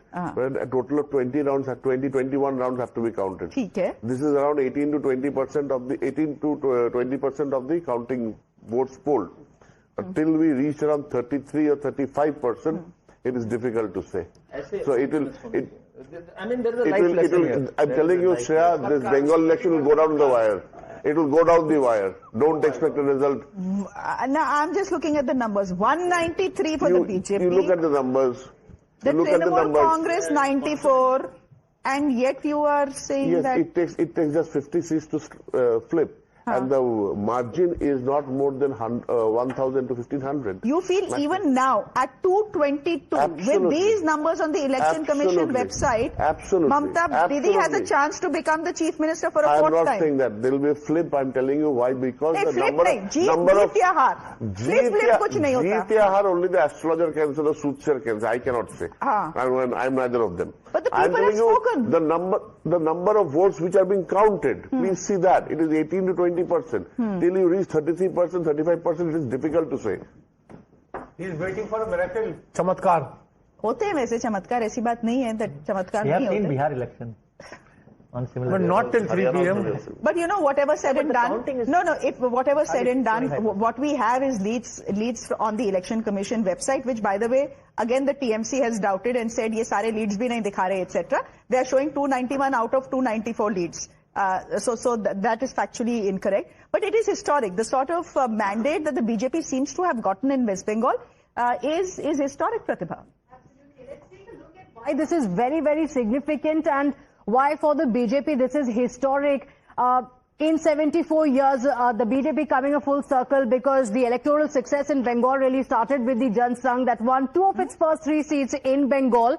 And that journey has been long. After decades, the BJP again coming to power in West Bengal for the very first time. So 74 years later, the BJP is winning its first ever election in Bengal, all set to form the government in Bengal. And Mamata Banerjee and the TMC have ruled Bengal since 2011. She has been a very strong regional power. Now that crumbles completely in West Bengal.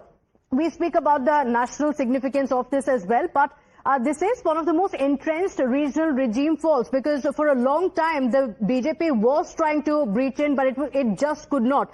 And now we are seeing a very clear ideological shift that is taking place, a clear ideological and governance contrast as well, because many believe that Bengal will always vote based on its culture and the politics will never really go to the BJP. Time and again, the criticism that BJP received or the brand that the BJP received was that it is a Hindi heartland party. Well, no longer. It is truly a pan-India party. So in bipolar contest as well, the BJP has seen a very good strike rate. Often it's also said that with the Congress party, the BJP performs well. But with the regional parties, it's not too easy for the BJP. That has been shattered completely. So the BJP storming into one of the last major eastern fortress. You have presence in Odisha, in Assam already, and with West Bengal, in that entire region, BJP comes in share. Pratibha, you know, it will also be very interesting to watch, at least at this point of time, who has voted for the BJP in West Bengal, who has not, and who has voted for the TMC and who has not. So we'll just compile that data and put it out. Any insights? As far as women voters, I've already told you, more than 50%, 53%. She is getting 1,500 rupees into... But what is the promise that they've given? No. 1,500 was, and the promise was for 3,000. But the BJP made that promise to 3,000. BJP made the promise. BJP made the promise. 3,000. 3,000 is not the only thing. It's not the only thing. No, the kind of women harassment. Can that be the only thing that women will shift for 3,000? Don't make it Number 1 in acid attacks. Lowest conviction rate. I mean, you are patronizing the minority community clearly because many of them were convicted. No, crime against women, when it comes to crime against women data, it is high, but it is certainly not the highest in this country. It is the worst in conviction. Understand the word conviction. Women, Rajasthan, Uttar Pradesh, not listening to the word. UP. Conviction is 5%. Data shows the 2 BJP states as the number 1. So that's the problem. And you have an audacity to come and claim other states. Come on. Second, give a break. बोलने से नहीं होता. UP has the highest conviction rate in crime against women at 74%. 5%. West Bengal has the lowest, 35th out of 36 at 5%. That is the problem. No action, not number. I am talking about the action of the state. Crime against women is higher in UP, crime against women is lower in Bengal. That is because the population is also more. That is because the population is more. You know, reading out statistics is that you can always do something to... This is a fact. Fact of the matter is, we have a poor track record of crime against women. See, in Madhya Pradesh, the crime against women is very high. 16 minutes and a gang rape. True. So all kind of things are there. It depends. So we must admit that but the punishment should be done, right? Yes. That is where West Bengal failed. When you have just a 5% conviction rate, that is what happened to Ankita Bhandari's culprits. Don't. I mean, come on. I'm telling you, see, I'm not advocating or defending. Women were hurt by that. But also the BJP. But the problem also is perception. The problem is also perception. When RG car happens, when a rape in Hansa Khali happens, what is the first reaction that comes in? Gone wrong. That was atrocious. That was atrocious. Right? Sandesh Khali dismissed completely. You cannot say that everything ends up being a love affair and not a rape or a gang rape for Mamata Banerjee. It was absolutely wrong on the part of, but you can also look at what happened in Lakhimpur Kheri. You can also have look at what happened in Hathras, what happened in Unnao. A lot of things are there. Ankita Bhandari case, all of this is unbelievable. Can we just shift to Assam for a moment? This is unbelievable. Gaurav Gogoi has lost Jorahat. All the positions Gaurav Gogoi, Tarun Gogai's son, Gaurav Gogoi has lost Jorahat by 23,000 plus votes. Kya ho raha hai, Rashid Kidwai? What is happening? Well, I think it's the Congress campaign in Assam was very weak, and it doesn't come to surprise to us that Gaurav Gogoi himself has lost. Because there's a popular tide against you, then everything. You remember Sheila Dixit lost in Delhi. A lot of people, lose. Mamata may survive from Bhavanipur, but it happens. So the Congress campaign in Assam was doomed from the beginning. Many of the top leaders who were managing elections, they were not in talking terms. My friend will not agree. But, the strong doom to it was, given the fact that you had the top leadership quit the party and join the BJP almost right ahead of elections.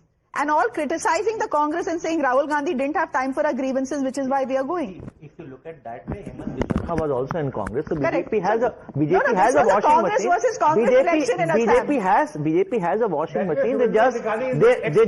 They just have a banner where people come from different political parties and fight under their banner. However, the important point in Assam, which is quite surprising, is Hemant Biswa has been an epitome of corruption.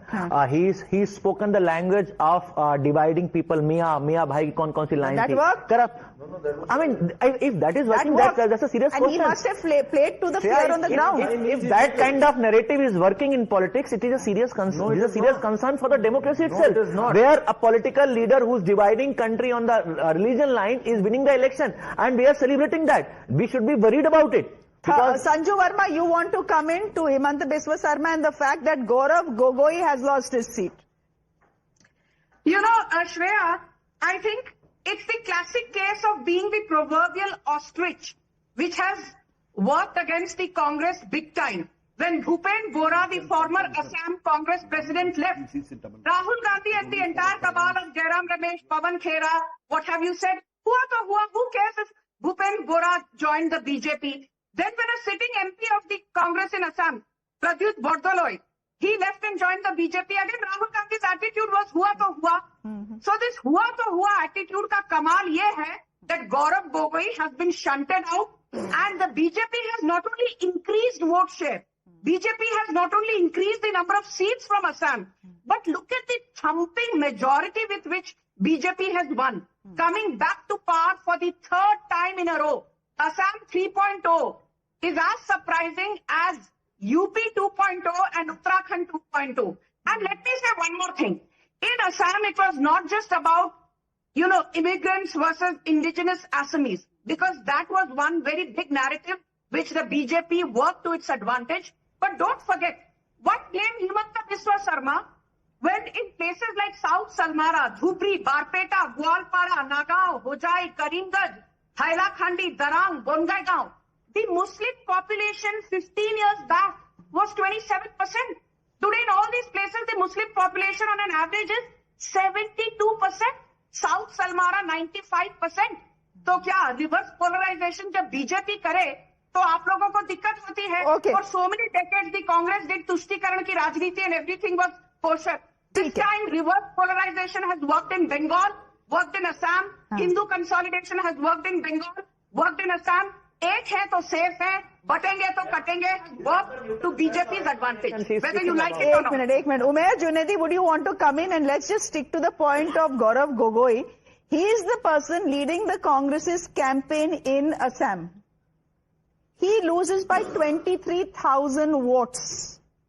Yeah, one of the panelists was saying when the tide comes in a stronger way, this happens, and we have seen several chief ministers losing their seat. But I was shocked and I was smiling on the statement of Sanju Verma ma'am. She was like, Hindu consolidation in West Bengal and Assam has won, and that is the point is, the BJP is not into the politics of development and what is better for the people. It is for what is better for the party, and Hindu-Muslim karwao, election jitwao, satta ko hatya lo. That is the point, and she is openly saying it. Ek rahenge to safe rahenge, batenge to katenge. This is what actually worked in Assam and Bengal. यही तो राजनीति है, यही तो डर का माहौल, खौफ का माहौल पैदा करके इलेक्शन जीत रहे हैं, and this is the main reasons of winning of BJP, and she is openly saying it. So I don't think that we need to discuss what factors made BJP win. This is the exactly factor what made BJP Sanju win. Verma respond, and then Karan can come in. Sanju, go ahead. Shreya, Dhola-Sadia Bridge. The construction started during Congress era. It was completed under the Modi government. Bogibeel Bridge. Construction started during the Congress era. Completed by the Modi government. First AIMS in Guwahati. Who did it? Narendra Modi made it possible. Medical colleges in Tezpur, in Jorhat, in Bongaigaon, in Barpeta. Who made it possible? The Modi government. There are more than 10 lakh tea garden workers in Assam. Who gave them pattas, permanent claim to their land? The Modi government.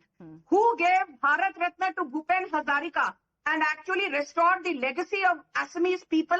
The Modi government. The Assam Accord was signed in 1985 under the aegis of Rajiv Gandhi. And for decades together, indigenous Assamese people were never given their due. Thanks to whom? The Congress party. And my final point, Gaurav Gogoi's father was the chief minister of Assam from 2001 to 2016. But do you know an interesting statistic? Assam did not even have a broad gauge. Railway network पर broad gauging का काम तक मोदी सरकार ने किया for the people of Assam. And these people have the audacity. The fact is that Himanta Biswa Sarma has delivered Assam for the BJP. The BJP coming to power in Assam for the third time, creditable. I think... schemes of center, none of the schemes were from Himanta Biswa Sarma. So that's the irony. कटेंगे तो कटेंगे that thing. Yeah, the only statement. एक minute मेरा बीच में पता नहीं क्यों आ रहे हैं. अच्छा नहीं बीच में सब आ सकते हैं कोई बात नहीं. This is we'll go to Pratibha. Just give me a moment here. She's standing by with the. Actually, why don't we look at the numbers and then we'll come. रुक जाओ. When we speak about Assam, of course, finally it comes down to the seats. We'll come to that. But as far as the vote share is concerned, very interesting data that shows that for the Congress party, they've actually gained about 1%. They were 32.46 in 2021. They've increased it by about 1%. They're currently at 33.89.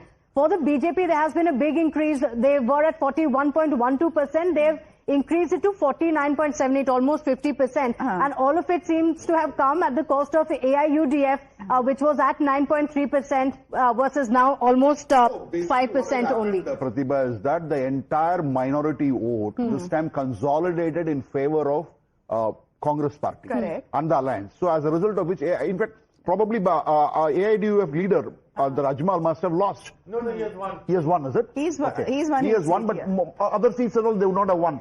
Okay, so that has happened, and this was expected. No, even in our pre-poll, we had given, in post-poll, we had given around 48 to 49% for BJP or NDA. They had a strong alliance. See, Bodoland's party came into picture. Last time, UPPL was there. And UPPL must have aligned with Congress. I don't know why Congress missed an opportunity to align with UPPL. UPPL is another faction of Bodoland. UPPL chodo, I'm sure they are right now kicking themselves on why they didn't align with the TV case. Yeah, I think which I tweeted in June. Actually. Shreya, I have a picture, I'll send it across to you. Right in June I said, clearly this was my message, and I said Rahul Gandhi will not do it, just I'm reading it out. Natural alliance, but would not happen. INC Tamil Nadu with TVK headquarters. What Vijay brings to the table. After 59 years, Congress in the ministry, minority and Dalit vote consolidation, assured victory at Puducherry, now lost, and huge campaign value of Vijay at Kerala. Rahul Gandhi won't. Pratibha was in Tamil Nadu for a fair period of time. Pratibha, correct me if I'm wrong, but even I think 3 or 4 days ago, Rahul Gandhi had a conversation with Vijay, if I'm not mistaken. At least there were reports that they did speak. It clearly seemed like Vijay and Rahul Gandhi have a personal equation, and the Congress party was not too comfortable with the DMK. We saw even in the run-up to the elections, all was not well, and very senior leaders of the party, including Karti Chidambaram, Manikyam Tagore, you had multiple leaders who would come out and say that yes, Vijay is a factor, something that DMK was not happy about, because Vijay was very directly attacking the DMK. And very clearly, that seems to have taken place. Rahul Gandhi wanted an alliance with Vijay. Give us a minute. Dharmendra Pradhan is live with us. I think we can go across to that. Navika Kumar taking that conversation. Thank you very much, Shreya. Joining me this afternoon is Mr. Dharmendra Pradhan, Union Minister for Education. And आपकी तो मुस्कुराहट ही सब कुछ बता रही है धर्मेंद्र प्रधान जी. आज BJP में अगर किसी की से भी पूछो तो बस मुस्कुरा रहे हैं. ये बंगाल की जीत का मैसेज क्या है और ये बीजेपी के लिए कितनी बड़ी जीत है? देश की जीत है नाभिका जी. आपको मैं याद दिलाऊं, 1905 में उस समय की बंगो भंगो हुई थी. उसके एक हिस्टोरिकल और कल्चरल बैकग्राउंड था. उस समय की पीड़ा को इस बार बंगाल की जनता ने डेमोक्रेटिक राइट्स को आप साबित करते हुए जो निर्णय किया है, ये विजय बंगाल की जनता की है, बंगाल की सामान्य लोगों की है. इसकी एक राष्ट्रव्यापी इम्पैक्ट आएगा, ऑल इंडिया इम्पैक्ट आएगा. इसमें निश्चित रूप में भारतीय जनता पार्टी उसकी नेतृत्व कर रहा था. प्रधानमंत्री नरेंद्र मोदी जी की लीडरशिप में हम लोग चुनाव लड़ रहे थे. बंगाल की जनता ने उस लीडरशिप को, उस पॉलिसी को, उस वादे को भरोसा करने के लिए हम उनको आभार प्रकट करते हैं. धर्मेंद्र प्रधान जी, टीएमसी का कहना है कि आपको पूरी मदद मिली इलेक्शन कमीशन से, एसआईआर हुआ, ईडी सीबीआई आपके साथ थे, बल्कि उनका कहना है कि बस अब राफेल जेट ही मंगाने बाकी रह गए थे, बाकी तो इतनी फोर्सेस और इतने आपके अलायंस पार्टनर्स इलेक्शन कमीशन और ईडी मिलाकर थे. उन्हें क्या जवाब देंगे आज? ठीक है, उनको जवाब बंगाल की जनता ने दे दिया नागिता जी. वो उसमें से अगर उनमें थोड़ा भी नैतिकता, थोड़ा भी उनको ध्यान देना चाहिए. संदेश खाली में और अर्जीकर घटना में जो 2 विक्टिम थे, उनकी विजय टीएमसी के प्रति सबसे बड़ा उत्तर है. जिस ढंग से बंगाल की आदिवासी जनता, बंगाल की एससी कम्युनिटी, बंगाल की मथुआ, बंगाल की गरीब लोग, बंगाल की भद्र लोग, बंगाल की सर्व समाज के लोग, जिस कोई भी जिला नहीं, मैं अभी थोड़ा थोड़ा फीडबैक ले रहा था. मैं जिस इलाका में काम करने गया था, झारग्राम में हमारी इंटरनल असेसमेंट में प्रारंभ में कहा गया कि वहाँ शायद हमारे लिए चुनौती ज्यादा है, लेकिन मैंने वहाँ काम कर रहा था, वहां तो कोई एसआईआर के बहुत इम्पैक्ट नहीं था, वहां तो कोई बहुत ईडी सीबीआई के विषय नहीं था. बंगाल के सबसे पिछड़ा इलाका बढ़ चढ़ के इस बार वोट किया है और ममता जी को हराने के लिए वोट दिया है, टीएमसी को हराने के लिए वोट दिया है, भय और अत्याचार के खिलाफ वोट दिया है. एक डेमोक्रेटिक पार्टी अगर, वो तो है ही नहीं, टीएमसी एक तो फैमिली रन पार्टी है, एक क्लब है, अगर उनमें थोड़ा भी नैतिकता बचती है तो इस प्रकार की बंगाल की जनादेश को अपमानित नहीं करनी चाहिए. आपको लगता है कि आरजी कौर केस हो या संदेश खाली हो, ये दोनों इंसिडेंट्स एक इन्फ्लेक्शन पॉइंट रहे ममता दीदी की सरकार के लिए? निश्चित रूप में उनकी विश्वसनीयता है ही नहीं. केवल ये 2 घटना तो एक संकेत बना महिलाओं की मानसिकता की. आप देखो, बंगाल में शिक्षा मंत्री के घर में नोटों की ढेर पहाड़ मिलती थी, उनकी महिला मित्र के घर में भी नोटों की पहाड़ मिलती थी. बंगाल की नौजवानों को चाकरी चाहिए था, जॉब चाहिए था, उनकी मेरिटियस स्टूडेंट्स की जॉब को उन्होंने नीलाम किया, बाजार में बिक्री किया. क्या उनके घर में ईडी सीबीआई नहीं जानी चाहिए थी? क्या ये गलत हुई थी? क्या अभी चुनाव के दिनों के अंदर पहले गया था? ये जो भय की बात रहे बंगाल में नाविका जी, जब कम्युनिस्टों की 34 साल शासन रही और बाद में ममता जी की 15 साल शासन रही, पिछले 50 साल में बंगाल के गरीबों की सबसे बड़ी शोषण हुई. एक डेमोक्रेटिक प्रोसेस को उन्होंने डीरेल किया था. मैं भारत के चुनाव आयोग को धन्यवाद दूंगा, उनका आभार प्रकट करूंगा. इन्होंने यथासंभव एक निष्पक्ष प्रक्रिया अपनाई, ऐसा हम पहली बार नहीं चुनाव आयोग ने किया, पहले भी हुई है, इस बार उनको क्यों आपत्ति हो रही है? बंगाल में निष्पक्ष चुनाव आवश्यकता थी, चुनाव आयोग ने उसको करवाया, निष्पक्ष चुनाव कराया तो जनता ने अपना निर्भय मतदान दे दिया और उनको सत्ता से बेदखल होना पड़ा है। कहा जाता था बंगाल में एक एम फैक्टर है, यानी कि जो 30% माइनॉरिटी वोट है वो वहां से गिनती शुरू होती है ममता बनर्जी की, और बीजेपी 0 से शुरू करती है, ममता बनर्जी और तृणमूल कांग्रेस 30 से शुरू करते हैं। इस बार क्या हुआ? देखिए, मैं आपको थोड़ा फिर विनम्रता के साथ कहूं, ये विजय क्षमा पर हमारी आइकॉन, हमारी विचार के प्रतिष्ठाता, राजनीतिक नेतृत्व श्यामा प्रसाद जी की लिए ये सच्ची श्रद्धांजलि। मैंने कहा कि 1905 को याद करिए, ये भारत किसके हाथ में रहनी चाहिए? क्या घुसपैठियों के हाथ में रहेगी? क्या भारत के संसाधन भारत के गरीबों के लिए जाएगी, बंगालियों के लिए जाएगी, या घुसपैठियों के लिए जाएगी? ये मुद्दा था। जिन लोगों ने इसकी एक वीटो बना के रखा था, वोट बैंक की राजनीति जो करते, तुष्टीकरण करते थे, बंगाल की सर्वदूर बहुमत ने उसके खिलाफ मत दिया है। एम फैक्टर नहीं है, बंगाल की जनता की विजय है। मैं बधाई देना चाहती हूं आपको असम की जीत के लिए। असम में भी लगभग 97-99 ये आ रहा है। पहले बीजेपी की 60 सीटें थी, इस बार 90s में है, वहां भी जनमत आपका बढ़ा है। तीसरे कार्यकाल में ये बड़ी उपलब्धि है। इसका श्रेय आप किसको देते हैं? ये जो गौरव गोगोई और पवन खेड़ा जी ने हिमंत बिस्वा शर्मा और उनके परिवार के खिलाफ एक जंग छेड़ी, उसको?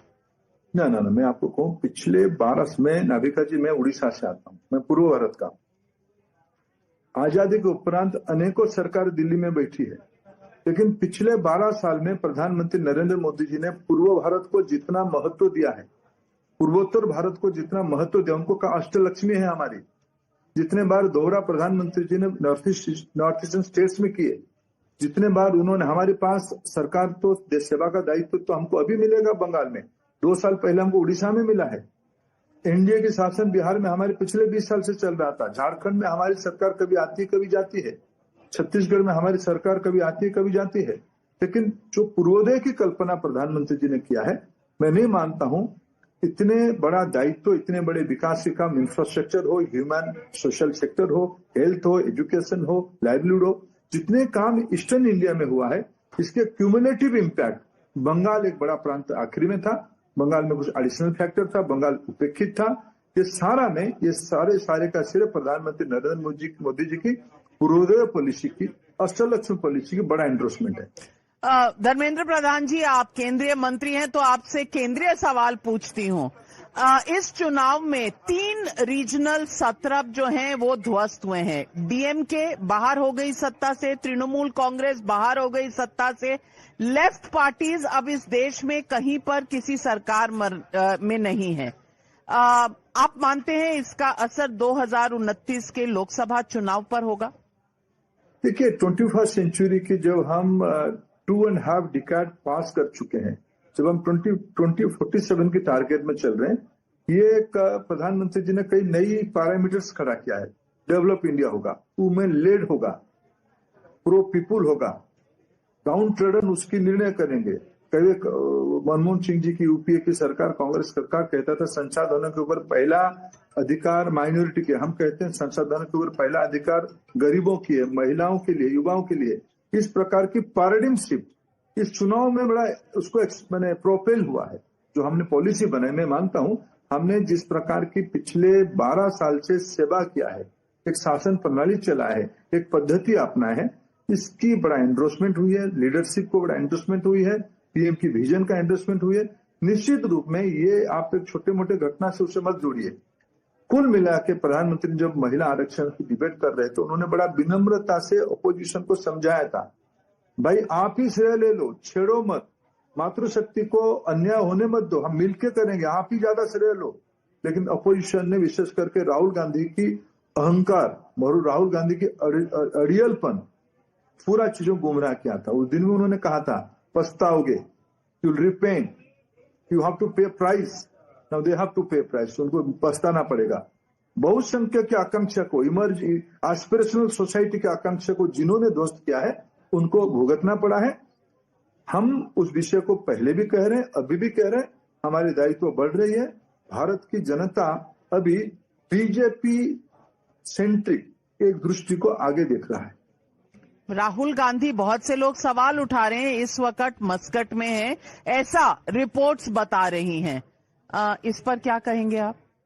मैंने पहले भी कहा, दिवालिया व्यक्ति है, बैंकक्रप्ट व्यक्ति है, अस्थिर व्यक्ति है, मानसिकता सही नहीं है, भारत नहीं समझते हैं, जिम्मेदारी क्या नहीं जानते हैं, मर्यादा क्या उनकी शब्दकोश में नहीं है, शालीनता शब्दकोश में नहीं है। वो मानते हैं कि मेरे परिवार की जागीर है ये देश, हम जैसे चाहेंगे ऐसे ही रहेंगे। भारत की डेमोक्रेसी ने उसको सरे से अस्वीकार किया है, उनको रिजेक्ट किया है। धर्मेंद्र प्रधान जी, अंत में एक ही सवाल पूछूंगी। आप साउथ ऑफ इंडिया में कोशिश करते रहे हैं, तमिलनाडु में एक जगह भी थी तीसरे फोर्स की, लेकिन वहां बीजेपी को नहीं स्वीकारा है, नए फेनोमिनन विजय के रूप में आए हैं। इस डेमोक्रेटिक चेंज को आप क्या कहेंगे? देखिए, मेरे लिए, मैं एक राजनीतिक शास्त्र के विद्यार्थी के नाते मैं कभी भी तमिलनाडु प्रवास करता था, घूमता था, टूर करता था, मेरे मन में प्रश्न आता था, यह प्रांत जितना डिजर्व करता है लोकल पॉलिटिक्स उसको उतना ही बांध के रखा था। शायद इस बार तमिलनाडु की राजनीति ने करवट बदली। निश्चित रूप में तमिलनाडु की जनता को बधाई देना पड़ेगा। उन्होंने एक मोनोपोली पॉलिटिक्स को, एक डिस्ट्रक्टिव पॉलिटिक्स को अंत किया। ये मेरे लिए, एक स्टूडेंट के नाते मेरे लिए ये अंडरस्टैंडिंग है। केरल में हमको और मेहनत करना पड़ेगा। पंडिचेरी में हमारी इंडिया की शासन बनी, कर्नाटक में हम एक बड़ा राजनीतिक शक्ति है, तेलंगाना में राजनीतिक शक्ति है, आंध्र में हमारे इंडिया की शासन चल रही है। जो साउथ ऑफ इंडिया जो कहते हैं ना, धीरे धीरे आज भारतीय जनता पार्टी की विचार परिवार, भारतीय जनता पार्टी की पॉलिसीज, प्रोग्राम, अंत्योदय की योजना, तो प्रधानमंत्री जी ने कहा सबका साथ सबका विकास, सबके लिए प्रयास और सभी की विश्वास, इस फिलोसफी को, अंत्योदय की इस फिलोसफी को आज सर्वदूर ग्रहण किया जाता है। मैं इस बार की चुनाव को, तो पंडिचेरी का हो, केरला का हो, तमिलनाडु का हो या वेस्ट बंगाल और आसाम का हो, सारे में एक पैटर्न देख रहा हूं। भारत आगे बढ़ना चाहता है। 2047 टारगेट इज अनस्टॉपेबल। जो उसमें जो उसके रास्ते में आएगा वो फेंका जाएगा। हमारे साथ जुड़ने के लिए और अपने व्यूज शेयर करने के लिए बहुत बहुत धन्यवाद। झालमुड़ी, रसगुल्ला और मार्च का जो जीत हुआ है, आज शायद बीजेपी उसको सेलिब्रेट कर रही है। हाँ, निश्चित रूप में एक एस्पिरेशनल जब अचीवमेंट होती है प्रजातंत्र में, लोगों के आशीर्वाद से बड़ी चीज कुछ नहीं हो सकता है। मेरे लीडरशिप, मेरे प्राइम मिनिस्टर की लीडरशिप, मेरे पॉलिसीज, मेरे प्रोग्राम, देखो हम भी 12 साल रह गए हैं, हम भी अनेकों राज्यों में शासन कर रहे हैं। हम पॉलिटिक्स ऑफ परफॉर्मेंस कहते हैं, पॉलिटिक्स ऑफ अकाउंटेबिलिटी करते हैं। इस प्रकार के इनकम्बेंट सरकार को वोट देना, भरोसा करना आज के दिनों में कॉम्पिटेटिव पॉलिटिक्स में एक हिमालयन टास्क है। जनता ने हमें भरोसा कर रहा है, इससे बड़ा आशीर्वाद, इस बड़ा सौभाग्य, हम सब सौभाग्यशाली है, उस आशीर्वाद का हम लोग लाभार्थी। Thank you very much, Dharmendra Pradhan. Thank you for joining me here on Times Now. Shreya, it's back to you. Clearly, the BJP taking all the pride in the victory that has come up in these elections. How it's going to impact national politics? Well, that chapter waiting for us to decode. Thank you so much, Navika, for that conversation. I think Mr. Balan wants to come in on that conversation. Yeah. The minister spoke. It's just hatred and lies. See, I'll come to that. Thanking the electorate, saying you have given us Ashirwad. One second, listen to me. Okay. 66 lakh workers in this country. 97% have no job security. Can you give me a minute, sir? Ramesh Chenithala is live with us. Niyamika is speaking to him. Go ahead, Niyamika. सबका उपलब्धि तो हम सोनिया जी का आशीर्वाद से हम सारे लोग। Mr. Chenithala, can you hear us? Niyamika, can you hear me? Hi. लेकिन आप उस रेस में हैं कि आपको भी मुख्यमंत्री बनाया जा सकता है। Okay, I think he may be on another channel, possibly on a live. Niyamika, can you hear me? Hi. Okay, we'll cut across to that. Yes, Mr. Balan, you were making a point. 66 crore workers, 97% have no jobs. Job security, wage security, social security. This code, 4 labor codes by the BJP government pushed the entire Indian working class 200 years back. And you know that wages. But yet they are voting. No, that's the. Except in Kerala, of course. You know, 4,600 salary per month fixed by the central government. You know, entire scheme workers have no basic facilities. You go to an airport, question anyone, salary is 14,000. See, we have pushed back the 120 crore Indians have no food to eat, no place to stay. These are all the human index. Okay. Is he living in 50 years back? Today, your communist ideology has been rejected all over the country. You have been thrown into the dustbin. You are not there. Reality. You are not there. You speak reality. Reality is this. What is your minimum 25 crore people. All right. Okay, gentlemen, Ramesh. Gentlemen. Acha, ruk jaiye.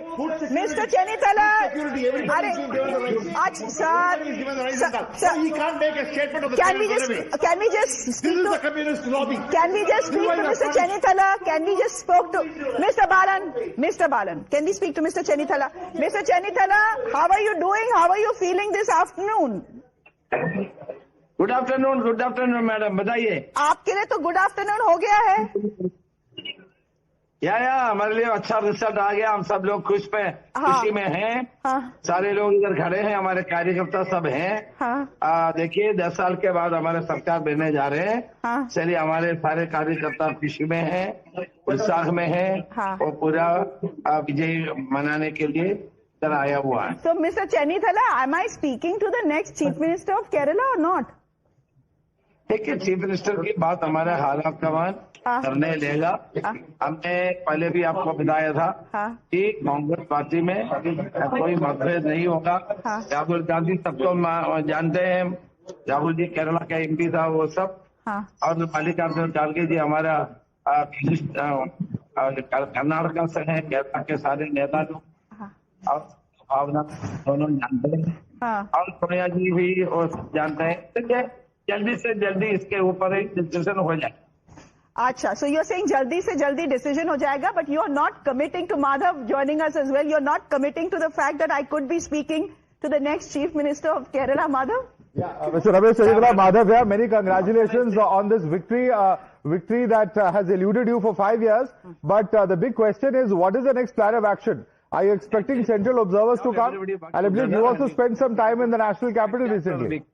Now the party will decide what to do next. Right. But this is also a victory which is bittersweet because BJP has picked up one more seat. We understand now in Kerala, apart from Nemam, where Rajiv Chandrasekhar is leading, they've also picked up Chatanur. Yeah, they had 1 or 2 seats they may lead, I know.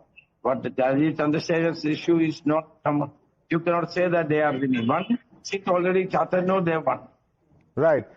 So what is the next course of action, Mr. Chenitala, within the party? The fact that last Congress High Command will decide on that. Yeah. Last time when the UDF had won, you had a very slender margin. This time you have a convincing margin of victory of about 25 seats plus. Yeah. This time the victory is very convincing. And out of 140 we got 102 we are expecting. What is the biggest reason for this victory? Is it the misgovernance of the previous regime? Is it the promises that you have made for people? The main reason is that the misrule of the CPM for last 10 years. People are very much upset with the rule, but they didn't understand that. They lost the parliament election, they lost the panchayat election, and now they got the assembly election also. Right. But they were not ready to accept that. They are saying that no, the people are on fault, they are not in fault. That is the attitude taken by the government. That is why the people of Kerala has given them a befitting reply for this kind of autocratic rule and autocratic attitude towards the people and the general public. All right, Mr. Ramesh Chenitala, many congratulations once again and thanks so much for joining us here on Times Now. We're going to slip into a very quick break. More news and updates coming up on the other side. Stay tuned.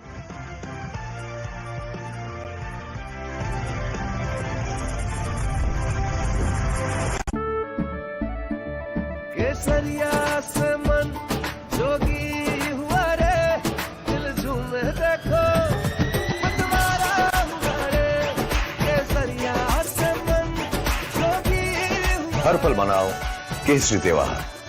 विमल बोलो जुबान Kesari. Jindal Saathi seal है तो असली stainless steel है। तो जब भी आप stainless steel pipes and tubes खरीदें, जिंदल साथी सील जरूर चेक करें। Jindal stainless, India's leading producer of stainless steel.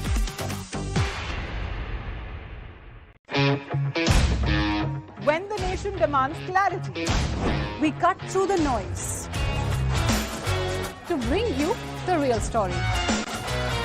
Unbiased, unfiltered, unstoppable. On the ground, where it matters the most. with insights that go beyond the headlines. We connect the dots so you see the bigger picture. From every corner of the nation. We are your voice. We are Times Now. The faces you trust. The news you believe. Only on Times Now.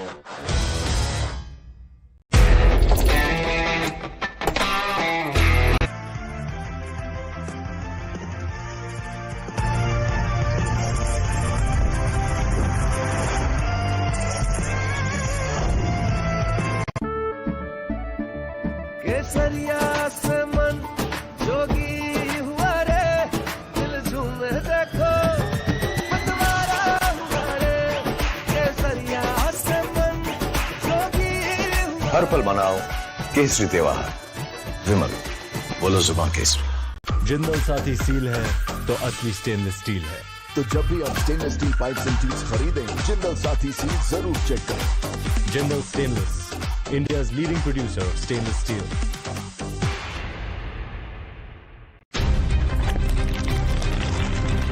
For over 30 years, my journalism has been relentless, fearless, and uncompromising. My stories have breached lofty ivory towers and brought down the high and mighty. And I won't stop. When the clock strikes 9, it is time for the news hour. Navika Kumar asks the legitimate question. When your rights are trampled, I will be your voice, demanding answers from the corridors of...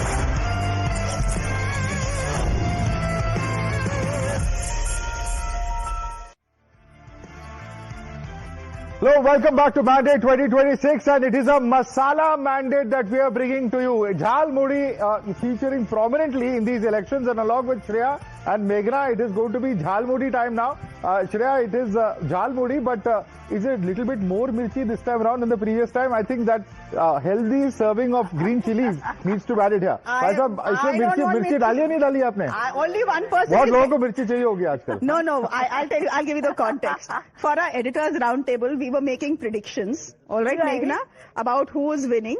And Madhav, me and Zaka were fairly certain that Didi will have a tough time, but she'll win at the end of the day. Yeah. And only Pranesh said that the BJP will take it.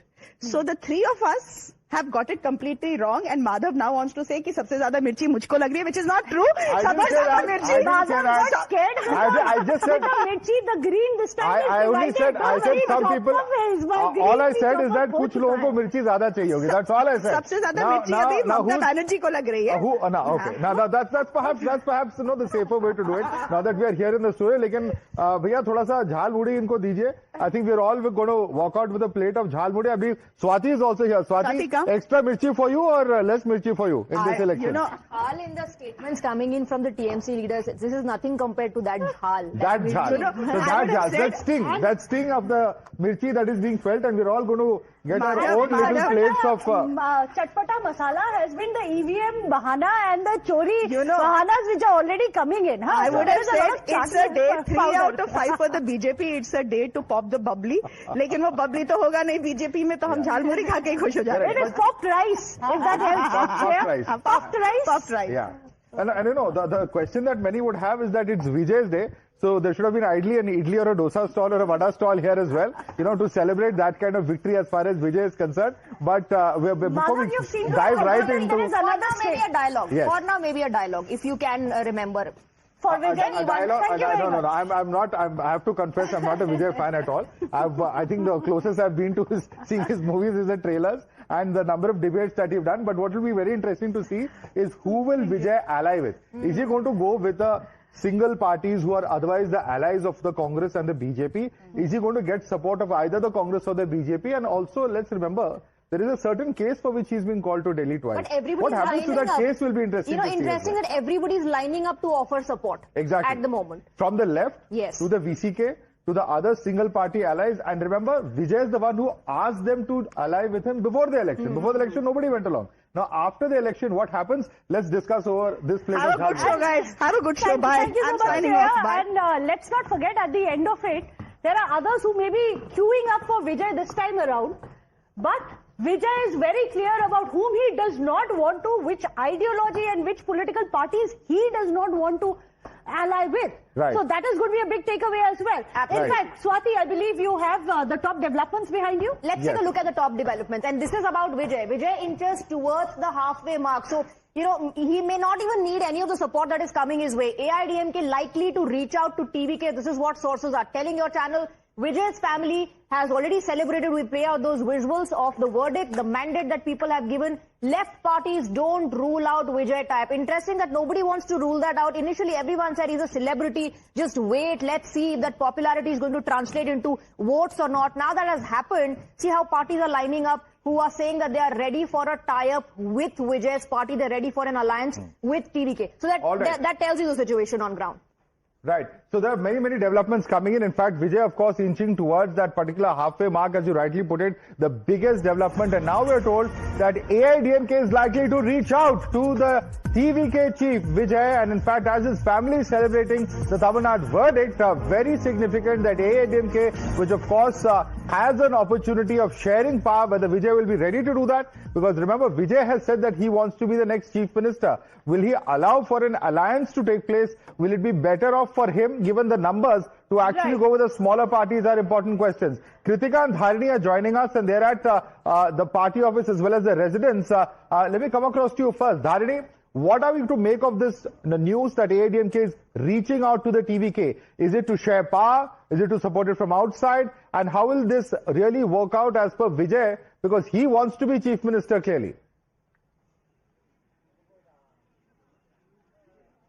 Well, definitely Vijay wants to be the chief minister. That is what is there in his mind right from the beginning. So right now TVK is leading in around 106 seats and the AIDMK is leading in about 60 seats. So we are given to understand through sources that the AIDMK is likely to reach out to Vijay for coalition government. But how are they going to figure out the coalition formula is something that remains to be seen. If at all Vijay is also interested in such a coalition, if he is not able to arrive at the magical number by himself, it remains to be seen how both the AIDMK and the TVK they are going to arrive at the coalition formula, because Edappadi Palaniswamy on one hand, he also will want to be the chief minister. Vijay also wants to be the chief minister. I don't think both of them will step down from this desire. I don't think both of them will scale down from this desire. So this possibility is filled with a lot of confusions and complications, but the best bet for AIDMK at the moment is to reach out to Vijay and try for a coalition government, because the AIDMK itself has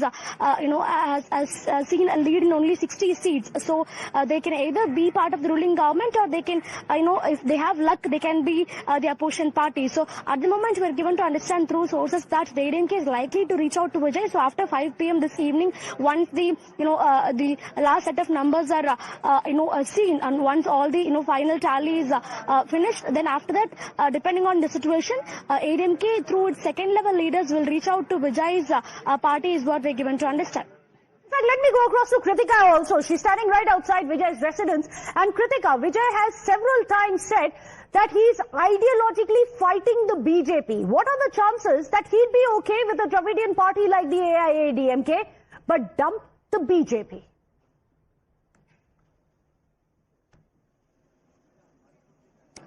But remember this morning as well, the post that had come in from Madhav Arjun, who is the General Secretary also managing the entire election campaign of the TVK. One thing was very clear, the TVK is charging at the sort of power consolidation that rests within a few families. This is what he's absolutely against it. This is also something that was reiterated in the post that was shared, one official statement that we've gotten from the party so far. Now 7 p.m. is the time wherein they've decided, earlier also had predicted, that they will be making the government. Of course, over the past couple of days also, since polling has ceased in Tamil Nadu, we have seen DMK partners as well reach out and in fact to the media, to the public, and convey their acknowledgement of impact Vijay. They have, however, stated that they were confident of DMK victory, but they were not ruling out Vijay once the polling was done. So certainly this sort of exhaustion probably that has happened with 50 years of rule of Dravidian parties is wearing off. The youth connect, the first time voter connect, and also the direct connect that Vijay has with his audience base currently seems to be playing off really well, which we can see being translated into numbers 107. Absolutely. You know, the predictions from the pundits and the poll pundits all have worked in Vijay's favor. We have some visuals coming in of the celebrations that are currently underway. His family was seen celebrating earlier. There's a video out there in the public domain. His family has also spoken to the media, talking about how Vijay wanted to do something for the society. Look at those visuals coming in. The TVK members celebrating something that many thought, Madhav and Meghna, was not possible. That he might come, he might disrupt, but getting that vote share, 30, more than 30, is not possible for a debutant. Well, getting a century in Tamil Nadu on your first attempt, however popular you are, several months ago was seen as an uphill task. Vijay has proved his naysayers wrong. And remember, all of this after the fact that he stopped campaigning for nearly a month after Karur. He took a break of about 10 days, even a week before the elections. So everybody was really wondering whether Vijay is really a serious contender or not when it comes to Tamil Nadu politics. And those are pictures from inside his house where his family members are clearly seen celebrating. We have his parents also speaking to the media a short while earlier. Let's listen into that. People of Tamil Nadu has given up a ballistic majority to Mr. Vijay. How do you see this, ma'am? I am so happy. She's not only his mother, she is the first fan of Vijay. First fan. Today he's so happy. From morning 3:30. First of all, as a father, I'm very proud and happy. Total, me and my wife, because my wishes to my son, because I'm seeing last 2 years, his confidence level. Okay?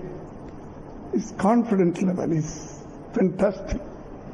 And faith, I'll come as Chief Minister of Tamil Nadu. In fact, Madhav, I wanted to take off from what you were saying. Many questioned whether Vijay was a serious contender or not.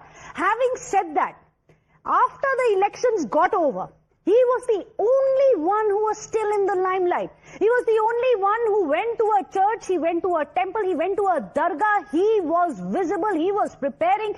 Today morning he was sitting with an astrologer as well. So many say that these are indications that perhaps the stars are aligned for Vijay. Not just that, in fact, after this election, he actually went to a famous Murugan temple. Yes. He also visited the Shirdi Sai Baba temple, and his father was this morning also seen at another Murugan temple praying. So clearly the temple run began in this case after the elections. Of course, he did visit those token, dargah, mosque, church, in the same day as well. Before the elections, post-elections, there has been a temple run. Is this a sign of things to come? Is there a larger political messaging? I don't know. Is this just a personal faith and belief? Perhaps that's what VCK has wanted to say. But there's some breaking updates coming in. Now, various allies of the DMK also lining up. Top VCK sources also don't deny the possibility of a post-poll alliance with the TVK. In fact, Dharni has spoken to a sitting MLA in the VCK who has told Times Now that there's a very high possibility of their allying with the TVK. But Dharni, the numbers are fluctuating at this point of time. It went as high as to 112. It's down to about 106, if I'm not mistaken. At the last count, just getting one or two party members will not be enough. They will have to cobble together an alliance of at least about 10 to 12 members for it to actually be something that lasts the long term. What exactly are your sources telling you? Well, the magic number here in Tamil Nadu is 117, but it looks like, TVK has definitely crossed a century, but, for the past 2 hours, TVK has been struggling to reach the 117 mark, and it looks like, there might be a possibility of them needing help at the end of the day. So what we're able to learn through the sources is that, DMK's allies such as the left parties, CPI, CPIM, BCK, etc., they are pretty much interested in the idea of exploring an alliance with Tamilaka Vetri Kalagam. We spoke to sources from all these three parties, that is Vidudalai Chittikal Katchi, CPI and CPIM. These are all highly placed sources who are either public representatives or who are either in office bearers, and all of them, they do not deny the possibility of an alliance with Vijay. They say that once the final numbers are out, they will have a discussion internally, and based on the discussion, they will come out with a decision, is what all of them are telling. But on the other hand, as we were already discussing, the ADMK is also keen on an alliance with Mr. Vijay, because at the moment, with the figures that the ADMK has in hand, the ADMK will not be able to form the government definitely, and there is a tight competition between the ADMK and the DMK for the opposition role. So both of them, they are having their figures right now in 60s. So there is a tight competition between the DMK and the ADMK for the primary opposition party's role. So at this juncture, the ADMK will also be keen on having an alliance with Mr. Vijay. And we also have to speak about Patali Makkal Katchi. The last time I checked, PMK was leading in almost 6 seats. The PMK is right now part of the NDA alliance in Tamil Nadu. They were brought into NDA by... once they were alternating in power, there was duopoly, they were competing to be in power, and now it's about being the principal opposition party. Now, before Vijay, there were a lot of celebrities who just kept talking about a debut. It never happened. Then came Mr. Kamal Hassan, who made a debut but was not able to upset the arithmetic for AIDMK or the DMK. But let's take a look at how Vijay has been able to end the Dravidian duopoly. Let's take a look at how the order was shaken. 1949, Annadurai formed the DMK. 1967, Congress loses to DMK and the Dravidian era begins in the state of Tamil Nadu. Then in 1972, you have the AIADMK that split from the DMK. From 2016 to 2018, leadership void after Jayalalitha and Karunanidhi. Then from 2019 to, of course, 2025, Stalin, EPS regain ground, and now that very ground has been shaken by Vijay in 2026. It's an end of a two-pole era, two-horse race. TVK breaks the 60-year pattern. That duopoly has been ended by Vijay, who's not just made a debut, but has disturbed the entire arithmetic for the DMK and AIDMK. In fact, many are saying that this is going to be the end of the Dravidian era, which is not, because now Vijay appears to be the torchbearer for the Dravidian era, which is not just confined to the duopoly that we have seen. But interestingly, there's another big breaking news which is coming in. While TVK is emerging as the single largest party in Tamil Nadu, the alliance partners of the NDA have gone into a huddle. In fact, you have AIADMK emerging as the second single largest party. You have the BJP and AIADMK all set to discuss on a possible outcome in case there is a hung situation. So let me go across to Dharani. Dharani,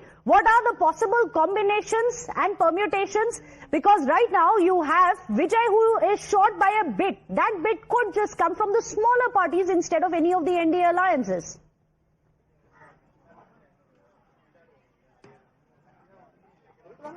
Well, there are multiple scenarios that can unfold in the coming days, especially in the next 3-4 days. But, scenario number one, as you rightly said, is the smaller parties coming together to support Vijay. In case if Vijay is in need of 10 or 12 more seats to cross the victory margin, then we can expect the small parties like, VCK, CPI, CPIM, Congress, etc. Because all of these parties, they're also leading in a very less number of seats. So if they all come together, they might be able to help Vijay in reaching, 10 10 or 12 more seats in its totality. So that is scenario number one. Scenario number two, as we were discussing, is the ADMK plus TVK combination. But here the BJP is also there in the picture. Vijay has been constantly calling the BJP as his ideological enemy. So whether Vijay will be able to have an alliance with the NDA, or will he be only willing to have an alliance with the ADMK, is something that remains to be seen. Because time and again, right from the beginning, Vijay has called the BJP as his ideological enemy, and he has reiterated multiple times that he will never ever compromise on his ideology. He'll stand by the minorities, and he will never ever ally with his ideological enemies, something that he's repeatedly said. So at this juncture, it remains to be seen whether Vijay will be open to having an alliance with the NDA itself altogether, or whether Vijay chooses to have an alliance only with the ADMK. And if at all ADMK plus TVK is a possibility, will the ADMK be willing to ditch the BJP? That is the third question that we have in mind at the moment. So there are a lot of scenarios and possibilities that can unfold in the coming 2-3 days. But don't have to look for resorts anymore. I think now the DMK and the AIDMK should start booking resorts to keep them but actually together. On the contrary, Vijay has to keep his flock together. He cannot allow for them to in any way break away. One does not know, of course, with these kind of numbers, difficult that anyone would be able to do that. Who will it be? Yeah. It remains to be seen. If but all parties will not want to take chances at a time like this, given what we've seen in the past. But there's some more breaking news coming in. ADMK's top brass is now summoning all MLA candidates to reach Chennai immediately after counting is conducted. ADMK and BJP are to hold a meeting to decide on the next move, and there's a meeting that's going to be held with the MLA candidates in Chennai in the headquarters that's likely to take place. Let's quickly go across to Kritika for more on this. Kritika, AIDMK also summoning all of its MLAs who have now been elected for a meeting in the state capital of Chennai. Kritika.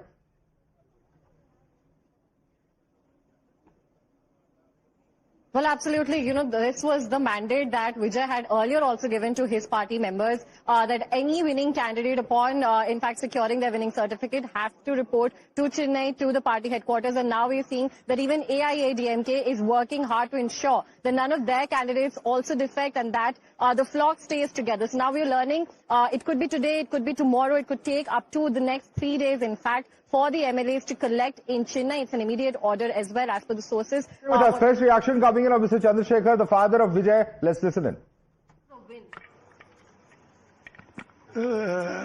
More than 20 years, he was planning, and in his mind, he wanted to do something to the society, but he was expecting the correct time.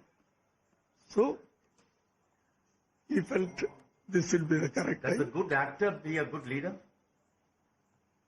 Now he will be a good leader. Sir, talks of AIDMK also reaching out to Vijay, sir. What do you have to say? You are always asking about those things. I can't decide anything. So as a father, to a suggestion to Vijay, what will it be? As a father, I am happy. Yeah. What will be a suggestion to Vijay, sir? He's now become politician. Father, I am happy. So will Mr. Vijay come and meet you, or are you one meeting? second. Sir, he's an actor. He can meet me. Yeah. I can't say anything. I don't advise anything. Sir, he was a superstar. Sir, he was a superstar. Now he's a leader of the political party. He's going to become the chief minister. What would you suggest to him, sir? Your advice to your son. No suggestion from my side. So are you are always asking something.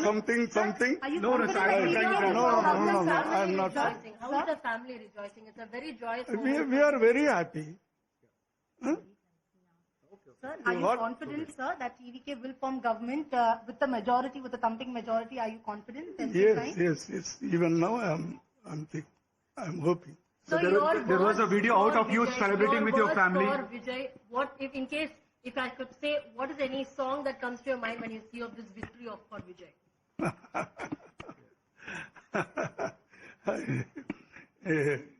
Very good question. But I'm very happy. So many have said that he is like MDR. So do you think the results? If you ask, I'll move. Okay. How has been the past 1 year, sir, for you? We are very happy and we are emotional also. So how has been the past 1 year for you since you started the party? Thank you very much. How has been the Chandrasekhar? Is Vijay's father, Mr. Chandrasekhar, and literally he's running out of words to express the emotions, the joy. After all, many have been quick to point out that Vijay left us 2,000 crore rupees annual salary to ensure that there is change, because he said, and that's the narrative they managed to push through, that there is a need for a change.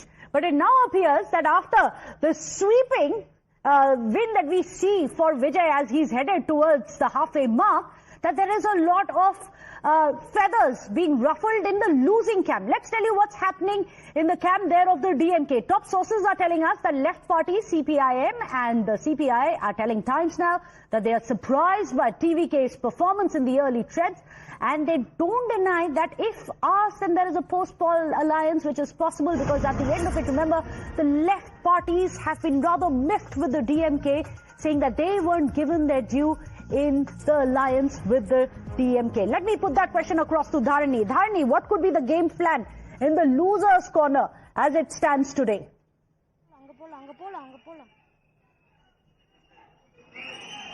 Well, before that, let me show you visuals of a celebration that is currently being witnessed at the TVK headquarters here.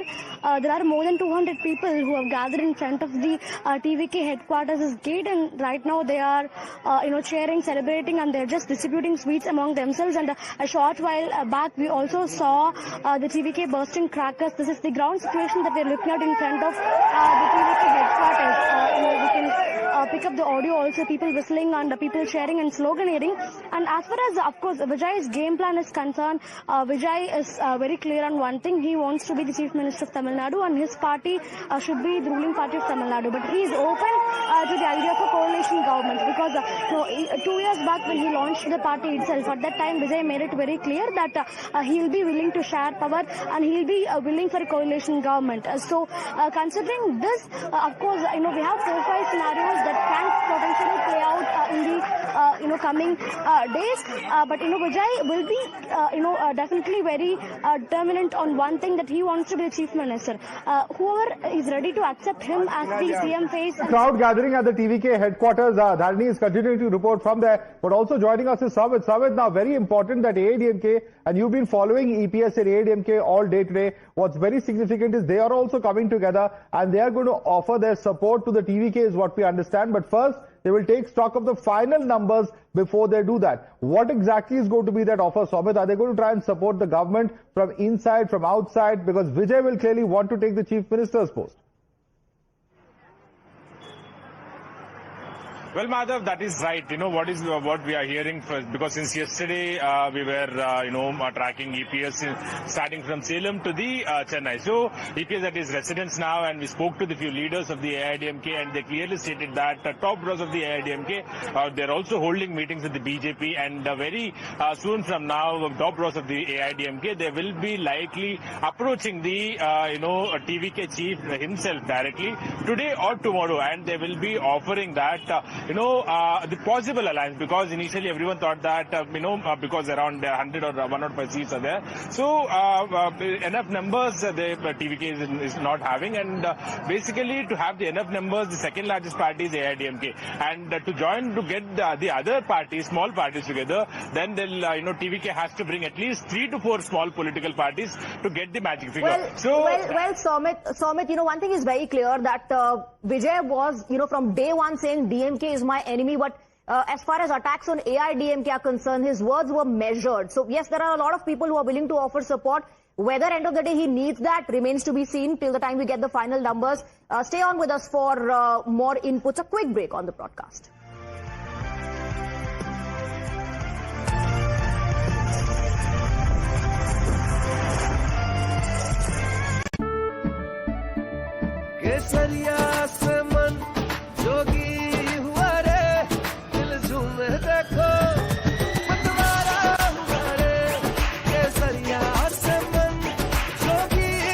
हर पल मनाओ केसरी त्योहार विमल बोलो जुबान केसरी ਹੁਣ ਉਦਾਸੀ ਚੋਂ ਵੀ ਮਿਲ ਜਾਂਦਾ ਸਕੂਨ ਦਿਲ ਦੀਆਂ ਵੀਰਾਨੀਆਂ ਵੀ ਖੂਬ ਨੇ बेवजह नादानियां भी खूब ने इश्किया परेशानियां भी खूब ने आपकी जो शायरी है उसमें लोनलीनेस नजर आती है, उसमें मोहब्बत नजर आती है. Is this part of you? जो उदास दिसे जो गमज़दा ये जो दिल फिगारियां च चूर दिसदा ਇਹਨੂੰ ਪੁੱਛੋ ਕੀ ਖੱਟਿਆ ਇਹ ਦਿਲਬਰੀ ਚੋਂ ਅੱਗੋਂ ਆਖੂ ਹੁਣ ਦਿਲਬਰ ਚੋਂ ਹਜ਼ੂਰ ਦਿਸਦਾ.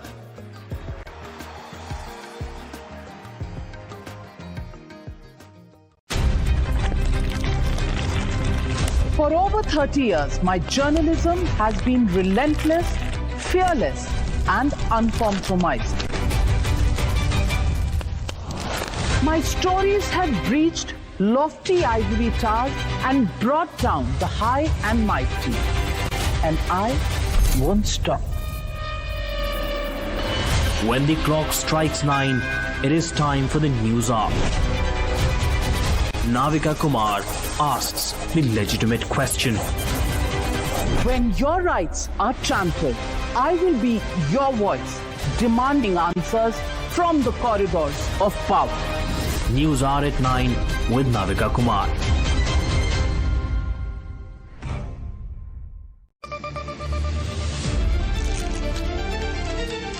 A twist and the narrative changes. A color aligns and the truth comes into focus. A mismatch and the questions begin. To get the full picture, every side matters. Watch Decoding Now, where every side of the story finally fits. 6:30 p.m. weekdays only on Times Now. When power evades answers, when spin clouds the truth, one voice cuts through the noise. When the nation wants to know, it demands the truth, not theatrics. Follow the facts, unfollow the fakery. The nation wants to know. Weeknights at 7 p.m. only on Times Now.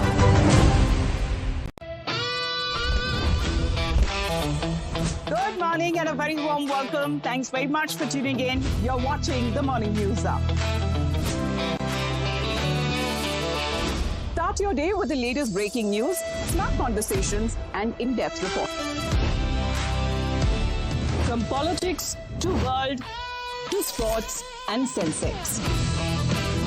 The news that breaks, we cover it all.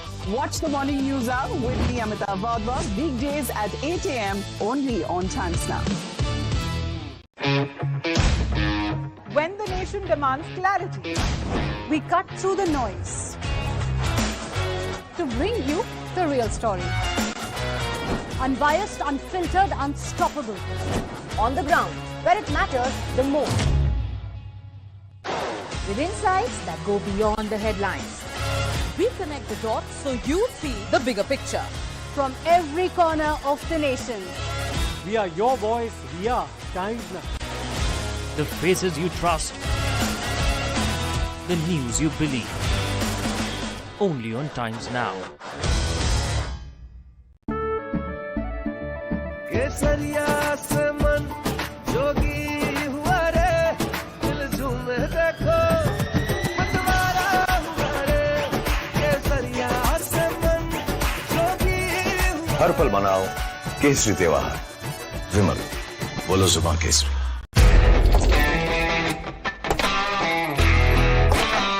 News is not just one story, one voice, or one perspective. It's a world of reflections waiting to be uncovered. Every face tells a story, every voice matters. At News Hour Agenda, we bring every reflection into focus. From the loudest voices to the unheard whispers, from the powerful to the powerless, we break through the noise to find the truth.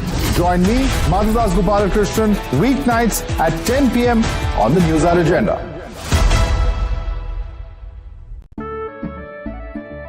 केसरिया से मन जोगी हुआ रे दिल झूम देखो मतवारा हुआ रे केसरिया से मन जोगी हर पल मनाओ केसरी त्योहार विमल बोलो जुबान Kesari. When the stakes are high and the answers are elusive, there's one voice unafraid to challenge the status quo. At 8 p.m., I am not here to sugarcoat the truth. I am here to ask the hard questions. Because when others play it safe, I go straight to the heart of the matter. It's not about left or right. It's about what's right for India. It's about holding the powerful accountable. India Upfront with Pranesh Roy. Weeknights at 8 p.m. only on Times Now. No spin, no compromise, just the truth. ਹੁਣ ਉਦਾਸੀ ਚੋਂ ਵੀ ਮਿਲ ਜਾਂਦਾ ਸਕੂਨ ਦਿਲ ਦੀਆਂ ਵੀਰਾਨੀਆਂ ਵੀ ਖੂਬ ਨੇ ਬੇਵਜ੍ਹਾ ਨਾਦਾਨੀਆਂ ਵੀ ਖੂਬ ਨੇ ਇਸ਼ਕੀਆ ਪਰੇਸ਼ਾਨੀਆਂ ਵੀ ਖੂਬ ਨੇ आपकी जो शायरी है उसमें लोनलीनेस नजर आती है, उसमें मोहब्बत नजर आती है. Is this part of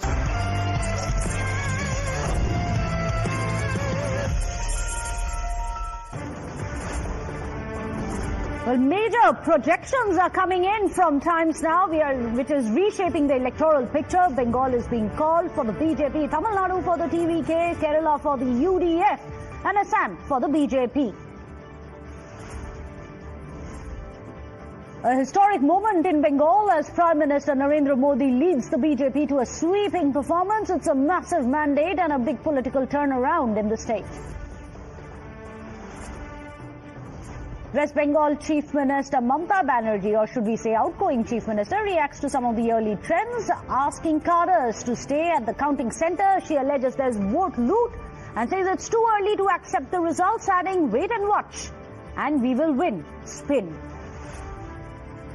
All eyes on BJP headquarters. Party workers have been asked to gather by 5 p.m. with Prime Minister Narendra Modi all set to arrive at 6 p.m. at the BJP headquarters. The stage is set for a big evening show as BJP sweeps 3 of the 5 polls.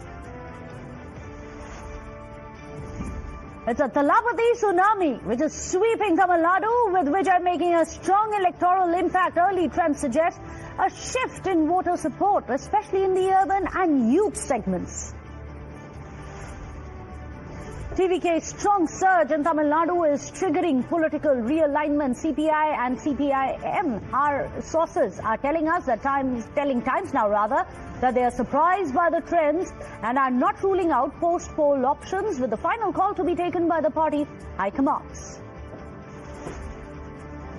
Sources tell Times Now that TVK Chief Vijay has called a meeting of all the MLA candidatures after counting. All the candidates have been asked to reach Chennai once the results are declared, as the team is closely monitoring the situation. BJP has called a meeting with AIADMK to discuss post-poll strategy in Tamil Nadu. Sources say talks will focus on possible hung assembly scenarios and the way forward as TVK leads. The NDA has surged ahead in Assam, taking a significant lead as counting trends emerge. Early indications point to a strong performance for the ruling alliance, with momentum being clearly in its favour.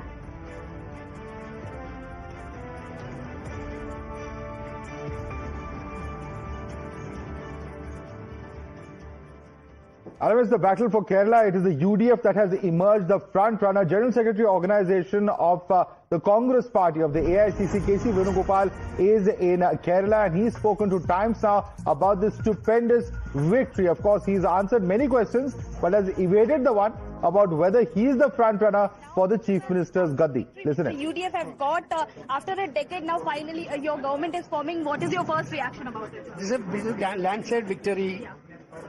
People of Kerala fully trusted on us.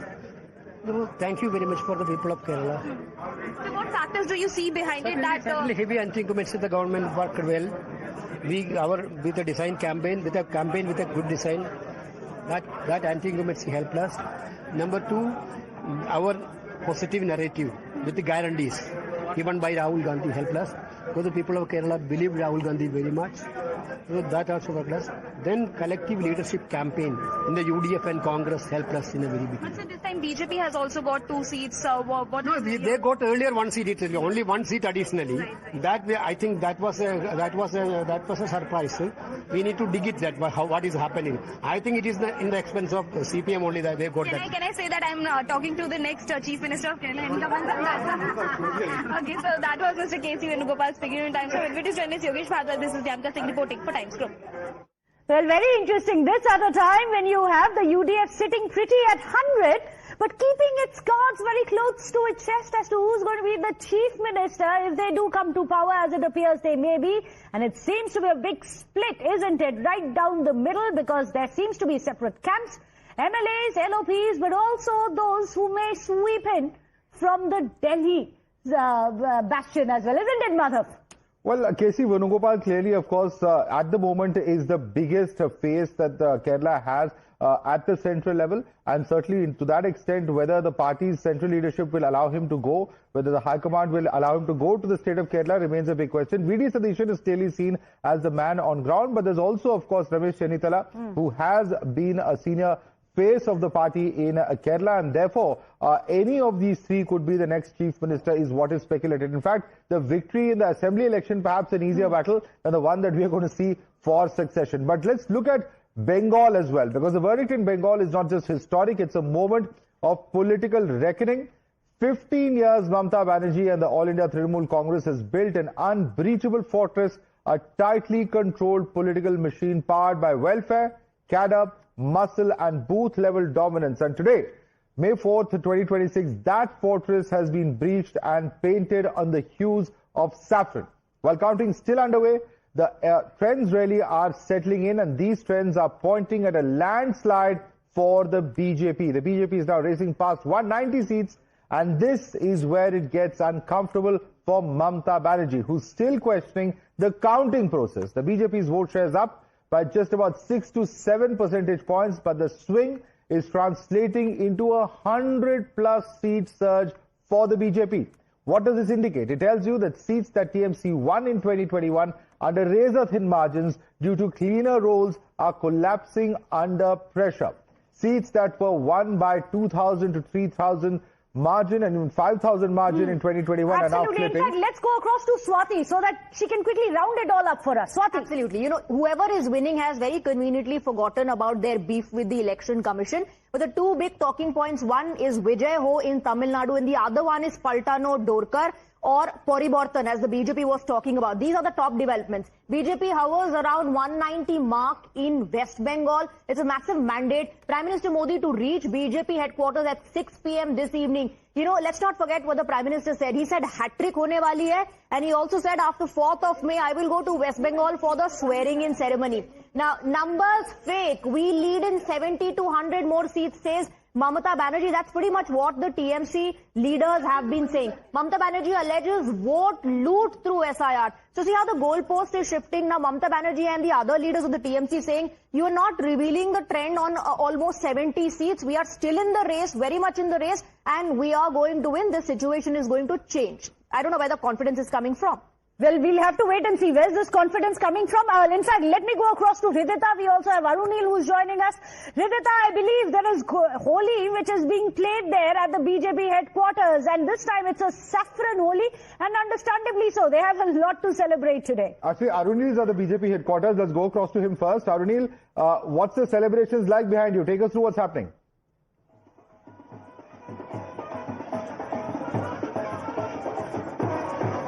Arunil, if you can hear us.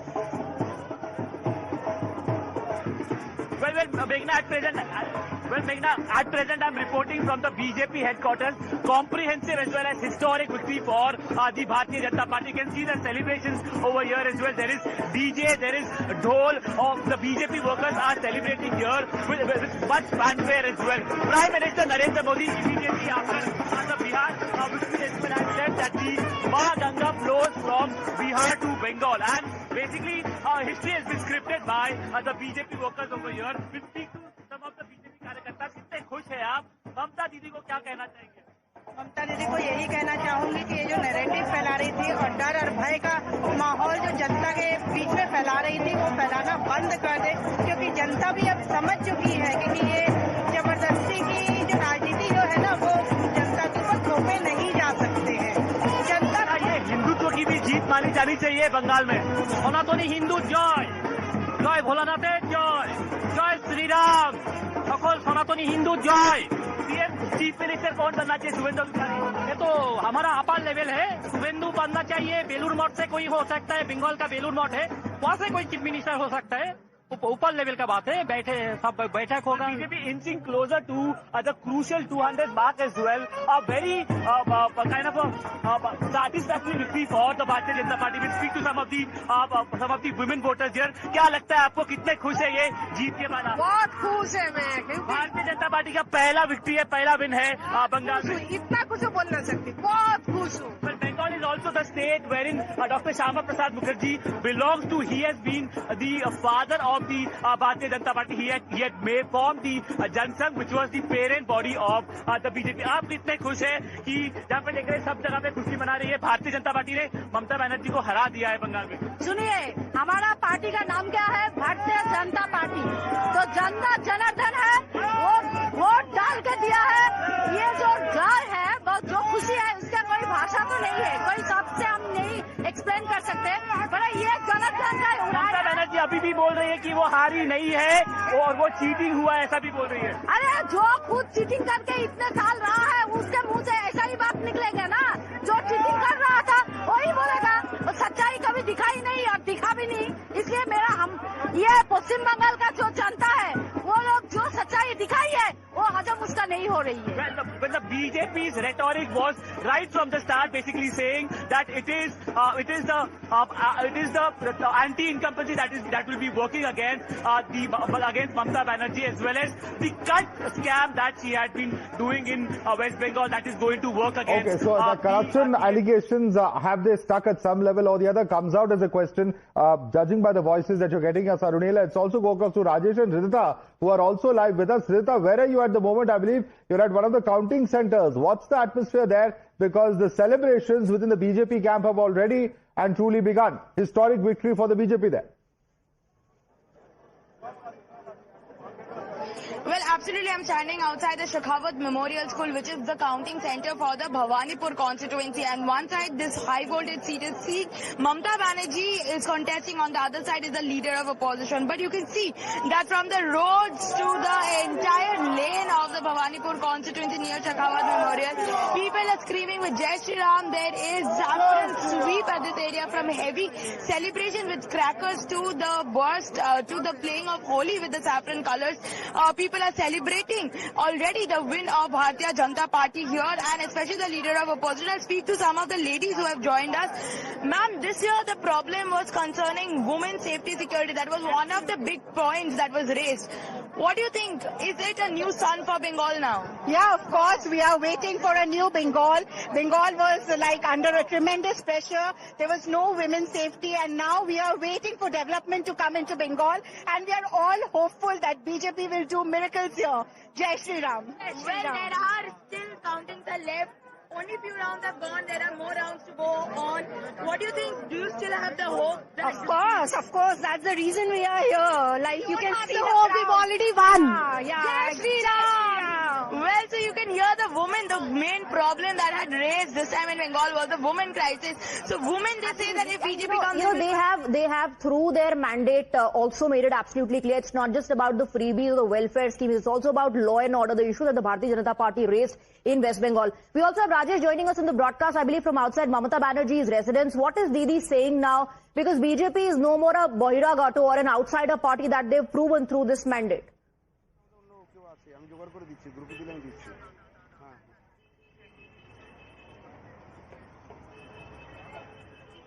Rajesh, can you hear us?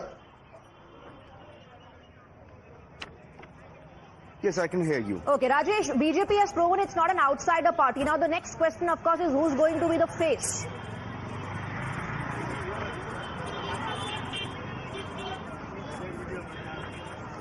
Well, BJP will hold a press conference shortly, and right now I'm reporting from Kalighat, right in front of the residence of outgoing Chief Minister Mamata Banerjee, and would like to show you the visual first. On my left hand, there is a white color multi-story building. You can see that is the residence of TMC MP Vijay Banerjee, and TMC's National General Secretary and MP Vijay Banerjee is currently staying there only, and keeping an eye on the situation and the counting process as well. And on my right side, there is a residence of outgoing Chief Minister Mamata Banerjee, and you can see the collapsible barricades placed by Kolkata police over there. The Chief Minister's residence is just behind, right behind that barricades placed by Kolkata police at this on the other side. And right now, Chief Minister Mamata Banerjee is not at home. She has left her house a while ago. Right now, Mamata Banerjee is on the way to Shakhawat Memorial Girls High School, the counting center of Bhavanipur Assembly constituency. Right now she is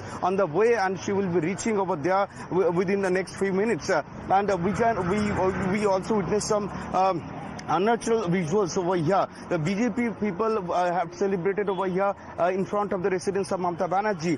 When the counting process was underway, that time a group of BJP people, BJP supporters arrived over here suddenly, and they started chanting slogan. They raised a Jai Shri Ram slogan targeting the house of Chief Minister. Well, since we are talking about bastions being breached, sorry to interrupt you. We'll just come back to you, but let's also quickly shift focus across to the state of Tamil Nadu, where one of the biggest bastions of Dravidian duopoly has been breached by none other than Vijay. And there's one man who actually projected that there is going to be a big sweep of the whistle wave, and that man is Pradeep Gupta. He's in exclusive conversation with Times Group Editor-in-Chief Navika Kumar. And under the spotlight, if there is one Vijay, there is one Pradeep Gupta of My Axis India behind him. Pradeep Gupta ji, welcome to the News Hour, and many congratulations to you for being the outlier, having the conviction and predicting Tamil Nadu results just so spot on. Thank you so much, Navika ji. I would say this is the victory of first the Access My India team, and most importantly, the data science. Science is, to be precise, I would like to give credit to, because without this is not possible. But what do you think was the exact science that you followed? How was it that people were responding that gave you the conviction that what you're reading is a phenomenon called Vijay, and you went with it? So, Navika ji, in science, which is important in research, research is to try and discover what exists, what already exists, and that is what we do. And with the sometimes with 0.2% sample size, which has to be very representative. When I say representative, it has to across the demography and the geography of the state.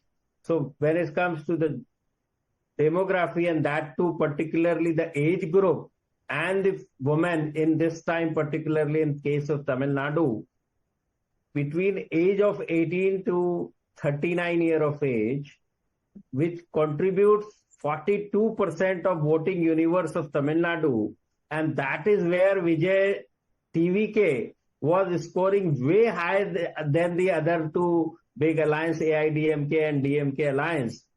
That's the one demography. The second and the most important demography of the women, which contributes 50% of the demography, and in that particular demography also Vijay TVK was way higher than scoring way higher than both the alliances, the other alliances.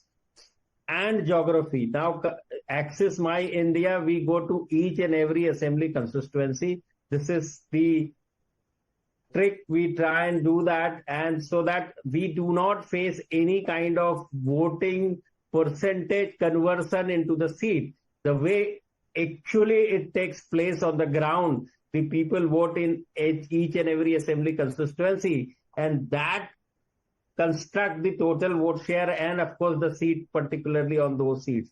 These are the very important thing, and full marks to Access My India team, in particular the field force. It's not easy to work in this kind of heat, and that too triangular contest Even our vote share, if you see, we predicted TVK 35%, which is same. We predicted about 35% for the DMK, which is about 32.5% at this point of time. And we predicted AIDMK alliance about 25%, which is about 27%. So everything is bang on matching, and not only in Tamil Nadu, if you see all our other 4 states, everything is matching. The vote share, the seat share in all 4 states is bang on and spot on. Well, absolutely. And, the fact that Assam, Puducherry and Kerala were called out by other pollsters as well. The fact that Tamil Nadu stood out is credit only to you. Many people and your critics questioned the caste calculations that you've done. Today, when you look at these results, I think, was caste even an issue in the kind of numbers Vijay has got? So as far as that's what I kept on saying during my exit poll appearances, that the kind of phenomena Vijay is having, stardom, superstar, which cut across all the barriers of caste, creed, and in fact, he's scoring more among all communities.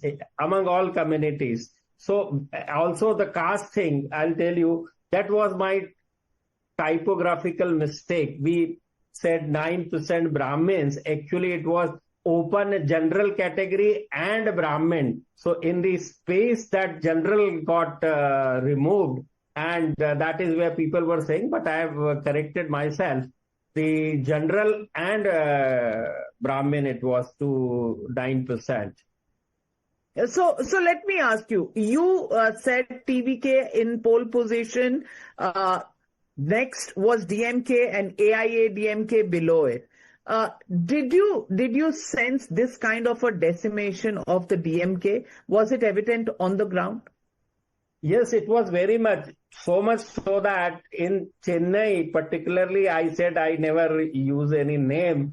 The topmost stalwart will have tough fight, will facing the tough time. And you see that Stalin CM, the present CM, is since morning till now he's trailing. It's more than 8,000 votes.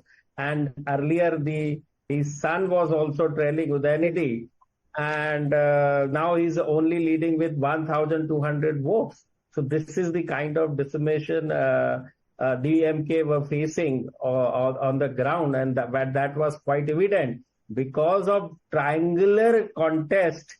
Whatever seats we can see of DMK, we can see. Had this been a bipolar, then DMK must have faced further route to this.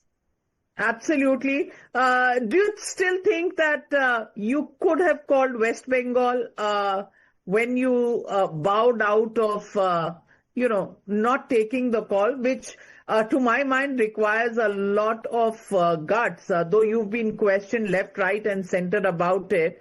But you bowed out of predicting the numbers. Your hunch, when you studied, you went to Bengal, could you predict the kind of results we are seeing today?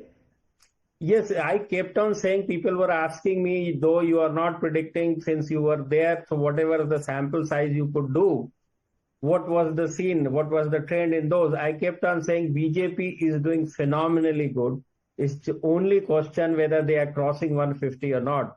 This was the only question, but apparently those who didn't speak to us, about 70% people, it seems that was my assumption or presumption that time. 2/3 of the voters belonging to the BJP, and that's quite turning out to be in the final tally of the BJP. Pradeep ji, I now want to ask you the fallout of these elections. The fact that TMC is out of the equation as far as the national picture is concerned, DMK out, left parties out, they have no government in India anymore. What does this indicate for the national picture, the India alliance? Are you seeing politics being redefined, or is this a temporary hiatus and all of these forces will be back again? it has already redefined in most part of the country, barring this West Bengal and some part of southern India, which is the Tamil Nadu and Andhra Pradesh and Kerala at that point of time. When I say so, I am saying this is the pure politics of delivery. I mean, whoever the people elect, why they do elect? Just for the performance, nothing more, nothing less than that. And trust me, 80% of livelihood is depend on government of the day. So when they elect or select any political party or the leader, they select very carefully. And that is the reason why you see in Tamil Nadu, this 50 years of two-party rule, Dravidian party is coming to an end. And also the left party, the last time, full credit to left government, Corona management, and that is when the left government was repeated in 2021. Again, the question and I'm trying to prove a point that delivery, which matters. And people of Bengal in particularly has witnessed and seen so many central government and Prime Minister Modi government scheme. People are getting benefit, but some of the scheme is not been adopted in case of Bengal. Didi has made sure that is not being done in case of Bengal. And people could see that and sense that in the neighboring state, particularly Odisha, that is also very, there also 5-term rule of Naveen Patnaik government, and people voted BJP there too. So this is quite evident that without delivery and performance, people demand for the accountability. People can easily see that what's happening around this in the age of technology. So without delivery, nothing will happen now. I mean, those legacy, parivarvad or tradition is no more. People. Well, here's yet another big upset. This is something that even Pradeep Gupta perhaps did not project. That is, M.K. Stalin has lost his own seat, a sitting chief minister. Imagine M.K. Stalin loses from Kolathur, and that too by a margin of 7,544.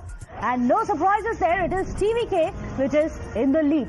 Vijay wave has very clearly swept M.K. Stalin aside in the Kolathur seat. That's something that perhaps could not have been predicted, could not have been seen. In fact, Dharni and Kritika are live with us. Dharni, big upset here. Sitting Chief Minister M.K. Stalin losing from his own stronghold of Kolathur there. Well, definitely, Kolathur is considered to be the bastion of Chief Minister M.K. Stalin, and for many years now, he's been continuously contesting and winning from Kolathur. But this time, unfortunately, it looks like he has not won from Kolathur, and this will be a major setback for Mr. Stalin personally, because Kolathur is the only assembly constituency he contested from, unlike Vijay, who contested from 2 seats, that is Tiruchi and Tiruchi East and Perambalur. Now remember, when Vijay was contesting from 2 seats, and Vijay decided to contest from 2 seats, the DMK mocked at him, and they told that Vijay is not having the confidence to contest from only 1 seat, and that is why he's having a backup option. He's going for 2 seats is what the DMK told at that time.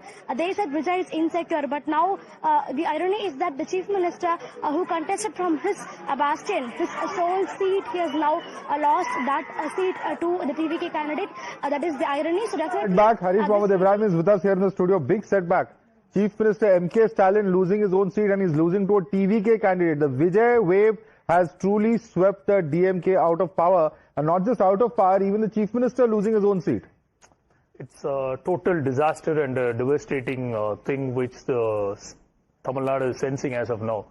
With whatever the poll promises he has given, with whatever the tremendous work Mr. M.K. Stalin have put in by being there for 24 hours of his working culture, and people of Tamil Nadu, that too particularly Kolathur, giving this kind of as I said, as someone said, it is a sycophancy of TVK, but I don't want to use that term. No, you're saying sycophancy, no, but I don't people are want to also use that saying term. hubris of the DMK. Yeah, Somewhere they felt that there was some gap in your governance, which is why, otherwise, why would they bring someone else if your governance was so good, Mr. Balan?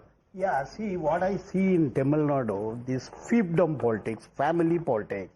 See, every political party accused the family of Stalin, that father, grandfather, grandson. That I think the people of Tamil Nadu realized and voted him out of power. All right, and before I slip into a quick break, we're going to continue to discuss all this, break this down. My colleague Shreya Dhawandial is in fact joining us here in the studio. I'm going to leave it to Shreya to take the story forward. All right, Shreya, I'm going to come to you in just a minute, but let me also get in a quick word from Kritika. Kritika is also with us. Kritika, take us through exactly what is happening there. I believe you are the residents of Vijay, and that's in fact where the celebrations are currently underway.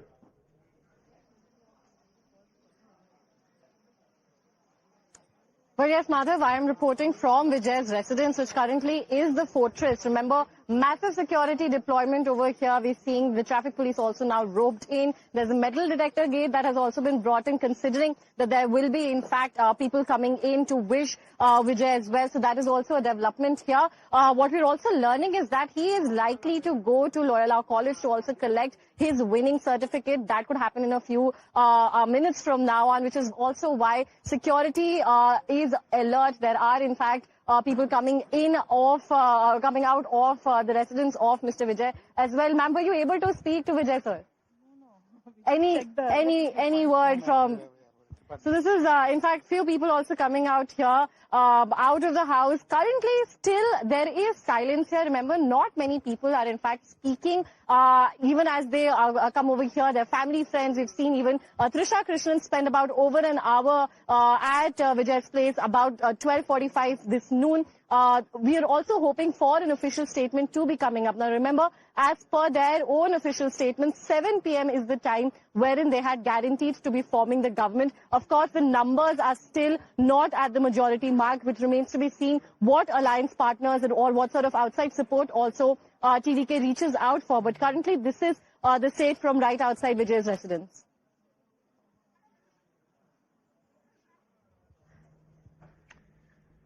All right, thank you for that quick update. We'll come back to you again in just a bit. In fact, joining us on the broadcast right now is former Assam Chief Minister Sarbanand Sonowal. Sir, thank you very much for speaking with us here on Times Now. Many congratulations for BJP's wonderful performance in Assam, in West Bengal as well. Your first reaction to West Bengal specifically?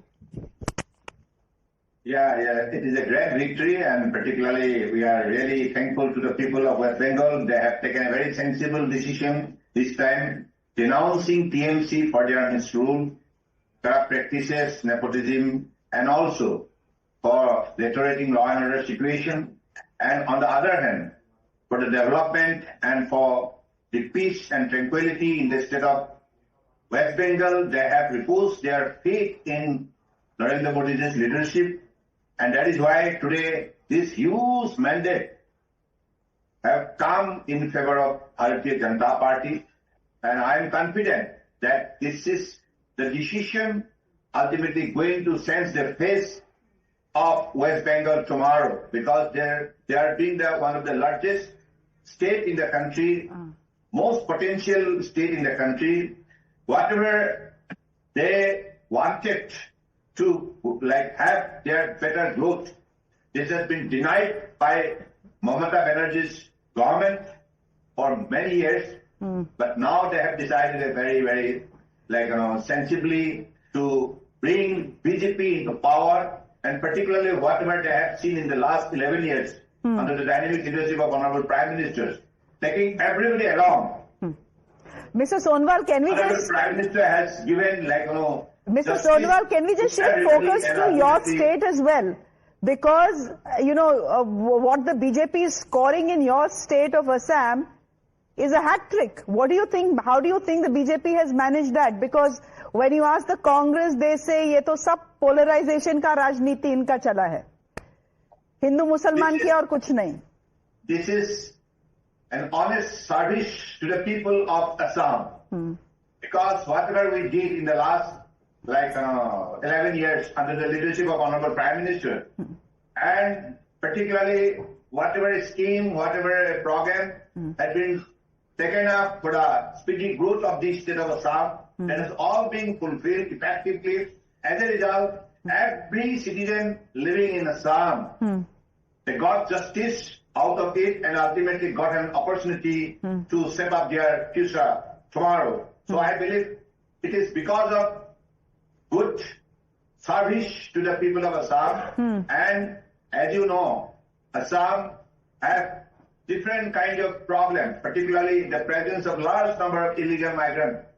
So BJP, as promised in the manifesto, have taken very strong stand against illegal migrants, particularly in the eviction drive, and which has resulted creating space for the local people, indigenous people, and ultimately which has particularly created confidence in the mindset of the people of Assam, particularly Assamese people, and as a result, they got the well-like protection, well safeguard for their right and as well as their identity, culture, language, heritage, everything. Right. So I believe that is the transformation Honorable Prime Minister has brought in the last 11 years, and that is the reason why people of Assam wholeheartedly given huge mandate to BJP and its alliance to form the government for the third consecutive time. All right. Mr. Sonwal, how will you like to respond to the performance of the Congress party? Gaurav Gogoi also lost in his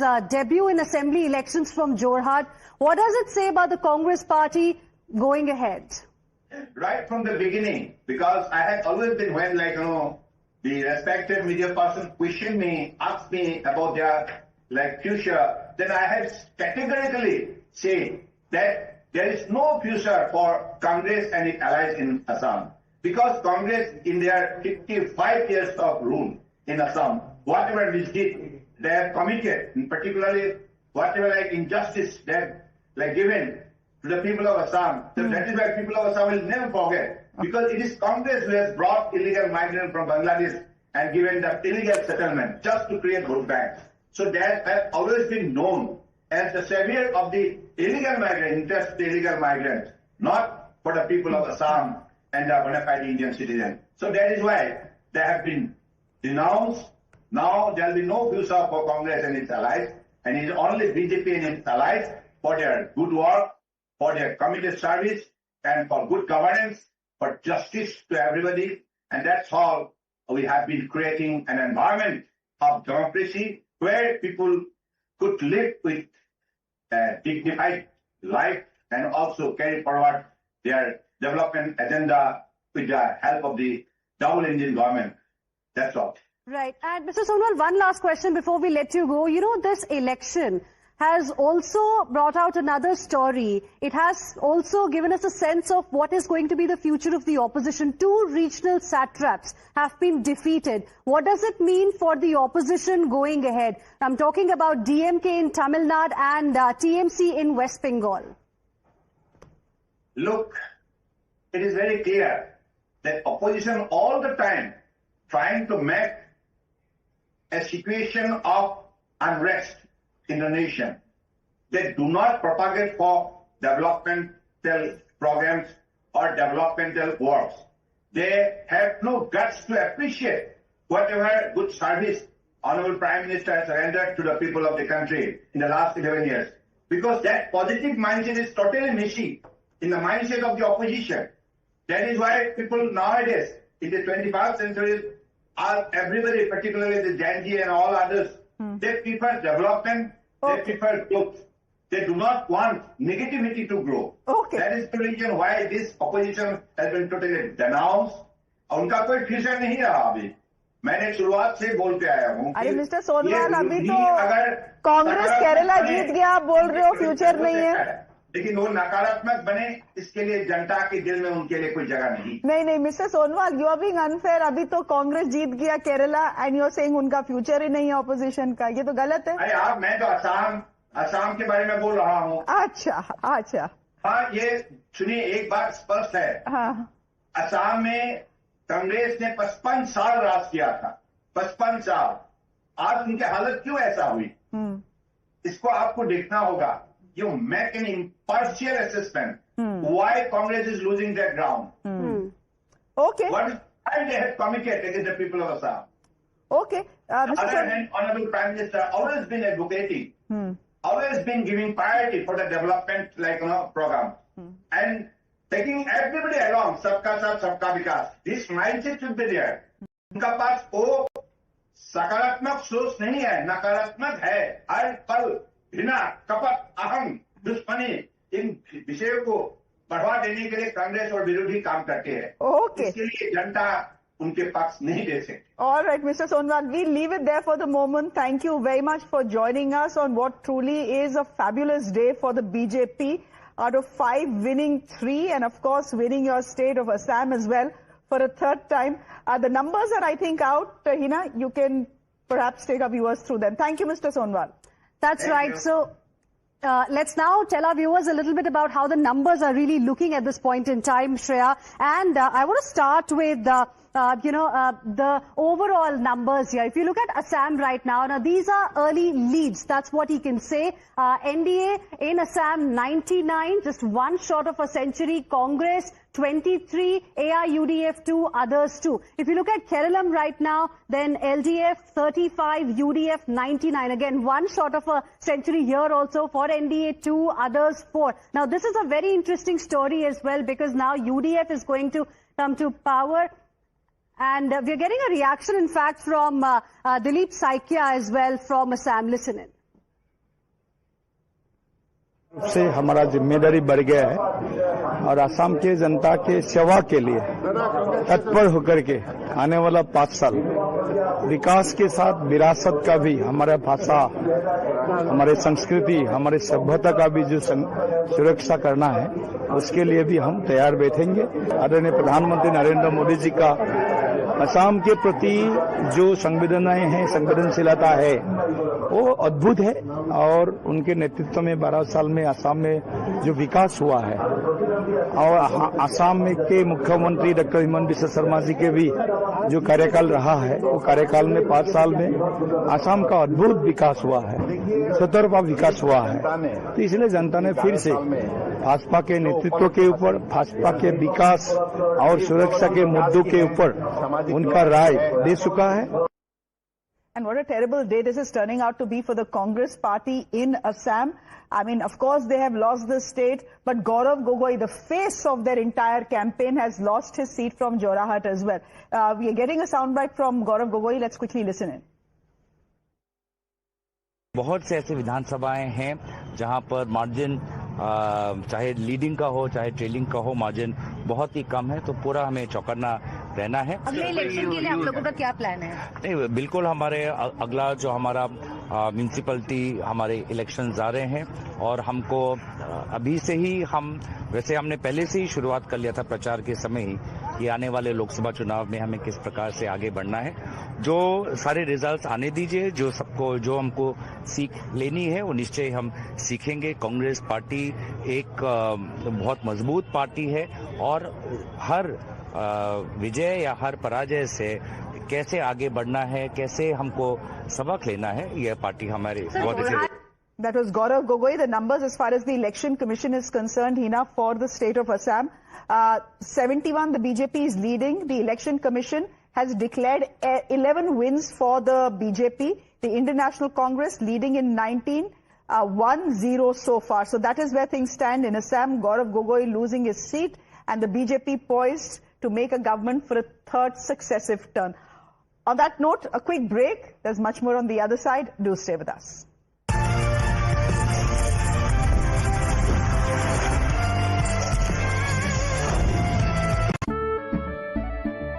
केसरिया से मन जोगी हुआ रे, दिल झूमे देखो मतवारा हुआ रे, केसरिया से मन जोगी हुआ। हर पल मनाओ केसरी त्योहार, विमल बोलो जुबान केसरी। जिंदल साथी सील है तो असली स्टेनलेस स्टील है।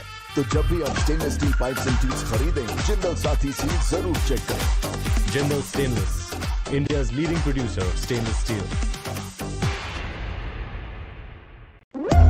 When the stakes are high and the answers are elusive, there's one voice unafraid to challenge the status quo. At 8 p.m., I am not here to sugarcoat the truth. I am here to ask the hard questions. Because when others play it safe, I go straight to the heart of the matter. It's not about left or right. It's about what's right for India. It's about holding the powerful accountable. India Upfront with Pranesh Roy. Weeknights at 8 p.m. only on Times Now. No spin, no compromise, just the truth. ਹੁਣ ਉਦਾਸੀ ਚੋਂ ਵੀ ਮਿਲ ਜਾਂਦਾ ਸਕੂਨ ਦਿਲ ਦੀਆਂ ਵੀਰਾਨੀਆਂ ਵੀ ਖੂਬ ਨੇ बेवजह नादानियां भी खूब ने इसकी परेशानियां भी खूब ने आपकी जो शायरी है उसमें लोनलीनेस नजर आती है उसमें मोहब्बत नजर आती है is this part of you जो उदास दिसे जो गमजदा है ये जो दिल फिगारियां च चूर दिसदा ਇਹਨੂੰ ਪੁੱਛੋ ਕੀ ਖੱਟਿਆ ਇਹ ਦਿਲਬਰੀ ਚੋਂ ਅੱਗੋਂ ਆਖੂ ਹੁਣ ਦਿਲਬਰ ਚੋਂ ਹਜ਼ੂਰ ਦਿਸਦਾ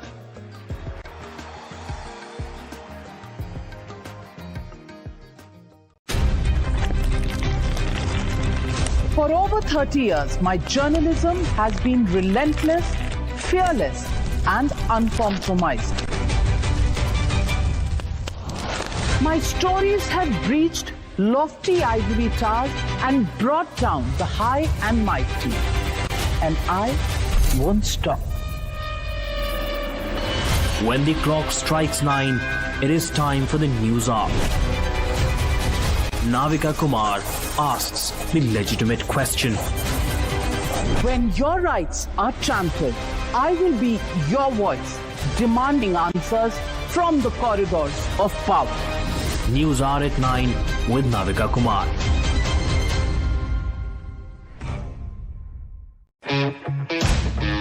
When the nation demands clarity, we cut through the noise to bring you the real story.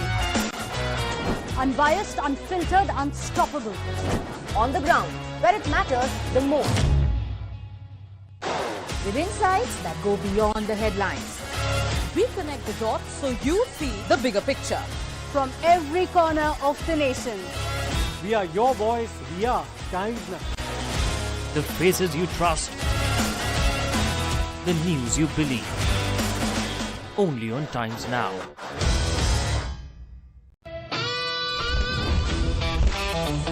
Good morning and a very warm welcome. Thanks very much for tuning in. You're watching the Morning News Hour. Start your day with the latest breaking news, smart conversations, and in-depth reporting. From politics to world to sports and Sensex. The news that breaks, we cover it all. Watch the Morning News Hour with me, Mamata Banerjee, weekdays at 8 a.m. only on Times Now. केसरिया से मन जोगी हुआ रे दिल झूमे देखो मतवारा हुआ रे केसरिया से मन जोगी हुआ हर पल मनाओ केसरी त्योहार विमल बोलो जुबान Kesari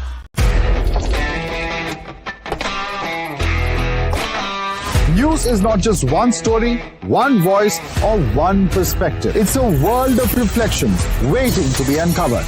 Every face tells a story, every voice matters. At News Hour Agenda, we bring every reflection into focus. From the loudest voices to the unheard whispers, from the powerful to the powerless, we break through the noise to find the truth. Join me, Madhudas Gopalakrishnan, weeknights at 10 p.m. on the News Hour Agenda. When power evades answers, when spin clouds the truth, one voice cuts through the noise. When the nation wants to know, it demands the truth, not theatrics. Follow the facts, unfollow the fakery. The nation wants to know. Weeknights at 7 p.m. only on Times Now.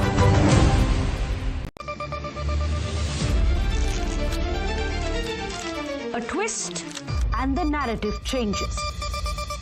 A color aligns and the truth comes into focus. A mismatch and the questions begin.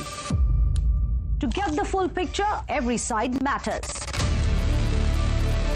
Watch Decoding Now, where every side of the story finally fits. 6:30 p.m. weekdays only on Times Now. केसरिया से मन जोगी हुआ रे दिल झूमे देखो मतवारा हुआ रे केसरिया से मन जोगी हुआ हर पल मनाओ केसरी त्योहार विमल बोलो जुबान Kesari. When the stakes are high and the answers are elusive, there's one voice unafraid to challenge the status quo. At 8 p.m., I am not here to sugarcoat the truth. I am here to ask the hard questions. Because when others play it safe, I go straight to the heart of the matter.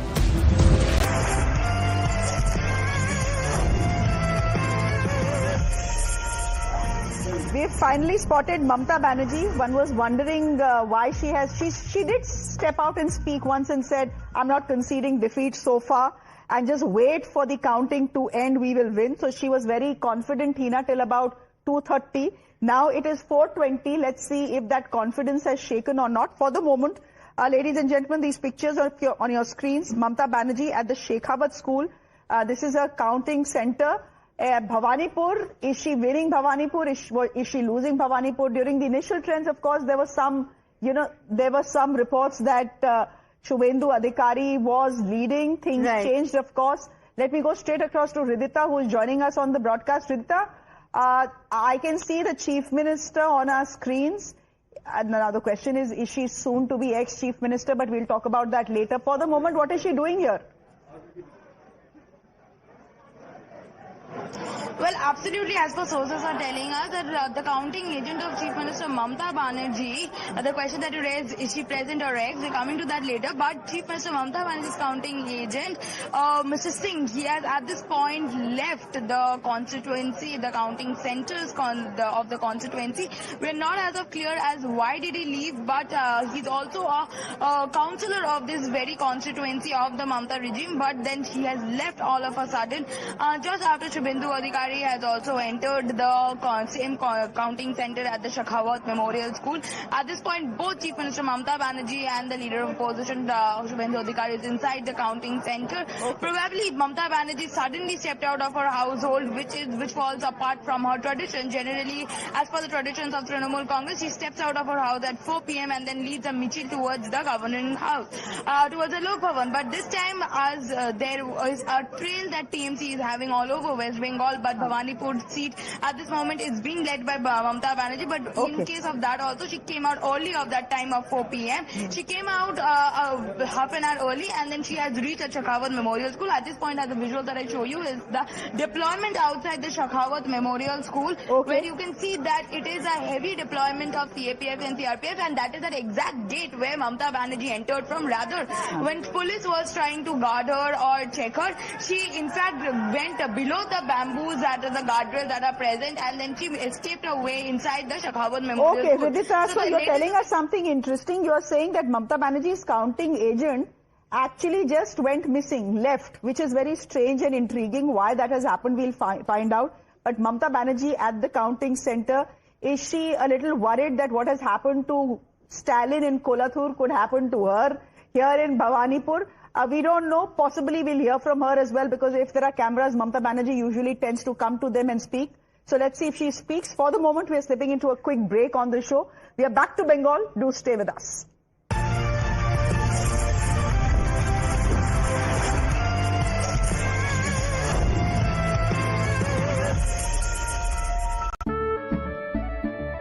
केसरिया से मन जोगी हुआ रे दिल झूमे देखो मतवारा हुआ रे केसरिया से मन जोगी हुआ हर पल मनाओ केसरी त्योहार विमल बोलो जुबान केसरी. जिंदल साथी सील है तो असली स्टेनलेस स्टील है. तो जब भी आप stainless steel pipes and tubes खरीदें, जिंदल साथी सील जरूर चेक करें. Jindal stainless, India's leading producer of stainless steel. When the stakes are high and the answers are elusive, there's one voice unafraid to challenge the status quo. At 8 p.m., I am not here to sugarcoat the truth. I am here to ask the hard questions. Because when others play it safe, I go straight to the heart of the matter. It's not about left or right. It's about what's right for India. It's about holding the powerful accountable. India Upfront with Pranesh Roy. Weeknights at 8 p.m. only on Times Now. No spin, no compromise, just the truth. When power evades answers. When spin clouds the truth. One voice cuts through the noise. When the nation wants to know, it demands the truth, not theatrics. Follow the facts, unfollow the fakery. The nation wants to know. Weeknights at 7 p.m. only on Times Now.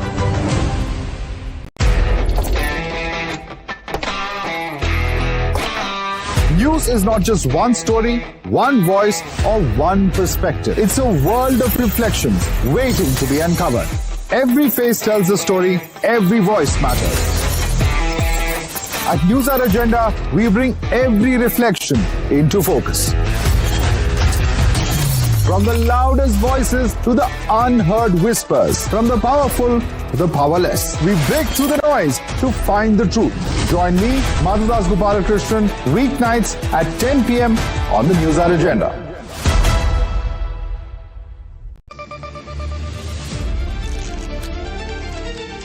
A twist and the narrative changes.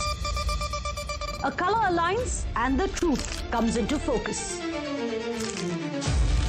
A mismatch and the questions begin.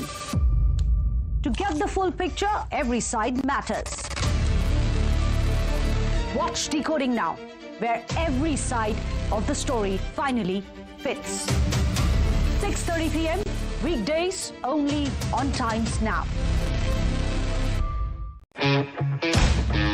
When the nation demands clarity, we cut through the noise to bring you the real story.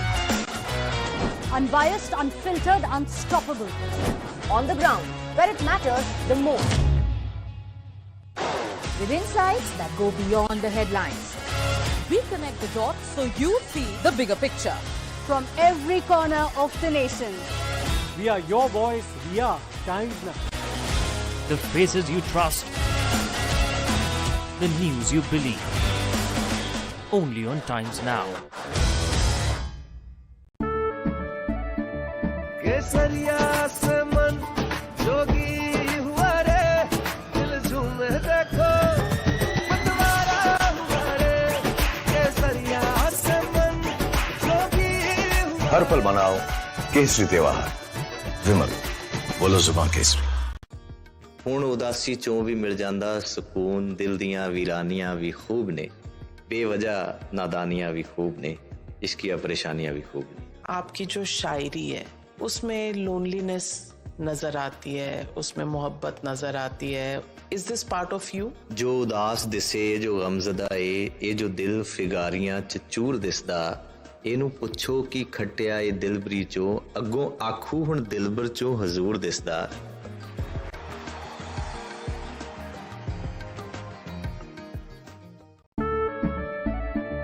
केसरिया से मन जोगी हुआ रे दिल झूमे देखो मतवारा हुआ रे केसरिया से मन जोगी हुआ हर पल मनाओ केसरी त्योहार विमल बोलो जुबान Kesari. For over 30 years, my journalism has been relentless, fearless, and uncompromising.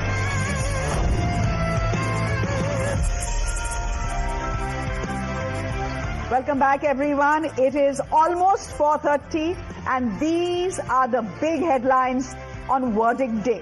Bengal has been called for the BJP, the big headline coming from this election. Tamil Nadu has been called for the TVK, Kerala for the UDF, and Assam for the BJP. A historic moment in Bengal as the Prime Minister himself has led the BJP to a sweeping performance. It's a massive mandate and a big political turnaround in the state. West Bengal Chief Minister Mamata Banerjee yet to concede defeat. She's asking her party cadre to not leave counting centers, even alleging that vote loot is underway. She's saying it's too early to accept results. She herself has shown up at her counting center. All eyes are also on BJP headquarters. Party workers have been asked to gather by 5 p.m. with Prime Minister Narendra Modi to arrive at 6 p.m. The stage is set for a big evening show. And what a day in Tamil Nadu. A Talapati tsunami sweeping the state, with Vijay making a very strong electoral debut, suggesting a shift in voter support, especially in urban and youth segments. The big headline this evening, Vijay poised to be the next Chief Minister of Tamil Nadu. And TVK's strong surge in Tamil Nadu is triggering political realignment. CPI and CPIM sources tell Times Now that they are not ruling out post-poll options, post-poll alliances probably, with the final call to be taken by the party high command. Sources telling Times Now that TVK Chief Vijay has called a meeting of all MLA candidates after counting is over. All these candidates have been asked to reach Chennai once the results are declared. This, as the team closely monitors the results, given the fact that they have emerged as the single largest party. And then there's a huddle in BJP camp too as well. Sources are suggesting BJP has called a meeting with AIADMK to discuss post-poll strategy in Tamil Nadu. Sources say talks are going to focus on possible hung assembly scenarios and the way forward. Meanwhile, what a huge embarrassment this is for sitting Chief Minister M.K. Stalin. He's lost his Kolathur seat by over 7,000 votes to the TVK candidates.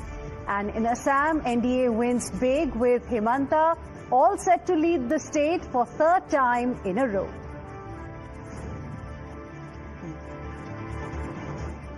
The verdict in Bengal is not just historic, it is a moment of political reckoning. For 15 years, ladies and gentlemen, Mamata Banerjee and the All India Trinamool Congress built an unbreachable fortress. A tightly controlled, in fact, a political machine powered by welfare, cadre, muscle and booth-level dominance. Today, on May 4th, 2026, that fortress has been breached and painted in the hues of saffron. Counting is still underway, Shreya, but the trends are settling in. And these trends are pointing at a landslide for the BJP. Now, the BJP, as of now, is racing past 190 seats. And this is where it gets very uncomfortable for Mamata Banerjee, who is still questioning the counting process. The BJP's vote share is up by just about 6 to 7% points, and that swing is translating into 100 plus seats, and this is a surge for the BJP.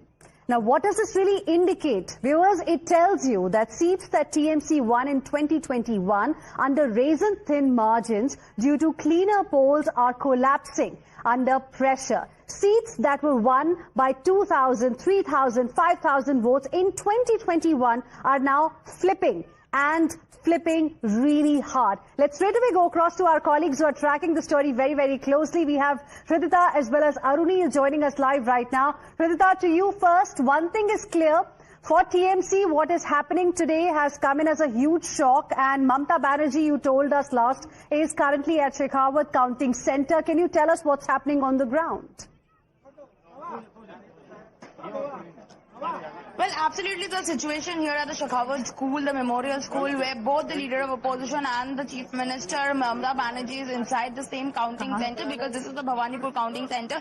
I will show you one side where you can see that actually BJP workers, they have gathered out at this spot, where you can see they have already played the Holi with the saffron color, boarding the BJP flag. But however, the political tensions have soared in inside the counting center, because Mamata Banerjee, remember that she had given a voice note over her Facebook today, urging all the party members to be calm and composed, because she says that the fourth term will be resumed by her only. Today early afternoon she had instilled that, but it is already 4 p.m. and earlier to 4 p.m. Given to her tradition of coming out as after she wins the election through a michil that she leads to the Lok Bhavan, but this time she came early 3:30 around that time to the Shekhawat Memorial School, which is her counting center. and she suddenly entered, moving away the forces which have been deployed in this place, because she said even the police tried to check her because that is the protocol of the election commission. However, she did not stand by anything. She moved out from that area and she went in. Also at this point, as they both are inside, we also understand Abhishek Banerjee has already moved from his house. He is also probably going to address the press today in the Hastings House.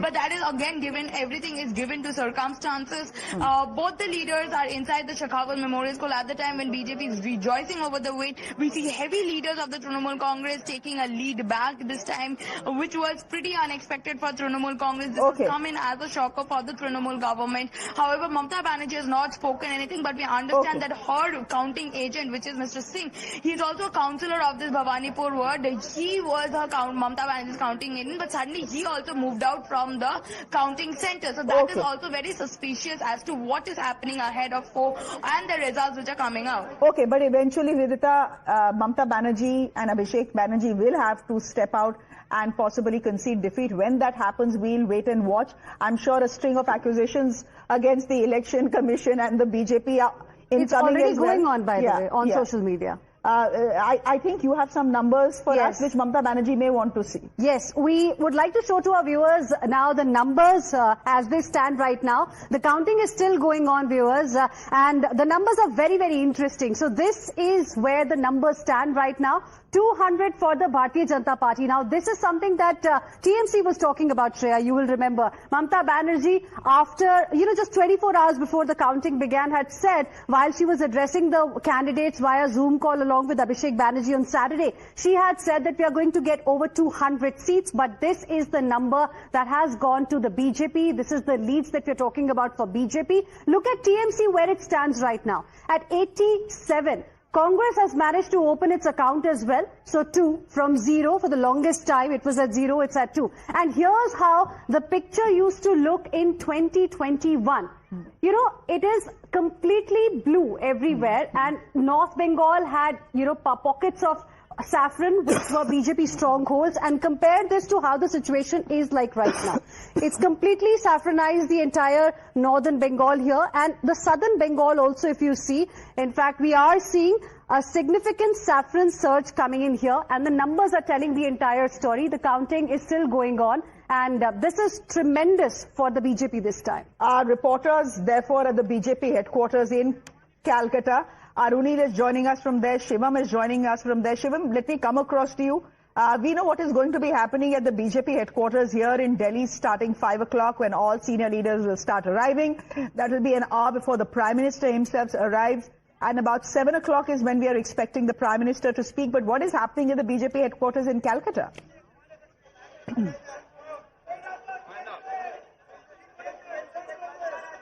So there's also the celebration at its peak. We are just, near to the Nizam Palace, just opposite side of the Shekhawat, to this counting center. And here you see I would ask my person to show, first of all, this is the convoy in which Mamata Banerjee came. The main car went inside.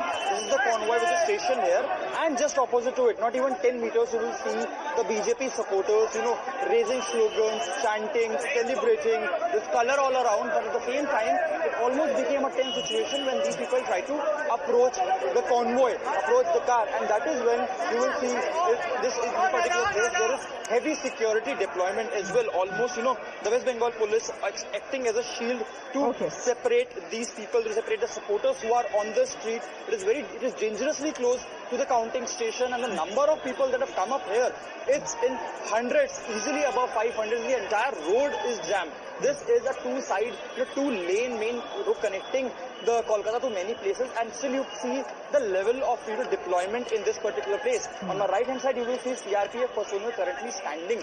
They're stationed here just to act as a shield, between the convoy of the CM and the supporters. There has been a report of some level of scuffle or ruckus, breaking out between the supporters of TMC and Bharatiya Janata Party. So at this time, things can really get intense, and that is why the security forces are very sensitive towards any level of deployment in this particular place as of now. While we are celebrating, both Suvendu Adhikari, Mamata Banerjee are inside as of now. All right. Do stay on with us. Yes, there are some 2.3 lakh CAPF on the ground. The Home Minister of the country has said that 70,000 of them will continue to be on the ground for the next 60 days, given that West Bengal has a history of post-poll violence. Last time in 2021, there were 24 people who were killed. Absolutely shameful scenes playing out, a repeat which no one wants to see. But geographically speaking, the map of Bengal is telling its own story. The BJP dominating the border belt, the tribal zones, industrial clusters cutting into regions that were once the TMC's very reliable turf. Kolkata and select rural pockets may still be holding.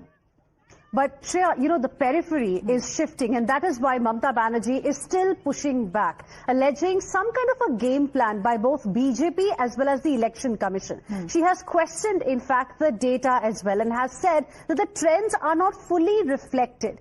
Counting is far from over. Most seats are midway through their, rounds that we are seeing right now. But here's the hard question, Shreya. Can a trend this large, this wide, this structurally reverse itself as being insinuated by the TMC right now, TMC Supremo? I mean, whatever the TMC is saying right now, they may have their own concerns, but they cannot also ignore the numbers that we are seeing, the leads that have come in so far following the several rounds of counting that have really taken place. Let's listen in fact, to what Mamata Banerjee had to say.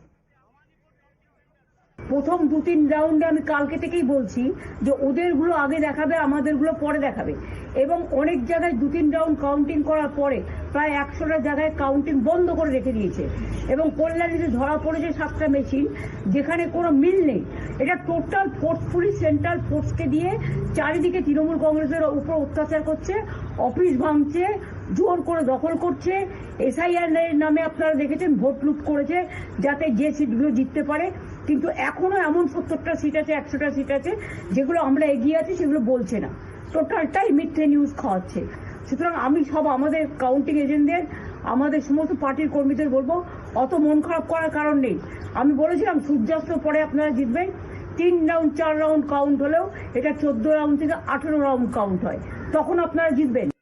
Let's now go across to Arunil, who's also live with us right now, tracking the developments from West Bengal. Arunil, so apart from Mamata Banerjee, Suvendu Adhikari has also reached the Bhavanipur counting center. Tell us what's really happening. Have we heard from Suvendu Adhikari yet on what's the next plan of action?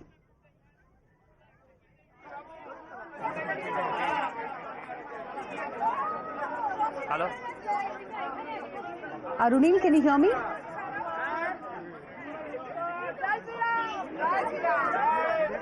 Okay. I think because of the noise around. I can hear Jai Siaram in the backdrop.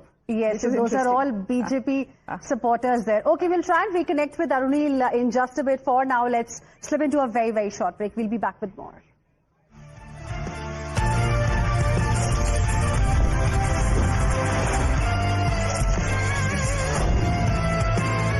Jindal Saathi seal है तो असली stainless steel है। तो जब भी आप stainless steel pipes and tubes खरीदें, Jindal Saathi seal जरूर चेक करें। Jindal stainless, India's leading producer of stainless steel.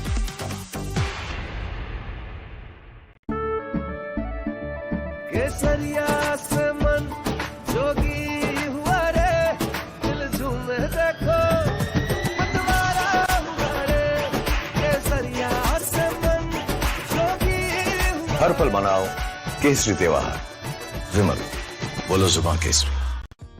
ਹੁਣ ਉਦਾਸੀ ਚੋਂ ਵੀ ਮਿਲ ਜਾਂਦਾ ਸਕੂਨ, ਦਿਲ ਦੀਆਂ ਵੀਰਾਨੀਆਂ ਵੀ ਖੂਬ ਨੇ, ਬੇਵਜ੍ਹਾ ਨਾਦਾਨੀਆਂ ਵੀ ਖੂਬ ਨੇ, इश्किया परेशानियां भी खूब ने। आपकी जो शायरी है उसमें लोनलीनेस नजर आती है, उसमें मोहब्बत नजर आती है। Is this part of you? जो उदास दिसे, जो गमजदा ये जो दिल फिगारियां च चूर दिसदा, ਇਹਨੂੰ ਪੁੱਛੋ ਕੀ ਖੱਟਿਆ ਇਹ ਦਿਲਬਰੀ ਚੋਂ, ਅੱਗੋਂ ਆਖੂ ਹੁਣ ਦਿਲਬਰ ਚੋਂ ਹਜ਼ੂਰ ਦਿਸਦਾ।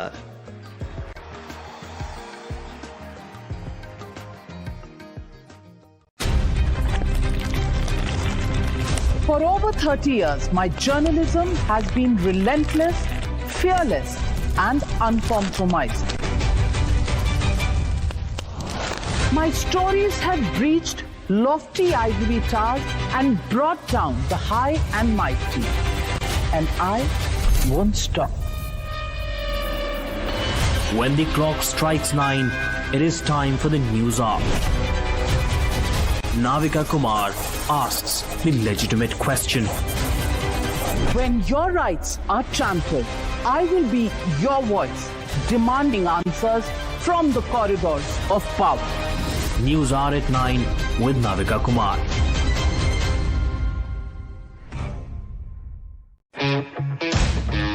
When the nation demands clarity, we cut through the noise to bring you the real story. Unbiased, unfiltered, unstoppable. On the ground, where it matters the most. With insights that go beyond the headlines. We connect the dots so you see the bigger picture. From every corner of the nation. We are your voice. We are Times Now. The faces you trust. The news you believe. Only on Times Now. When power evades answers. When spin clouds the truth. One voice cuts through the noise.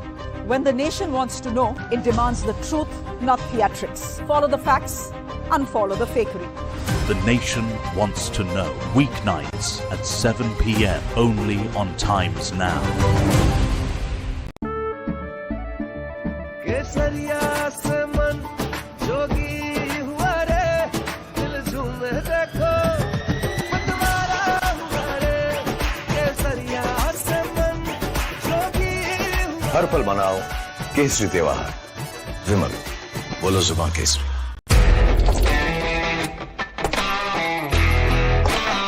News is not just one story, one voice, or one perspective. It's a world of reflections waiting to be uncovered. Every face tells a story, every voice matters. At News Hour Agenda, we bring every reflection into focus.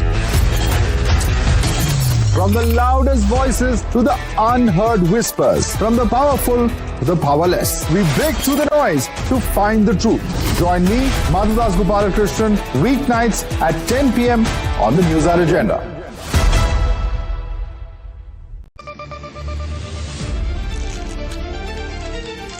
A twist and the narrative changes.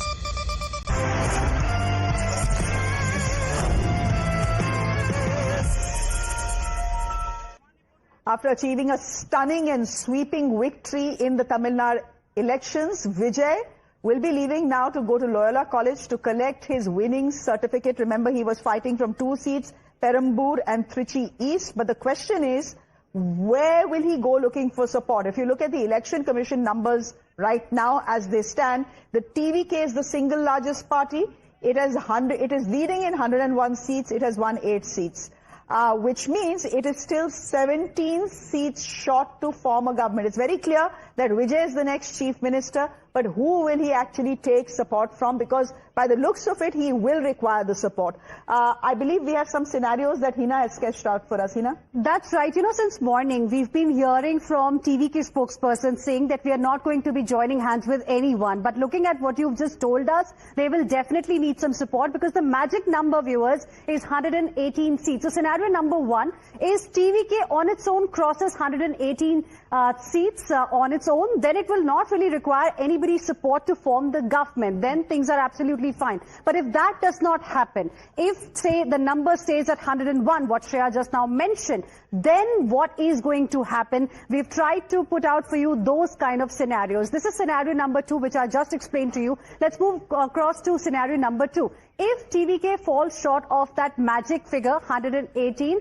and then he will have to turn to the opposition bloc. Clearly, some political parties have expressed their desire to collaborate with Vijay, but who will Vijay really pick, that remains to be seen. Now, this is scenario number 2, and here it's very interesting, Shreya. Congress plus VCK plus Left plus IUML, they can back TVK. But will TVK be keen to take their support or not, remains to be seen. Remember, Rahul Gandhi has never slammed Vijay for anything, despite being an ally of the DMK in this opposition bloc there. but TVK still is short of mark given how the situation is right now. Then there is also a possibility of an unexpected alliance with NDA. Remember, AIA, DMK and BJP are also holding a meeting wherein they are also considering what should be done if it is a case of a hung assembly. So these are some of the scenarios we are looking at.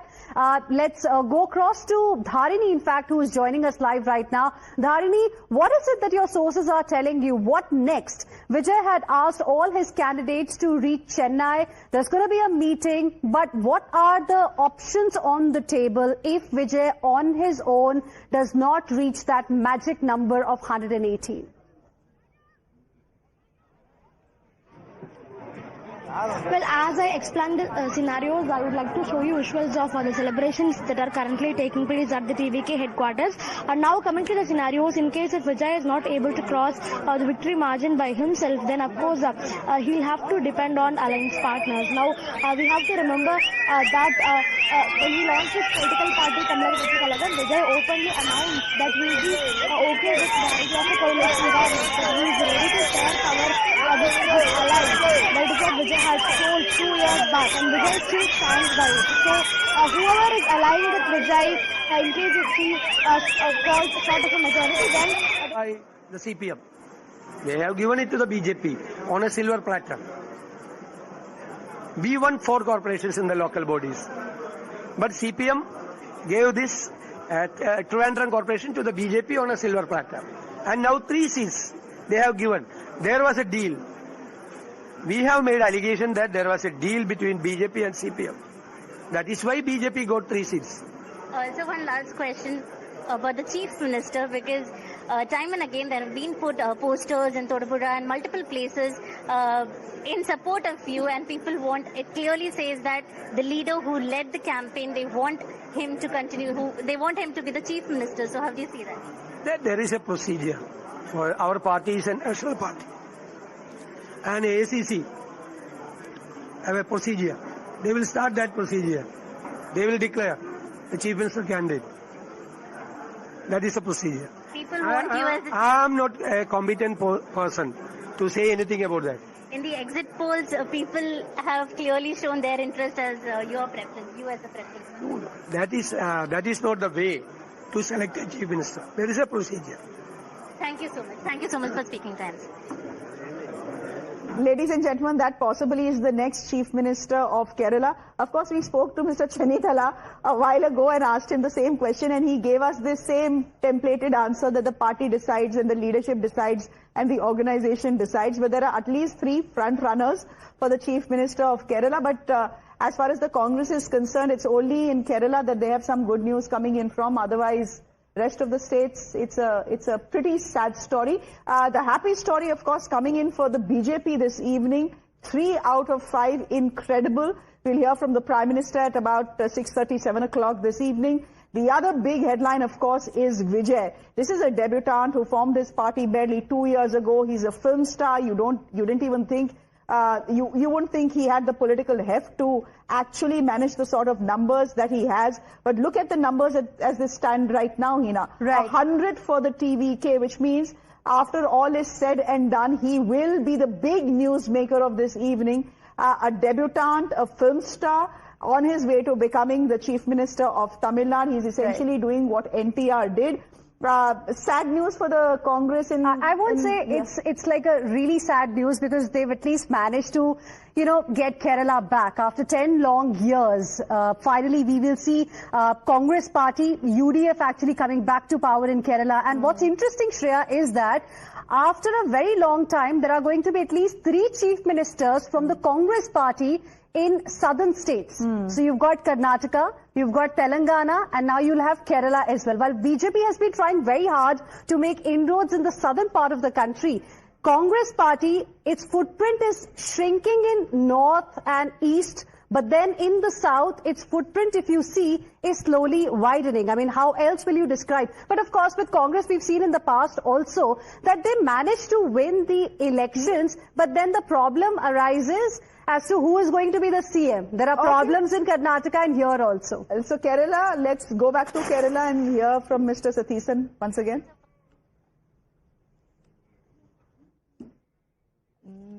क्या हो गया ये? Being joined by VD Satishan. So first of all, very congratulations for the massive victory that you have come in Kerala. How do you see this win? Because since the beginning, you were very confident that you will get UDF will get more than 100 seats, and you've proved it. So how do you see this victory? It's a wonderful victory. We are very grateful to the people of Kerala. After 21st, when I took over as the leader of opposition, we have made a political analysis. 2001, we had a very good victory. But unfortunately, from 2004 onwards, some of the social groups left from our side. So our vote share has been reducing. So we studied a lot. Then we have worked on that. We have worked generally, and there was silent work for the last 5 years. On that confidence, I told the media persons and to the public that we will get more than 100 seats. Now it is 102 or 3. Like you mentioned, Congress for the first time in the history have won more than 63 seats, and also not just Congress, all your allies have done really well in this election. So in the history of Kerala politics, Congress got the huge number, biggest number. After 57, from 57 onwards, this is the biggest victory, biggest number for the Congress party. We are all proud of that. And our theme was Team UDF. Now it is known as Team UDF. This is a model to the entire country, how a coalition works, without any dissent voice. We are working together. Now they are saying that this is not only Team UDF, this is a Team UDF family. Sir, CPM has completely been wiped out in this country, especially when we see the numbers. Most of the ministers have lost this time, and you had clearly said that dozens of ministers will lose. So, your comment on that? We have studied in detail. That is why at the peak of the election time, I said to you that more than 1 dozen ministers will lose. Now it is correct. On the other hand, BJP has won 3 seats, which is a historic win for BJP, also considering the fact that they had also won Thiruvananthapuram Corporation, and BJP was very confident that they will win more than 2 seats. So, those were sitting seats of CPM, not the Congress seats or UDF seats. The corporation also ruled by the CPM. They have given it to the BJP on a silver platter. We won 4 corporations in the local bodies. But CPM gave this Trivandrum Corporation to the BJP on a silver platter. And now 3 seats they have given. There was a deal. We have made allegation that there was a deal between BJP and CPM. That is why BJP got 3 seats.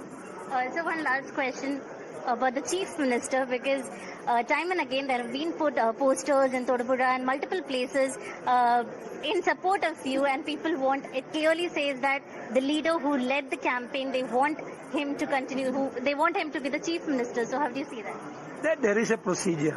For our party is an national party. And ACC have a procedure. They will start that procedure. They will declare the Chief Minister candidate. That is a procedure. People want you as the... I am not a competent person to say anything about that. In the exit polls, people have clearly shown their interest as your preference, you as a preference. No, that is not the way to select a Chief Minister. There is a procedure.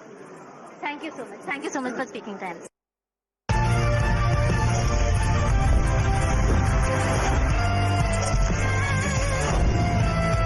Jindal Saathi seal है तो असली stainless steel है। तो जब भी आप stainless steel pipes and tubes खरीदें, Jindal Saathi seal जरूर चेक करें। Jindal stainless, India's leading producer of stainless steel. When the stakes are high and the answers are elusive, there's one voice unafraid to challenge the status quo. At 8 p.m., I am not here to sugarcoat the truth. I am here to ask the hard questions. Because when others play it safe, I go straight to the heart of the matter. It's not about left or right. It's about what's right for India. It's about holding the powerful accountable. India Upfront with Pranesh Roy. Weeknights at 8 p.m. only on Times Now. No spin, no compromise, just the truth.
Good evening. You're watching this special broadcast. I'm Swati Joshi. Along with me in the studio is my colleague Pratibha Chandran. And the two big talking points that we are focusing on. One, of course, is Vijay Ho in Tamil Nadu.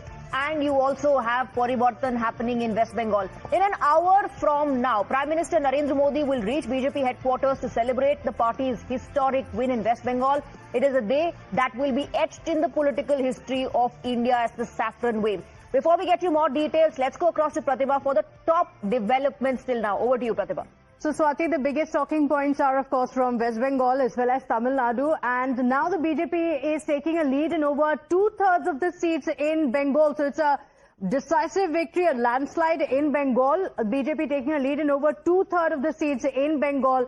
That's the big update, the biggest development of the day from West Bengal. And we've seen that in Bhavanipur as well, there is some drama that is still ongoing. Mamata Banerjee also visiting the counting center. She is, of course, leading from the constituency. There was a bit of a scare for her as well when in a few rounds it was Suvendu Adhikari who was leading from there. But currently, the biggest takeaway from West Bengal at the moment being that the BJP is leading in over 2/3 seats in Bengal, which means it's a clear landslide. Absolutely. Now, the fortress in the east has been breached. The numbers tell a story of a massive shift in mandate. For the first time, the BJP has crossed the majority mark in Bengal, standing comfortably at 192, ending over a decade of Trinamool Congress rule. The atmosphere at the BJP headquarters across the country is electric, and the star of the show is the Jalmuri. BJP workers are preparing for a victory address that signifies a new Bengal, but the seeds of this confidence were sown weeks ago. In this final Bengal rally, Prime Minister Narendra Modi confidently told a massive crowd that he was leaving the state with a firm belief that he would return after May 4th to attend the oath-taking ceremony. Today, those words seem prophetic. On the other side of the aisle, the mood is vastly different. Mamata Banerjee's party, TMC, is struggling to cross 95 mark. Given the clear verdict, many are wondering if Mamata accepted her defeat before results. Remember what she said, "Raha Trinamool, to phir milenge." इस चुनाव में वैसे ये मेरी आखिरी सभा है। मैं इस विश्वास के साथ वापस जा रहा हूं कि 4 मई के नतीजों के बाद बीजेपी के शपथ ग्रहण समारोह में मुझे आना ही है। सुबह काउंटिंग चालू होगी 8 बजे बैलेट बॉक्स खुलना शुरू होगा। 9 बजे पहला राउंड, 10 बजे दूसरा राउंड, 1 बजे काउंटिंग समाप्त और बीबी दीदी टाटा गुड बाय। नमस्कार, जय हिंद, वंदे मातरम, खुदा हाफेज, जय जोहर, ইনশাল্লাহ, জয় বাংলা, জয় বাংলা, জয় বাংলা। আবার দেখা হবে, ফির মিলেंगे, राहे गुलशन तो फूल खिलेंगे, और जो फूल खिलेंगे, और रहा तृणमूल तो फिर मिलेंगे। All right, so we have Rajesh and Ridhita joining us on the broadcast. Let me first go across to Rajesh.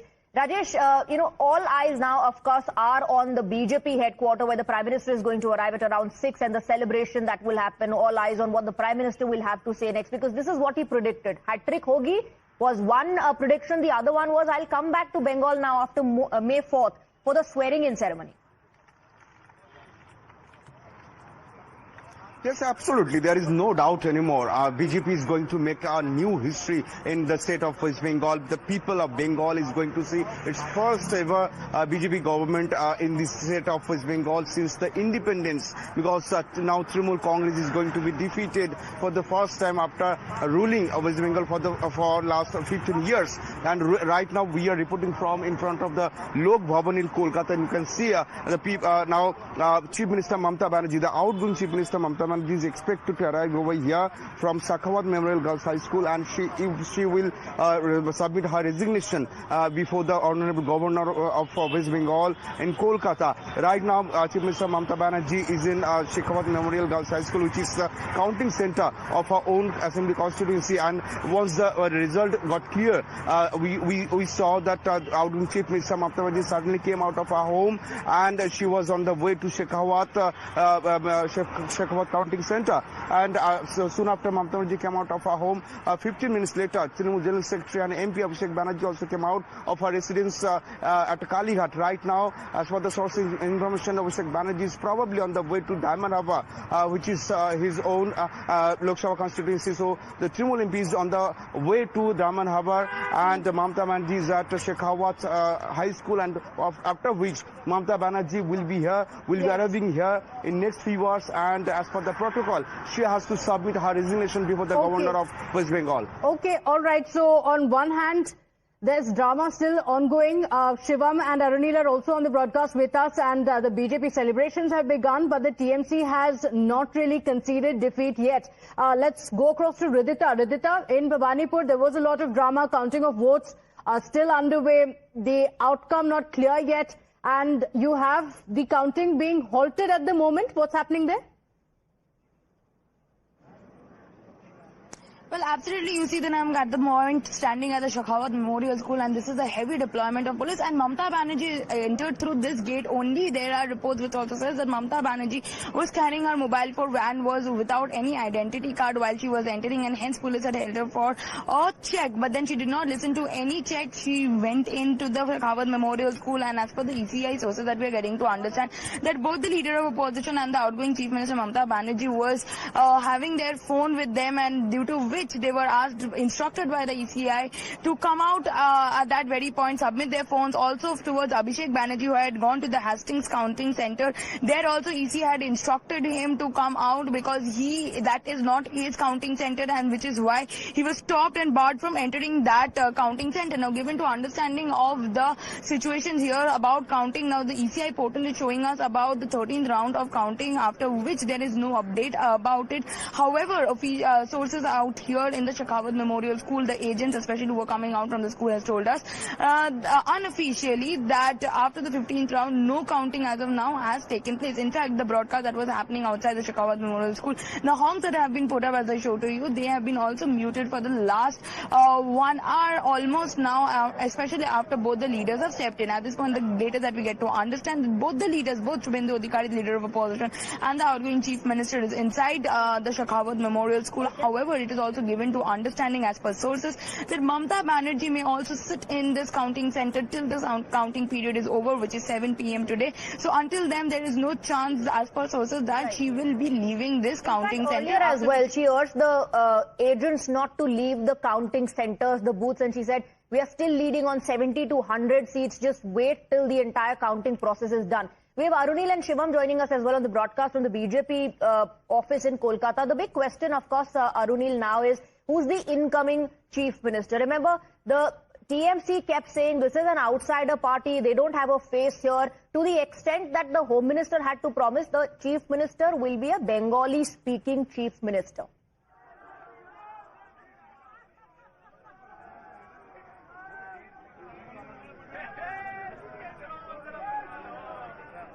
Can you hear me, Arunil?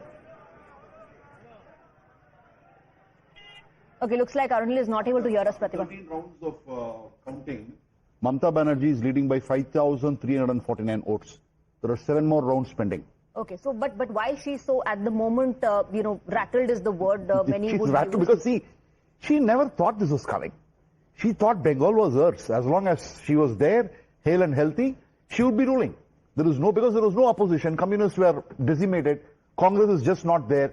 And she was thinking that, by labeling BJP as a North Indian party, a Guju party, that has no business to do with Bengal, as a result of which she did not see the writing on the wall.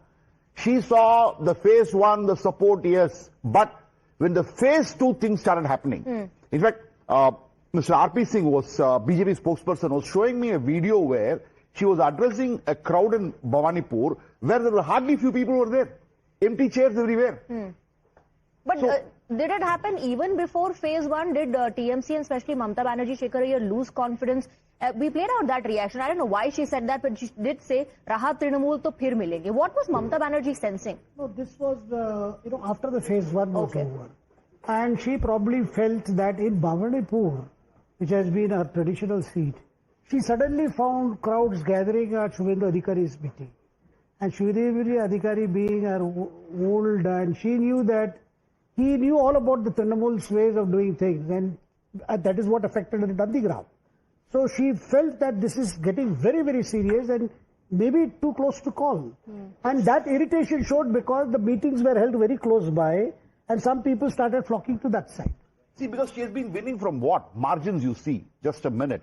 The first election she contested from there in 2011 by-election, 95,000.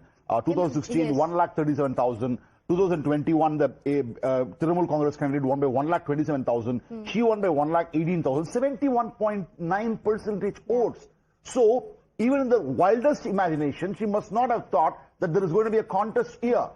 And when the phase 1 was happening, and at the same time, here, the phase 2, the Modi's rallies were coming big. Amit Shah's rallies there was crowd. And she could have sensed what Mr. Shekhar Ayaz is saying is, she could have sensed that something dramatic is going to happen. So whether this is going to be an Nandigram 2.2 or not, that was the worry that Mamata Banerjee had as well. But let's go across to our colleague Shivam, who is also with us on the broadcast. And Shivam, celebrations have begun already, and we're told Jai Shri Ram slogans have also begun at the BJP office.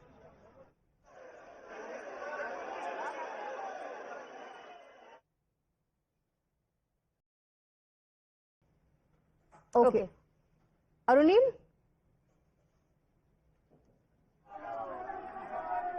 Well, that is right, Pratibha. At present, I'm reporting from the BJP headquarters in Kolkata. You can see Jai Shri Ram slogans being chanted over here. Most of the BJP workers who have gathered here, basically, they are saying that this is the end of the regime for Mamata Banerjee. We'll try and speak to some of the supporters who have gathered here. Primarily, the women supporters. We'll try and speak to them. Ma'am, अगर आपसे बात करें तो कैसे देखते हो ये कि आपको लगता है कि महिलाओं ने ममता बनर्जी का साथ नहीं दिया?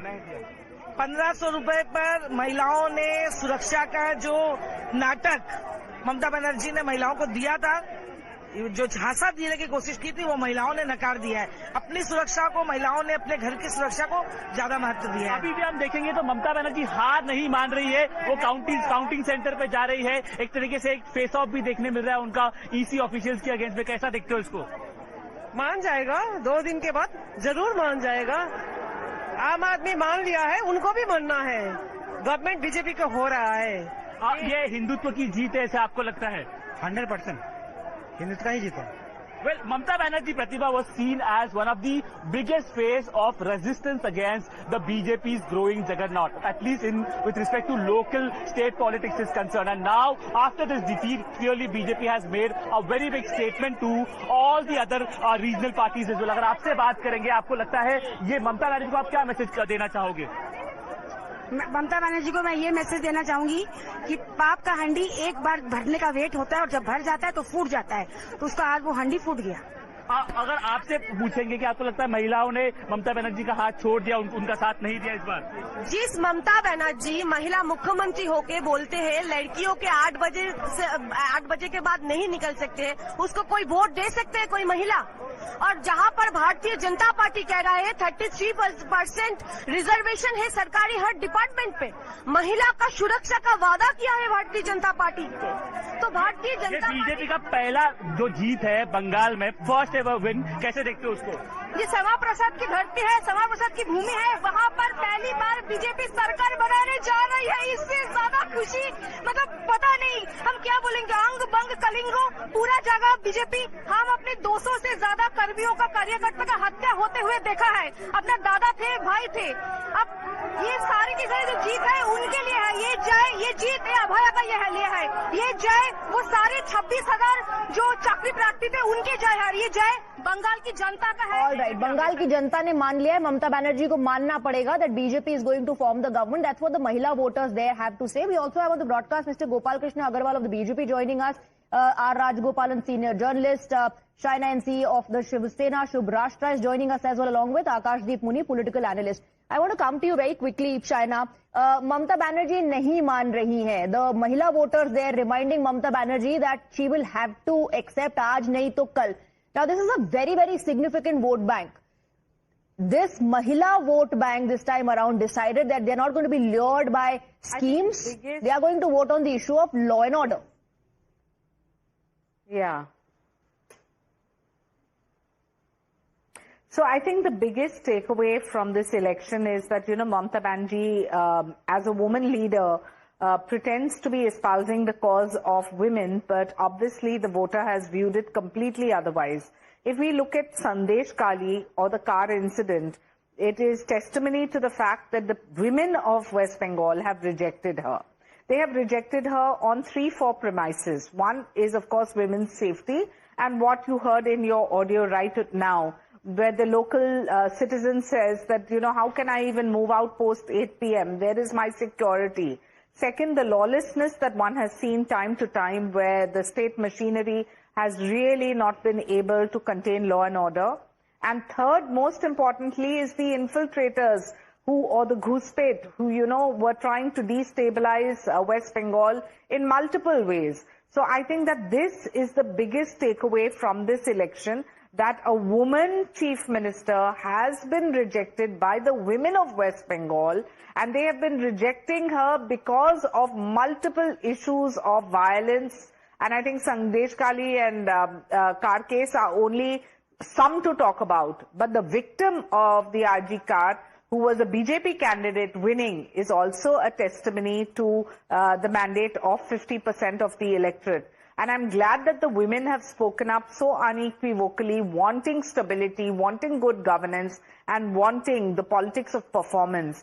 I think there are two strategic differences that one sees in the country today. One in Tamil Nadu, where you have, people rejecting the dynasty of DMK and the corruption of the DMK, and the other, West Bengal, where you have a 15-year referendum given to Mamata Banerjee, and look at the BJP from 3 to 77, and 77 to this historic victory is not just a double figure, it's way beyond a double figure. So at 200, it's unreal, and really hats off to the Prime Minister and the Home Minister. And as an ally from Maharashtra, we can only support the good governance model. So on behalf of Shiv Sena, I'd just like to congratulate. Effort that has been put from the BJP in 2021 as well. The BJP believed that they will come to power in West Bengal. That didn't happen. But you mentioned Tamil Nadu as well. And if there is one common thread between the elections in West Bengal and Tamil Nadu, is the fact that in both the states, it was touted as a insider versus outsider battle. Similar line taken by Mamata Banerjee. Again, another regional party, the DMK as well, similar line being taken. And Mr. Rajagopalan, did that actually have any impact, or did that work in favor of the BJP? What actually happened in Bengal and Tamil Nadu in this insider-outsider battle? Pratibha, any issue which is very crucial and also dear to the public and voters, definitely they will win. In some cases, definitely BJP used the card, trump card. They succeeded in some place, they could not succeed in other place. But in short, Pratibha, I tell you, 39 MPs of Tamil Nadu, those who have been elected, including the MPs from Trinamool Congress, all of them should resign because the mandate is totally for Vijay. The members of parliament from DMK, Congress, can they go and stand before Mr. Vijay?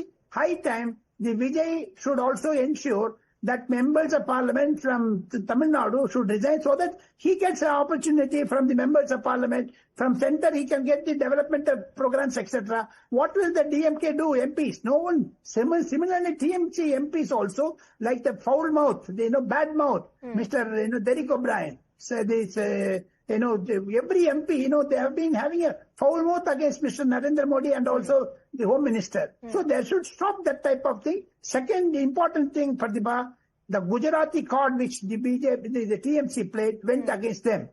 Finally, TMC का दिया बुझने चलते ही पहले फटफटाता है करके Prime Minister also mentioned. So that is also a very important aspect you have to say because the TMC was decimated.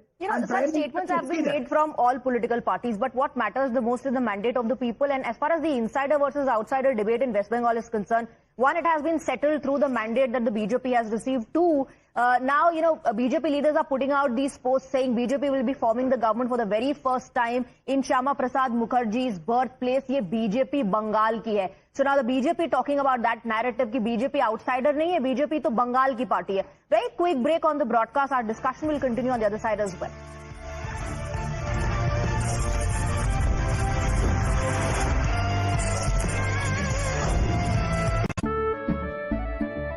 केसरिया से मन जोगी हुआ रे दिल झूम देखो मतवारा हुआ रे केसरिया से मन जोगी हुआ हर पल मनाओ केसरी त्योहार विमल बोलो जुबान केसरी जिंदल साथी सील है तो असली स्टेनलेस स्टील है तो जब भी आप stainless steel pipes and tubes खरीदें जिंदल साथी सील जरूर चेक करें Jindal stainless India's leading producer of stainless steel. ਹੁਣ ਉਦਾਸੀ ਚੋਂ ਵੀ ਮਿਲ ਜਾਂਦਾ ਸਕੂਨ ਦਿਲ ਦੀਆਂ ਵੀਰਾਨੀਆਂ ਵੀ ਖੂਬ ਨੇ ਬੇਵਜ੍ਹਾ ਨਾਦਾਨੀਆਂ ਵੀ ਖੂਬ ਨੇ ਇਸ਼ਕੀਆ ਪਰੇਸ਼ਾਨੀਆਂ ਵੀ ਖੂਬ ਨੇ आपकी जो शायरी है उसमें लोनलीनेस नजर आती है उसमें मोहब्बत नजर आती है is this part of you जो उदास दिसे जो गमज़दा ये जो दिल फिगारियां च चूर दिसदा ਇਹਨੂੰ ਪੁੱਛੋ ਕਿ ਖੱਟਿਆ ਇਹ ਦਿਲਬਰੀ ਚੋਂ ਅੱਗੋਂ ਆਖੂ ਹੁਣ ਦਿਲਬਰ ਚੋਂ ਹਜ਼ੂਰ ਦਿਸਦਾ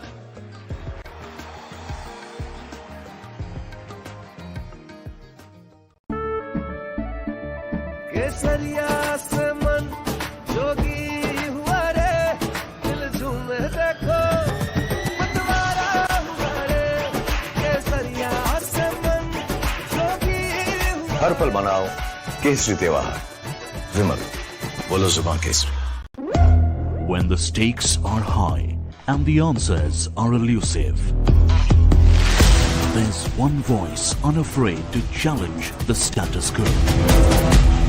At 8 p.m., I am not here to sugarcoat the truth. I am here to ask the hard questions.